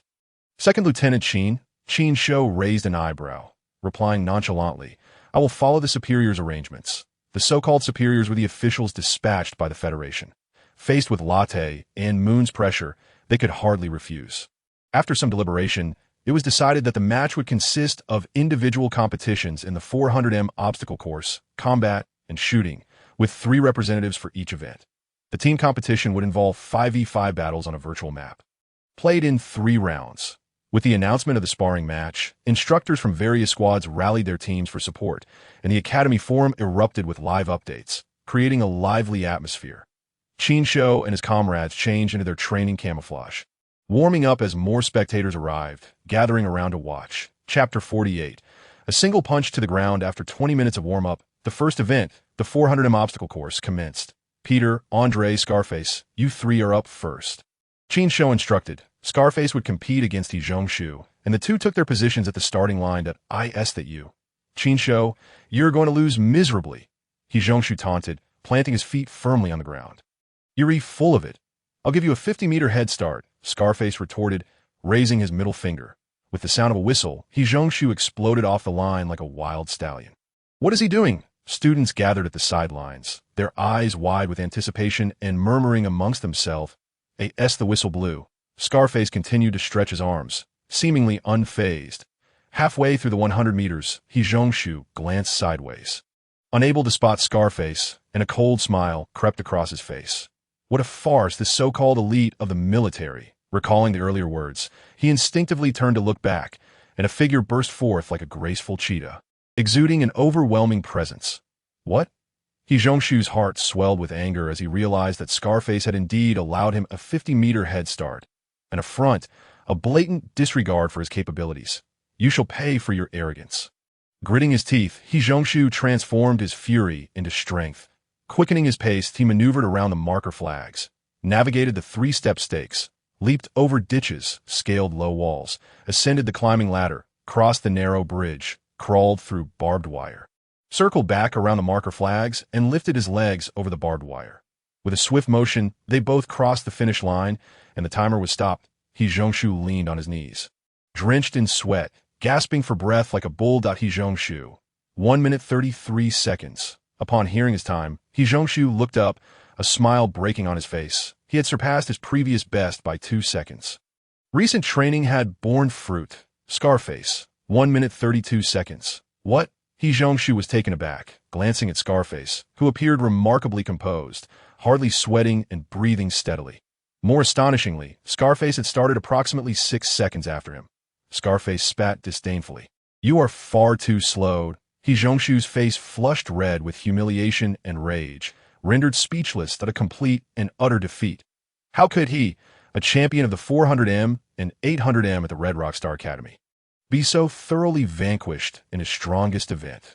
The students from the Ivy Academy stood in stunned silence. Qin Shou had previously brought glory to their institution and was the esteemed president of the athletics club, a well-known figure. Yet he had suffered such a crushing loss. How pathetic, Scarface returned to his team, casually remarking. Survivors from the logistics unit rolled their eyes, asserting that it was not that Qin Shou was weak, but rather that Scarface was exceedingly strong. Peter weakly stated. In the military, running the 400m obstacle course in 1 minute 45 seconds is considered excellent, and breaking into 1 minute 35 seconds qualifies as elite. The next round featured Andre against Phil Johnson. Aware of his inferiority to Scarface, Andre did not boast. Upon completing the race, he turned back only to find Phil Johnson still at the 100-meter flagpole. Andre, 1 minute 30 seconds. Phil Johnson, 1 minute 43 seconds. Phil had underperformed. Qin Shou shook his head, familiar with Phil Johnson's capabilities. 1 minute 43 seconds was not a time he should have achieved. Andre had taken a lead from the start, continually widening the gap. While Phil, trailing behind, saw no hope of victory, the pressure mounting with each passing moment. The barbed wire. Phil lamented, I give up. He patted Chong Bo on the shoulder, saying, do your best, in the third match. Chong Bo faced off against Peter, narrowly defeating him by 0.1 seconds with a time of 1 minute 38 seconds 15. Chong Bo's victory lifted the spirits of the students, at least proving that their opponents were not all monsters. And victory was still attainable. My apologies, Peter gasped, sheepishly scratching his head. You should have been the one to compete. And oh worries, friendship first, competition second, Qin Shou replied, glancing over. Martial arts, who wants to participate? Count me in. Dessen cracked his neck and stretched his arms. I'll sit this one out. Anna shook her head, while Stan also declined, recognizing the formidable challenge posed by the Ivy League. Ultimately, it was decided that Qin Shou, Dessen, and Shermang would compete. The students selected Belle Wesley, Yang Wei, and Melville as their representatives. Compared to the 400-meter obstacle course, the martial arts competition garnered more attention due to its high level of confrontation, especially with Belle Wesley in the ring. The arena was a sand pit, marked with a circle of 9 meters in radius. Stepping outside the circle would result in automatic forfeiture. Weapons were prohibited and attacks to vital areas like the temples. Throat and groin were strictly forbidden. Lotz served as the referee. Dessen entered the ring for the first match, cautioning, don't underestimate your opponent. Be wary of pitfalls. Rest assured, I know. Dessen donned protective gear and stepped into the arena. Facing Melville, who was of similar height and build. Melville, show them your prowess. Cheers erupted. Melville, a three-time champion of the Redrock Star Amateur Wrestling Challenge, was also skilled in mixed martial arts, representing the Shoshin Hall with a commendable record. His peers were confident of his victory. Lot reiterated the rules before signaling the start. Melville assumed a wrestling stance, coldly stating, "I acknowledge your skills. However, running and fighting are different.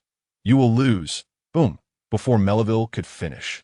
An immense force struck him, propelling him 4 to 5 meters back. His foot was swept, and he lost his balance, tumbling out of the ring. Those who had been cheering for Melville stared in disbelief. How despicable! An ambush! So cowardly! Melville, red-faced and furious, rose awkwardly from the sand, glaring at Dessen. "I wasn't ready yet." "You what? You lost," Dessen scoffed. "That doesn't count. I hadn't exerted myself yet. You ambushed me." Melville yelled in anger. Enough with the excuses. "On the battlefield, you'd already be dead." Dessen shot a glance at Lot. Lot's expression soured as he signaled Dessen's victory. "Chief Instructor," I doubt Melville attempted to argue, but a glare from Lot silenced him, and he returned to the ranks in defeat. In the second match, Meng faced Yang Wei.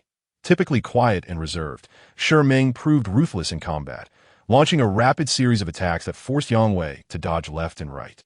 Seizing the opportunity, Meng executed a sweeping kick that knocked Yang Wei down. Before Yang Wei could rise, Meng pressed his fingers against his throat, prompting Yang Wei to helplessly raise his hand in surrender. "Haha, Yang Wei, your family runs a martial arts school, and your family style is quite renowned. How did you lose?" Melville mocked. Yang Wei shot him a cold glare, retorting, "Better than someone who didn't even land a single hit." "Nonsense, that bald guy was too cowardly. If it were a fair fight, the outcome would be different," Melville fumed. "Silence," Moon reprimanded, coldly stating. "What are you arguing about? There are always greater heights and stronger individuals, instead of reflecting on yourself after a loss. You choose to blame fate? Fool. Forget it, there's no need for a third match. It's embarrassing." Belle Wesley eagerly volunteered. "Instructor, let me compete. I will bring victory back for the Academy." With Melville and Yang Wei both defeated, it was a crucial moment to turn the tide, and Belle Wesley would not let such an opportunity slip away. Entering the arena, he exuded charm and confidence, instantly earning loud cheers from the female soldiers. "Damn, pretty boy," Scarface muttered, cleaning his ears. "Go smash him. Hit him right in the face. I'm so jealous of all those girls cheering for him." Dessen grumbled in frustration. Belle Wesley smirked, confidently asking, "You won of nightmares. Will you?" Qin Shou turned to him. "You were utterly beaten by the Star Pirates, a clear loser. What gives you the right to claim those accolades? Enjoying the honors brought by the fallen while acting entitled is truly repugnant." "Allow me to defy." A substantial hand appeared in Qin Shou's path, merely 2 inches from Latte's chest, obstructing the tip of his elbow. Truly, he was a second-level sergeant major. Had it been anyone else, they would have been sent flying. Without landing a blow, Qin Shou pressed both palms down simultaneously, blocking Latte's advancing knee, using the momentum to lean back, his feet scissoring towards Latte's support leg. Bang! Bang! Latte's raised right foot collided with Qin Shou's 2 kicks, causing Qin Shou to crash onto the sandy ground, rolling twice to the right to evade Latte's 3rd kick. Like a fish leaping upright, Qin Shou stood up just as Latte's assault followed closely behind. Latte's right fist swept across, striking Qin Shou's defending left arm with tremendous force, sending him staggering backwards, leaving deep footprints in his wake. Latte withdrew his fist and coldly remarked, "3 moves, you win." Qin Shou took a deep breath and replied, "Thank you for the guidance." Back in the team, Dessen was brimming with envy. How does it feel to spar with a second-level sergeant major? You should try it yourself. Qin Shou retorted, his left arm aching faintly. He unfastened his protective gear, rolled up his sleeve, revealing a bruised and swollen forearm. What a powerful punch. Anna raised an eyebrow, but he didn't even use his full strength. If he had, your forearm would be incapacitated. Qin Shou clenched and relaxed his left hand to invigorate his muscles. Following the combat session, it was time for shooting practice, with a range not far from the training ground. Eyeglasses, Su Liang, Wen Chao. The shooting competition is in your hands. That we can't have the entire event dominated by the death squad. We must also showcase the logistics and maintenance teams. The shooting competition would utilize training ammunition, with distances set at 30 meters for pistols, 200 meters for rifles, and 1,000 meters for sniper rifles, each participant firing 10 rounds, with the highest total score winning. The rationale for using firearms instead of laser guns was due to the latter's linear trajectory. Laser guns, while straightforward in their path, presented a lower level of shooting skill, making it difficult to distinguish between competitors. Su Liang was responsible for the 30-meter pistol, Wen Chao for the 200-meter rifle, and eyeglasses for the 1,000-meter sniper rifle, facing off against Frank, Zhou Shi, and Lin In, respectively. After the initial 2 rounds, the pride of the student team had been sufficiently tempered, and they approached the competition with seriousness. In the 30-meter pistol category, Frank achieved an outstanding score of 100, while Su Liang scored 97. In the 200-meter rifle category, Wen Chao scored 96, and Zhou Shi scored 95. The decisive contest was the 1,000-meter sniper rifle, where eyeglasses faced Lin In their first shot. Both scored unexpectedly poorly, missing the target entirely, frowning simultaneously. Meanwhile, in the back, to heighten the challenge, modifications have been made to the rifles. The scope has issues, Moon observed. Dessen nodded, but he believed eyeglasses could resolve it. This individual possessed the talent to become a sniper. Realizing the scope's malfunction, both eyeglasses and Lin In refrained from rushing their shots, opting instead to calibrate their weapons. At a distance of 1,000 meters, even the slightest deviation could lead to a miss, and they spent a full 3 minutes adjusting their equipment. For the second shot, bullets whizzed out in succession. Eyeglasses scored 3, while Lin In scored 4. Well, that was quicker than I expected. I thought it would take 3 shots to hit the target, Moon remarked, instructing the range staff to increase the difficulty. Observers watching the competition couldn't help but feel sympathy for the 2 participants.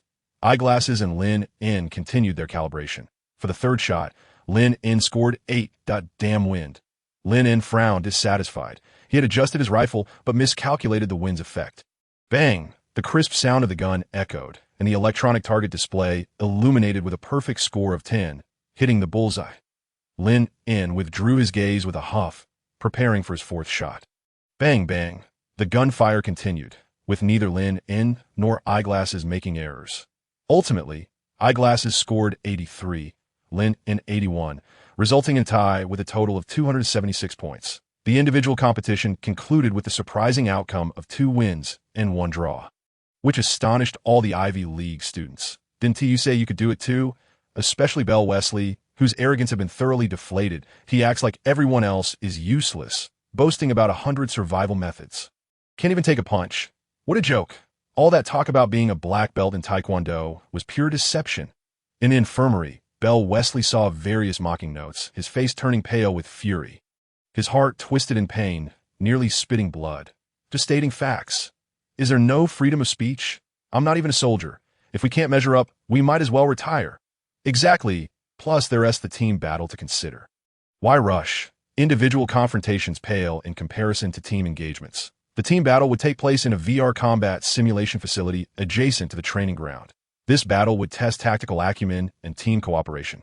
With Lin In, Zhongshu, Phil, Yang Wei, and Frank, who had won the 5v5 team battle during last year's military training performance, forming the squad. Moon suggested, well, Latte casually nodded, arms crossed. What's this? You were the most enthusiastic before, and now 2 setbacks have dampened your spirits? Moon chuckled. The outcome was already determined.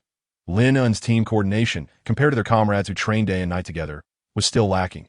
Their previous victory had relied on Lin In's sniper prowess. And now, eyeglasses proved to be equally capable.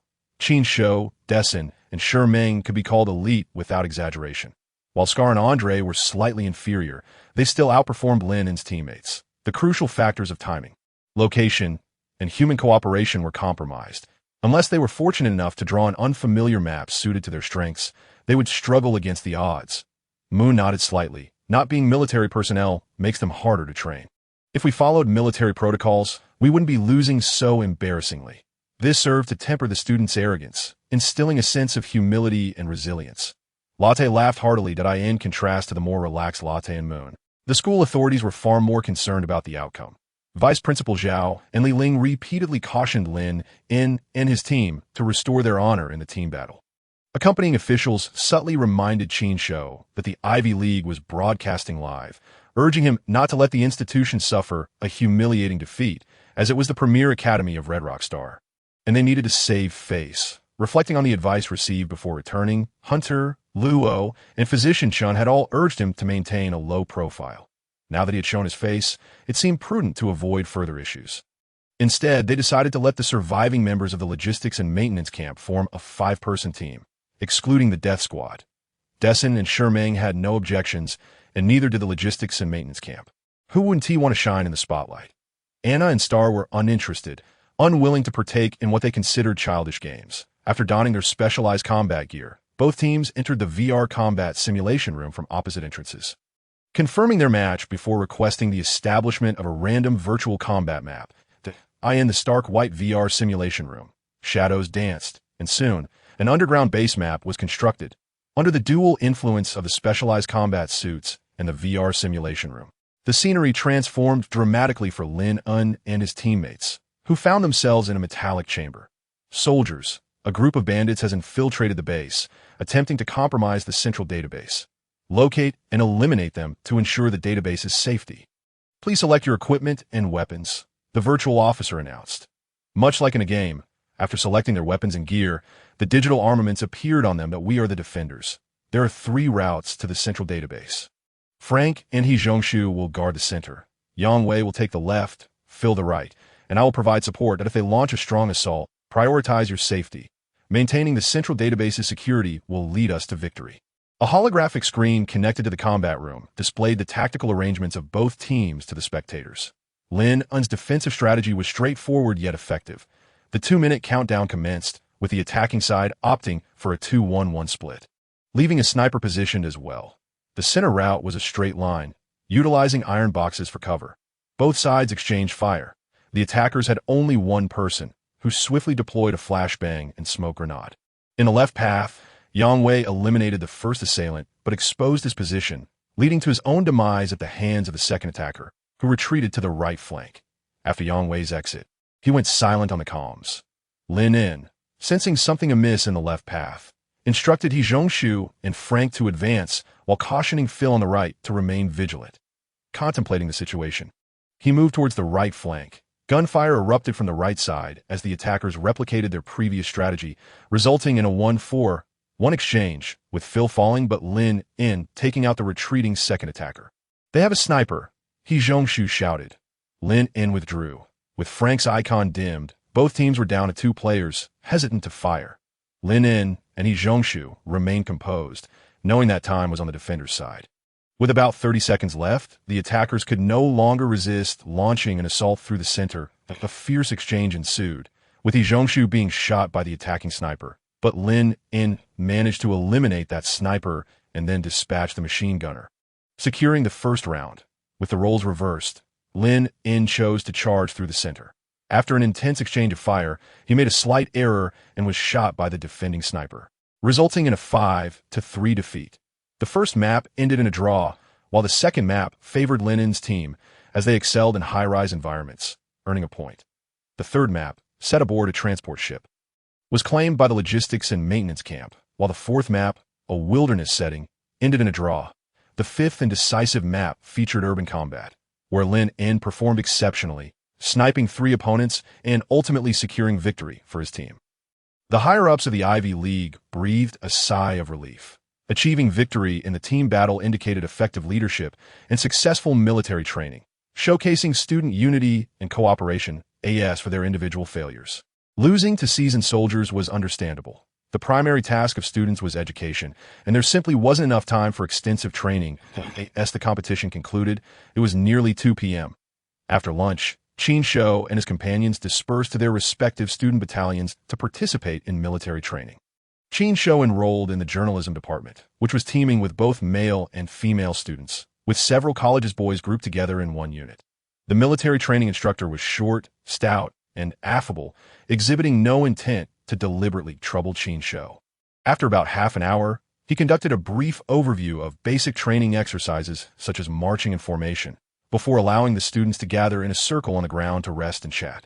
Upon seeing Qin Shou, the students were as enthusiastic as if they had encountered a celebrity, leaving him feeling somewhat embarrassed.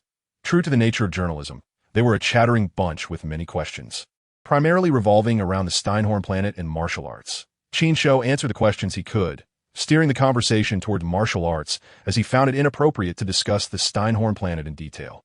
A few mischievous students urged the instructor to spar with Qin Shou, but the instructor waved them off, chuckling that youth made a person fearless while age brought caution, suggesting they take their turn instead. The students, youthful and spirited, were not deterred by pain or falls. Seeking Qin Shou's guidance, he effortlessly dispatched a dozen of them, imparting a few techniques which further ignited their interest, leading them to practice among themselves. Time slipped away unnoticed, and before long, it was 6 in the evening. Amidst the farewell songs, Qin Shou waved his sleeve, leaving without a trace behind. Upon returning to the hotel, the task assigned by the Federation had been successfully completed, granting him a rare half-month holiday after being away from home for 6 months. The most crucial aspect of this break was not the destination, but rather the return to their respective homes and families. Everyone had booked their tickets in advance, exchanging farewells, and within half an hour, the place was empty. Qin Shou, however, remained, awaiting the arrival of Hunter, Luo, and Dr. Chun to inquire about Anna's entry into the death squad. This was one of his reasons for staying. The second reason was that Anna was also waiting for them. Lastly, Qin Shou wished to visit the Civil Affairs Bureau in District 12 to clarify the specific requirements and processes for transferring districts. Ensuring he was well prepared, Qin Lu was set to participate in the entrance examination for prestigious academies at the end of June next year, although it seemed there was a year left. In reality, Qin Shou's time was limited. Moreover, resolving such matters early would bring peace of mind. The choice of District 12 was strategic, as it housed Ivy League institutions and had long been an educational hub on Hongyan Star. With several top secondary schools, including Ivy League, affiliated high school, Hongyan Star No. 12 High School, and Bern Private High School. If Qin Lu could transfer to a key school in District 12, her chances of entering an Ivy League institution would significantly increase. While Qin Shou could have inquired through the District 12 Civil Affairs Bureau's official website, he believed that face-to-face communication was far more cordial and conducive to achieving results, thus scheduling an appointment to meet the consultation staff at 10 a.m. on the 16th. After dinner, Qin Shou headed to the hotel gym, his favorite spot since checking in. The gym was not large and was exclusively for hotel guests. Upon entering, he spotted Anna, who was exercising on a treadmill, her ponytail bobbing with her movements, a white towel draped around her neck. She wore a black tank top that accentuated her curves, with a slim waist and defined abdominal muscles. Her pink skirt highlighted her long, fair thighs and well-toned calves, creating a striking contrast. Sweat glistened on her skin, exuding a healthy allure. The presence of such beauty drew a larger crowd than usual to the gym, with patrons running faster than ever to catch her attention.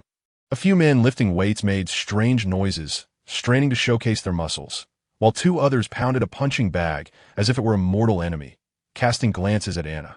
Qin Shou surveyed the scene, realizing he had no available space to work out. Anna, noticing Qin Shou, paused her workout, took a sip from her sports drink, and wiped her sweat with a towel, walking over to him and inadvertently drawing the attention of the gym-goers. "Here to work out?" she asked. "Forget it, just practice in your room." Qin Shou shrugged helplessly. Anna shot him a playful glare. "It's still early." Qin Shou was taken aback, quickly realizing that practicing in the room could be misinterpreted. The men still in the gym, watching Anna and Qin Shou leave together, felt a surge of envy, their workout motivation dissipating as they dispersed. The following morning, Qin Shou was awakened by Lilith's morning clamor. He pushed aside his soft pillow and rubbed his sleepy eyes. "Lilith, what time is it?" "Humph, sleepyhead, it's 9:36 that you have 24 minutes until your appointment with the Civil Affairs Bureau." "Oh no." Qin Shou hastily leaped out of bed, brushing his teeth, washing up, and dressing in a mere 40 seconds, exiting his room that looked as if a battle had been fought. "Lilith, order a hover car." "Okay." Reaching the hotel entrance, an oval-shaped hover car landed just in time. He took a seat in the back, and the self-driving vehicle ascended smoothly, following the optimal route selected by the intelligence system T954. Qin Shou arrived at the district government building housing the Civil Affairs Bureau. He took the elevator directly to the 95th floor and sat down at the reserve consultation spot, right at 10 a.m. "Sir, true to your military training, you are indeed punctual," remarked the consultant across the desk, glancing at the terminal with a hint of sarcasm. Sorry, I overslept." Qin Shou offered an apologetic smile. "That I can see that you were quite busy last night." She turned a mirror towards him, pointing to the corner of his left cheek, and handed him a tissue. Upon inspection, he noticed a bright red lip print there, likely left by Anna before she departed. He quickly wiped it away. Clearing his throat, he awkwardly settled in, gazing at the woman across from him. She appeared to be around 23 or 24, dressed in a dark gray office outfit, her black hair neatly pinned back, presenting a clean and fresh appearance that evoked a vague sense of familiarity. "Hello, I would like to inquire. Xiaoyu, my name is Xiaoyu," with Xia meaning summer and Yu meaning rain. She instinctively extended her hand, wearing a service-oriented smile. "Hello, Miss Xia. I am Qin Shou, with Qin from the Qin dynasty, and Shou meaning hunting." He shook her hand. Qin Shou regarded her with curiosity, asking, if I may be so bold, "Does Miss Xia have a sister named Xia Shui?" "Why does that concern you, Mr. Qin?" Xiaoyu inquired, her displeasure evident as she frowned slightly. My apologies. It's just that you bear a striking resemblance to a girl I once met. She gave me a handkerchief, which I ought to return." After noticing Xiaoyu's lack of response, he shifted the topic to his purpose for visiting. Transferring districts was not overly complicated. One needed to submit a transfer application, present relevant materials, undergo a review by the receiving district, obtain a transfer acceptance letter, and finally have the records transferred from the original district. Qin Shou nodded eagerly. "I understand, but I would like to know more about how to enhance the chances of a successful transfer." Xiaoyu furrowed her brow. "Please wait a moment." She donned silver-framed glasses, tapping her fingers in the air as if on a virtual interface. Moments later, she removed her glasses, placed them on the table, and clasped her hands. "I've reviewed your family records, and to be frank, the likelihood of a transfer is slim. The authorities overseeing District 22 will generally disapprove, even if you're currently a member of the Federation military. Military service is not a lifetime guarantee. And once you're retired, it is likely you will return to District 22. I understand. My intention is to transfer my sister out. She will be taking the entrance examination for prestigious academies next year. And, as you know, the chances of entering an Ivy League institution from District 22 are virtually non-existent." Xiaoyu forced a smile. "Perhaps the opportunity to transfer is even smaller. About 100,000 students from District 12 take the entrance exams each year. And Ivy League institutions only accept around 100, yielding a dismal acceptance rate of 1 in 1,000. Qin Shou humorously pinched his thumb and index finger together, while District 12's acceptance rate is 1 in 1,000. District 22's is 1 in 10,000. A 1 in 1,000 chance is still marginally better. Well, your sister's case isn't that complicated. Qin Lu is an orphan under 16. As long as there is a suitable family in District 12 willing to adopt her and provide sufficient documentation, it can be attached to the transfer application. Adoption? Yes, she needs a guardian in District 12, and you cannot fulfill that role. I can provide you with information about suitable families in District 12 willing to adopt children. If you find one that interests you, I can assist in facilitating contact. However, do not harbor overly high hopes. Families willing to adopt children from District 22 are scarce." As the terminal connected, Qin Shou opened the documents and began browsing. The families willing to adopt children, as Xiaoyu described, were subjective. Suitable was objective, implying a harmonious household with certain economic stability. After all, if a family could not even support itself, how could they adopt a child? Concerned for his sister's future, Qin Shou meticulously searched until 2 p.m., when Xiaoyu arrived for her shift. Having selected a list of families, he handed it over to her, making an appointment for the morning while avoiding the afternoon to prevent disrupting her work. He then moved a chair to the corner to continue his search. Xiaoyu, while making calls, occasionally glanced at Qin Shou, finding him somewhat amusing. Her work was hardly demanding in this day and age. With a terminal in hand, one could easily access all necessary information with a few clicks, rendering in-person visits rare. She had encountered only a couple of individuals like Qin Shou throughout the year. She discreetly snapped a photo of him, sending it via a messaging app with the comment, "This serious man is quite handsome. Allow me 3 seconds to swoon." Last year, upon graduating from a prestigious university, Xiaoyu was assigned by her family to work at the Civil Affairs Bureau. Her responsibilities primarily involved organizing work documents, leaving her with little else to do. Each day she would browse the news and play games. 2 days ago, she received an appointment that she initially thought was a mistake. Upon closer examination, it confirmed that it was indeed for a person named Qin Shou. Xiaoyu, who frequently scoured the internet, was well aware of the recent news surrounding the Stein planet, much like the current reports regarding the assassination of Kai Wei. Major newspapers and tabloid alike were abuzz with the story. Piecing together sensational headlines, how could she not know of Qin Shou? However, there are countless individuals with the same name. For instance, there must be hundreds named Xiaoyu on Hongyan Star. It wasn't until she met Qin Shou in the morning that she confirmed his identity. Yet, at that moment, her mood was far from pleasant. Any woman who saw her client arrive in a rush, with lipstick marks from another woman on their face, could hardly remain cheerful. After spending some time with Qin Shou, her impression began to shift, especially after reviewing his family dossier, which evoked a deep sense of sympathy within her. To the very least, she supported Qin Shou's desire to help his sister transfer districts. Throughout the afternoon, Xiaoyu reached out to 35 suitable families willing to adopt. Initially, the conversations went smoothly, but upon learning that the child was from District 22, the responses turned evasive, with some even hanging up the phone. Qin Shou was not surprised by this to those outside District 22. It was a forbidden zone, a place spoken of only in hushed tones, feared like venomous snakes. When pressed for reasons, Qin Shou could not articulate a clear explanation. To him, there was little difference between District 22 and the surrounding areas. Everyone was striving for survival. Everyone was busy living.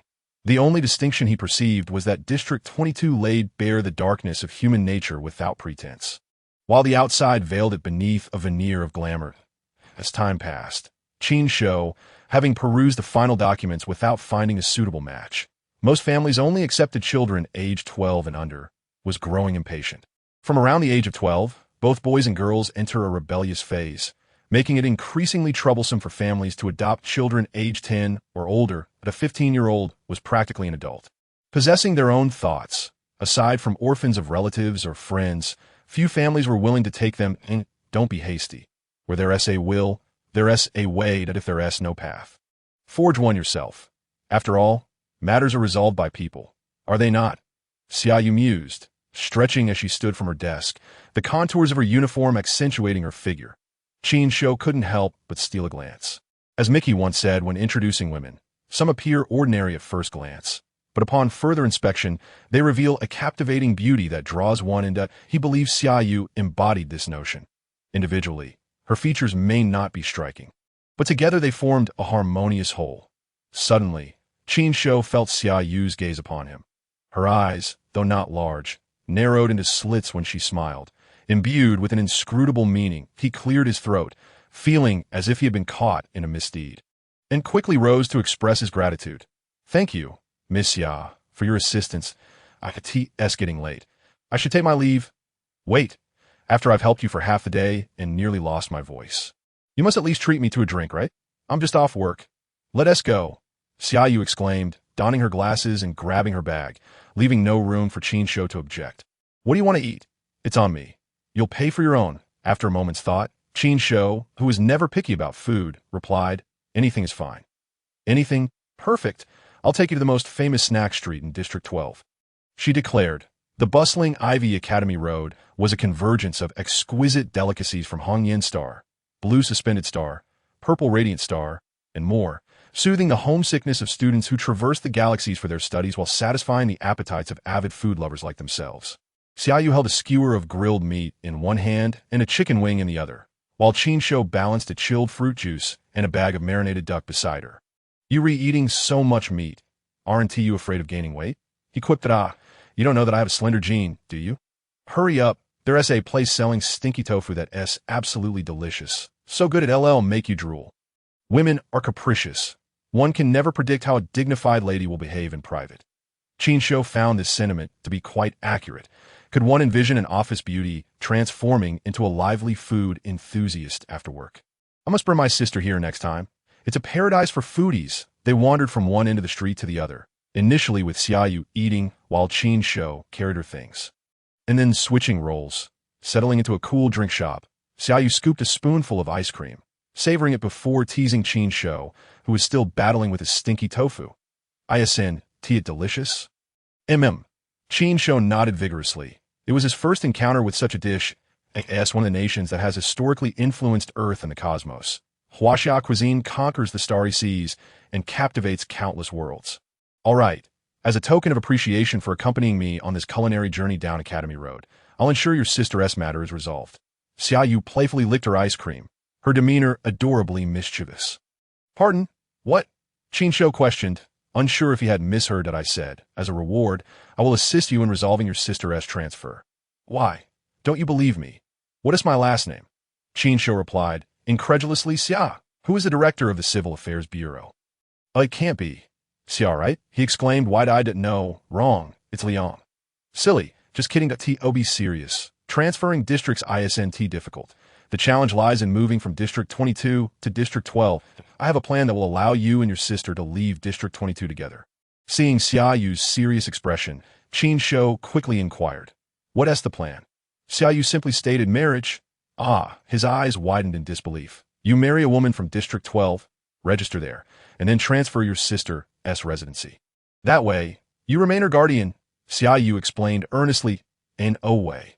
Marriage entails buying a house, a car, and all sorts of expenses.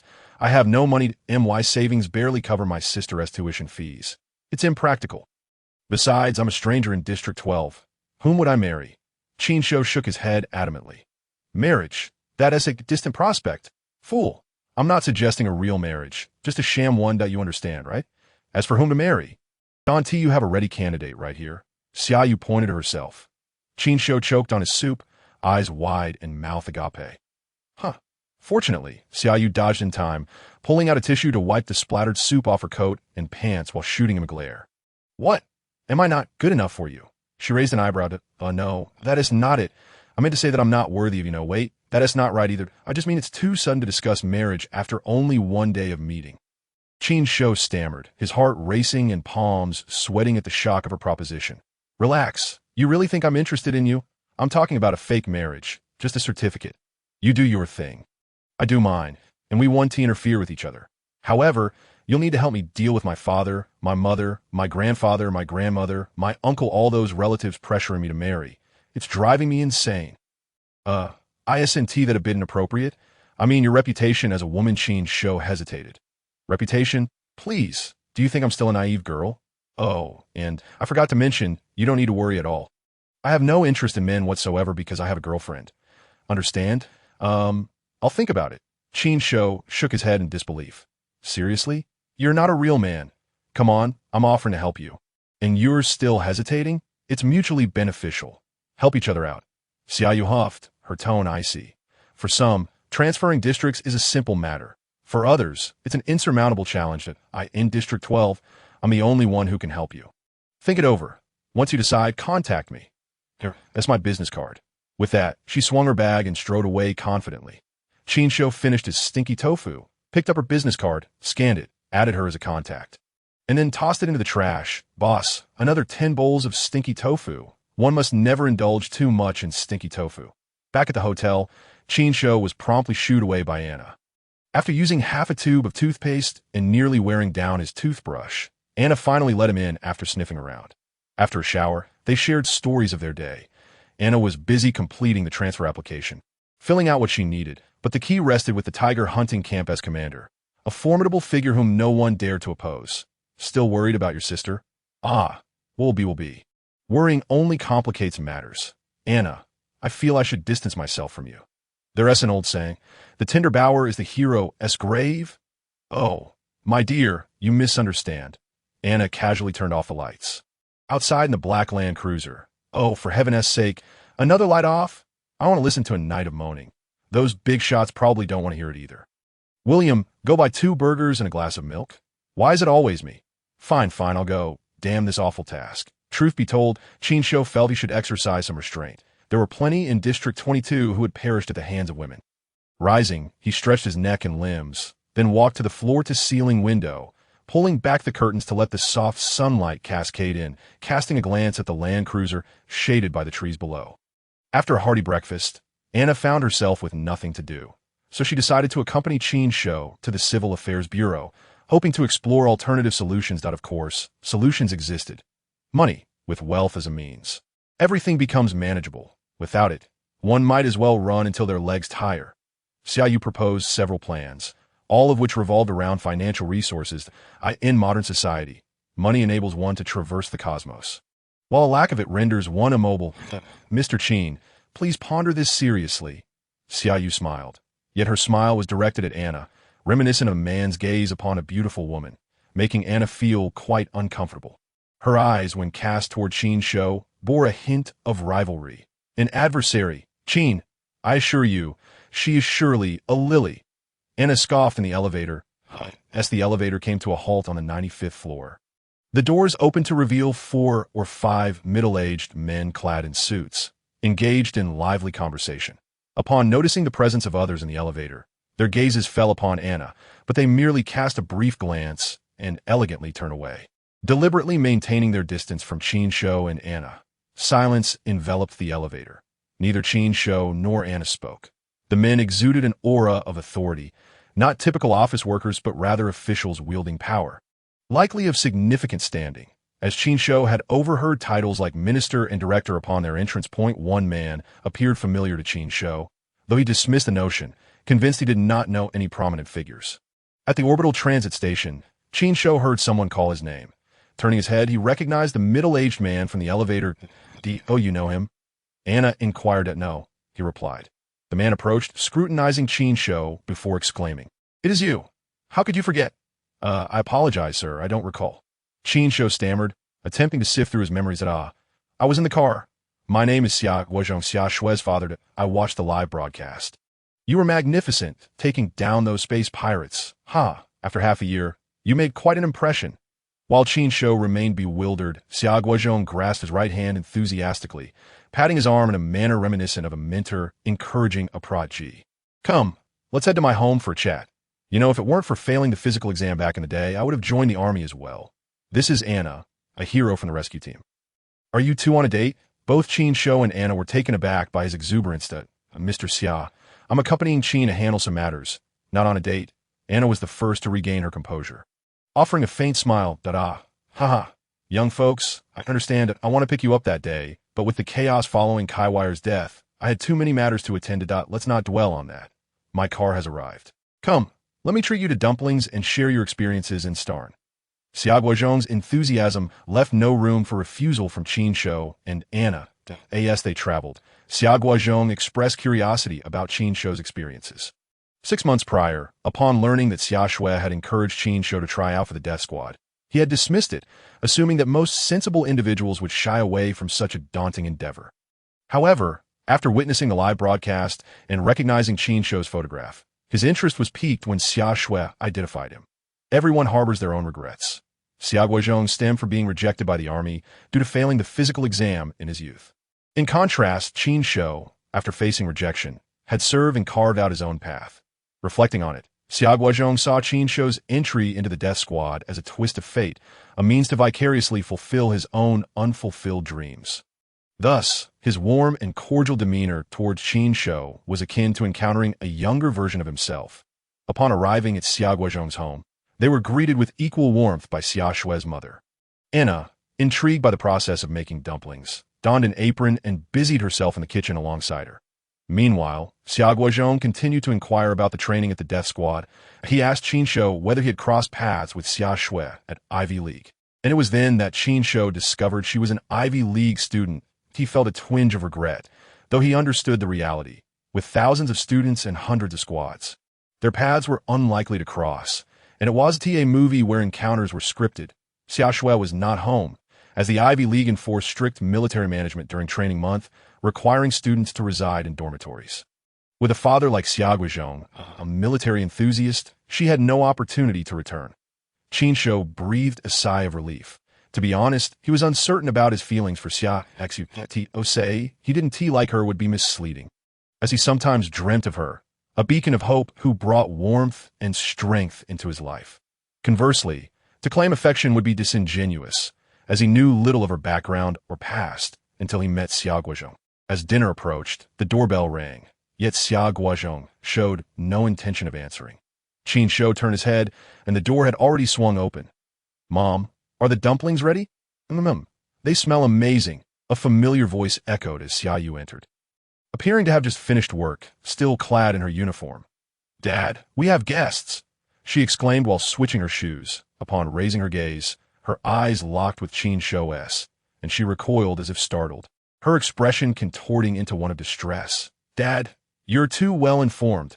I haven't even finalized anything, and you've already brought someone here. I will reflect on it. I was wrong. Mom insists, so I'll definitely go on a blind date tomorrow." Xia Guozhong, bewildered, shot her a confused look.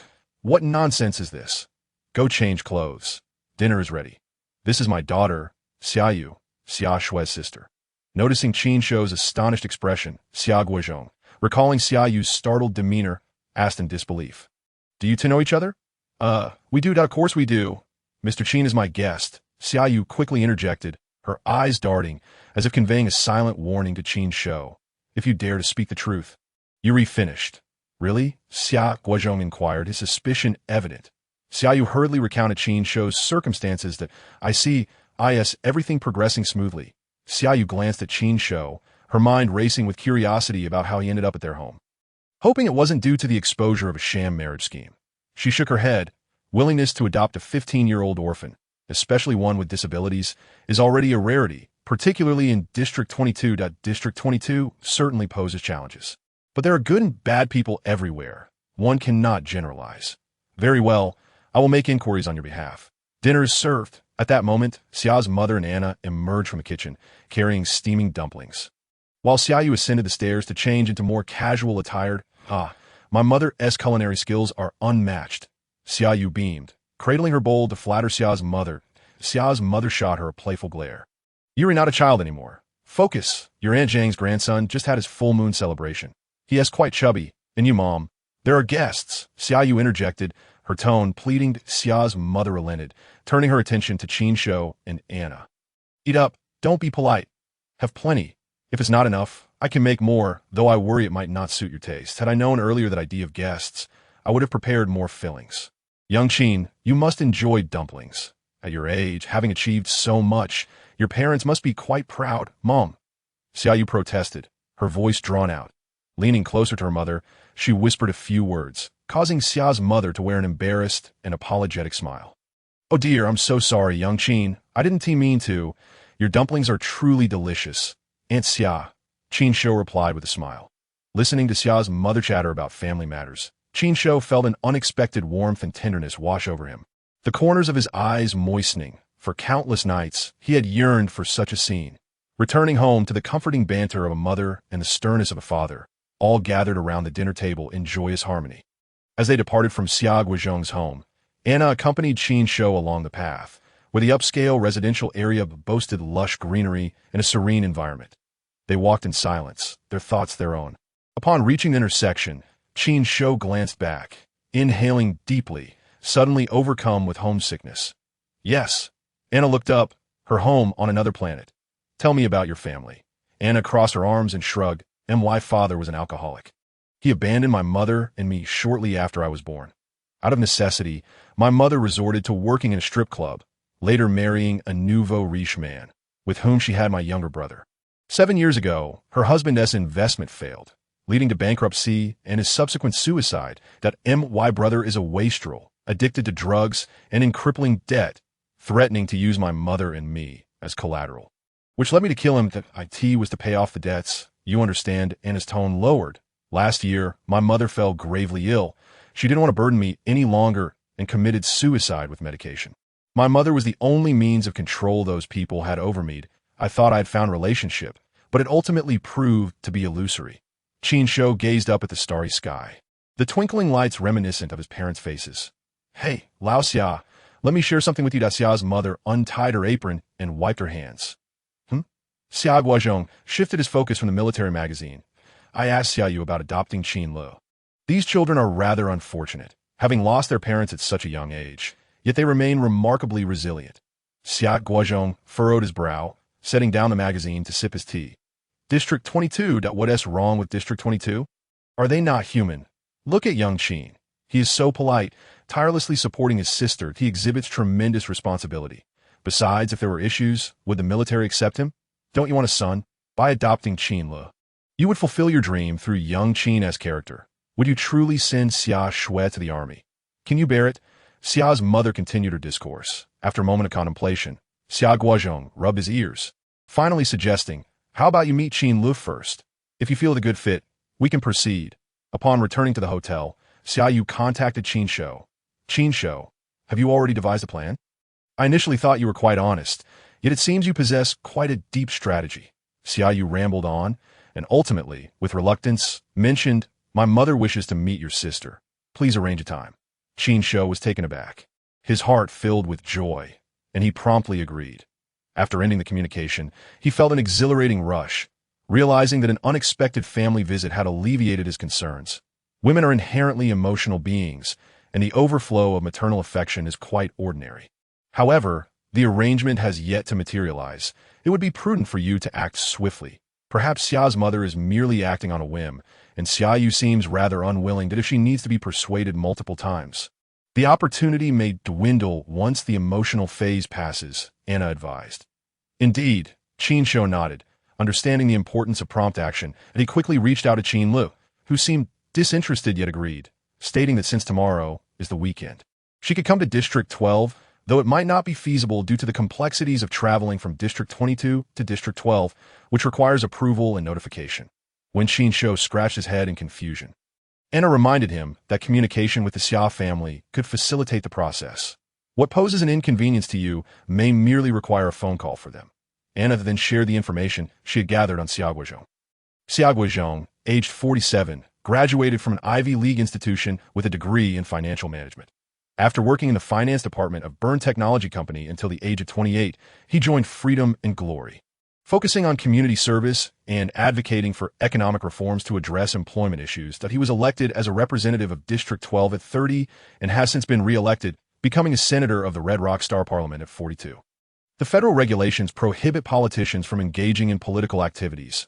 Believing otherwise is folly, as one must consider the magnitude of their influence over the government, Anna remarked with a cold smile.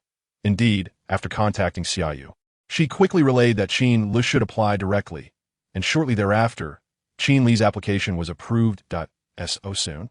When I came to District 12 6 months ago, my application took a full 2 weeks and involved numerous backdoor dealings. I exhausted all my resources, Qin Shou exclaimed in disbelief. It is the power of influential figures. With a mere phone call, numerous people scrambled to assist. Anna chuckled, revealing her profound disappointment in the federal system. Meanwhile, Qin Lu, while munching on a cookie, lamented, "Alas, having a brother who is so intent on sending his sister away is truly a predicament. Though the world may be shrouded in darkness, clarity can still be found. Conversely, the bright world conceals shadows that are even more challenging to guard against. Isn't that right, Lilith? Black holes are formed from the collapse of stars." After finishing her cookie, Qin Lu clapped her hands. "It is he who aspires to attend an Ivy League school. Why must I bear the burden of fulfilling that dream? Adults often project their own regrets onto their children's aspirations. Well, I cannot let him down." Chapter 53. The accomplishment. The Redrock Star comprises 22 districts scattered across various locations. Even with inter-district high-speed trains, the journey from District 22 to District 12 takes 4 stellar hours. With only 2 trains available each day, traversing a restricted zone. This restricted zone lies beyond the energy field's coverage, marked by intense radiation and desolation. Fortunately, just past noon, the train that departed promptly at 8 arrived at the platform. Zhang Lan pushed a wheelchair through the passageway, and her large, round, dark eyes quickly spotted Qin Shou. He has grown taller and stronger. Zhang Lan, along with Qin Shou, had been childhood companions with Qin Lu, true friends.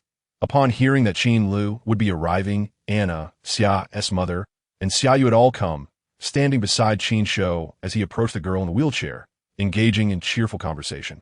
Greatly moved, particularly Xia's mother, who could not help but dab at her eyes that Xia's mother had encountered various orphans and individuals with disabilities, often seeing them deliberately dressed in rags and dirt to showcase their most pitiable selves. Seeking sympathy, she had heard of some who even feigned disabilities to obtain social security benefits. In contrast, Qin Lu appeared different. She wore a long-sleeved dress that had faded to white, with some patched areas. Yet it was immaculate, clean as the fresh greenery after rain. She herself was tidy, her pale face neatly groomed, her hair tied back in a ponytail, where her dress should reveal her pristine calves. There was only emptiness. It was hard to fathom that a girl her age, who should be dancing, shopping, and exploring the world, had everything taken from her by a tragic accident. Yet, there was no sorrow, no sense of loss. Qin Lu smiled warmly, radiating strength despite her harrowing life experiences. Mom. Xiaoyu tugged at her mother's sleeve, bringing her back to the moment, where she saw Qin Shou had wheeled the chair right in front of her. "Madam Xia, I beg your pardon. I am unable to stand to express my gratitude that my brother has informed me of your kindness. Thank you. Had it not been for Sister Xia Shui's benevolence, my brother would not be standing here. We owe you a great deal. I have crafted this paper crane with my own hands, hoping you will like it. Qin Lu presented the white paper crane to Xia's mother, her eyes twinkling with sincerity. The initial impression one makes is paramount, particularly for women, who tend to be more emotional and place great importance on first impressions. Qin Li's first impression on Xia's mother was that of cleanliness. Sunshine, purity, politeness, and intelligence that, in truth, Qin Lu had always been well-liked by adults, as she consistently showcased her admirable qualities that, of course, I adore it. What a unique gift. I will cherish it dearly, Xia's mother replied, her voice slightly choked. You haven't eaten yet, have you? Come, let us dine. Xia's mother was not one to make hasty decisions based solely on first impressions. Adopting a child from District 22 warranted careful consideration. Although she had previously considered adopting orphans from District 22, past experiences had taught her that good intentions do not always yield positive outcomes. Some orphans could not shed the bad habits instilled by their upbringing in District 22, exhibiting strange tempers, and even resorting to violence, theft, or worse. Such incidents had led to a growing aversion to any association with District 20-2. In the restaurant, Xia's mother frequently served Qin Lu dishes, showing her concern while subtly probing. Zhang Lan seized the opportunity to speak with Qin Shou privately while heading to the restroom. Someone has been causing trouble for Lele, but your father took care of it. Was it the Federation? No, it was someone sent by AI Wei Air, motivated by your slapping her twice, which humiliated her. Unfortunately, her informant was too foolish and inquired about Lele's whereabouts from her father's people. But never mind that. Do you truly want Lele to leave District 22? You must understand that the stigma of District 22 is indelible. Wherever we go, we will always be subject to whispers and judgment. Those who pride themselves on being righteous will not hesitate to criticize and humiliate you, branding you with shame. Leaving District 22, we find ourselves in a precarious position. Zhang Lan glanced at the refined gentlemen and elegant ladies in the tranquil restaurant. Shrugging, you may struggle with all your might just to survive, while others live blissfully ignorant lives under the SUNDIT is not that we are beyond redemption. Rather, we inhabit a shadowy realm devoid of light. Where there is no refuge under the sun, one must at least attempt to see the world in the light, Qin Shou replied. All right, I tire of lecturing you that I never expected you to become a soldier. You've done well, reaching the rank of second lieutenant in just half a year. Have you been intimate with that woman? Qin Shou coughed awkwardly. Zhang Lan playfully draped her arm around his neck and patted his shoulder. Expressing concern, be cautious. Lele does not favor her. You never know what a heavily brother-controlled individual might do. Returning to the table, Qin Lu was recounting her story. Although she spoke of herself, her narrative was peppered with mentions of Qin Shou. It was evident that Qin Lu was enjoying her time with everyone. Even Xiayu, who had initially been guarded, began to be captivated by the tales Qin Lu shared.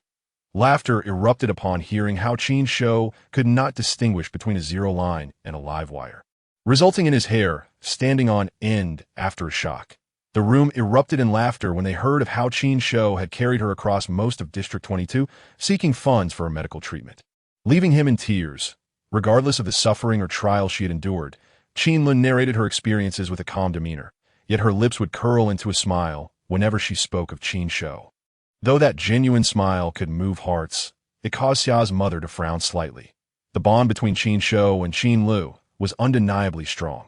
However, it seemed excessively so, as Qin Lu appeared to view Qin Shou as the very essence of her existence.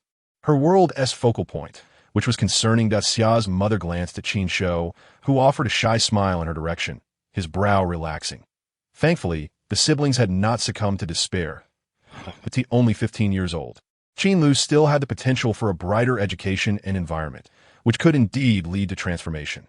That evening, after a small family discussion, Xiayu contacted Qin Shou, indicating that the Xia family was willing to adopt Qin Lu. As for the specifics of the process and paperwork, there was no need for Qin Shou or Qin Lu to worry. The Xia family would handle it, allowing them to enjoy their holiday in peace. On the morning of July 19, the Black Star spacecraft landed. Anna went to meet the Tiger hunting camp commander, while Qin Shou sought out Dr. Chun for a health check. Upon seeing Chang Mao, he learned that while his life had been spared, he had become an imbecile and could no longer serve in the military, thus retiring with honor. Qin Shou inquired with Dr. Chun about the possibility of limb regeneration surgery. Regeneration of limbs depends on various factors: mechanical limbs, prosthetics, or actual limbs. Well, since you are consulting me, It is clear you are seeking actual limbs. Thanks to advancements in genetic engineering, modern medicine has made limb regeneration a conceivable reality. However, the focus of my research does not align with limb regeneration. Furthermore, you must understand that limb regeneration surgeries come with varying costs and complexities. The two mainstream methods currently available are 1. Using medications to induce the body's wound healing genes, and 2. Utilizing the patient's genetic material to cultivate new limbs for organ transplantation. The former is suitable for minor surgeries like finger amputations, but not for major operations, as genes possess uncontrollable and irreversible characteristics. Even with the advancements of modern medicine, complete control over genes remains elusive. The latter is more extensive, considering issues like genetic mutations and ethical dilemmas. The costs of such surgeries are exorbitantly high. You are inquiring for your sister, aren't you? In that case, I can introduce you to my teacher, an expert with clinical experience in this field. Thank you. Qin Shou expressed his gratitude. It's no trouble at all. The materials you brought back regarding gene inhibitors hold significant research value and will aid my studies. How much will it cost for my sister's condition? Well, at least 3 million, and no need to wear a grim face. 3 million is the minimum price at a reputable hospital with qualified physicians and proper procedures, as for those illicit hospitals and unlicensed practitioners. It is simple. 20 or 30,000 could get you a heart, a kidney, or even a head transplant, but you must understand that organ transplants are not as straightforward as merely swapping them out. Dr. Chun smiled and said, "You are fortunate. As the discoverer of the spore plant ecological community on the Stein planet, you and Anna can receive a 10% reward. How valuable is the spore plant ecological community on the Stein planet? It is difficult to estimate. While Qin Shou was in a coma, Anna engaged in some transactions with the tiger hunting camp commander. As for the nature of the transactions, Qin Shou did not inquire. Nor was it necessary. He was neither taken away by the Federal Security Bureau nor subjected to a secret execution, as the commander of the tiger hunting camp bore all the pressure from above. To be more specific, how did Qin Shou obtain his junior officer rank? Was it due to battlefield performance? A standout live broadcast? Nonsense. As a rookie, without any other factors, he would have been akin to Shermeng and to Sun, merely earning a third-class merit and being promoted to the rank of corporal at best. Since he had been traded by Anna, there was no turning back. It now belonged to the commander of the tiger hunting camp. The Black Star ship would return late, as it was monitoring the federal rescue team. Concerned they might discover that location, Dr. Chen mentioned that he would provide them with 10%, a customary unwritten rule from the era of interstellar development. Back then, to encourage interstellar exploration and the discovery of valuable resources, regardless of whether the discoverer participated in subsequent development, they would receive 10% of the profits. This is known as the 10% rule. Of course, since it is an unwritten rule, some adhere to it while others do not, depending on negotiations between the discoverer and the developer. You need not harbor excessive expectations. Stein has little in the way of mineral resources and low economic value. Even if a spore plant ecological community appears, its scientific value remains to be seen. Dr. Chen shifted his tone and said, "However, I believe it may be related to the gene inhibitor research you brought back. Once the hype subsides, I will personally accompany Anna to investigate." "You and Anna? Isn't she supposed to join the Suicide Squad?" Qin Shou inquired, astonished. "Am I not part of the Suicide Squad? She is a doctor with medical experience, capable of assisting me. Additionally, she possesses intelligence and repair skills, making her a rare technical asset for the Suicide Squad, highly regarded by the commander and LUOD. Oh, you think they would send her to fight alongside mere brutes?" Qin Shou scratched his head, realizing that Anna was indeed impressive, adept in multiple roles, skilled in combat, not only beautiful, but also remarkably intelligent. Hence, when Dr. Chen referred to her as a talent, Qin Shou had no grounds for rebuttal. And talents are welcomed wherever they go. As for Anna's background, other units might hesitate to accept her, but the Suicide Squad would not. The members of the Suicide Squad include space pirates, murderers, and gang leaders. As Zheng Xiaoyang would say, the Suicide Squad fears nothing more than troubled. The train station. Zhang Lan, carrying a bag, waved at Qin Shou. "Is it all right to leave Lele alone?" "Yes, she can manage." Qin Shou nodded. As Qin Lu had Xia Mama and Xia Yu accompanying her, exploring and adapting to her new life, Xia Mama had spoken to him, hoping he would maintain a certain distance from Qin Lu for the time being, to which he readily agreed. With Qin Li's matters resolved, Qin Shou had no reason to stay in District 12. Moreover, with Anna, the tiger hunting camp, Luo, and Dr. Qin returning to the training camp, he had even less attachment. Just as it happened, Zhang Lan was heading back to District 22, and Qin Shou decided to accompany her.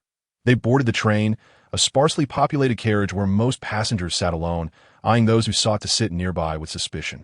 Considering adjacent seats their territory, few willing to travel to District 22 were amicable. Seasoned travelers, even if they had purchased specific seats, would instinctively seek another if someone occupied theirs to avoid trouble. Those looking for confrontation were typically naive, and no one paid them any mind. Finding an empty seat towards the rear, Qin Shou crossed his arms and closed his eyes, anticipating a long 4-hour journey. Zhang Lan nudged Qin Shou with her elbow, prompting him to open his eyes as two men in suits entered the carriage. Upon spotting him, they instinctively averted their gaze and chose different seats. Are they from a SWAT team, the security bureau, or for something else? Do you want me to take care of them? Zhang Lan said with a smile, sounding casual. Oh, you prefer the canary in sight or the unseen serpent eagle? Why do you sound increasingly like the old man? Just say they're foolish. They can't even track or conceal themselves, sigh.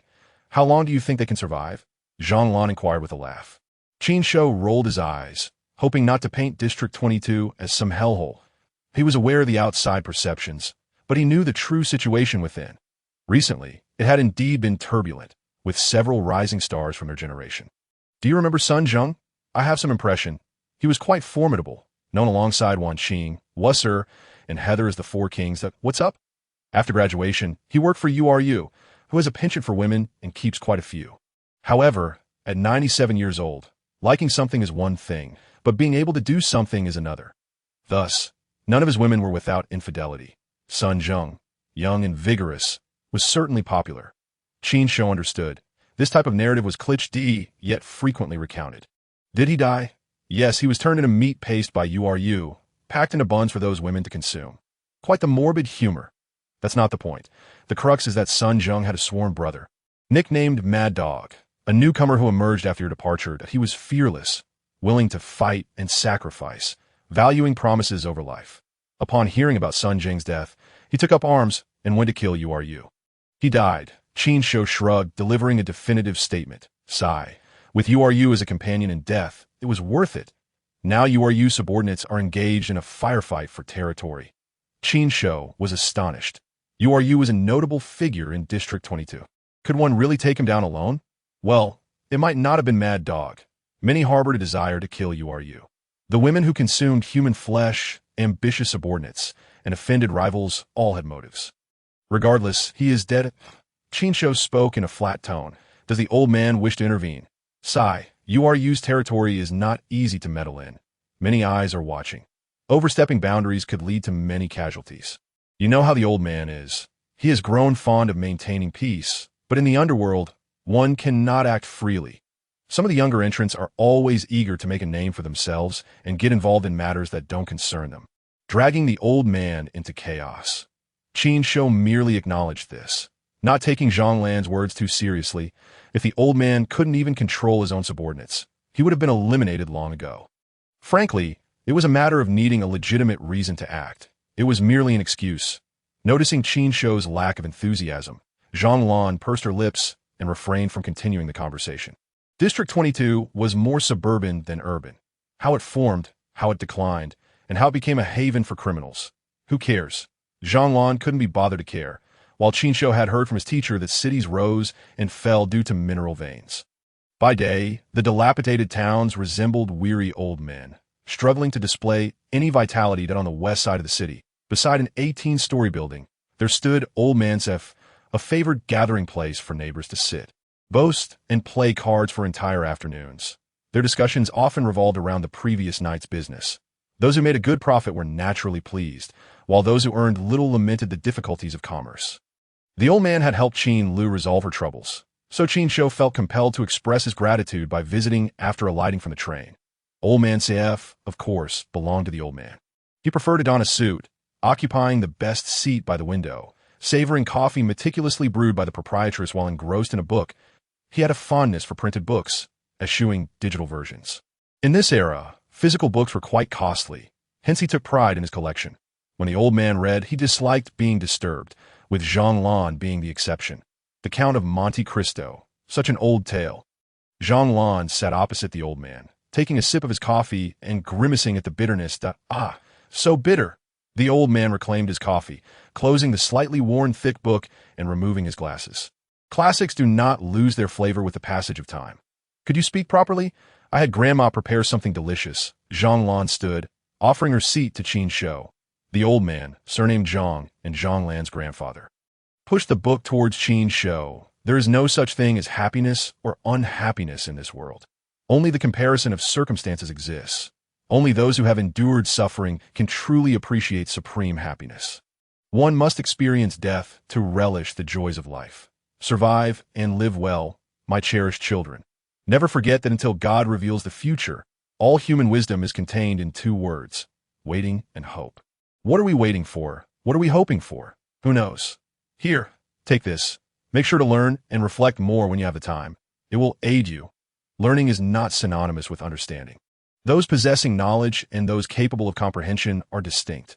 Memory shapes the former, while philosophy cultivates the latter.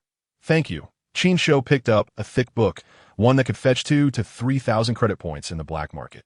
However, Qin Shou's gratitude was not for the book gifted by his father, but rather for the troubles his father had resolved. And no need for thanks. His father lifted a cup of coffee, recognizing his father's temperament.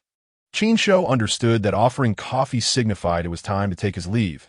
He grasped the Count of Monte Cristo as Zhang Lan beckoned him to enjoy some pancakes. Most patrons engaged in hushed conversations at the CAF were familiar faces, smiling in acknowledgement. The pancakes were made by the CAF owner, Zhang Lan's grandmother, who handed them to Qin Shou, casting a glance at the book in his hands. An old tale, yet times have changed. Seeking vengeance must also heed caution that it is said the prototype of the Count of Monte Cristo did not escape unscathed. Qin Shou detected her concern and smiled in response. Chapter 55. Dumo Bar, leaving the CF. Qin Shou strolled down the street. The aged thoroughfare was sparsely populated, with most shops shuttered, save for a few unattended convenience stores. This was the norm in District 22, where daylight slumbered and nighttime thrived. Qin Shou's residence was not far from the CF. A right turn after a 200-meter walk led him to his home, down on the 4th floor of a dilapidated apartment building.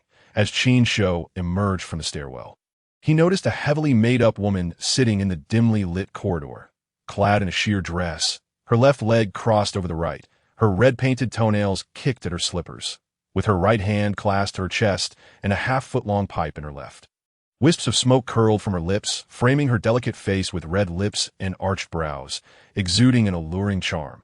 Hearing footsteps, she glanced sideways, her eyes widening in surprise, exclaiming, "Oh, little Qin's back!" "Ah, Sister Feng," Qin Shou greeted with a smile. Just in time. The rent is due soon. It had been quite a while since she had seen him and his sister. "Are you still living here?" Some guests inquired about renting your place, and even mentioned raising the rent. "But you know me, Sister Feng. I have watched you both grow up, and we share a bond. I certainly won't rent it out." Qin Shou hurriedly expressed his gratitude. What thanks are necessary? One can tell from childhood whether a person will achieve greatness. When you arrived, Sister Feng sensed your potential. You would surely succeed, which is why I took a loss renting the place to you. Look at you now, on television. When you attain glory, don't forget Sister Feng. She giggled, her eyes sparkling with mischief. Sister Feng had not always been known by that name. When Qin Shou moved into the rental, she was called Feng Mei, the landlord's mistress, after the landlord's death. Feng Mei took over the business and transformed into Sister Feng. Now, she managed a dozen people, including over 20 alluring young women, having made a name for herself. With Sister Feng's good wishes, I shall certainly not forget you in the future. Qin Shou replied with a smile that, recently, the star pirates have been rampant, and the world is in chaos. Business is tough. The assassination of Kaiwir has left everyone on edge, and the number of extraterrestrial visitors has dwindled. With the incident involving URU, several brawls have scared off the customers. It's quite difficult. Sister Feng lamented, "IT will get better. Everything will be all right." Qin Shou reassured her with a smile. "All right, you take care, be cautious on the streets. And avoid URU's territory. There might still be brawls, and you could get caught up in them." Sister Feng cautioned before cursing URU under her breath. Damn URU. Why couldn't he die earlier or later? Of all times, he died now, just as a group of wealthy extraterrestrials arrived in town, and the sisters in the eastern part of the city are making a fortune. Most extraterrestrials visiting Hung Yin Star were not impoverished. They spent lavishly, often more generously than customers from the planet, which explains Sister Feng's frustration at the loss of potential clientele. Qin Shou occupied room 406 upon entering. He switched on the light and changed his shoes. The 20-square-meter rental felt somewhat cramped. Beside the entrance was the bathroom, leading to the kitchen. Beyond the foyer, there was a bunk bed in the inner room. Stretching, Qin Shou lay on the lower bunk, inhaling the familiar scent, feeling inexplicably at ease. After his parents passed, Qin Shou had scrounged for funds to treat Qin Lu, but faced with no relatives, he was compelled to sell their home, managing to save Qin Li's life. Without a home, he endured a period of wandering, subsisting by scavenging and selling scrap. During this time, he met an old man who also rummaged through trash, known simply as the old man who collects garbage. His real name was never disclosed, but by chance, Qin Shou witnessed him commit murder. Rather than silencing him, the old man imparted wisdom on survival and the art of killing. Eventually, the old man fell gravely ill and, before passing, entrusted Qin Shou and Qin Lu to his father, who rented this apartment for them. Nearly a decade had passed, 10 years. His father now bore silver hair, and Sister Feng's youth had faded. It was a poignant reflection. Qin Shou squinted, lying in bed for half an hour before rising. Next to his bed stood a tidy desk adorned with books, upon which rested a rectangular frame. He picked it up to find a photograph of two adults standing before an ancient tree, a man holding a boy's hand and a woman cradling a little girl, all beaming with joy. Touching the photograph, Qin Shou sighed. Placing it back down, he pulled out a chair and turned on the desk lamp. Opening the Count of Monte Cristo, he recalled having read it before, a tale of gratitude and revenge. He remembered it was a parting gift from the old man to his father, the only heirloom he had left. Indeed, inside were the old man's crooked handwritten notes, filled with notions of waiting and hope.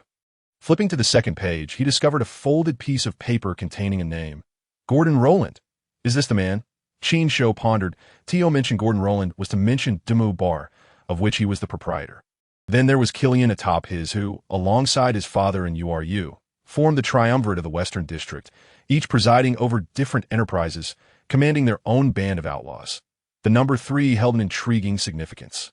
Historically, the father, Killian atop his, and URU had maintained a delicate balance of power, ensuring a facade of peace in the Western District. Now, with URU's demise, this equilibrium had been shattered, plunging the area into turmoil that URU's subordinates clashed violently, vying for leadership, while his father and Killian atop his engaged in a struggle for territorial expansion, aiming to dominate the Western District. Just days prior, several young men from his father's crew visited Gordon Rowland's Demu Bar. Emboldened by youth, they made advances towards Gordon Rowland's women and were caught in the act. Gordon Rowland ruthlessly severed their hands and fed them to dogs, even demanding that his father come to collect them. A CLE Qin Shou took stock, having paid 3,000 credit points in exchange for 20 special banknotes of 100 each. The deduction of 1,000 was the minimum entry fee, leaving 2,000 for guests to use.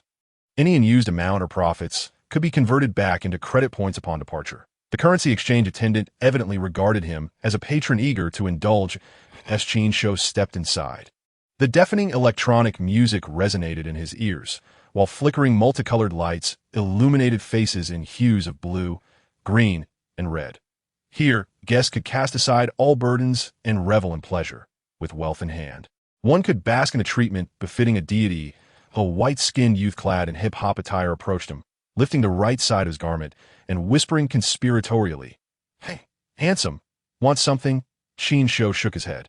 Fully aware of the nature of the offer without needing to look. "Cheap stuff," the youth continued. All right, how about women? We have all types, fresh-faced youth, student girls, mature ladies, office workers. Prices are negotiable. Qin Shou patted his shoulder and gestured toward the approaching bar security. "Oh shit." The youth turned and fled, clearly oblivious to the consequences of attempting to conduct business in the Demo Bar.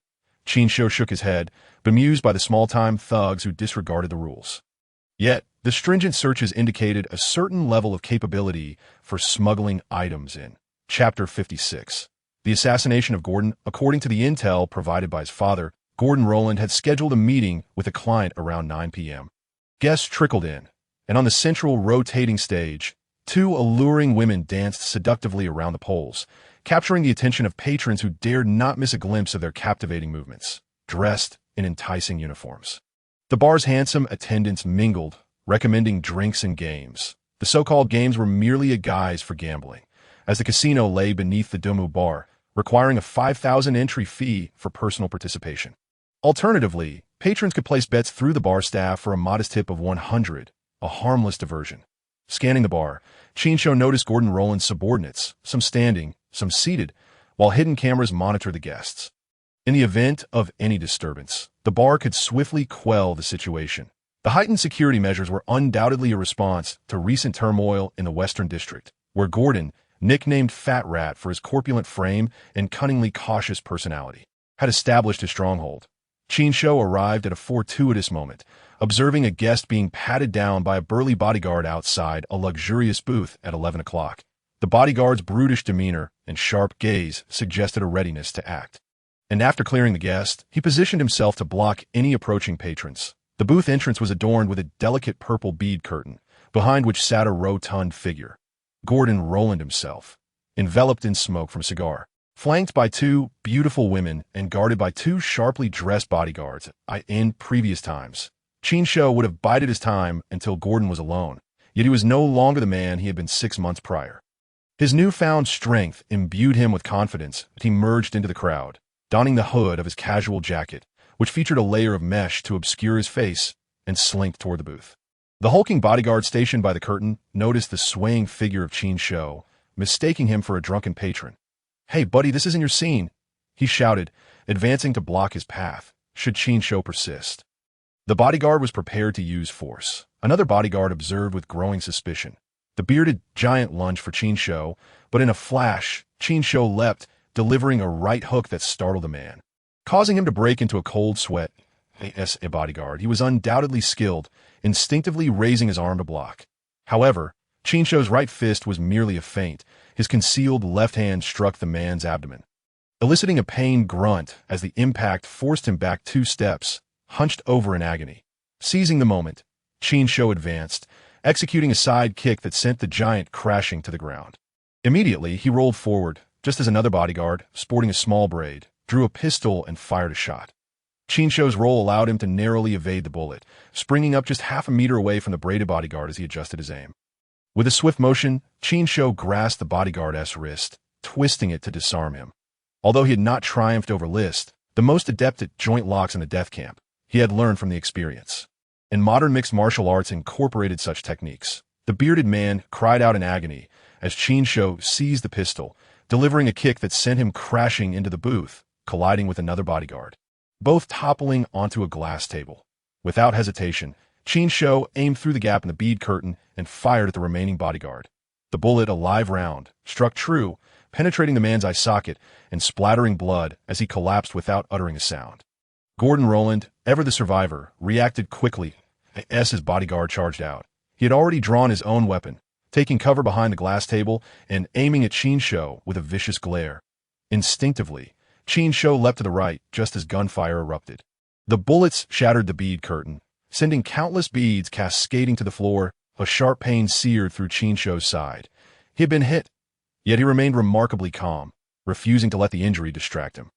He first aimed at the glass tabletop, shattering it, which momentarily hindered Gordon's firing.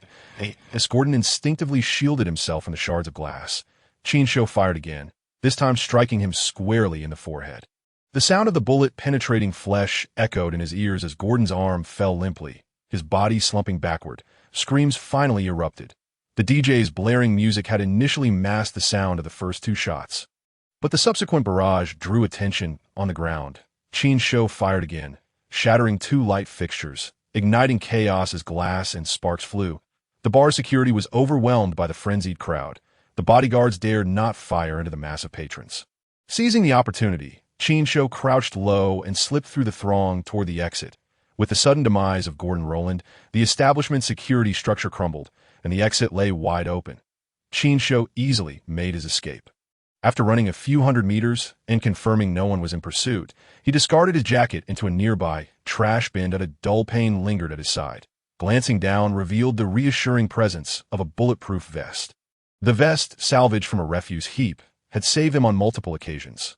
Undoing the vest, he lifted his shirt to reveal bruises forming on his waist.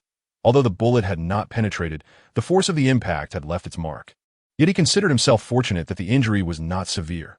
Returning to his rented room, Qin Shou encountered a flurry of activity outside, with gangs armed with knives and iron rods flooding the streets. The death of Gordon Rowland had ignited a full-scale war between his father and Qin Shou, as both factions vied for control over the Western District, certain to culminate in a definitive clash. However, this conflict bore no relevance to Qin Shou. The assassination of Gordon Rowland was merely a favor to his father, a gesture of protection for Qin Lu, and did not obligate him to take part in the ensuing chaos. In truth, his father was surely well prepared, being a man of wisdom. The death of Gordon Rowland was only the beginning.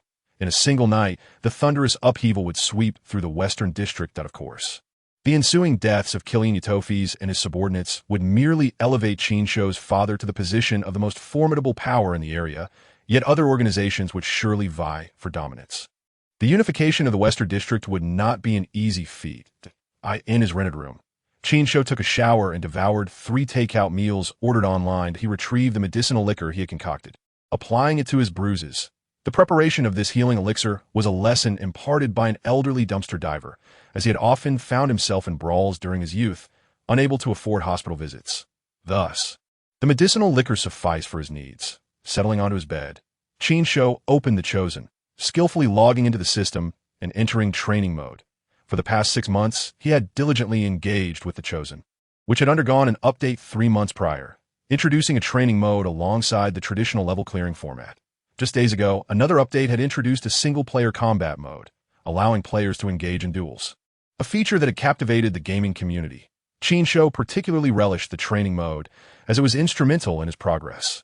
Emily, a pilot from the Burn Mecha Research Institute, believed that Qin Shou's background in academia was not unfounded, as certain movements in his mecha control bore discernible traces. However, Qin Shou remained oblivious to the depth of his own potential. After a session of training, he watched combat videos, following the introduction of the single-player mode. The Chosen had also implemented a ladder ranking system, where victories elevated one's rank. With the emergence of such leaderboards, the competitive spirit surged, igniting a fervor for combat among players. The battle videos of the Chosen One cannot be compared to the dazzling mech confrontations seen in Light Network games, as they serve entirely different purposes. The Chosen One is an advanced mech combat simulation game developed by the Federation to select pilots, while Light Network games are purely commercial endeavors. Consequently, the mechs in the Chosen One lack the elaborate and flamboyant maneuvers characteristic of their Light Network counterparts. The strength of the Chosen One lies in its authenticity. Those capable of controlling its mechs are assuredly adept at handling real-life mechs as well. Thus, the battles depicted in these videos represent genuine pilot confrontations, not mere gaming contests, and they involve military mechs, making them even more relevant to actual combat scenarios. Witnessing such confrontations is a rare occurrence. As Qin Shou immersed himself in the battle, he pondered how he would react in similar circumstances and whether there were better solutions available. Before he realized it, the time for anti-addiction measures arrived, and the Chosen One forced him to exit. The anti-addiction regulations emerged following the advent of virtual reality games to prevent humans from becoming overly engrossed in virtual worlds. Prolonged exposure to virtual games can lead to confusion, blurred consciousness, an inability to distinguish reality from the virtual, and various psychological issues, potentially culminating in real-world crimes or even suicide. In truth, even with these restrictions in place, the Federation continues to grapple with countless crimes stemming from the influence of the virtual realm each year. Consequently, games without anti-addiction limitations are prohibited from sale. As an official game, the Chosen One enforces exceedingly strict anti-addiction measures, a standard also upheld in various simulation games developed by the military for training soldiers. Stretching and rubbing his temples, Qin Shou reflected that during his training, he often yearned to escape the barracks. Yet now that he was truly free, he found himself inexplicably nostalgic. Even after several days, he struggled to adapt to the languorous life of idleness. Chapter 57. Night raid. Neon lights flickered, painting the city in a kaleidoscope of colors. This night was anything but tranquil. In the middle of the night, Qin Shou suddenly opened his eyes, sensing danger. An instinct deep within him warned of an approaching threat, akin to the way animals can sense an impending earthquake. This intuition, honed during his training in the Death Squad, had repeatedly enabled him to evade robotic ambushes. Even in the wilderness during training, he would awaken at the slightest hint of danger, often faster than those on guard duty. Listening intently, Qin Shou discerned the sounds of heavy breathing, both male and female, which was not unusual in Feng Jie's rented apartment, typically occupied by working girls. Dismissing those noises, he then heard several soft footsteps drawing near. Without hesitation, he tucked his pillow into his blanket as a makeshift disguise, then pushed open the window at his desk and leapt outside. A rope had been prepared at the window, and as he grasped it, he heard a loud crash. The door to the apartment had been violently forced open. The intruders wasted no time, immediately firing at the bed, bullets igniting the air and sending cotton flying. Once they had exhausted their ammunition, one of the intruders suddenly exclaimed, "Something's off." Qin Shou, hanging from the window, frowned. "A woman?" One of the intruders rushed to the window, pulled back the blanket, and then noticed the open window. Barking, he has escaped. He leaned out, peering down, and locked eyes with Qin Shou, momentarily stunned.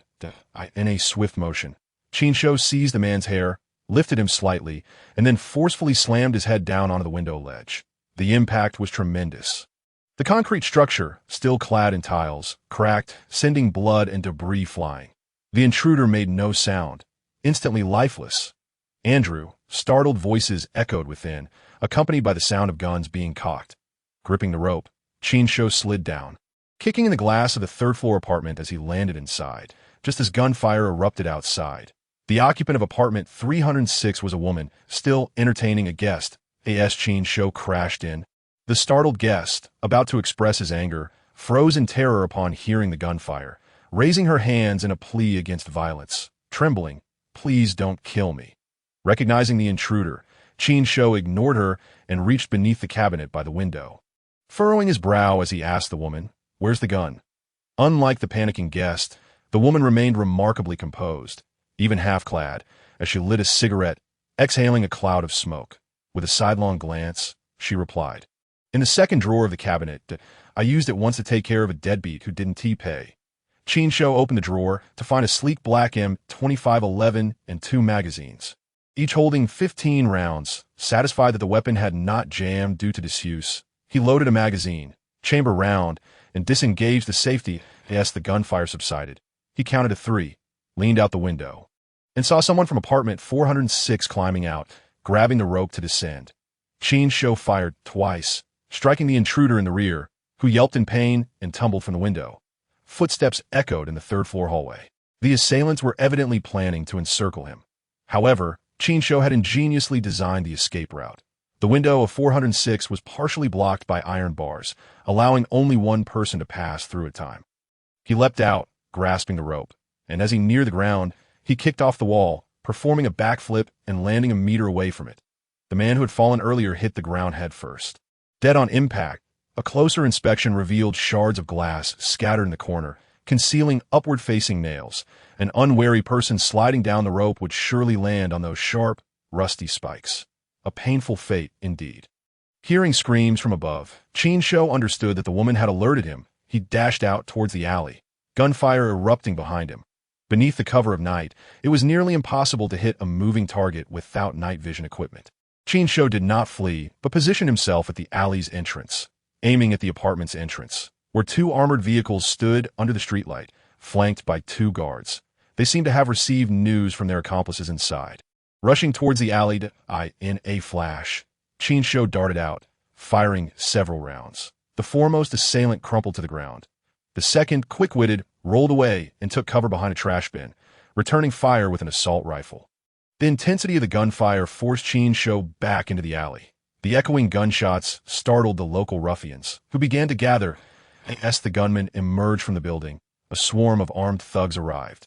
Emboldened by the lack of gun control in District 22, realizing the situation was untenable, the assailants fired a few more shots in frustration before retreating in their vehicles, with the crisis averted.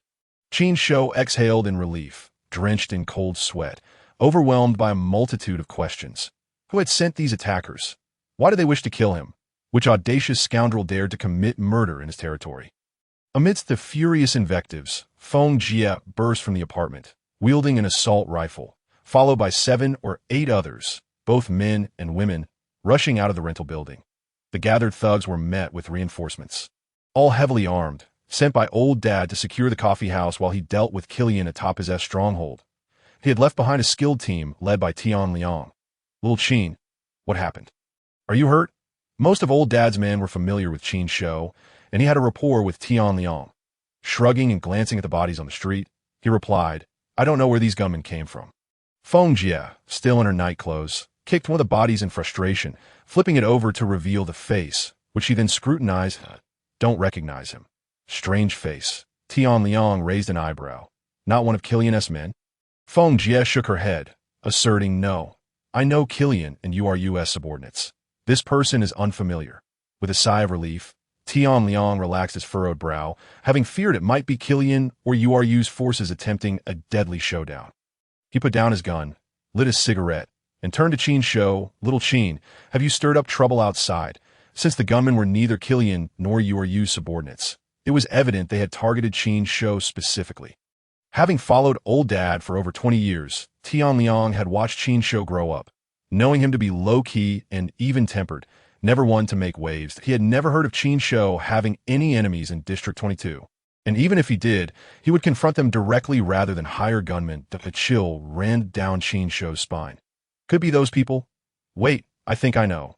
Feng Jie, having finished searching the body, pulled out a curved blade about 30 centimeters long. Brandishing it triumphantly, I recognized their identity now. Just as Qin Shou was about to inquire further, an icy sensation gripped his heart, as if death itself were drawing near. Regardless of who it was, the mere act of pointing a finger at his brow from close range evoked a throbbing sensation, even dizziness in that moment, Qin Shou felt, as if a sharp blade were aimed at his forehead. But the sensation vanished as quickly as it had come. The red that appeared on Feng Jie. Sniper! Hit the ground! Qin Shou shouted, lunging toward Feng Jie. In midair. He watched in horror as half of her body erupted like a watermelon, blood and flesh scattering everywhere. The sound of the bullets striking her flesh echoed just as Qin Shou hit the ground, his gaze falling on the blade that clattered to the floor as Feng Jie collapsed. Lifeless. Enemy attack. Tian Liang witnessed the tragic demise of Feng Jie. Jolted awake by the sound of her collapse, he swiftly dashed towards the nearest trash bin, simultaneously bellowing, Sniper, take cover! The thugs accompanying Tian Liang and Feng Jie's subordinates were engulfed in panic. Scattering in all directions, Qin Shou rolled to his feet, crouched low, and snatched up a curved blade, swiftly crawling toward the brick wall of the rental apartment to seek refuge behind it. Just as he concealed himself, bullets ricocheted off the wall, sparks flying as fragments of brick and dust erupted, creating a gaping hole the size of a bowl. Pressing his back against the wall, Qin Shou moved rapidly, executing erratic evasive maneuvers. Every nerve in his body was taut, and he could almost hear his heartbeat, adrenaline surging as his eyes darted about, searching for cover. The opposing party might be equipped with night vision gear. He was uncertain whether the brick wall could withstand the sniper's bullets. Damn it, a high-caliber sniper rifle. Little Qin, what sort of people have you provoked? Tian Liang, hiding behind the trash bin, dare not peek out. His voice trembling as he shouted, for 50 meters, the building on the left, find Zhang Lauda. After Qin Shou shouted, he shifted 2 paces to the right, still uneasy, then lunged forward, rolling twice. Crack! Bullets struck the brick wall. Debris raining down upon Qin Shou as he curled into a ball, shielding his head as he rolled into the corner. The brick wall was about 10 meters from the rental unit, and a dilapidated vehicle lay in the yard, merely 2 meters away. Taking a deep breath, Qin Shou scrambled up, awkwardly diving beneath the vehicle. That moment, a bullet pierced the door of the vehicle. Had he attempted to open it, that bullet would have claimed his life. Not feeling secure beneath the vehicle, he rolled out from the front, only 3 meters from the entrance of the rental unit. As he took a step forward, his heart raced, but he quickly recoiled, a loud boom erupting as the concrete below him exploded into a massive crater. Overwhelmed with dread, he realized that the sniper had anticipated his move, effectively sealing off his escape route. Suddenly, Tian Liang shouted from outside, "Found him! Zhang Lauda's men are already up there." Distant, muffled gunshots followed, and Qin Shou remained vigilant, concealed beside the wheel, fearing a mutual annihilation with the sniper. After a considerable pause, Tian Liang called out, "Zhang Lauda has found his shooting position." He let him escape. Chapter 58. The Furlan people, upon hearing that the sniper had fled, Qin Shou sprinted into the building. He located a dead angle in the shooting range, leaned against the staircase, and crouched down to exhale deeply. It was not cowardice, but rather the peril of being exposed to the sniper's line of fire that compelled him to take cover. Sweat trickled down his cheeks, and a shiver ran down his spine, haunted by the near brush with death. Although it seemed slow, only about half a minute had elapsed since the sniper fatally shot Feng Jie. It was a razor-thin line between life and death, and no matter how skilled one might be, when faced with bullets, one must still evade, especially sniper rounds. Only in movies do people withstand bullets with their flesh. Ordinary individuals cannot, nor can genetically modified beings. Perhaps augmented humans might, but even they would not foolishly absorb bullets with their bodies, for that would be sheer folly, of course. There are exceptions for those who shield their comrades in battle. That was terrifying, Tian Liang exclaimed as he entered, trembling hands extracting a cigarette from his pack, offering it to Qin Shou. Qin Shou waved him off, lighting one for himself, struggling with the lighter until it finally ignited. He inhaled deeply, releasing a long plume of white smoke. Slumped on the ground, he noticed a searing pain radiating from his right leg, looking down to find his pant leg stained crimson with blood. Injured, Tian Liang, still clutching his cigarette, unsheathed his military knife and expertly cut open Qin Shou's pant leg. The dim light in the corridor illuminated the wound, and after examining it, he chuckled. "You're lucky. The bullet grazed past your calf. Just nicking the skin, a bit of antiseptic and a few stitches, and you'll be fine. If it had gone in another 3 centimeters, you would have lost that leg." Nodding, Qin Shou recalled the moment after their conversation when the bullet had struck. It had penetrated the brick wall, deviating just enough to graze his calf, the high-velocity bullet tearing a wound that he hadn't felt due to the adrenaline. The rental unit was filled with people. His father, Tian Liang, Zhanglan Dr. Li, the local physician, tended to his wound, issuing a simple bandage before declaring, "All done, young man, that you'll heal quickly. In 10 days to half a month, you'll be as good as new." "Thank you, Grandpa Li," Qin Shou responded promptly. Old Li was the most renowned doctor in the Xiqing district, famed for his skills. Anyone suffering from gunshot or knife wounds would be well advised to seek him out. "You're too kind," Old Li chuckled, packing up his medical kit. Zhanglan, unable to contain her impatience, quickly inquired, "Who were those people? Why did they come to kill you, and what about the sniper?" "Cough, Lon Lon. Go fetch some medicine with Grandpa Li." Qin Shou's father interjected, his tone firm. "Grandpa," Zhanglan protested. With a stern expression, her father commanded, "Be obedient." "Humph." Zhanglan huffed, following Old Li and Tian Liang out, leaving Qin Shou alone with his father. Qin Shou lowered his pant leg, stretching and moving his right leg. Aside from the pain at the wound site, he experienced no significant inconvenience. "That you've changed considerably over the past 6 months," his father remarked, sitting upright in his chair. His silver hair meticulously groomed, his tone calm. Qin Shou set his foot down, gazing at the elder. "I'm sorry for bringing trouble. Trouble is not to be feared. Everyone encounters it. When faced with trouble, one must resolve it."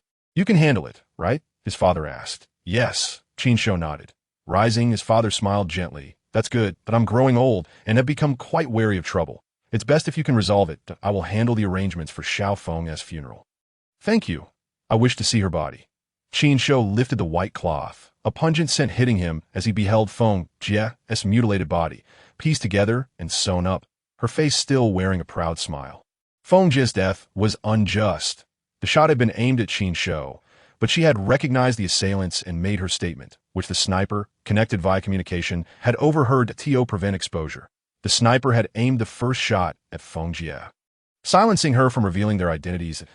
In a sense, it could be said that Feng Jie had saved Qin Shou's life. Covering her body again, Qin Shou rose, a cold glint flickering in his calm gaze. Feng Jie was not a virtuous person.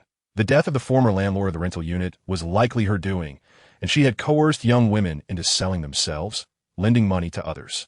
Yet, she had never mistreated Qin Shou and Qin Lu. Sometimes, when she made a profit, she would treat them to a meal. Good and evil are not absolute. At the very least, Feng Jie had shown him kindness and had died because of him. This debt must be repaid. Qin Shou's principle of conduct was straightforward. Repay kindness with kindness and vengeance with vengeance. The individual named Ha had sought to harm him. Thus he had slain him first, while his father had shown him kindness, prompting him to eliminate Gordon Rowland. Setting aside the matter of vengeance for Feng Jie, her adversaries sought to take his life. He could not simply await his demise. Feng Jie had recognized the identity of the assailants from the curved blade, and similar blades had been discovered on the other 2 bodies, indicating that the curved blade might be standard equipment for the assailants. Potentially a symbol of their organization. As Qin Shou pondered this, he instructed Lilith to search for information about the blade and simultaneously contacted Ming. If the assailants were dispatched by those individuals, they would not have targeted him alone. Ming answered the communication, situated in a wooden dojo, drenched in sweat, clad in training attire, wiping his brow as he spoke. "What is up? You truly trained diligently. I was ambushed by unknown assailants, and one bore this curved blade. Oh, you recognize it?" Ming's expression hardened as he replied solemnly, "I do not recognize it." "Where are you?" "Forget it. Inform the others to be cautious. It may not necessarily be those people. I'll investigate further." After disconnecting, Qin Shou refrained from summoning Ming. District 22 was far more perilous than others. Summoning them could play into the assailants' hands, allowing them to concentrate their efforts on annihilation. Found it. The Furlan curved blade, a traditional handcrafted dagger used by the Furlan people. Exquisitely crafted, aesthetically pleasing, of superior quality, highly collectible, and also a symbol of the Furlan people. Lilith displayed the blade's information on the terminal screen. The Furlan people? Qin Shou was taken aback. After reviewing the data, he remarked, "Furlan is located within the Violet Federation, hundreds of thousands of light years from the Atlantis Federation. How could the Furlan people arrive on Redrock star?" "Master, look! Furlan, the renowned mercenary star. The Furlan people are skilled warriors, with every citizen trained for combat, often serving as mercenaries and space pirates. The raiders hail from the chaotic star domain. Ranking 78th among pirate factions. If those Furlan people are indeed space pirates, their presence on Redrock star wouldn't be surprising." Lilith's analysis was well-reasoned. Qin Shou nodded in agreement with her deductions. If the assailants were space pirates, everything fell into place. These pirates were likely the extravagant aliens Feng Jie had mentioned. They had undoubtedly visited the rental unit for reconnaissance to avoid raising Qin Shou's suspicions. They had not lodged there, but had instead gone to the Eastern District. Feng Jie had recognized the dagger, hence identifying them as for why the space pirates sought to kill Qin Shou. It was even simpler to explain. Whether space pirates or criminals, their motivations were similar: to establish a fearsome reputation that instills dread and respect. With a subordinate dead, the leader must seek vengeance. Otherwise, how could they maintain their authority, commit robbery, or assert dominance? Now, Qin Shou was being portrayed as a hero opposing space pirates, and it would be only natural for the pirates to retaliate for their fallen comrade. If the pirates remained inactive, that would be the real concern. Qin Shou was not foolish. He quickly realized that he had played those individuals at their own game. Although they appeared to bow their heads in compromise, they were, in fact, plotting a lethal strike, intending to unleash the Star Pirates upon him. If successful, they would eliminate their threat, leaving the Star Pirates to bear the blame. If unsuccessful, they could easily sever ties. What a cunning calculation! Knowing the origins of his adversaries, what could Qin Shou do? It was only proper to retaliate. The die was cast, and with the Federation's capabilities, the incident on Stein Planet had become exceedingly difficult to overturn. Even if Qin Shou were to leap forward now and clarify the truth, no one would believe him due to the absence of evidence. A mere insignificant figure. He could declare something black or white. But who would heed him? Just like that exercise, no one could prove that the Federation colluded with the Star Pirates. Even with Julie's video evidence, in the face of vast political interests, any proof would be dismissed. It was all too common for powerful figures to twist black into white and vice versa, to call a deer a horse. Thus, to those individuals, Qin Shou and his companions posed no real threat. The true threat lay with the Death Corps and the Tiger Hunters. Anna made it clear that only with the support of the Tiger Hunters could Qin Shou's plan succeed. Those others were merely seeking a way to save face. The reason they dispatched Star Pirates was likely twofold. Firstly, to create a scene that would further validate the authenticity of the Stein incident. Secondly, perhaps the bigwigs were frustrated, feeling annoyed as they swatted at a mosquito only to be bitten back. However, these were merely Qin Shou's personal speculations. Who could truly know the underlying reasons? Qin Shou prepared to contact Sister Shan, the most influential figure among the maternal forces in the Eastern District. Sister Feng held a position akin to that of a brothel matron in ancient times, possessing her own circle. This was also why she was aware that the sisters in the Eastern District were profiting handsomely. It was perfectly normal for the ladies to boast about their earnings within their circle. Qin Shou sought Sister Shun to inquire about the whereabouts of the extraterrestrial guests, for in the world of mothers, Sister Shun had the most reliable information that in every profession. There are those who excel, and Sister Shun was the queen of the maternal circle in District 22. The ladies she trained were in high demand, attracting the attention of high-ranking officials and wealthy patrons from other districts who would send women to her for training. Over time, she became acquainted with numerous prominent figures. Even the big shots in District 22 would greet her with deference. It was rumored that Sister Feng had once apprenticed under her, and out of respect for Sister Shun, her father had refrained from pursuing the matter of the murdered landlord, even allowing her to establish herself in the Western District. Old tales are often a mix of truth and hearsay. Some can be taken seriously, while others are merely for entertainment. In today's fast-paced society, information spreads rapidly. Before Qin Shou could even utter a word, Sister Shun anticipated his inquiry and provided him with an address before promptly ending the communication. Barely 5 seconds had elapsed without a single wasted word. Room 8412 at the New Star Hotel on Guangming Road. No. Point 22. Chapter 59. Revenge. With the location of the Star Pirates now known, Qin Shou began to prepare his weapons. After all, if his adversaries were fully armed, how foolish would it be for him to confront them with nothing but his fists? In District 22, purchasing weapons was remarkably simple. Requiring no gun permits, he sought his old classmate, Usher, whose father was an arms dealer, having inherited the family business. Since their school days, Usher had engaged in arms trading. Naturally, he was open for business. Your location is noted. I shall await you. In less than half an hour, a 4-seater vehicle with a cargo box came to a halt by the roadside. Usher, standing at 176 centimeters, clad in a leather jacket and jeans, with short hair and dark skin, emerged from the vehicle, flanked by 2 followers. "Hey, brother, long time no see," Usher exclaimed warmly, opening his arms for a hug. "Brother, you are now the most accomplished among us. The hero of Hongyan Star. Did you two know? I am classmates with the hero of Hongyan Star." Qin Shou chuckled and replied, "Let us see the goods." Usher glanced at what Qin Shou had brought. "Wow, I heard you had a run-in with someone.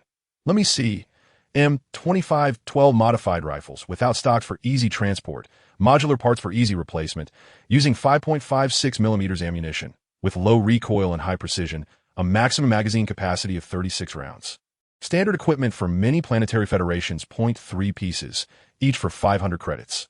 This is a military combat assistance device equipped with artificial intelligence. It requires a key to activate and cannot be used, but can be dismantled for parts. Night vision goggles and such, fine goods, 0.3 sets, each for 600 credits. Usher picked up 2 handguns, aiming one at his underling and the other at Qin Shou, firing twice. The Apocalypse Series Classic P88 model. 9.46 millimeters caliber, effective range of 100 meters, capable of loading smart targeting modules. You should have 3 of these, right? I know you kept one. Oh, what a good eye. This gun is a product of the Apocalypse Technology Group from a century ago. Hard to find in the Atlantis Federation. You found a good buyer. Each one is 1,000 credits. These items were what Qin Shou had confiscated from 3 felon aliens, all real firearms, lacking energy weapons. Since the advent of energy weapons, debates regarding energy versus ballistic weapons have never ceased. Warfare is an eternal struggle between spear and shield. Where there are tanks, there are anti-tank missiles. Where helicopters are restricted, there are warships and anti-ship torpedoes, anti-ship missiles and starship cannons, and so forth. Similarly, where there are laser weapons, there will be counter-laser devices, energy fields, energy shields, and interference light mists. The Atlantis Federation military is equipped with energy weapons. Yet ballistic firearms are also prevalent, particularly among civilians. Just as cold weapons like knives, swords, and bows have persisted since humanity's dawn, so too will firearms endure as long as they serve to protect and kill. However, in general, ballistic firearms are more popular among civilians, anti-government factions, and impoverished planets for various reasons, which can be discussed later. That Usher's prices were significantly lower than the actual value of the equipment. For instance, the average black market price for those 3 rifles was around 3,000 credits. Nevertheless, considering the resale value, his pricing was relatively reasonable. Qin Shou clapped his hands and stated, "A total of 5,300 credits. What else do you have?" "Haha, brother, you came to the right person. Come, let me show you my arsenal." Usher instructed his underlings to secure the equipment and then approached the back of the vehicle. "Open sesame," he commanded, and a voice-activated mechanism opened the rear compartment. Inside was a tiered shelf brimming with various firearms. There were even knives and bows. How about this Aryan tactical bow? Smart targeting, laser arrows. An exquisite creation, Usher boasted, lifting a bow. Qin Shou glanced at it before turning his attention back to the firearms. Oh, brother, don't overlook this. It's one of my prized creations. You shouldn't underestimate cold weapons. Usher brandished a butterfly knife, performing a few flourishes before suddenly thrusting it toward Qin Shou's right neck. Slap. Qin Shou deftly sidestepped, seizing Usher's wrist and flipping it with force. Usher let out a pained scream, and his underlings hurriedly drew their weapons, only to find Qin Shou faster, gun in hand, aimed at Usher. Hey, just kidding. Everyone put down your guns. We're all friends here, Usher called out, glancing at his men outside. The two men nervously lowered their weapons and raised their hands. Qin Shou released Usher's wrist, twirled his gun on his index finger, and smiled slightly. I was also joking. However, pointing a knife at someone is too dangerous. You should refrain from such actions. If you encounter someone who isn't joking, it could end badly for you. Usher shook his arm, wincing as he complained, Brother, you think being tough is impressive. Maybe I should join the military. Qin Shou remained non-committal. His prowess stemmed not only from extensive training, but also from the genetic serum injected via a mysterious terminal. Selecting his items, Qin Shou addressed Usher. Let us settle the payment. Tactical vests, bulletproof vests, combat uniforms, 1 BN rifle for 35-round magazines, 2 grenades, 1 stun grenade, and 1 folding military knife. Fine, we're even now. Let us swap your equipment for mine. All right. Qin Shou nodded. He donned the tactical vest, secured the bulletproof vest, attached the combat uniform with grenades and the stun grenade, holstered the handgun, and picked up the BN rifle, inserting a magazine. The BN rifle, produced by a military factory under burn technology, was the training weapon for the Death Corps. In terms of performance, it was slightly inferior to the M2512 modified rifle, but ultimately, the best weapon is the one that suits the user's preferences.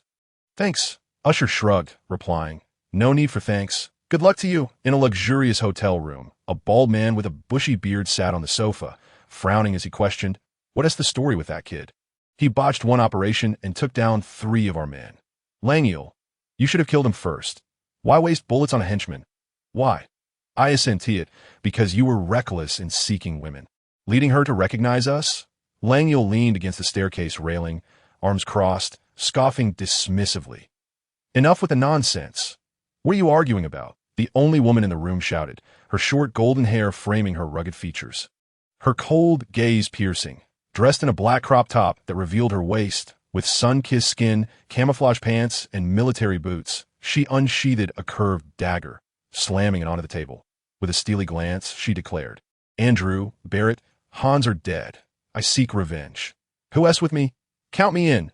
The bald man with a bushy beard raised his hand. Although he was not a Furlanite, he shared a good rapport with the deceased. Since becoming a space pirate, he had never felt so constrained. He was determined to reclaim his dignity. Furlanites are known for their vendettas, and he would surely meet his end at my hands. Langiel snorted derisively. Revenge? There's no rush. Daya, do not forget that Miss Des is currently engaged in secret negotiations with the higher-ups of Redrock Star, and she may arrive shortly. Our primary mission is to ensure her safety. Eliminating Qin Shou is merely a supplementary task, an added bonus that a bounty of 200,000 awaits his demise. I believe this news will spread rapidly, attracting many to seek him out. That we should relocate first. From what I understand, the 22nd District is quite united, and outsiders committing murder here face severe consequences. The woman Langiel killed last night could bring us trouble, the blonde youth cautioned. Trouble? William, you are too timid. In a place like this, anything is possible with enough money to ITS just a woman. What trouble could she possibly bring? Who would stand up for a dead woman? Don't be ridiculous. Did you not see how those people were fawning over us? Langiel chuckled lightly, his tone dripping with disdain. Humph. Never underestimate an opponent, especially in a place like this. Even a child should be approached with caution. Countless men have fallen prey to children and women. I do not wish to wake up with my head severed, William retorted, the tension palpable. The bald man spoke solemnly. I believe William is right. We should not underestimate others. The lack of a thorough investigation in a Qin Shou has already resulted in 3 casualties. Is that not a bloody lesson enough? Daya hesitated, recalling the failure the previous night, and nodded decisively, proclaiming, Everyone, relocate. Wait. Suddenly, William stood up, startling everyone. He placed a finger to his lips and shushed them. Listen closely. Footsteps are approaching from the hallway outside. The bald man pressed his hands against his sidearm, while Daya grasped her rifle, tilting her head. Langyul appeared unconcerned, yet his body was tense, ready to spring into action at any moment. Ding-dong! The doorbell rang. William moved silently to the door. Through the camera, he could see a hotel maid standing outside with a food cart. "Sir, are you there? Your lunch has arrived. It's room service." William sighed in relief and replied in a low voice. "Leave the cart outside. I'll retrieve it myself shortly." "Very well, sir." The footsteps faded away, and the tense atmosphere in the room eased slightly. "See, you are all frightened." Langyul feigned a casual laugh. "Humph, being cautious is never a mistake."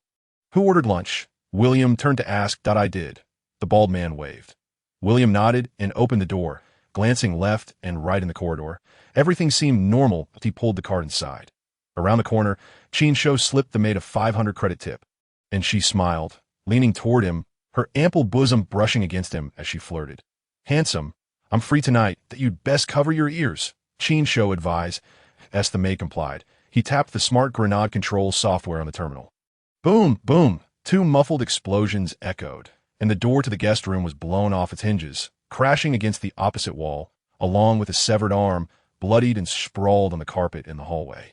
Chapter 60. Confront in a moment. The room was silent except for the sound of William's retching coughs. Qin Shou glanced at his right waist, where blood seeped from the wound, staining his jacket.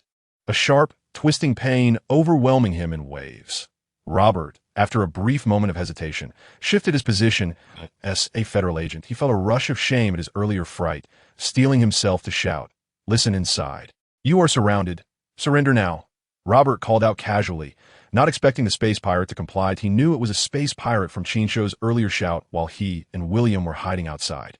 To his surprise, a voice responded from within. "Fine, I surrendered. I have the right to remain silent, and I hope you will uphold the human rights law of the Galactic Alliance. Moreover, I will only surrender to the 2 agents outside." "Really?" Robert exclaimed, astonished. "You must guarantee my safety.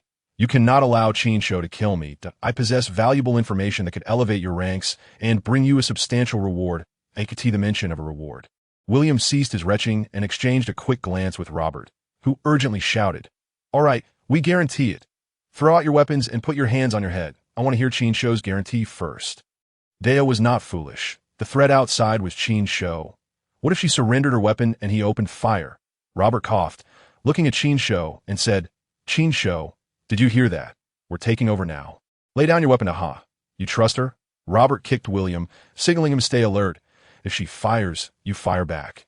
William nervously aimed his gun at Qin Shou. "Hey buddy, I don't want to shoot." "You'd better obey." Qin Shou smirked, slightly shrugging. "All right, don't be anxious. Be careful not to shoot accidentally. But what if she shoots first? Can you 2 handle her? Let her throw down her gun first. After all, you need to be alive to claim the reward." "Robert, he has a point," Williams said, trembling. Robert, not one to be easily swayed, thought it over carefully before shouting. "Listen to Qin. You put down your weapon first. Qin, if she resists or tries to escape, shoot. But if she surrenders, you cannot kill her." "Okay, you're the boss." A gun slid out from behind a pillar, spinning twice on the floor. "Robert, you go in and take me out, but you'd better keep an eye on Qin Shou. If I am alive, you could earn 50,000, 100,000, or even more in rewards if I die. Oh, I believe you will not only miss out on the reward, but also lose your jobs. A living person is always more valuable than a dead one. Damn it. William, keep an eye on him. Go over and disarm him. If he dares to shoot, you shoot back. And you inside, you'd better not resist." I've already notified my colleagues that Robert's words were directed not only at Daya, but also at Qin Shou, as Qin Shou had previously stated, although the 22nd District prohibited the Secret Service and federal military from entering. It did not mean that the Federation had no influence there. It was impossible for the 22nd District to exist independently, severed from Redrock star on the same planet. "Shit, you are slower than a woman. Perhaps you should collect my body."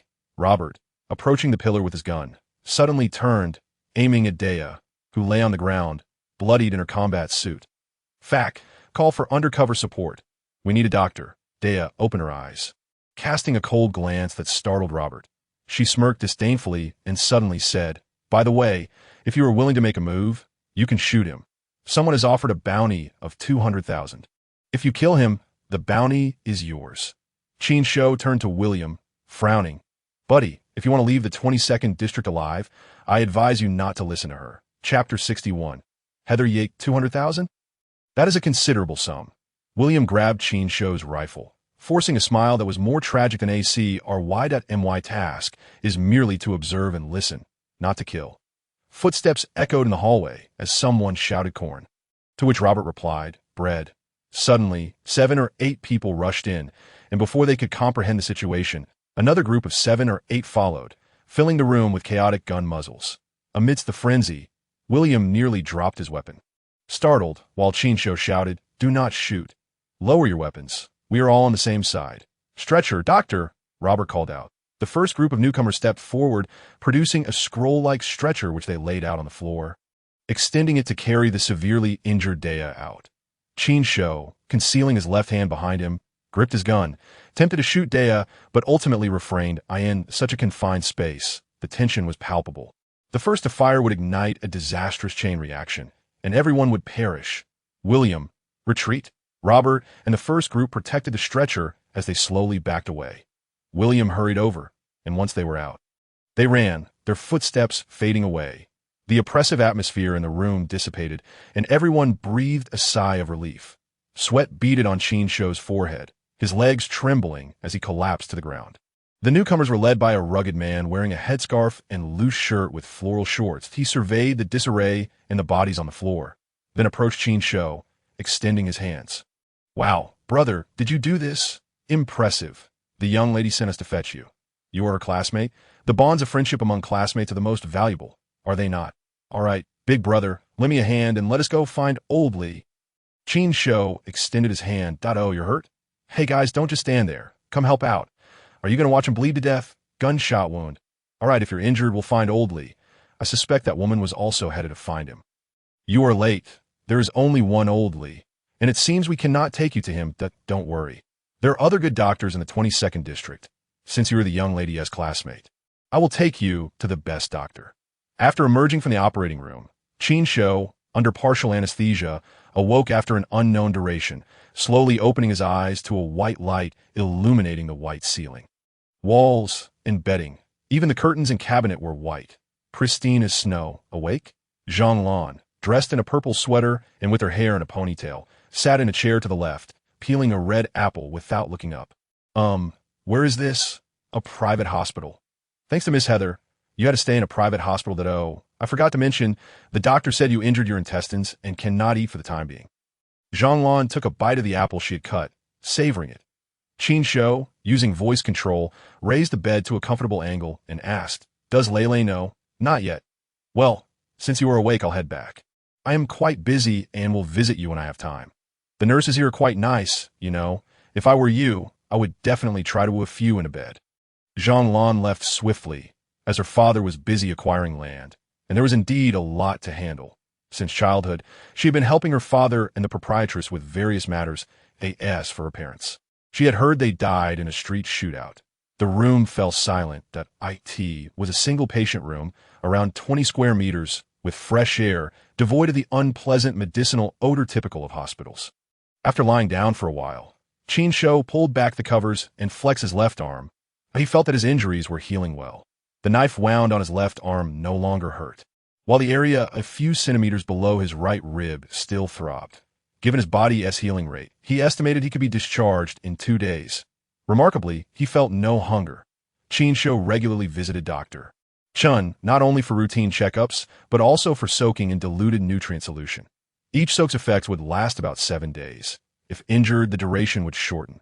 Without the nutrient solution, he would need to consume large amounts of food to replenish the energy consumed by cellular metabolism, a scientific explanation aligning with the law of conservation of energy.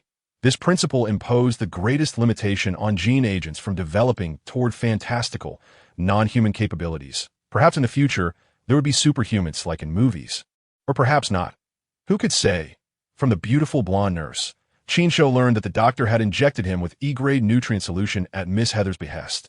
Currently, the market offered nutrient solutions in 4 grades: F, E, D, and C. The F-grade nutrient solution, the most common, was a concentrated mix of essential nutrients for beauty, health, and sustenance, priced at 500 credit points per vial in regulated markets. with varying quality and prices in the black market. The E-grade nutrient solution was significantly more expensive, containing special trace elements, priced at 3,000 credit points per vial. The D-grade started at 20,000 credit points, while the C-grade was unattainable for ordinary individuals and required a certification from a qualified physician to purchase. With prices exceeding 800,000 credit points, beyond grade C, there were grades B and A, which belonged to prohibited substances in the Federation.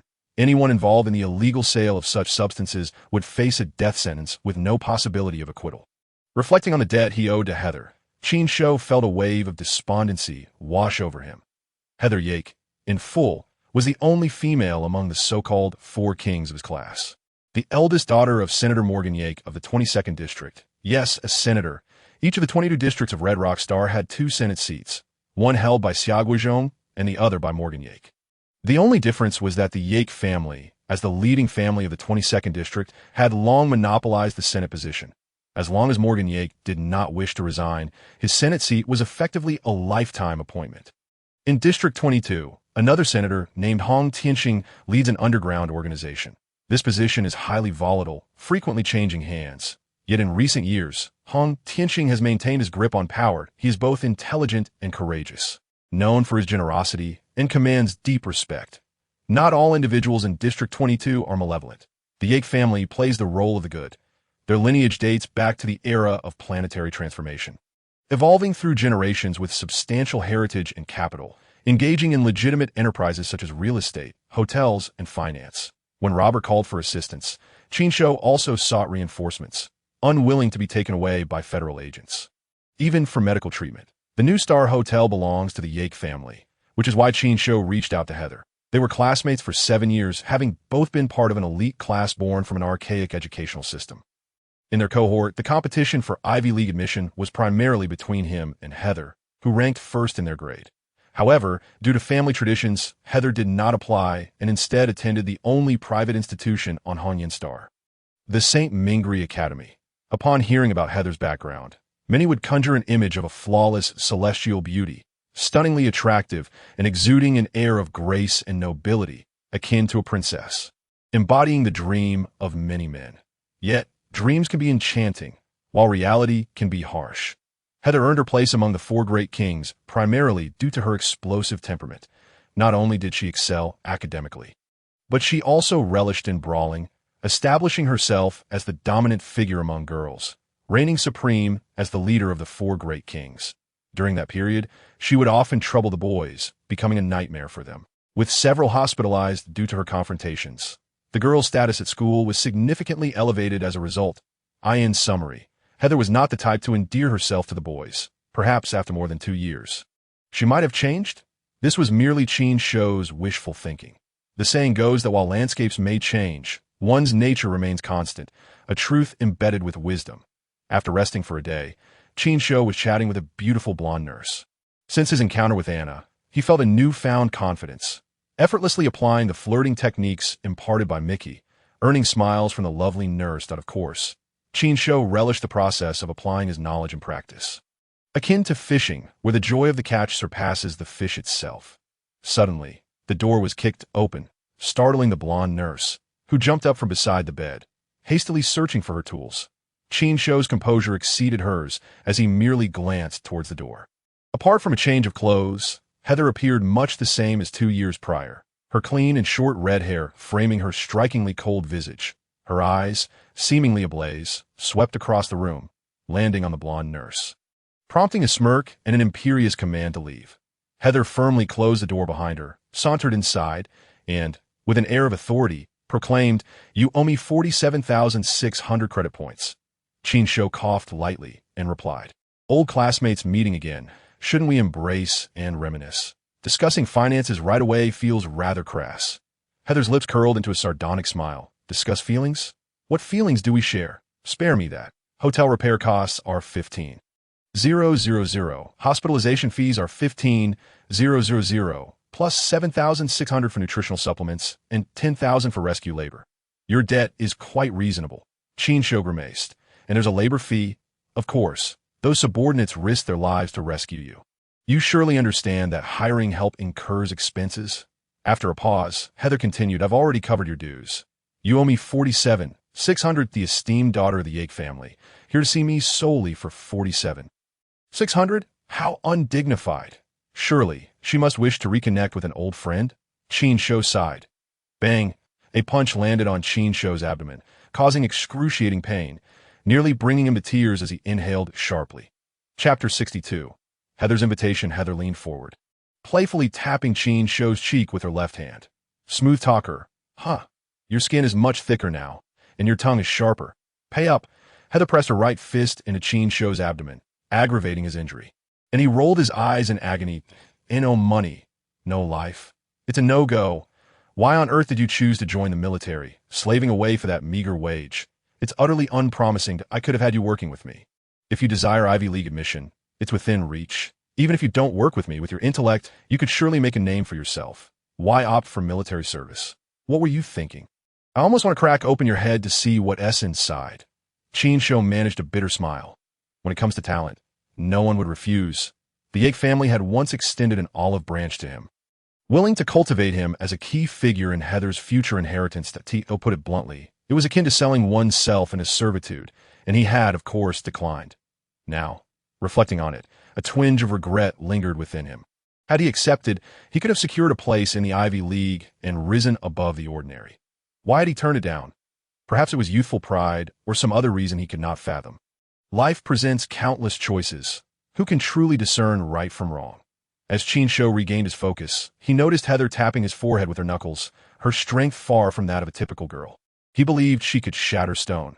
With Qin Shou lying at an angle of 60 degrees, Heather leaned forward to tap his forehead, bringing them uncomfortably close. He caught a whiff of her subtle fragrance. Pleasant yet indescribable, while her flawless complexion resembled a perfect jade.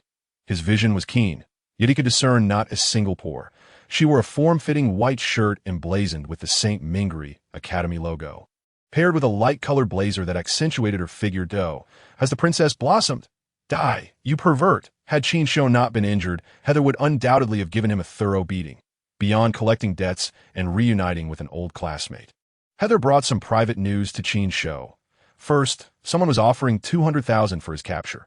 Second, the female star thief had been relocated and her whereabouts were unknown. Third, the Hongyan Star government and the representatives of the space pirates were set to meet secretly in District 22 to negotiate the hostages situation. After analyzing the information, Qin Shou concluded several points. First, the bounty was unrelated to the space pirates. It was absurd to think they would need a bounty for revenge when they could act directly. Secondly, the female star thief would not face execution or public exposure. At least for now, there were no news reports about her online. Finally, and most crucially, the authorities and the space pirates must have reached some agreement. Otherwise, there would be no face-to-face negotiations. This clandestine meeting was hosted by the Yake family. It was unsurprising that Heather was aware of such secrets, and it was equally expected that she would inform Qin Shou. Expecting him to do her bidding, it was important to note that she was demanding, not requesting, to as her creditor. Heather had the right to ask Qin Shou to perform certain tasks to offset his debt. Qin Shou could refuse, but he knew he could not come up with 47,600 and recognized that involving Heather in this matter had already put him in her debt. Under the dim, starry sky, a meteor appeared to be motionless. The quotation marks signify that motionless is relative, as it was in fact moving, its motion nearly imperceptible against the vast expanse of space. In reality, it was not a meteor, but rather an interstellar spacecraft disguised as one. Daisy sat on the office sofa, sipping coffee, her blonde hair tied into a bun. Her delicate features were accentuated by a black business suit favored by professional women, complemented with a white blouse that seemed ready to burst at the seams, a pencil skirt resting just above her knees, black stockings, and shiny silver high heels, epitomizing the essence of an office worker. One would hardly associate such a stunning beauty with the ruthless space pirates. Yet, my friend, do not be deceived by appearances. In modern society, beauty, cosmetic surgery, and gender reassignment are trivial matters. With enough money, one can even undergo genetic adjustments and enhancements, altering their appearance. Beautiful women and handsome men are ubiquitous. It is the unattractive that are rare. In fact, characters portrayed as ugly in films often garner more public affection than the conventionally attractive. Judging by appearances is the most foolish of behaviors. For instance, Daisy is a transgender woman. However, we must not harbor prejudice against transgender individuals. As the liaison for the pirate group, Daisy's recent workload had been heavy, and she seldom found time to enjoy a leisurely cup of coffee, relishing her personal space while capturing a few beautiful photographs and flirting with handsome men. Unfortunately, the urgent ring of the doorbell disrupted her pleasant mood. Had the Dia group encountered trouble? What could have happened? Her subordinate briefly summarized the intelligence received from Hongyan Star. How greedy those Faran people are. They've ruined my plans for a mere 200. 000, Daisy exclaimed, slamming her hand on the table, leaving her subordinates silent. Contact Hongyan Star, apply pressure on them, and negotiate the exchange of the Dia group for the hostages. Thank the heavens. Although Qin Shou did not believe in God. To be precise, he was an agnostic. That did not mean he would dismiss those with faith, such as Andrea, a devout believer. Thank God for the brilliance of modern medicine.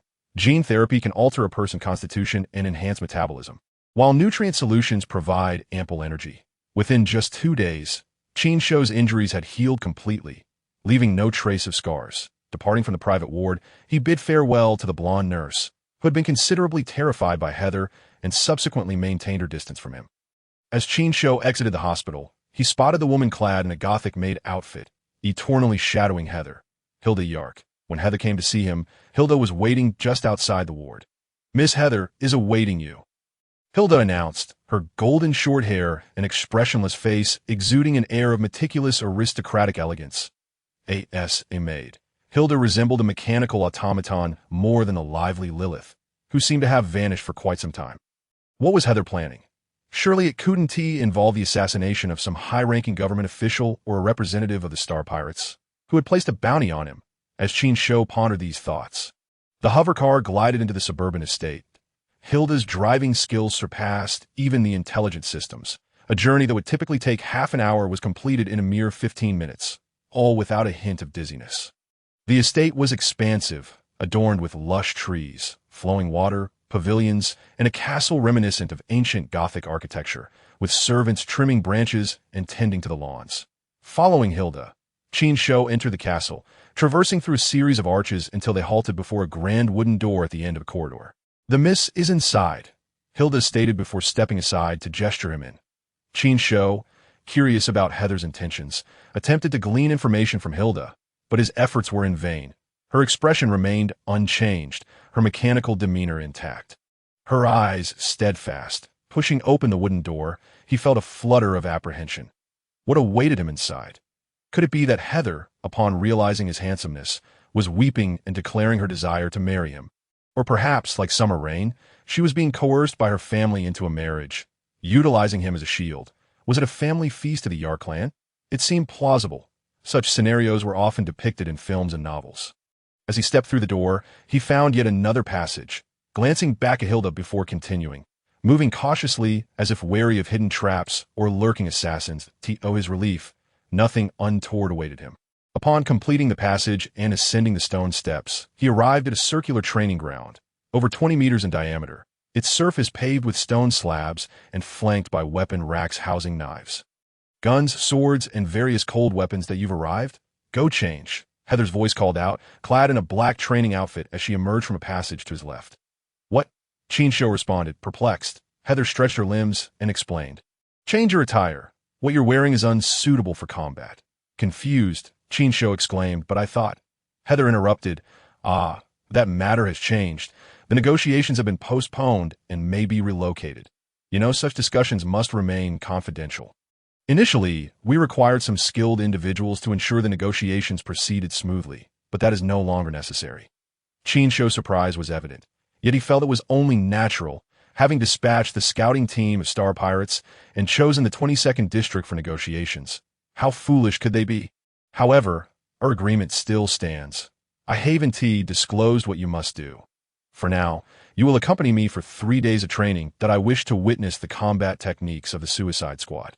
A retired instructor from the squad mentioned that my skills were merely average compared to theirs, and I assumed he was just downplaying my abilities. "But your transformation is remarkable. I feel it imperative to truly experience it." The fire in Heather's eyes caused Qin Shou to squint slightly. The training ground featured a changing room, and after donning a pristine training outfit, he began to warm up. However, what Heather referred to as training was In fact, a battle. Chapter 63. Sparring partners once warmed up, they stood facing each other. Honestly, I never anticipated we would find ourselves in this position, Heather remarked, her striking features taking on a serious demeanor. You are the first opponent I've encountered in my pursuit of knowledge. For a time, I even forsook my training to compete with you for the top spot. Qin Shou was taken aback. Really? Haha, you exerted even more pressure on me. You see, you hardly studied, merely dozing in class, fighting after lessons, and even skipping classes, yet you consistently excelled in exams. Tio me, you are from another realm, a true prodigy. Heather scoffed. Prodigy? Are you not aware of my private tutor? The school teachers? Well, forgive my venting. They simply regurgitate textbook material. Listening to them lecture is less productive than sleeping. All right. And then, Qin Shou inquired, intrigued. What then? Oh, I deem it unnecessary to compare myself to you. For a man who cannot throw a punch hardly qualifies as a man. However, I apologize for my superficiality. You are now qualified to engage in an arm wrestling match with me, as Heather spoke. She unleashed a rapid punch, her speed so swift that it eluded the naked eye. Qin Shou didn't need to look. His body instinctively reacted, blocking her quick strike. The blow was not only fast, but also powerful, sending him staggering back 2 steps. Focus, Heather admonished, her expression serious. Are you afraid of getting hurt? There are doctors on the estate. Should you sustain an injury, they can revive you as long as you still draw breath. Qin Shou shook out his arms, raising an eyebrow. No, I'm worried about you getting hurt. Heather paused, then let out a huff and charged at Qin Shou.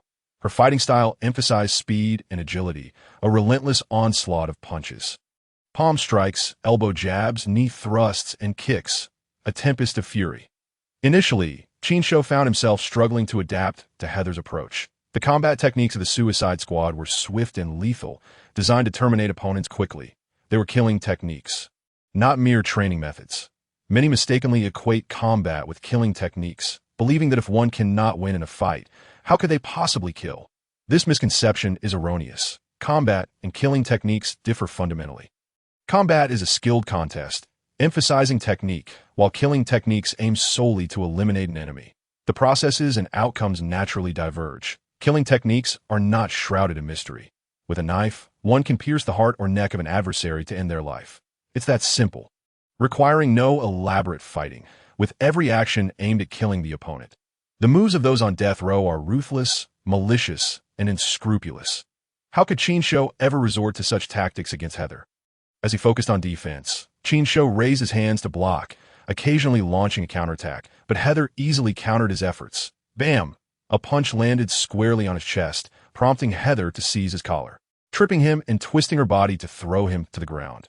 You need to show your true abilities, Heather exclaimed, her brows furrowed and eyes fierce, resembling an angry calf, nostrils flaring with determination. We're friends, right? Do not worry about hurting me. Despite her fury, Qin Shou found Heather's demeanor rather endearing. All right, he replied, and indeed, he meant it. Holding back against an opponent like Heather would be a disservice to her. Rising to his feet, he fixed his gaze upon her, adopting a serious demeanor. Heather began to bounce lightly on her feet, sensing the shift in Qin Shou's energy. At that moment, he resembled a lion allowing a cub to play.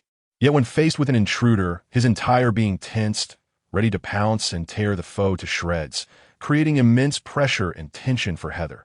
She relished this feeling, her blood boiling and veins pulsating. Heather circled around Qin Shou, and as his focus wavered, she lunged forward, delivering a left hook.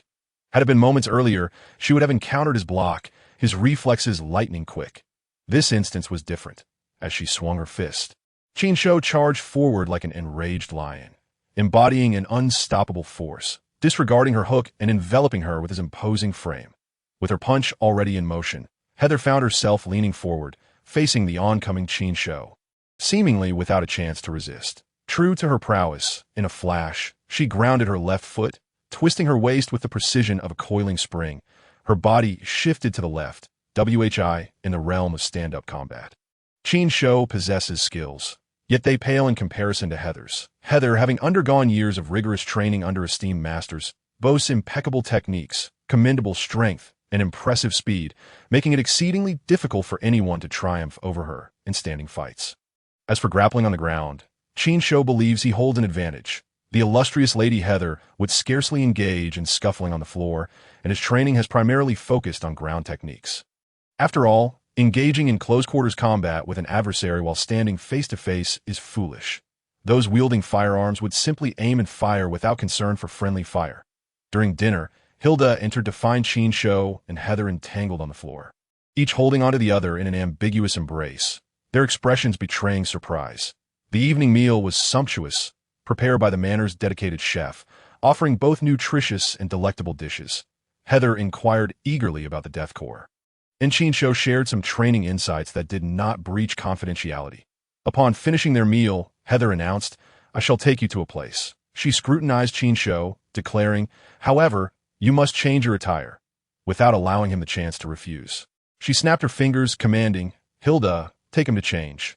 Hilda appeared behind Qin Shou, her voice mechanical and monotonous. "Please follow me." "Where to?" Qin Shou questioned warily. Heather cast him a haughty glance, retorting, "Why do you need to know? Just go when I say so. You owe me. Having consumed my hospitality, do you dare resist?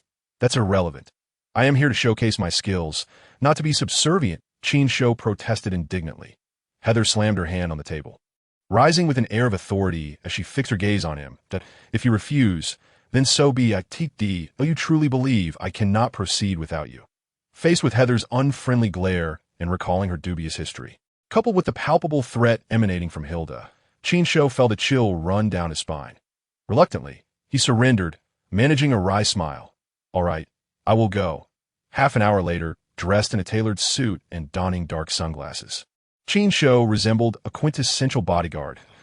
As the saying goes, one's appearance matters greatly, and with a bit of grooming, he presented himself quite well. Heather circled him, her chin resting on her hand as she assessed him.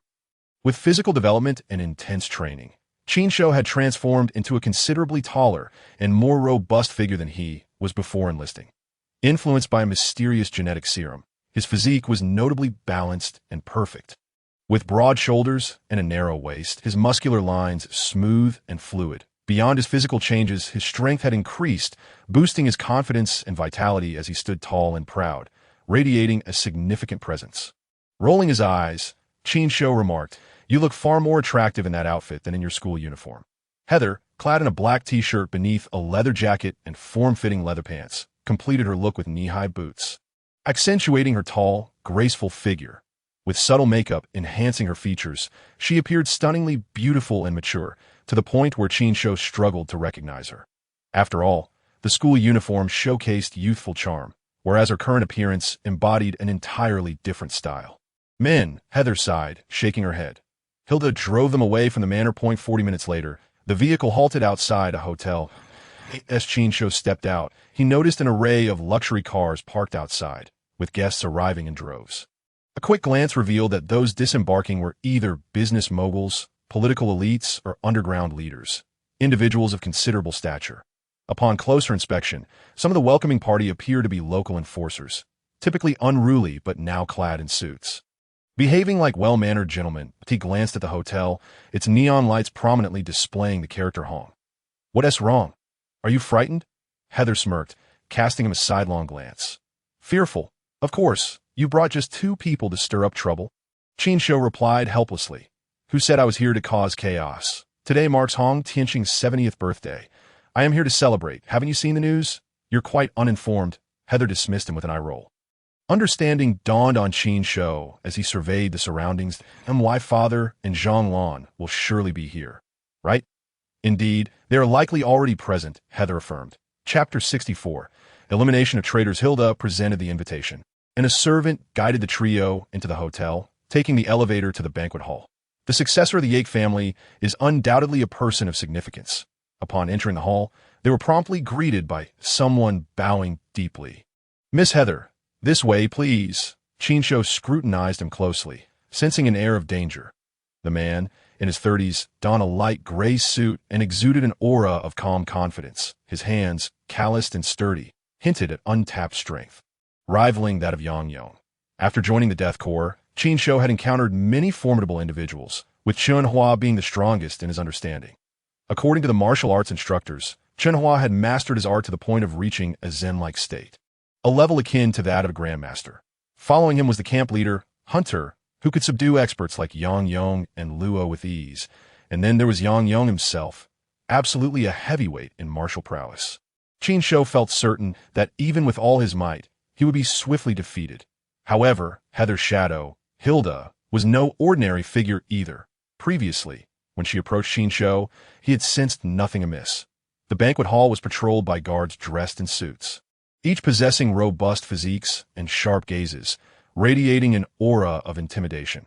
See, this is the fate that awaits those who enlist. Heather leaned closer to Qin Shou, whispering that in the Federal Army, lifelong service was unheard of. Most soldiers were discharged after a 6-month training period, with only 15 remaining to either become officers or non-commissioned officers. The federal government endeavored to arrange jobs for retired soldiers. Yet in modern society, securing employment was no simple task. With the rise of mechanized production, human labor was far more costly, and finding a suitable position often required connections. Those without jobs, retired officers or soldiers, either became mercenaries or flooded into the areas they once scorned, working for gang leaders to avoid starvation. Qin Shou remained silent, and Heather chose not to engage further. Had she not valued his abilities, she would not have bothered with him, but he was, after all, rather dense. Upon entering the inner hall, the number of attendees was noticeably fewer, yet their influence was palpable. To the central table, positioned at the southern end, sat an elderly man in a red traditional outfit, his silver hair gleaming. This was Hong Tianqing, who had risen from street thug to senator, his life story worthy of a biography. Nearby, at an 8-person table, sat various prominent figures, including Qin Shou's father and Yuzhel's father. Even without the City West District, Qin Shou's father deserved a seat at the table, as he shared a deep camaraderie with Hong Tianqing, with rumors suggesting they were once sworn brothers. In ancient legends, the southern immortal resided in the south. Hong Tianqing sat at the southern position, signifying the longevity of the birthday celebrant, directly facing the entrance of the inner hall, where Heather had just arrived. Qin Shou and Hilda were halted at the entrance by the suited gentleman who had escorted them, courteously stating, "Please proceed to the side hall." Heather nodded slightly to the two men, now representing the Yake family. She was untouchable unless Hong Tianqing wished for conflict. Inside the side hall, Qin Shou finally grasped why Heather had insisted on dining before their arrival. In such a setting, everyone was cautious and decorous, and the side hall catered primarily to the bodyguards of significant figures, all of whom were meticulously trained, sitting upright and silent, their expressions cold and vigilant. For them, the next moment could easily transform into enmity. With weapons drawn and shots fired, there was no room for idle chatter. The oppressive atmosphere made one yearn for escape, and Qin Shou found it stifling. Fortunately, it wasn't long before Heather signaled for their departure. Once outside the hotel, Qin Shou exhaled deeply, relieved to shed the tension that had weighed upon him. Heather too sighed. "It's far more comfortable out here.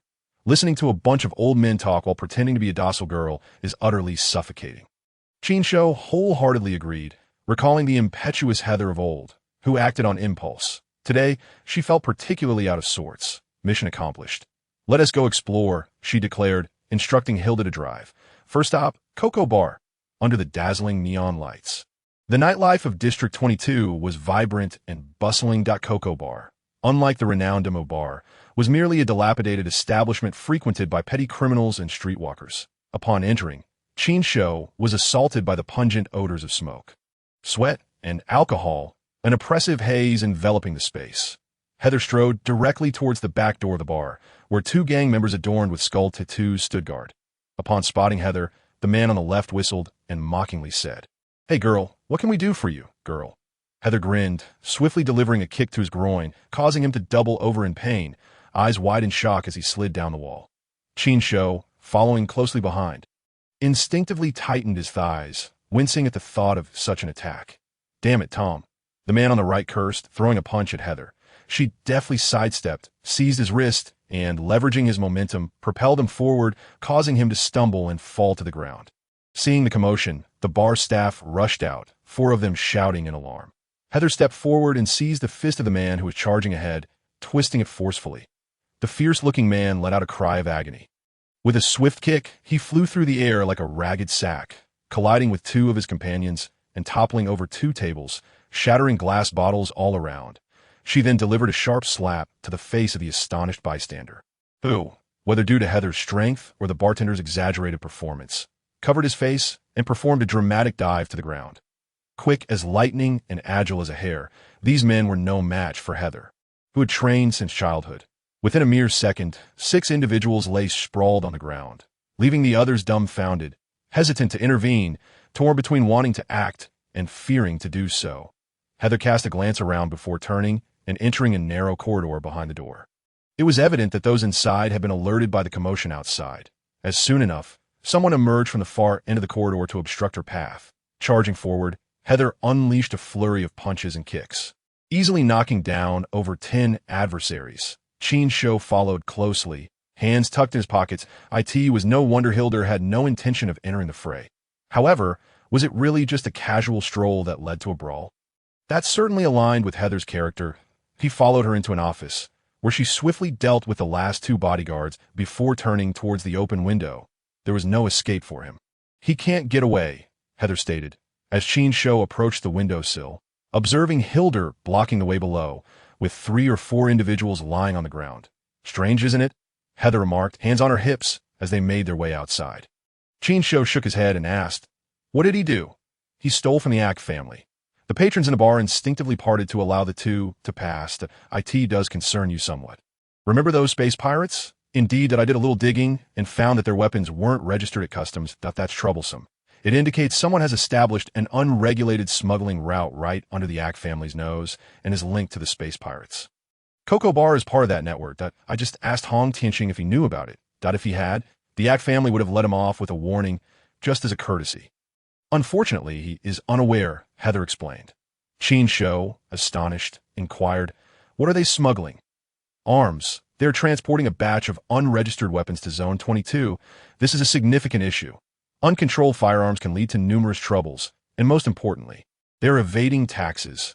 Hilder dragged the bar owner over, tossing him to the ground like a dead dog. It was pitiful. He had been beaten to the point where even his mother wouldn't recognize him. "Have you confessed?" Heather asked. "I have," Hilder replied. "Stealing is truly a poor habit," Heather said coldly. Hilder, like a magician, produced a dagger from seemingly nowhere, thin as a cicada's wing and extraordinarily sharp, its glint flashing without a drop of blood on the pristine blade. Then, just as suddenly, the knife vanished from her hand as if it had never existed. Heather looked disdainfully at the body on the ground, her mood darkening, and said to Hilder, "You take care of the rest." She then turned to Qin Shou and said, "I'm tired. Let's head back." Upon returning to the manor, Heather suddenly turned around on the steps, glaring at Qin Shou with discontent, huffing, "Let us fight on the lawn. Hold nothing back." "Miss, it's already midnight," Qin Shou replied, speechless. "Enough with the chatter. Hurry up." Sighing, Qin Shou removed his jacket and stepped onto the lawn. In a swift motion, Heather spun around and delivered a powerful roundhouse kick to Qin Shou's raised arm, causing him to stumble back a couple of steps before lunging at her. "Humph, think you can catch me?" "Not a chance." Heather evaded, slipping away like a fish while simultaneously landing a hook punch to Qin Shou's face. "Ugh!" Qin Shou spat, feeling the sting on his cheek, glaring at Heather. "Are you serious?" "Cut the nonsense." Heather closed in, and as their fists collided with a heavy thud, both were forced to retreat, each having landed a hit on the other. Instead of being deterred by the blow, Heather became exhilarated, laughing. "Just like this, no one gets to escape. Let us see who breaks first." Qin Shou understood Heather needed to vent her frustrations, so he made no objections. The two stood on the grass, exchanging blows face to face, each punch landing with a meaty thud. Both were trained and accustomed to pain, leading to bruises and bloodied clothes. Eventually, after each had landed a final punch to the other's face, Heather, being the weaker of the two, succumbed to exhaustion and collapsed onto the grass. "You lost." Qin Shou wiped the blood and sweat from his brow, panting heavily. Unlike her, he had endured for 2 hours against Chunhua in a death camp, showcasing his unwavering will. Heather flipped over, lying on her back, her panda eyes swollen, gasping, "It's been ages since I had such a satisfying fight." Qin Shou sat beside her, observing the disheveled Heather, wanting to laugh but wincing at the pain in his mouth. He took a breath and said, "Who would dare to fight you?" A cool breeze swept through, and the stars twinkled in the night sky. The manor was silent, save for their breathing and heartbeat. "Do you remember?" Heather gazed at the stars. "The love letter I sent you from Lin Xia," Heather said. "That wasn't in the second year of middle school." Qin Shou recalled, remembering the tumultuous summer when Heather proudly slapped the letter on the table, causing quite a stir. Heather turned her head, her gaze intense. Actually, I wrote that love letter. Coughing, Qin Shou nearly choked. Don't believe me. Heather huffed, her eyes wide. I believe you. Qin Shou nodded, lying back on the grass. Hands under his head, staring up at the sky. I know my father sought you out and said some harsh words. Heather continued, also gazing at the stars. Not at all, she chuckled. Why are you laughing? Qin Shou asked, bewildered. Don't you think it was childish? Looking back, it truly was. How could I have liked you back then? You were only slightly better at studies and nothing else, Heather mused, after a moment. Qin Shou replied earnestly, you were good-looking. Heather was taken aback before bursting into laughter. Once she had laughed enough, she looked at Qin Shou and said, I just adore how seriously you tell lies. Too bad I don't like you anymore. Don't you feel regret? Qin Shou smiled but did not respond. People are so fickle. Heather sat up, hugging her knees, curling in herself. Oh, you remember that night I was attacked. Hilder hid me in a garbage pile to draw away the enemy. In that dark night, I felt utterly helpless, and then I heard a voice that I was terrified, and the one who appeared before me was not a fearsome assassin, but a boy rummaging through trash. Carrying a girl with a broken leg. My name is Qin Shou, the boy said earnestly, extending his hand towards her. Her tension dissipated, transforming into a giggle. Who would scold themselves for being a beast? I truly am Qin Shou, the boy insisted, serious as ever. The girl doubled over with laughter. That night was quiet. In a lavish office. The birthday celebrant Hong Tianqing was not pleased, sitting in his chair. He waited for the young man in a gray suit to finish a call before asking flatly, what are the losses? 70% of our infiltrators in the Ack family were lost. However, the Ack family only cleaned up internally, showing no intention of attacking us. As if they do not plan to go to war, the young man reported 0.70%. Hong Tianqing's face darkened. Training and recruiting a valuable informant takes time and money. Losing 70% amounts to almost everything. The remaining 30% are either unreliable or cannot be acted upon unless absolutely necessary. This loss signifies the collapse of his entire intelligence network on the Ack family. Have you ascertained how we were exposed? Hong Tianqing asked grimly, despite his efforts to remain composed. It's related to someone named Qin Shou that a few days ago, on the night of Killian's death. Space pirates attacked Qin Shou but failed to kill him. Then, Qin Shou retaliated at the New Star Hotel, attracting the attention of the Ack family. Qin Shou? Who is he, and what is his connection to the Ack family? Here is Qin Shou's profile. Both his parents died when he was young, living a hard childhood.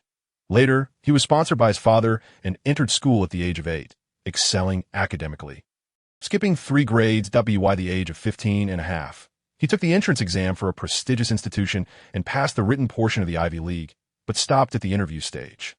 He then dropped out to work at a CAF. He and Heather Ack have been classmates for 7 years, entering school together and skipping grades simultaneously. According to the data, it seems Heather has a fondness for him. During the gunfight at the New Star Hotel, Qin Shou was injured and hospitalized, while Heather pursued the space pirates and inadvertently uncovered the arms smuggling operation. Hong Tianqing opened his mouth, unsure of what to say. The fire at the city gate has affected the fish in the moat. It was utterly unjust. After a long pause, he slammed his hand on the table and shouted angrily, foolish! These space pirates are more trouble than they are worth. After venting his frustrations, Hong Tianqing calmed down and said, we must find someone to eliminate Qin Shou. Having lost so many brothers, we cannot let this vendetta go unpunished. I do not recommend doing that. He is currently a guest at the Ack family's manor, which indicates the Ack family is backing him. Furthermore, he has enlisted in the military. He was prominently involved in the recent Stein Planet incident and has been granted the rank of second lieutenant by the Federal Army. Most importantly, he is a member of the Death Corps. Killing him would be detrimental to us, the young man stated calmly. Now that you mention it, I do recall something. The Death Corps. Hong Tianqing furrowed his brow. He tapped the table and said solemnly, contact Lieutenant Liang and inquire about the situation. Strategizing before taking action. Regarding the upcoming election next year, I shall step back, ensuring that our people ascend, and urging my subordinates to remain prudent and avoid creating further troubles. Indeed, in the blink of an eye, 3 days have elapsed since Qin Shou departed from the estate. During this time, Qin Shou has been quite productive, not only clearing a substantial debt, but also making significant strides in combat. Engaging with worthy adversaries that foster his rapid advancement. Joyous days are fleeting. As the future helmsman of the Yake family, Heather has numerous responsibilities and much knowledge to acquire. Unbeknownst to him, Qin Shou's holiday is already halfway through. Additionally, Qin Li's transfer process is nearing completion, necessitating farewells to acquaintances in District 22. Previously, he felt that 24 hours seemed sluggish. Now, he yearns for 25 hours in a day, a rather frustrating sentiment. Qin Shou goes to the platform to meet Qin Lu. On a rainy summer day, he encounters the ever-present Robert and the rotund William, both radiating joy, evidently having reaped substantial benefits. Qin Shou approaches to greet them, jokingly remarking, "I thought the Federation would send 2 agents to watch over me." Robert, attempting to shield his face with his hat, coughs and replies, "Though I'm uncertain why the higher-ups have us tailing you, I believe it prudent for us to maintain some distance for everyone's benefit." Indeed. William munches on popcorn. "Gentlemen, there is no need for anxiety. You ought to understand that if I wish to dispose of you, it would be done without a trace, the promise of a handsome reward." "Perhaps?" Qin Shou smiles. "Yes." William nods, only to shake his head hastily after Robert steps on his foot. Qin Shou gives William a reassuring pat on the shoulder, secretly contemplating that William's role as an agent must have been secured through nepotism. "My friend, the hunter must offer the mantis a little something, a hush money, if you will." Robert scans the surroundings, whispering cautiously, "How much do you want? And how much did you receive?" William holds up 5 fingers. 50,000? 50,000 each? Robert nudges William, muttering, "That's a total of 50,000 to be shared with our colleagues. We don't have much left. I'll take 1/10. Without hesitation, Robert agrees, "Fine, I meant 5,000 each." Qin Shou squints his eyes. Robert, eager to resolve the matter, hesitates briefly before nodding in agreement. Through a transfer, Qin Shou receives 10,000 credit points. Now, his account holds exactly 20,000 credit points, neither more nor less, during the 6-month rookie period. Qin Shou's pre-tax salary is 4,000 monthly. The actual amount received is considerably less, with some allocated for Qin Li's living expenses, leaving him with little to spare that a portion of the 10,000 credit points in his account is winnings from bets in the Daredevil camp. While the sum from Robert and William can be deemed a windfall, "Brother," Summeryu pushes Qin Lu off the train, taking precautions by bringing along 2 bodyguards. Qin Shou bends down to embrace Qin Lu, and Zhonglan arrives, accompanied by 8 or 9 individuals brandishing weapons. With a bounty on his head, Qin Shou is not afraid of 1,000 threats, but is wary of the unpredictable. Summeryu dons a neutral casual outfit, t-shirt, jeans, and strappy sandals. Topped with a CAP.IT is her first visit to District 22, and she treads cautiously, as if walking on thin ice. Zhonglan arranges for her to stay in a hotel above a CF. Spending the entire afternoon completing necessary procedures alongside Qin Shou and Zhonglan, packing up belongings from the rental and giving away what is not needed but still usable. With Qin Li's transfer, Qin Shou aims to enroll in the Officer Academy. Perhaps he shall not return to District 22, thus he need not continue renting. Following Feng Jie's demise, the rental returns to its original owner, a spineless drug addict's son who will inevitably squander the family fortune. After a night's rest, Qin Shou and Qin Lu visit the cemetery to pay respects to their parents and the old man who scavenged, also honoring Feng Jie. They stroll through familiar locales in the city. By day, the city is as quiet as still waters, a stark contrast to Summeryu, who is accustomed to bustling vibrance. Qin Shou and Qin Lu pay visits to those who have assisted them, inviting them to a gratitude banquet, while Qin Lu also extends an invitation to her classmates. Summeryu does not decline such gatherings, recognizing the beauty and gratitude. If Qin Shou and Qin Lu were to appear indifferent to those who have supported them for years, she would have to reconsider whether helping them was a wise decision. In One Favors a Thankless Wolf, Chapter 66, Terminal Decryption. The gratitude banquet is held at the CF, where the proprietress, fond of Qin Lu, offers to organize the event alongside Zhonglan. Familiar faces, neighbors, classmates, and friends gather to bid farewell and extend blessings. Even Robert and William receive provisions. Farewells are always bittersweet. Fortunately, there are no troublemakers at the farewell. For this, their father has specifically tightened security, deploying a multitude of thugs to patrol the streets throughout the night, capturing 7 or 8 audacious mice. Ultimately, Zhonglan sees them off as the train slowly departs. Qin Shou gazes at the diminishing platform and familiar edifices, with Zhang Lan waving her arm. Qin Lu also waves goodbye. Once the city is out of sight, she lowers her hand, feeling a tinge of sadness. Qin Shou inhales deeply, a sense of inexplicable melancholy washing over him. Leaving suddenly feels somewhat regrettable. Well, it's not as if I can never return. Don't be sad. Summer Yu comforts Qin Lu. Harboring a fondness for the sensible girl, yes, for Qin Shou, having nearly caused a comical incident, she refrains from voicing her irritation and maintains a neutral demeanor. With Qin Li's transfer formalities completed, the Summer family still needs to arrange her kinship recognition, school transfer, and a myriad of other matters.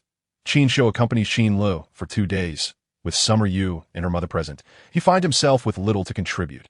All he can do is discuss military matters with Summer Guozhong, ranging from training to tactical simulations. Summer Guozhong possesses an abundance of military theories, some of which Qin Shou has never even heard of. Beyond military discourse, Summer Guozhong occasionally touches on current political issues, inquiring about Qin Shou's opinions. Currently, the most pressing political issue is not the Burn merchant ship incident, nor the Stan event, nor the ongoing rookie training on the Igra planet, but rather the assassination of Kai Wei.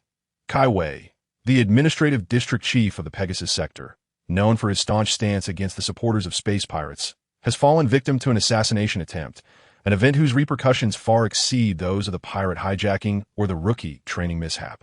The entire Federation is in shock, especially with the impending election year. A storm is brewing in the Pegasus sector, ready to erupt at any moment.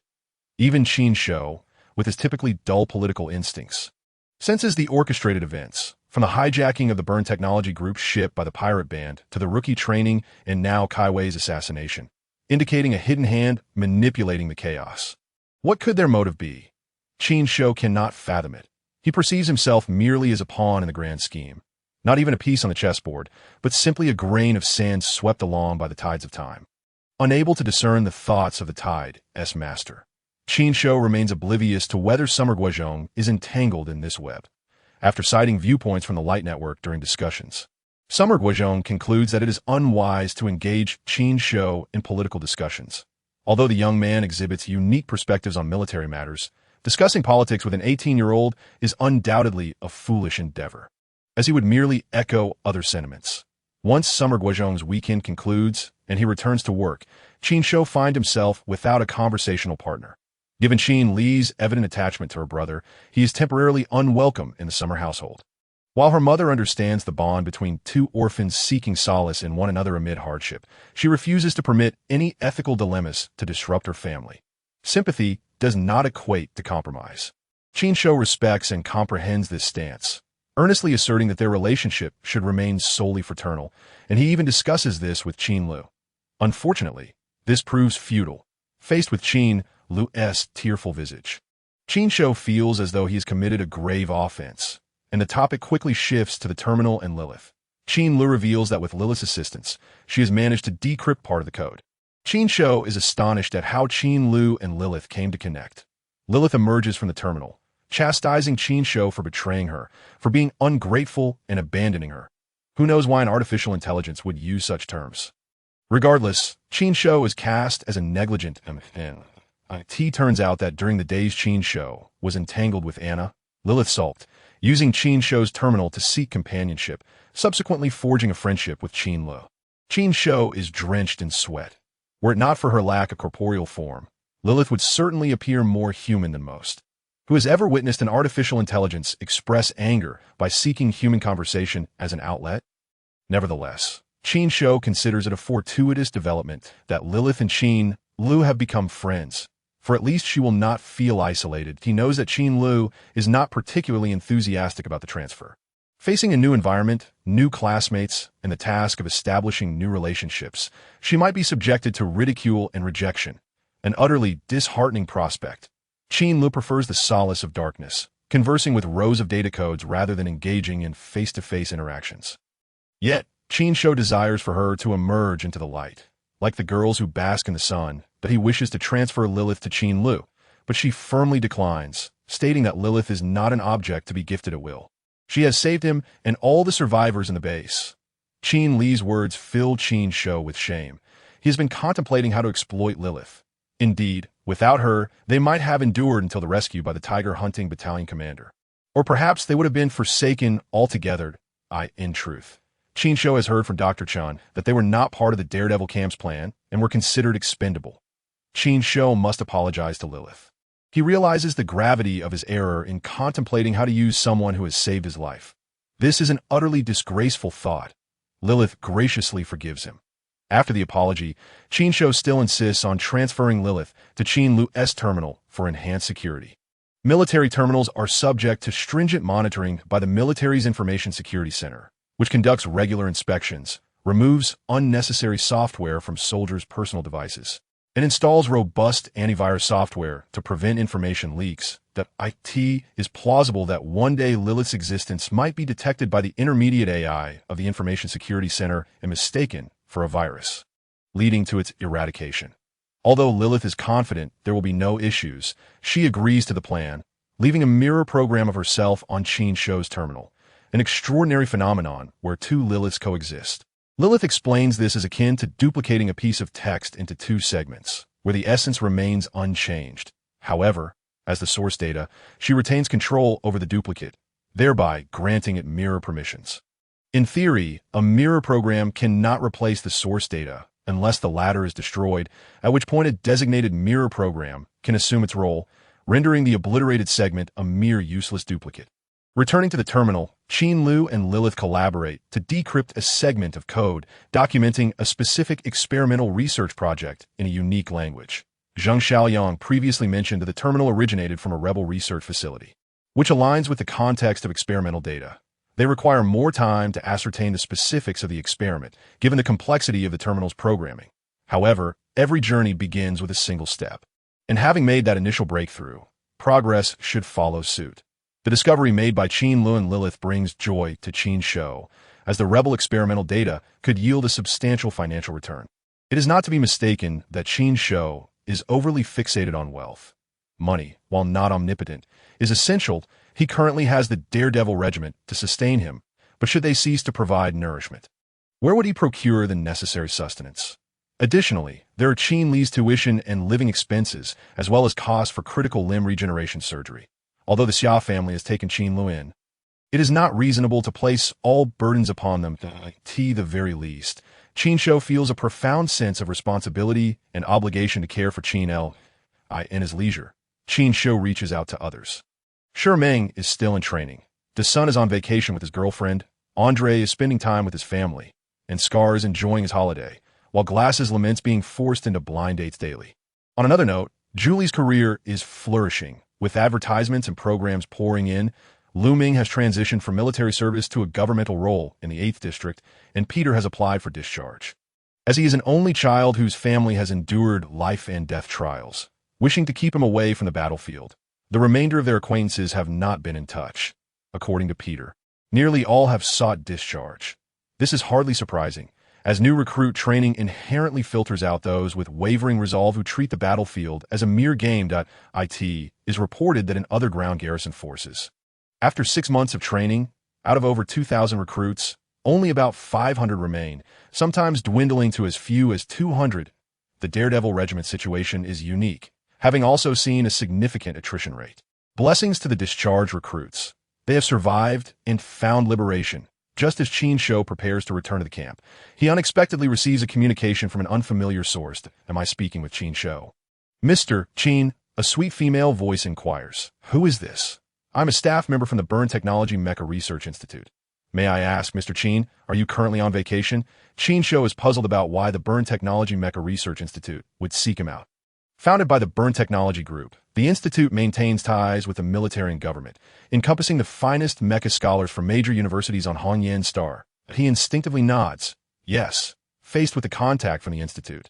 Even amidst a war, he would claim to be idle. This is akin to a commoner receiving an imperial edict, enough to instill trepidation in most individuals. Qin Shou has managed to remain composed and rational. We would like to invite you to assist the institute in conducting an experiment. Would you be available? An experiment? A mecha. Qin Shou's first thought turns to the toxic B3 mecha, as his identity is the only link that could justify the Institute's interest. The shift in Emily's attitude further underscores the significance the Institute places on that mecha. Well, a few words over the communication won't suffice that. Mr. Qin, are you available tomorrow? Yes? Excellent. Please provide the time and place. And we will arrange for someone to pick you up. Qin Shou intends to inquire further, but the other party has already ended the call. Chapter 67. Mecha Research Institute, a vessel soars through the sky. Approaching a grand, oval-shaped edifice in the distance. The Bern Technology Mecha Research Institute is located in the 8th District, also known as the High-Tech Development Zone. Apart from the Mecha Institute, there are biochemical research facilities, new materials labs, mechanical institutes, and more, making it the largest high-tech base on Hongyan Star, without exception that we have successfully recovered and improved the toxic B3 model. Given your previous engagement with the mecha, you are uniquely positioned to discern its differences, which is why I suggested to Professor Li that you conduct the performance tests of the new mecha. Accompanying Qin Shou to the 12th District is Emily, who explains the purpose of the Institute's invitation along the way. Qin Shou, astonished, asks, "How will the test be conducted?" Emily glances at him, seemingly bemused by his question. Of course, through practical combat testing. Why else would we involve you? Qin Shou scratches his head, at a loss for words. After a moment, he cannot help but inquire, the Institute must have plenty of pilots, right? Many have faced off against the toxic B3. Why specifically seek me out? Curious, are we? Why ask so many questions? It won't harm you. Just save your breath. That Emily's temper is less than forgiving, and when her patience wears thin, she retorts, prompting Qin Shou to silence himself. Suddenly, she recalls something. By the way, do you possess a mecha pilot's license? No. According to federal regulations, piloting a mecha, like operating land vehicles or aircraft, requires a specialized license. Violations incur penalties. Well, it seems you won't be able to pass the exam anyway. Never mind. Piloting in the Institute 1T attracts scrutiny that if you prove capable, I can assist you in obtaining a license later. Really? Thank you, Qin Shou exclaims, elated. The mecha pilot's license is the priciest of all driving permits, with registration fees alone costing at least 20,000 credit points. Not to mention examination fees, energy costs, and maintenance expenses. Point 1 would need no less than 100,000 credit points to secure it. In essence, a pilot's license effectively extinguishes the dreams of the majority of citizens aspiring to pilot mechas. Currently, Qin Shou has just enough for registration, totaling 20,000 credit points. The vessel descends at the 8th District Airport, and as they exit the secure passage, a silver luxury land vehicle awaits at the junction, attended by a tall man in a black suit and sunglasses, who respectfully greets Emily. Miss, Qin Shou glances at Emily, recognizing her affluent status. The vehicle is an Oster Pegasus X Series, a luxurious solar-powered car launched the previous year by Oster Corporation, featuring a sleek design, immense horsepower, reaching top speeds of 517 km/h. With a price tag of 3.4 million credit points to T.O. Professor Lin's laboratory. Yes. The man in black opens the rear door for Emily and Qin Shou, then takes the driver's seat. The plush leather seats and spacious interior provide exceptional soundproofing, making this vehicle a tailored luxury for politicians, aristocrats, and the wealthy. Emily casually settles in, crossing her legs, as she notices Qin Shou's fidgeting demeanor and chuckles. What are you nervous about? Qin Shou rolls his eyes. Miss, who wouldn't feel anxious suddenly getting into such a luxury vehicle? All right, then let us enjoy a rendition of Dark Horse, one of my favorite classic songs. Emily activates the car's audio system, and a delightful melody fills the air as she sings along, waving her hands in rhythm. Qin Shou is taken aback, not for its lack of quality, but for its brilliance. Emily's voice rivals that of professional singers. Once she finishes, Qin Shou applauds enthusiastically, exclaiming, "You should pursue a singing career." Emily beams with pride. During my school days, someone invited me to sing, but I declined. My dream is to become the greatest mecha pilot in the Federation. Singing is merely a pastime. The greatest mecha pilot in the Federation? Qin Shou muses, finding her ambition quite lofty.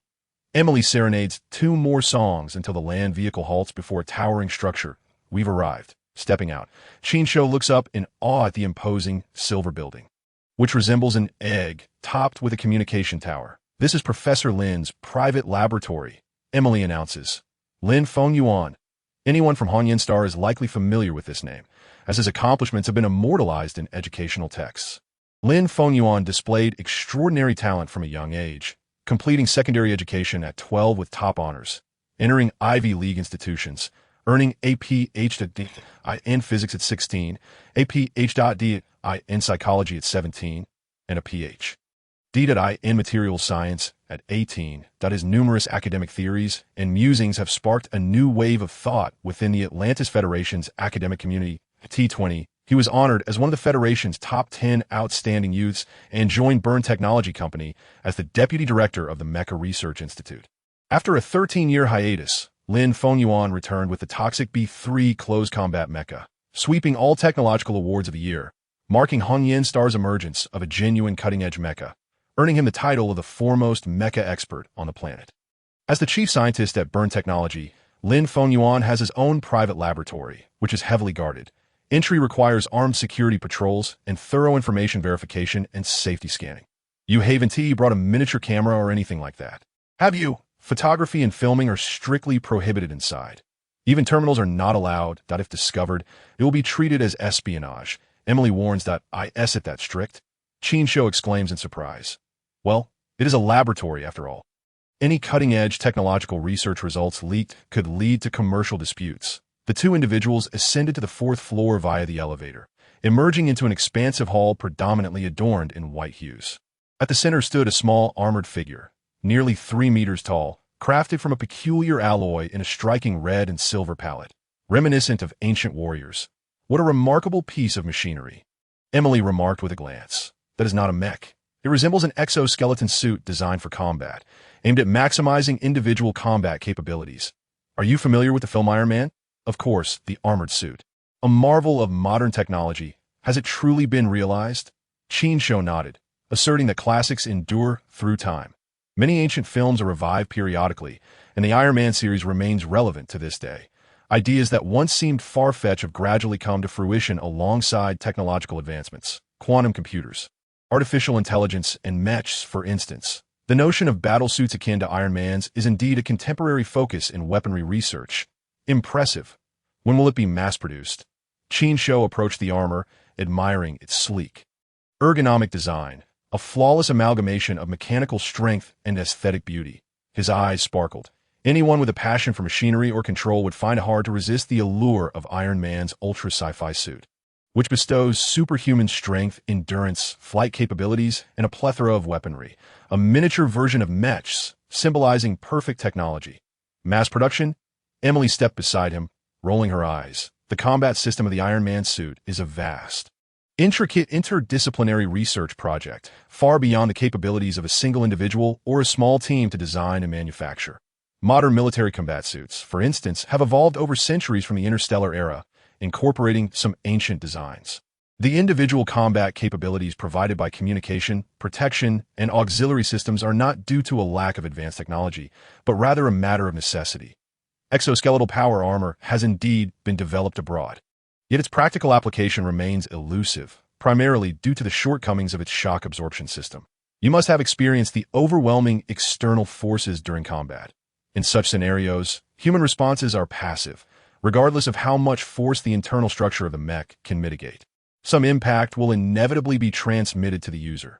The feasibility of mech relies on the separation between the human and the machine, along with the size advantage that confers superior shock resistance.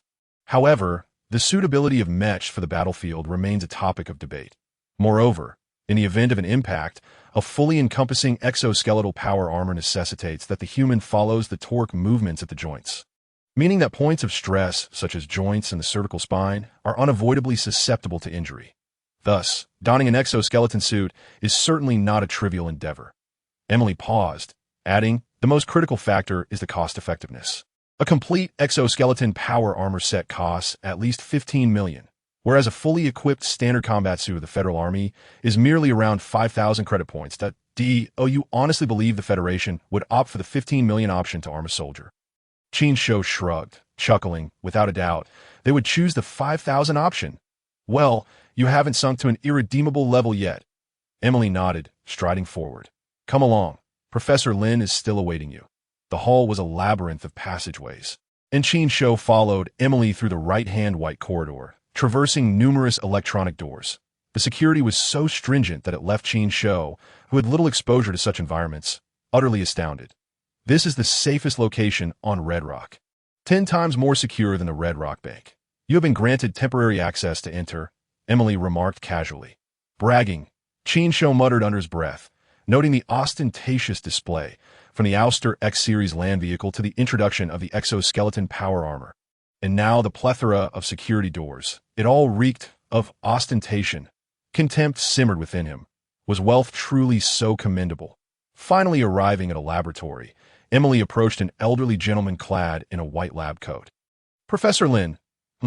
Emily, have you brought the person? The elder turned to face Qin Shou. Qin Shou promptly saluted, his excitement palpable as he exclaimed, Professor Lin, Lin Fengyuan, a man of military rank, holding the title of Major General.